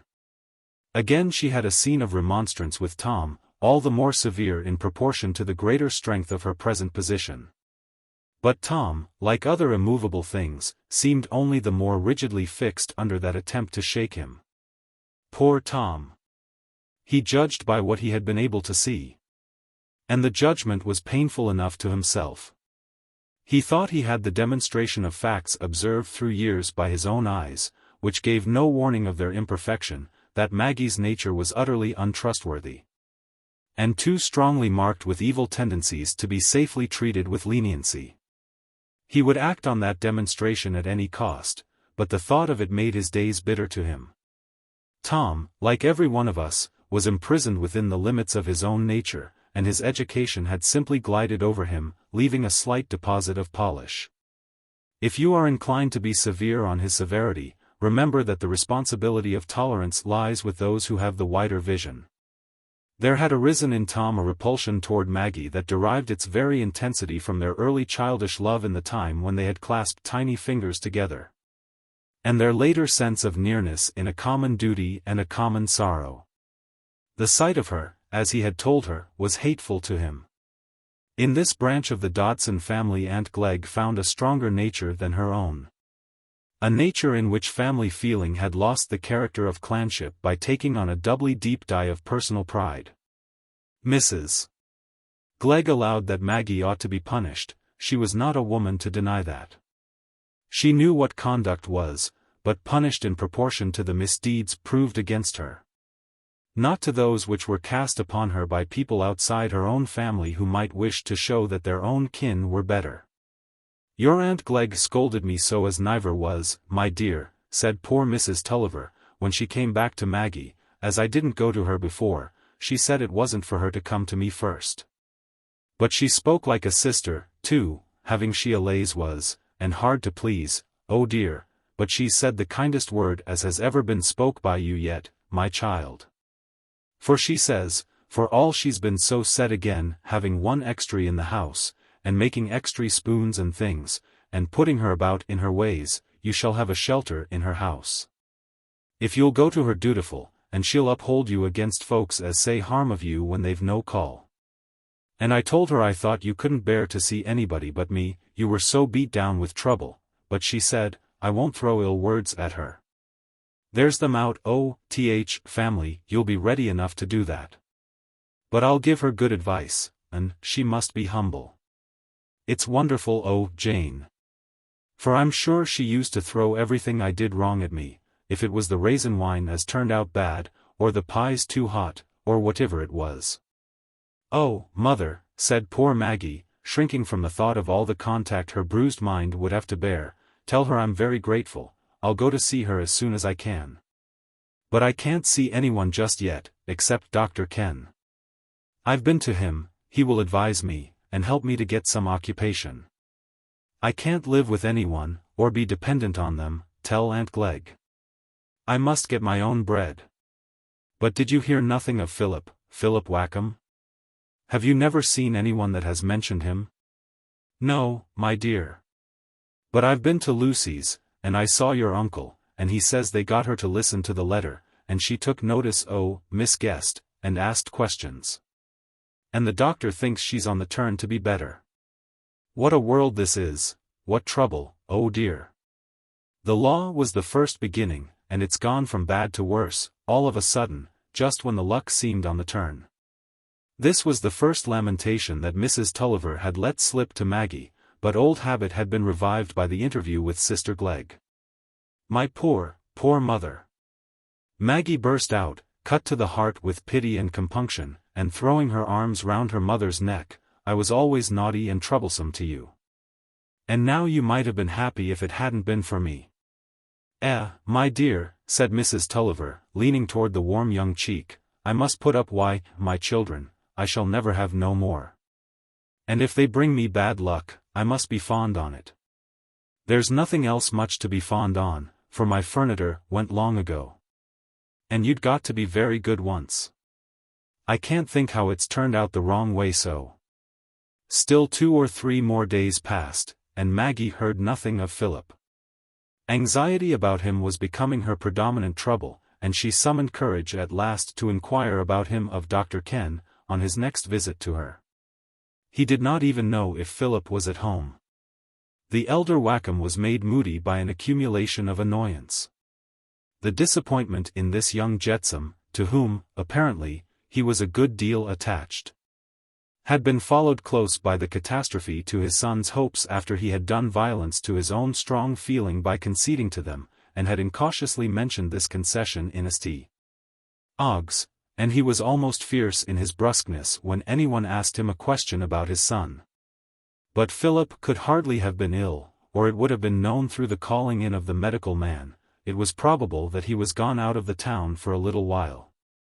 Maggie sickened under this suspense, and her imagination began to live more and more persistently in what Philip was enduring. What did he believe about her? At last Bob brought her a letter, without a postmark, directed in a hand which she knew familiarly in the letters of her own name, a hand in which her name had been written long ago.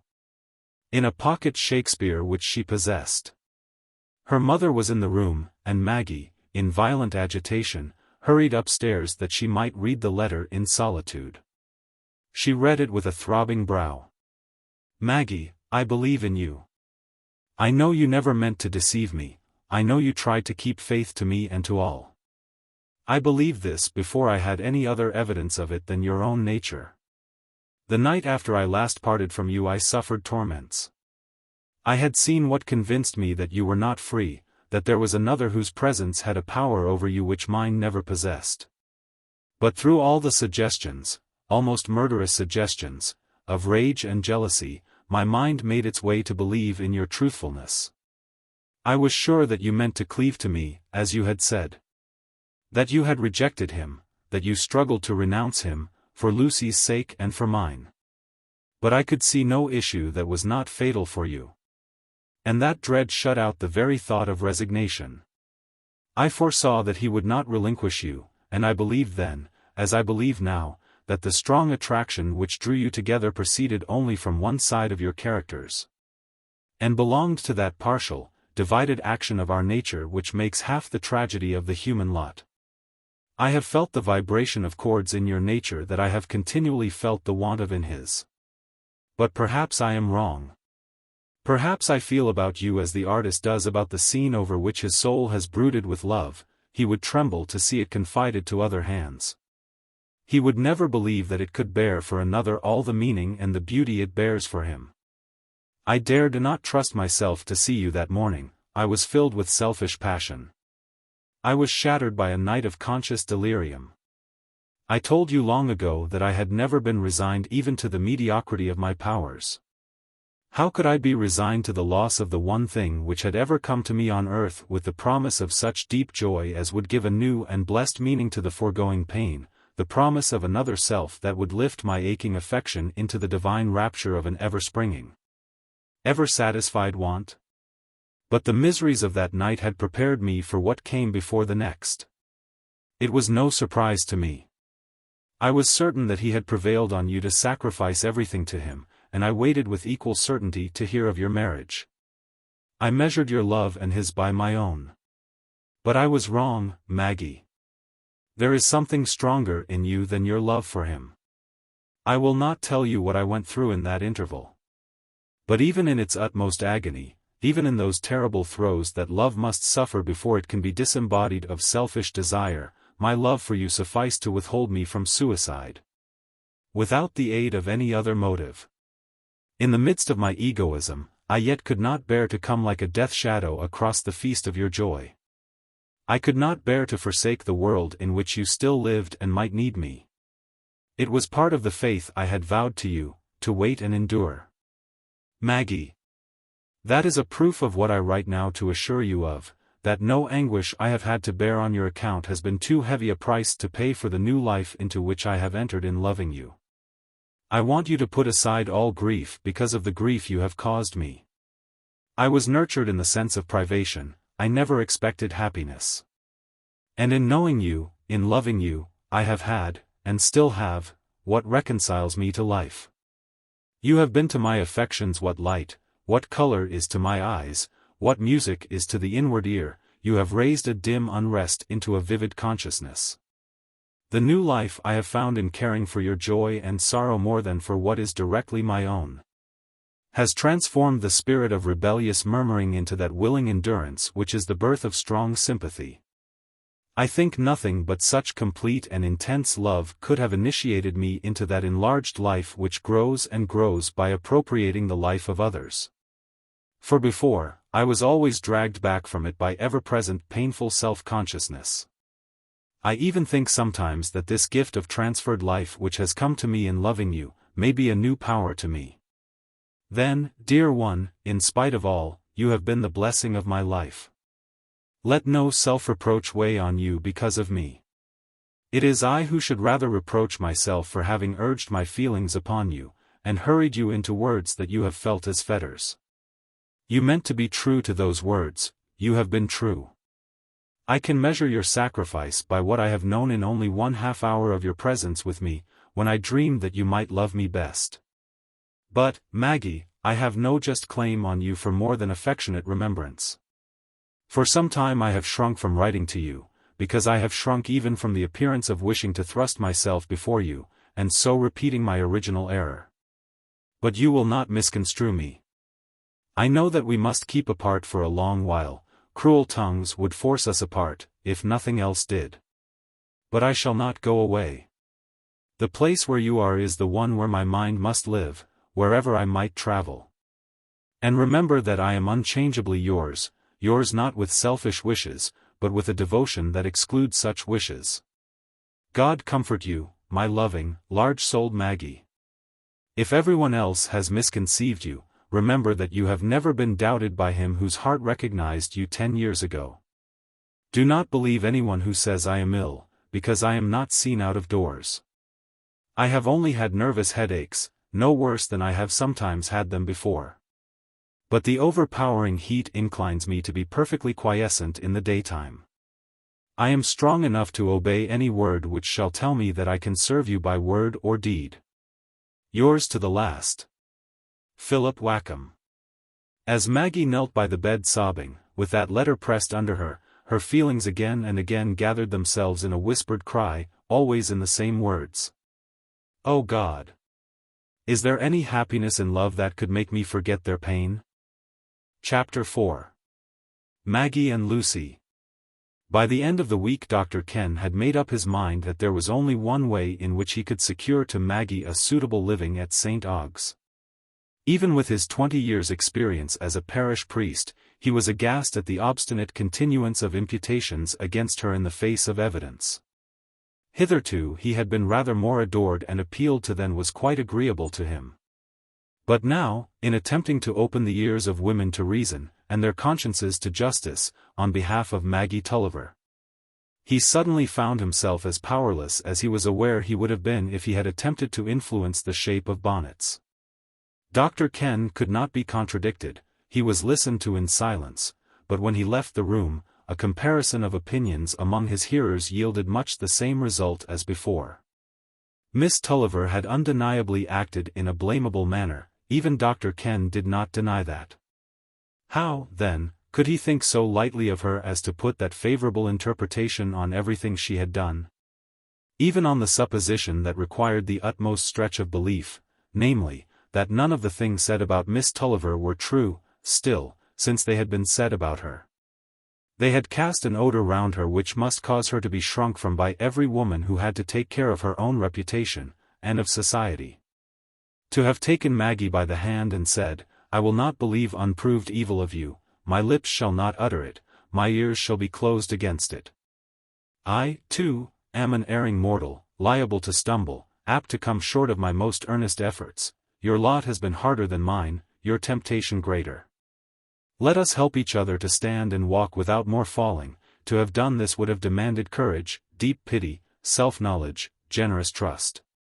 Would have demanded a mind that tasted no piquancy in evil speaking, that felt no self-exaltation in condemning, that cheated itself with no large words into the belief that life can have any moral end, any high religion, which excludes the striving after perfect truth, justice, and love toward the individual men and women who come across our own path. The ladies of St. Aug's were not beguiled by any wide speculative conceptions. But they had their favorite abstraction, called society, which served to make their consciences perfectly easy in doing what satisfied their own egoism, thinking and speaking the worst of Maggie Tulliver, and turning their backs upon her. It was naturally disappointing to Dr. Ken, after 2 years of superfluous incense from his feminine parishioners, to find them suddenly maintaining their views in opposition to his.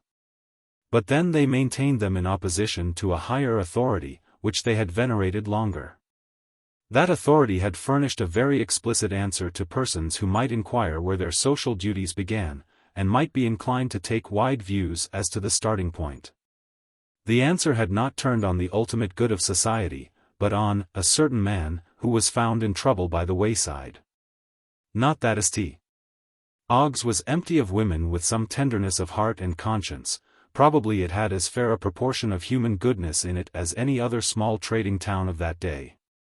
But until every good man is brave, we must expect to find many good women timid, too timid even to believe in the correctness of their own best promptings, when these would place them in a minority.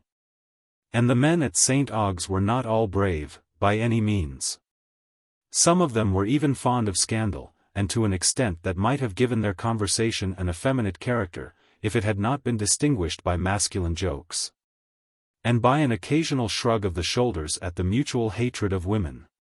It was the general feeling of the masculine mind at St. Ogg's that women were not to be interfered with in their treatment of each other. And thus every direction in which Dr. Ken had turned, in the hope of procuring some kind recognition and some employment for Maggie, proved a disappointment to him. Mrs. James Torrey could not think of taking Maggie as a nursery governess, even temporarily, a young woman about whom such things had been said, and about whom gentlemen joked.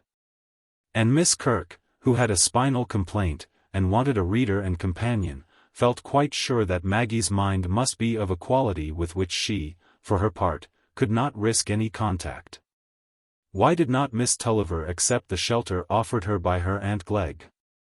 It did not become a girl like her to refuse it. Or else, why did she not go out of the neighborhood, and get a situation where she was not known? It was not, apparently, of so much importance that she should carry her dangerous tendencies into strange families unknown at St. Ogg's.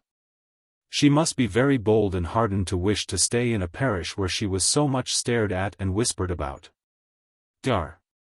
Ken, having great natural firmness, began, in the presence of this opposition, as every firm man would have done, to contract a certain strength of determination over and above what would have been called forth by the end in view. He himself wanted a daily governess for his younger children. And though he had hesitated in the first instance to offer this position to Maggie, the resolution to protest with the utmost force of his personal and priestly character against her being crushed and driven away by slander, was now decisive. Maggie gratefully accepted an employment that gave her duties as well as a support. Her days would be filled now, and solitary evenings would be a welcome rest. She no longer needed the sacrifice her mother made in staying with her, and Mrs. Tulliver was persuaded to go back to the mill. But now it began to be discovered that Dr. Ken, exemplary as he had hitherto appeared, had his crotchets, possibly his weaknesses. The masculine mind of St. Ogg smiled pleasantly, and did not wonder that Ken liked to see a fine pair of eyes daily, or that he was inclined to take so lenient a view of the past. The feminine mind, regarded at that period as less powerful, took a more melancholy view of the case. If Dr. Ken should be beguiled into marrying that Miss Tulliver, it was not safe to be too confident, even about the best of men. An apostle had fallen, and wept bitterly afterwards. And though Peter's denial was not a close precedent, his repentance was likely to be. Maggie had not taken her daily walks to the rectory for many weeks, before the dreadful possibility of her some time or other becoming the rector's wife had been talked of so often in confidence, that ladies were beginning to discuss how they should behave to her in that position. For Dr. Ken, it had been understood, had sat in the schoolroom half an hour one morning, when Miss Tulliver was giving her lessons. Nay, he had sat there every morning. He had once walked home with her, he almost always walked home with her, and if not, he went to see her in the evening. What an artful creature she was! What a mother for those children! It was enough to make poor Mrs. Ken turn in her grave, that they should be put under the care of this girl only a few weeks after her death. Would he be so lost to propriety as to marry her before the year was out? The masculine mind was sarcastic, and thought not. The Miss Guests saw an alleviation to the sorrow of witnessing a folly in their rector. At least their brother would be safe. And their knowledge of Stephen's tenacity was a constant ground of alarm to them, lest he should come back and marry Maggie. They were not among those who disbelieved their brother's letter. But they had no confidence in Maggie's adherence to her renunciation of him. They suspected that she had shrunk rather from the elopement than from the marriage, and that she lingered in St. Ogg's, relying on his return to her. They had always thought her disagreeable, they now thought her artful and proud. Having quite as good grounds for that judgment as you and I probably have for many strong opinions of the same kind. Formerly they had not altogether delighted in the contemplated match with Lucy. But now their dread of a marriage between Stephen and Maggie added its momentum to their genuine pity and indignation on behalf of the gentle forsaken girl, in making them desire that he should return to her.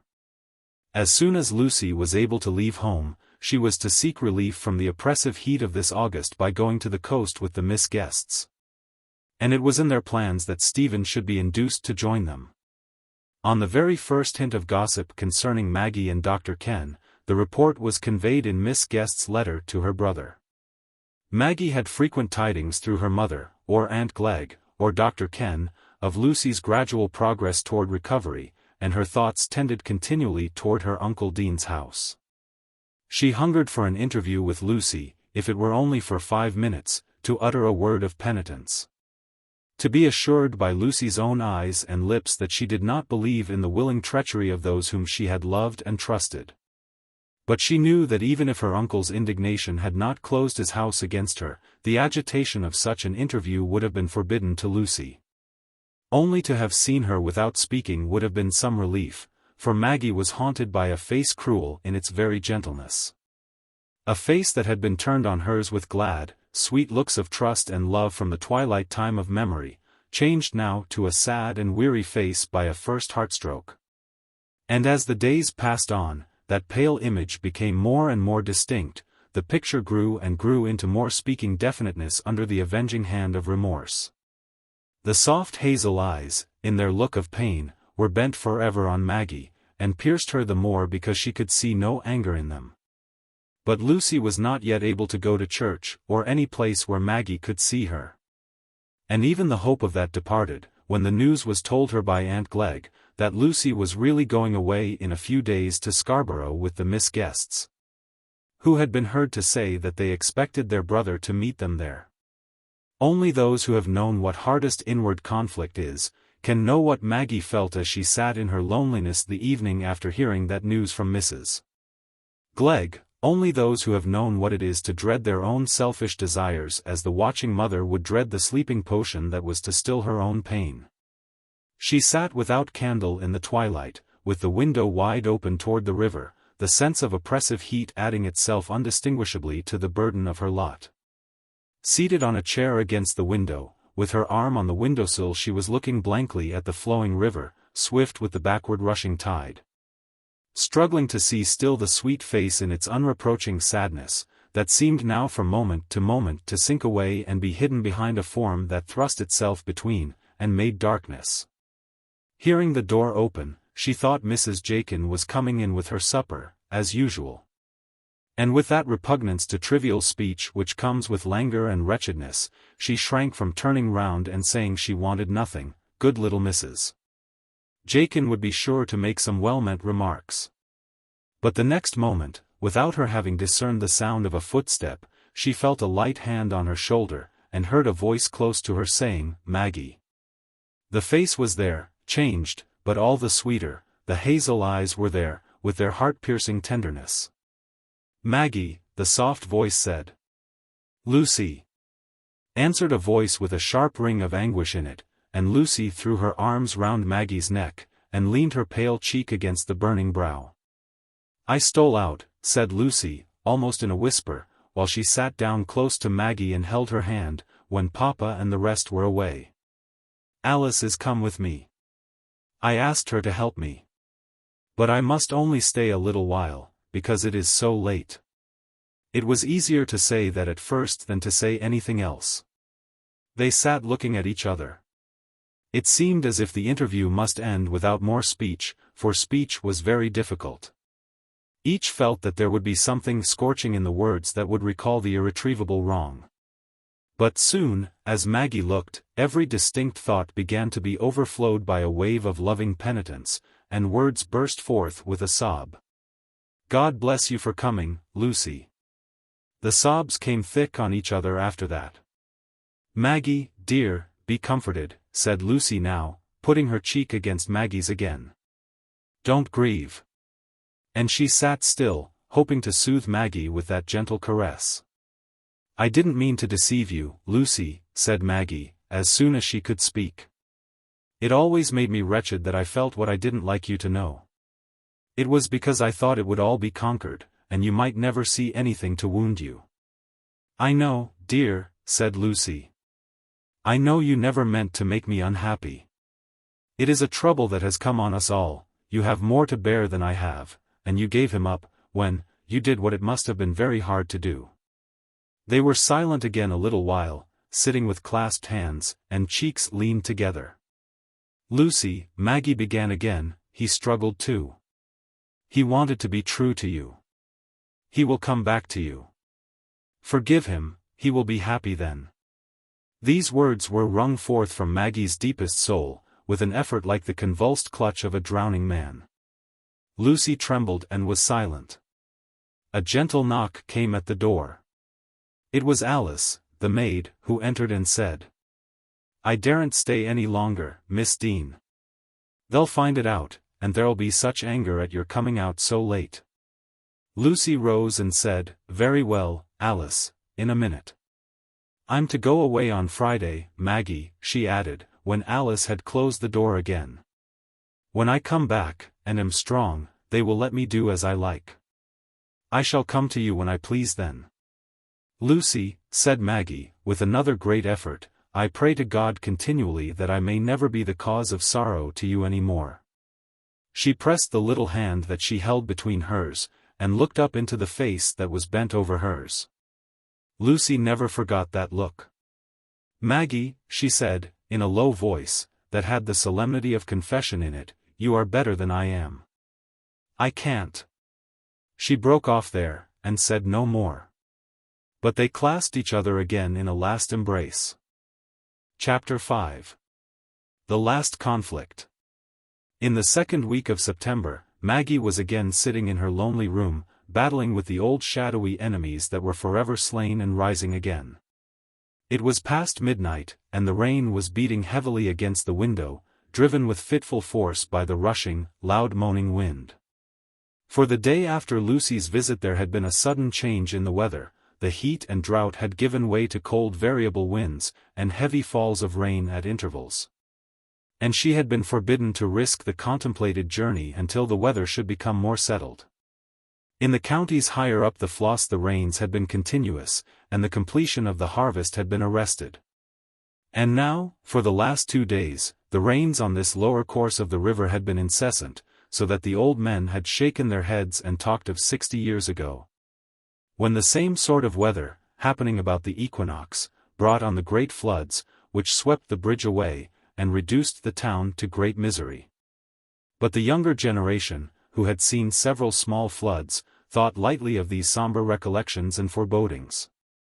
And Bob Jakin, naturally prone to take a hopeful view of his own luck, laughed at his mother when she regretted their having taken a house by the riverside, observing that but for that they would have had no boats, which were the most lucky of possessions in case of a flood that obliged them to go to a distance for food. But the careless and the fearful were alike sleeping in their beds now. There was hope that the rain would abate by the morrow. Threatenings of a worse kind, from sudden thaws after falls of snow, had often passed off, in the experience of the younger ones. And at the very worst, the banks would be sure to break lower down the river when the tide came in with violence, and so the waters would be carried off, without causing more than temporary inconvenience, and losses that would be felt only by the poorer sort, whom charity would relieve. All were in their beds now, for it was past midnight, all except some solitary watchers such as Maggie. She was seated in her little parlor toward the river, with one candle, that left everything dim in the room except a letter which lay before her on the table. That letter, which had come to her today, was one of the causes that had kept her up far on into the night, unconscious how the hours were going, careless of seeking rest. With no image of rest coming across her mind, except of that far, far off rest from which there would be no more waking for her into this struggling earthly life. 2 days before Maggie received that letter, she had been to the rectory for the last time. The heavy rain would have prevented her from going since, but there was another reason. Ken, at first enlightened only by a few hints as to the new turn which gossip and slander had taken in relation to Maggie, had recently been made more fully aware of it by an earnest remonstrance from one of his male parishioners against the indiscretion of persisting in the attempt to overcome the prevalent feeling in the parish by a course of resistance. Dr. Ken, having a conscience void of offense in the matter, was still inclined to persevere, was still averse to give way before a public sentiment that was odious and contemptible. But he was finally wrought upon by the consideration of the peculiar responsibility attached to his office, of avoiding the appearance of evil, an appearance that is always dependent on the average quality of surrounding minds. Where these minds are low and gross, the area of that appearance is proportionately widened. Perhaps he was in danger of acting from obstinacy, perhaps it was his duty to succumb. Conscientious people are appointment to see their duty in that which is the most painful course, and to recede was always painful to Dr. Ken. He made up his mind that he must advise Maggie to go away from St. Ogg's for a time. And he performed that difficult task with as much delicacy as he could, only stating in vague terms that he found his attempt to countenance her stay was a source of discord between himself and his parishioners, that was likely to obstruct his usefulness as a clergyman. He begged her to allow him to write to a clerical friend of his, who might possibly take her into his own family as governess, and, if not, would probably know of some other available position for a young woman in whose welfare Dr. Ken felt a strong interest. Poor Maggie listened with a trembling lip. She could say nothing but a faint, "Thank you, I shall be grateful," and she walked back to her lodgings, through the driving rain, with a new sense of desolation. She must be a lonely wanderer. She must go out among fresh faces, that would look at her wonderingly, because the days did not seem joyful to her. She must begin a new life, in which she would have to rouse herself to receive new impressions, and she was so unspeakably, sickeningly weary. There was no home, no help for the erring. Even those who pitied were constrained to hardness. But ought she to complain? Ought she to shrink in this way from the long penance of life, which was all the possibility she had of lightening the load to some other sufferers, and so changing that passionate error into a new force of unselfish human love? All the next day she sat in her lonely room, with a window darkened by the cloud and the driving rain, thinking of that future, and wrestling for patience. For what repose could poor Maggie ever win except by wrestling? And on the third day, this day of which she had just sat out the close, the letter had come which was lying on the table before her. The letter was from Stephen. He was come back from Holland. He was at Mudport again, unknown to any of his friends, and had written to her from that place, enclosing the letter to a person whom he trusted in St. Ogg's. From beginning to end it was a passionate cry of reproach. An appeal against her useless sacrifice of him, of herself, against that perverted notion of right which led her to crush all his hopes, for the sake of a mere idea. And not any substantial good, his hopes, whom she loved, and who loved her with that single overpowering passion, that worship, which a man never gives to a woman more than once in his life. They have written to me that you are to marry Ken. As if I should believe that. Perhaps they have told you some such fables about me. Perhaps they tell you I've been traveling. My body has been dragged about somewhere, but I have never traveled from the hideous place where you left me, where I started up from the stupor of helpless rage to find you gone. Maggie! Whose pain can have been like mine? Whose injury is like mine? Who besides me has met that long look of love that has burnt itself into my soul, so that no other image can come there? Maggie, call me back to you. Call me back to life and goodness. I am banished from both now. I have no motives, I am indifferent to everything. 2 months have only deepened the certainty that I can never care for life without you. Write me one word, say, come. In 2 days I should be with you. Maggie, have you forgotten what it was to be together, to be within reach of a look, to be within hearing of each other's voice? When Maggie first read this letter she felt as if her real temptation had only just begun. At the entrance of the chill dark cavern, we turn with unworn courage from the warm light. But how, when we have trodden far in the damp darkness, and have begun to be faint and weary, how, if there is a sudden opening above us, and we are invited back again to the life-nourishing day? The leap of natural longing from under the pressure of pain is so strong, that all less immediate motives are likely to be forgotten, till the pain has been escaped from. For hours Maggie felt as if her struggle had been in vain. For hours every other thought that she strove to summon was thrust aside by the image of Stephen waiting for the single word that would bring him to her. She did not read the letter, she heard him uttering it, and the voice shook her with its old strange power. All the day before she had been filled with the vision of a lonely future through which she must carry the burden of regret, upheld only by clinging faith. And here, close within her reach, urging itself upon her even as a claim, was another future, in which hard endurance and effort were to be exchanged for easy, delicious leaning on another's loving strength.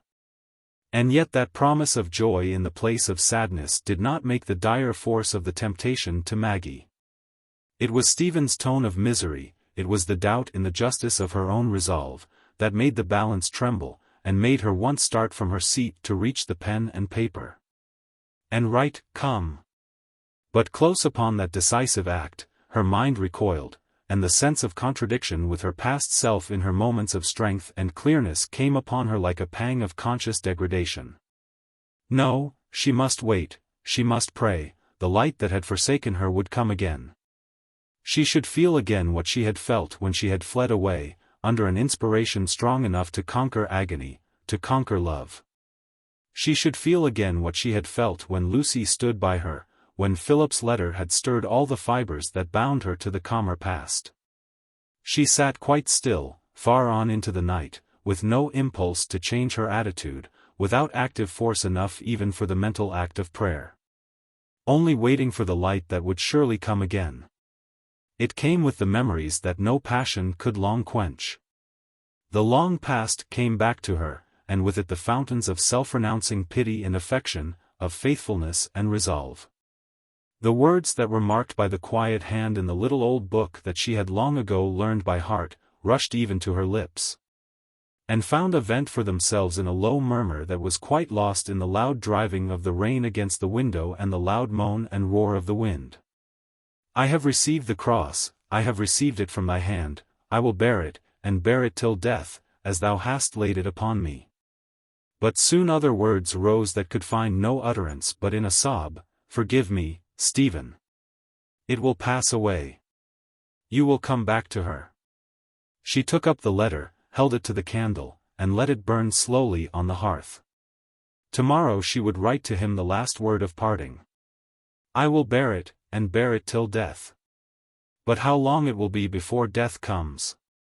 I am so young, so healthy. How shall I have patience and strength?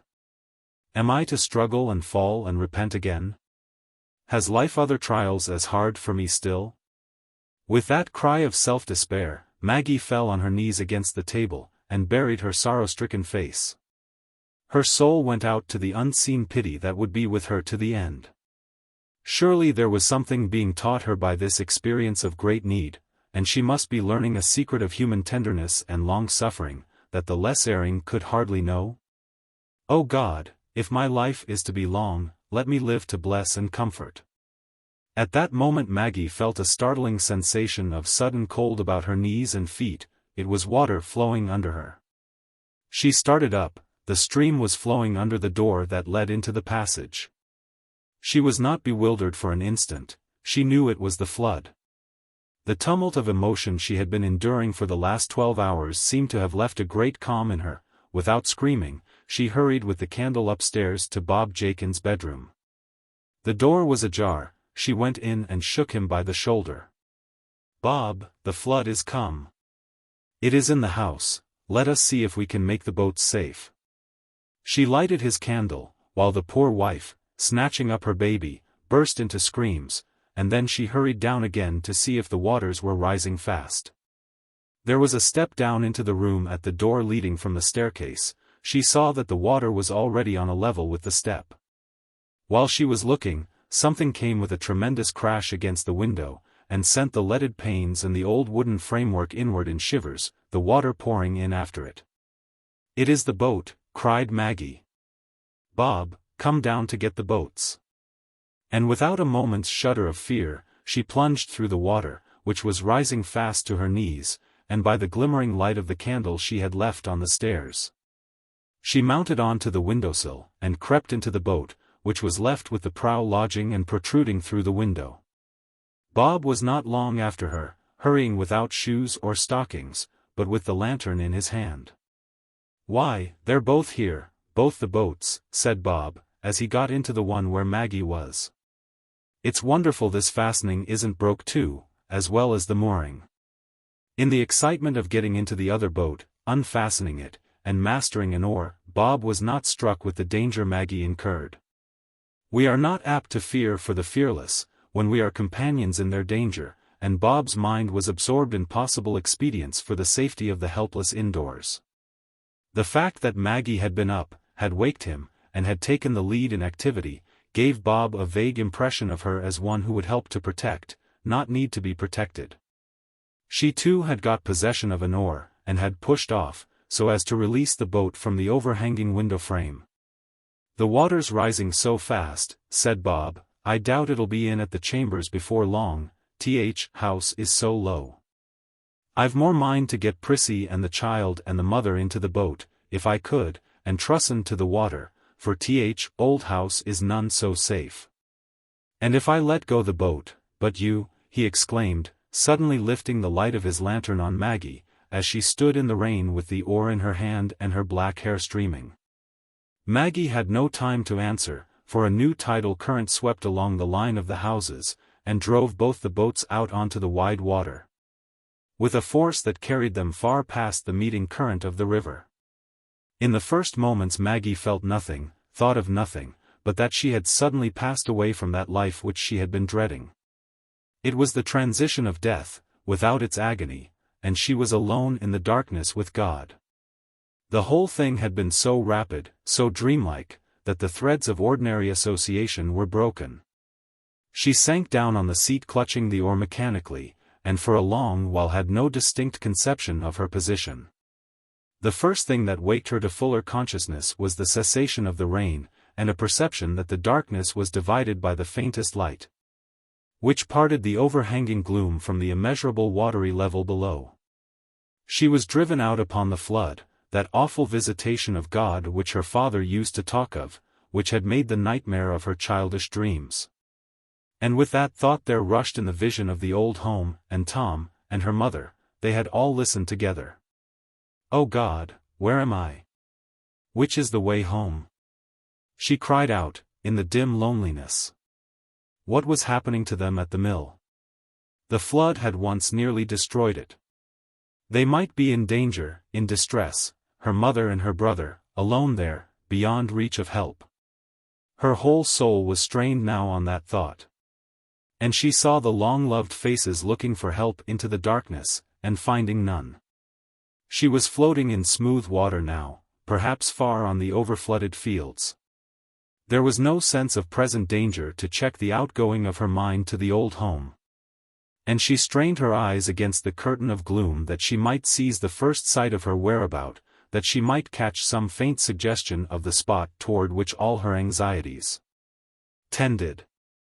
Oh, how welcome, the widening of that dismal watery level, the gradual uplifting of the cloudy firmament, the slowly defining blackness of objects above the glassy dark. Yes, she must be out on the fields, those were the tops of hedgerow trees. Which way did the river lie? Looking behind her, she saw the lines of black trees, looking before her, there were none. Then the river lay before her. She seized an oar and began to paddle the boat forward with the energy of wakening hope. The dawning seemed to advance more swiftly, now she was in action. And she could soon see the poor dumb beasts crowding piteously on a mound where they had taken refuge. Onward she paddled and rowed by turns in the growing twilight. Her wet clothes clung round her, and her streaming hair was dashed about by the wind, but she was hardly conscious of any bodily sensations, except a sensation of strength, inspired by mighty emotion. Along with the sense of danger and possible rescue for those long-remembered beings at the old home, there was an undefined sense of reconcilement with her brother. What quarrel, what harshness, what unbelief in each other can subsist in the presence of a great calamity, when all the artificial vesture of our life is gone? And we are all one with each other in primitive mortal needs? Vaguely Maggie felt this, in the strong resurgent love toward her brother that swept away all the later impressions of hard, cruel offense and misunderstanding, and left only the deep, underlying, unshakable memories of early union. But now there was a large dark mass in the distance, and near to her Maggie could discern the current of the river. The dark mass must be, yes, it was, St. Ogg's. Ah, now she knew which way to look for the first glimpse of the well-known trees, the grey willows, the now yellowing chestnuts, and above them the old roof. But there was no color, no shape yet. All was faint and dim. More and more strongly the energies seemed to come and put themselves forth, as if her life were a stored-up force that was being spent in this hour, unneeded for any future. She must get her boat into the current of the Floss, else she would never be able to pass the ripple and approach the house. This was the thought that occurred to her, as she imagined with more and more vividness the state of things round the old home. But then she might be carried very far down, and be unable to guide her boat out of the current again. For the first time distinct ideas of danger began to press upon her.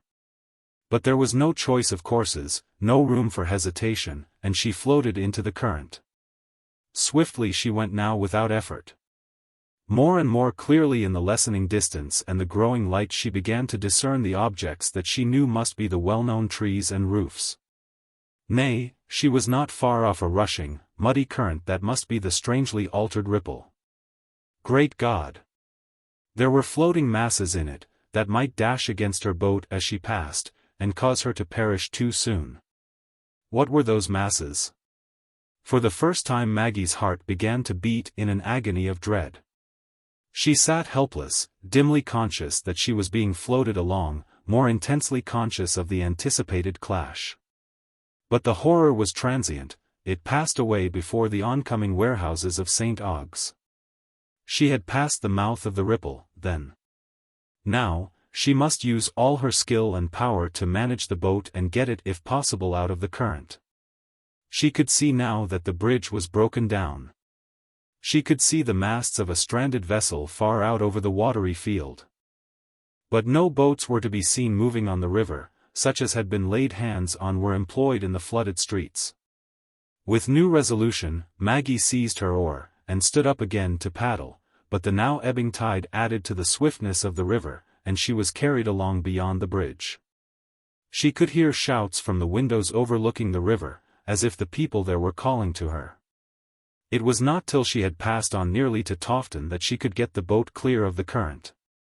Then with one yearning look toward her Uncle Dean's house that lay farther down the river, she took to both her oars and rowed with all her might across the watery fields, back toward the mill. Color was beginning to awake now, and as she approached the Dorlcote fields, she could discern the tints of the trees, could see the old Scotch firs far to the right, and the home chestnuts, oh! How deep they lay in the water, deeper than the trees on this side the hill. And the roof of the mill, where was it? Those heavy fragments hurrying down the ripple, what had they meant? But it was not the house stood firm. Drowned up to the first story, but still firm, or was it broken in at the end toward the mill? With panting joy that she was there at last, joy that overcame all distress, Maggie neared the front of the house. At first she heard no sound, she saw no object moving. Her boat was on a level with the upstairs window. She called out in a loud, piercing voice. "Tom, where are you? Mother, where are you? Here is Maggie." Soon, from the window of the attic in the central gable, she heard Tom's voice. "Who is it? Have you brought a boat?" "It is I, Tom, Maggie." "Where is Mother?" "She is not here. She went to Garum the day before yesterday." "I'll come down to the lower window." "Alone, Maggie?" said Tom, in a voice of deep astonishment, as he opened the middle window, on a level with the boat. "Yes, Tom, God has taken care of me, to bring me to you." "Get in quickly. Is there no one else?" "No," said Tom, stepping into the boat, "I fear the man is drowned. He was carried down the ripple, I think, when part of the mill fell with the crash of trees and stones against it. I've shouted again and again, and there has been no answer. Give me the oars, Maggie." It was not till Tom had pushed off and they were on the wide water, he face to face with Maggie, that the full meaning of what had happened rushed upon his mind. It came with so overpowering a force, it was such a new revelation to his spirit, of the depths in life that had lain beyond his vision, which he had fancied so keen and clear, that he was unable to ask a question. They sat mutely gazing at each other, Maggie with eyes of intense life looking out from a weary, beaten face, Tom pale, with a certain awe and humiliation. Thought was busy though the lips were silent, and though he could ask no question, he guessed a story of almost miraculous, divinely protected effort. But at last a mist gathered over the blue-gray eyes, and the lips found a word they could utter, the old childish Magsie. Maggie could make no answer but a long, deep sob of that mysterious, wondrous happiness that is one with pain. As soon as she could speak, she said, "We will go to Lucy, Tom. We'll go and see if she is safe, and then we can help the rest." Tom rowed with untired vigor, and with a different speed from poor Maggie's. The boat was soon in the current of the river again, and soon they would be at Tofton. "Park House stands high up out of the flood," said Maggie. "Perhaps they have got Lucy there." Nothing else was said. A new danger was being carried toward them by the river. Some wooden machinery had just given way on one of the wharves, and huge fragments were being floated along. The sun was rising now, and the wide area of watery desolation was spread out in dreadful clearness around them. In dreadful clearness floated onward the hurrying, threatening masses. A large company in a boat that was working its way along under the Tofton houses observed their danger, and shouted, "Get out of the current." But that could not be done at once. And Tom, looking before him, saw death rushing on them. Huge fragments, clinging together in fatal fellowship, made one wide mass across the stream. "It is coming, Maggie," Tom said, in a deep, hoarse voice, loosing the oars, and clasping her. The next instant the boat was no longer seen upon the water, and the huge mass was hurrying on in hideous triumph. But soon the keel of the boat reappeared, a black speck on the golden water. The boat reappeared, but brother and sister had gone down in an embrace never to be parted. Living through again in one supreme moment the days when they had clasped their little hands in love, and roamed the daisied fields together. Chapter 6. Conclusion. Nature repairs her ravages, repairs them with her sunshine, and with human labor. The desolation wrought by that flood had left little visible trace on the face of the earth. 5 years after, the 5th autumn was rich in golden corn stacks, rising in thick clusters among the distant hedgerows. The wharves and warehouses on the Floss were busy again, with echoes of eager voices, with hopeful lading and unlading. And every man and woman mentioned in this history was still living, except those whose end we know. Nature repairs her ravages, but not all. The uptorn trees are not rooted again.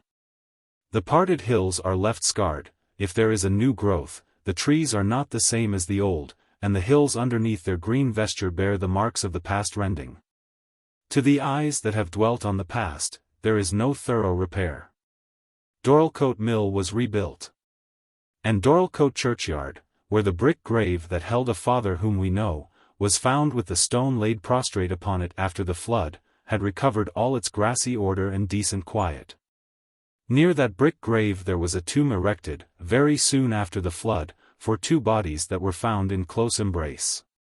And it was visited at different moments by 2 men who both felt that their keenest joy and keenest sorrow were forever buried there.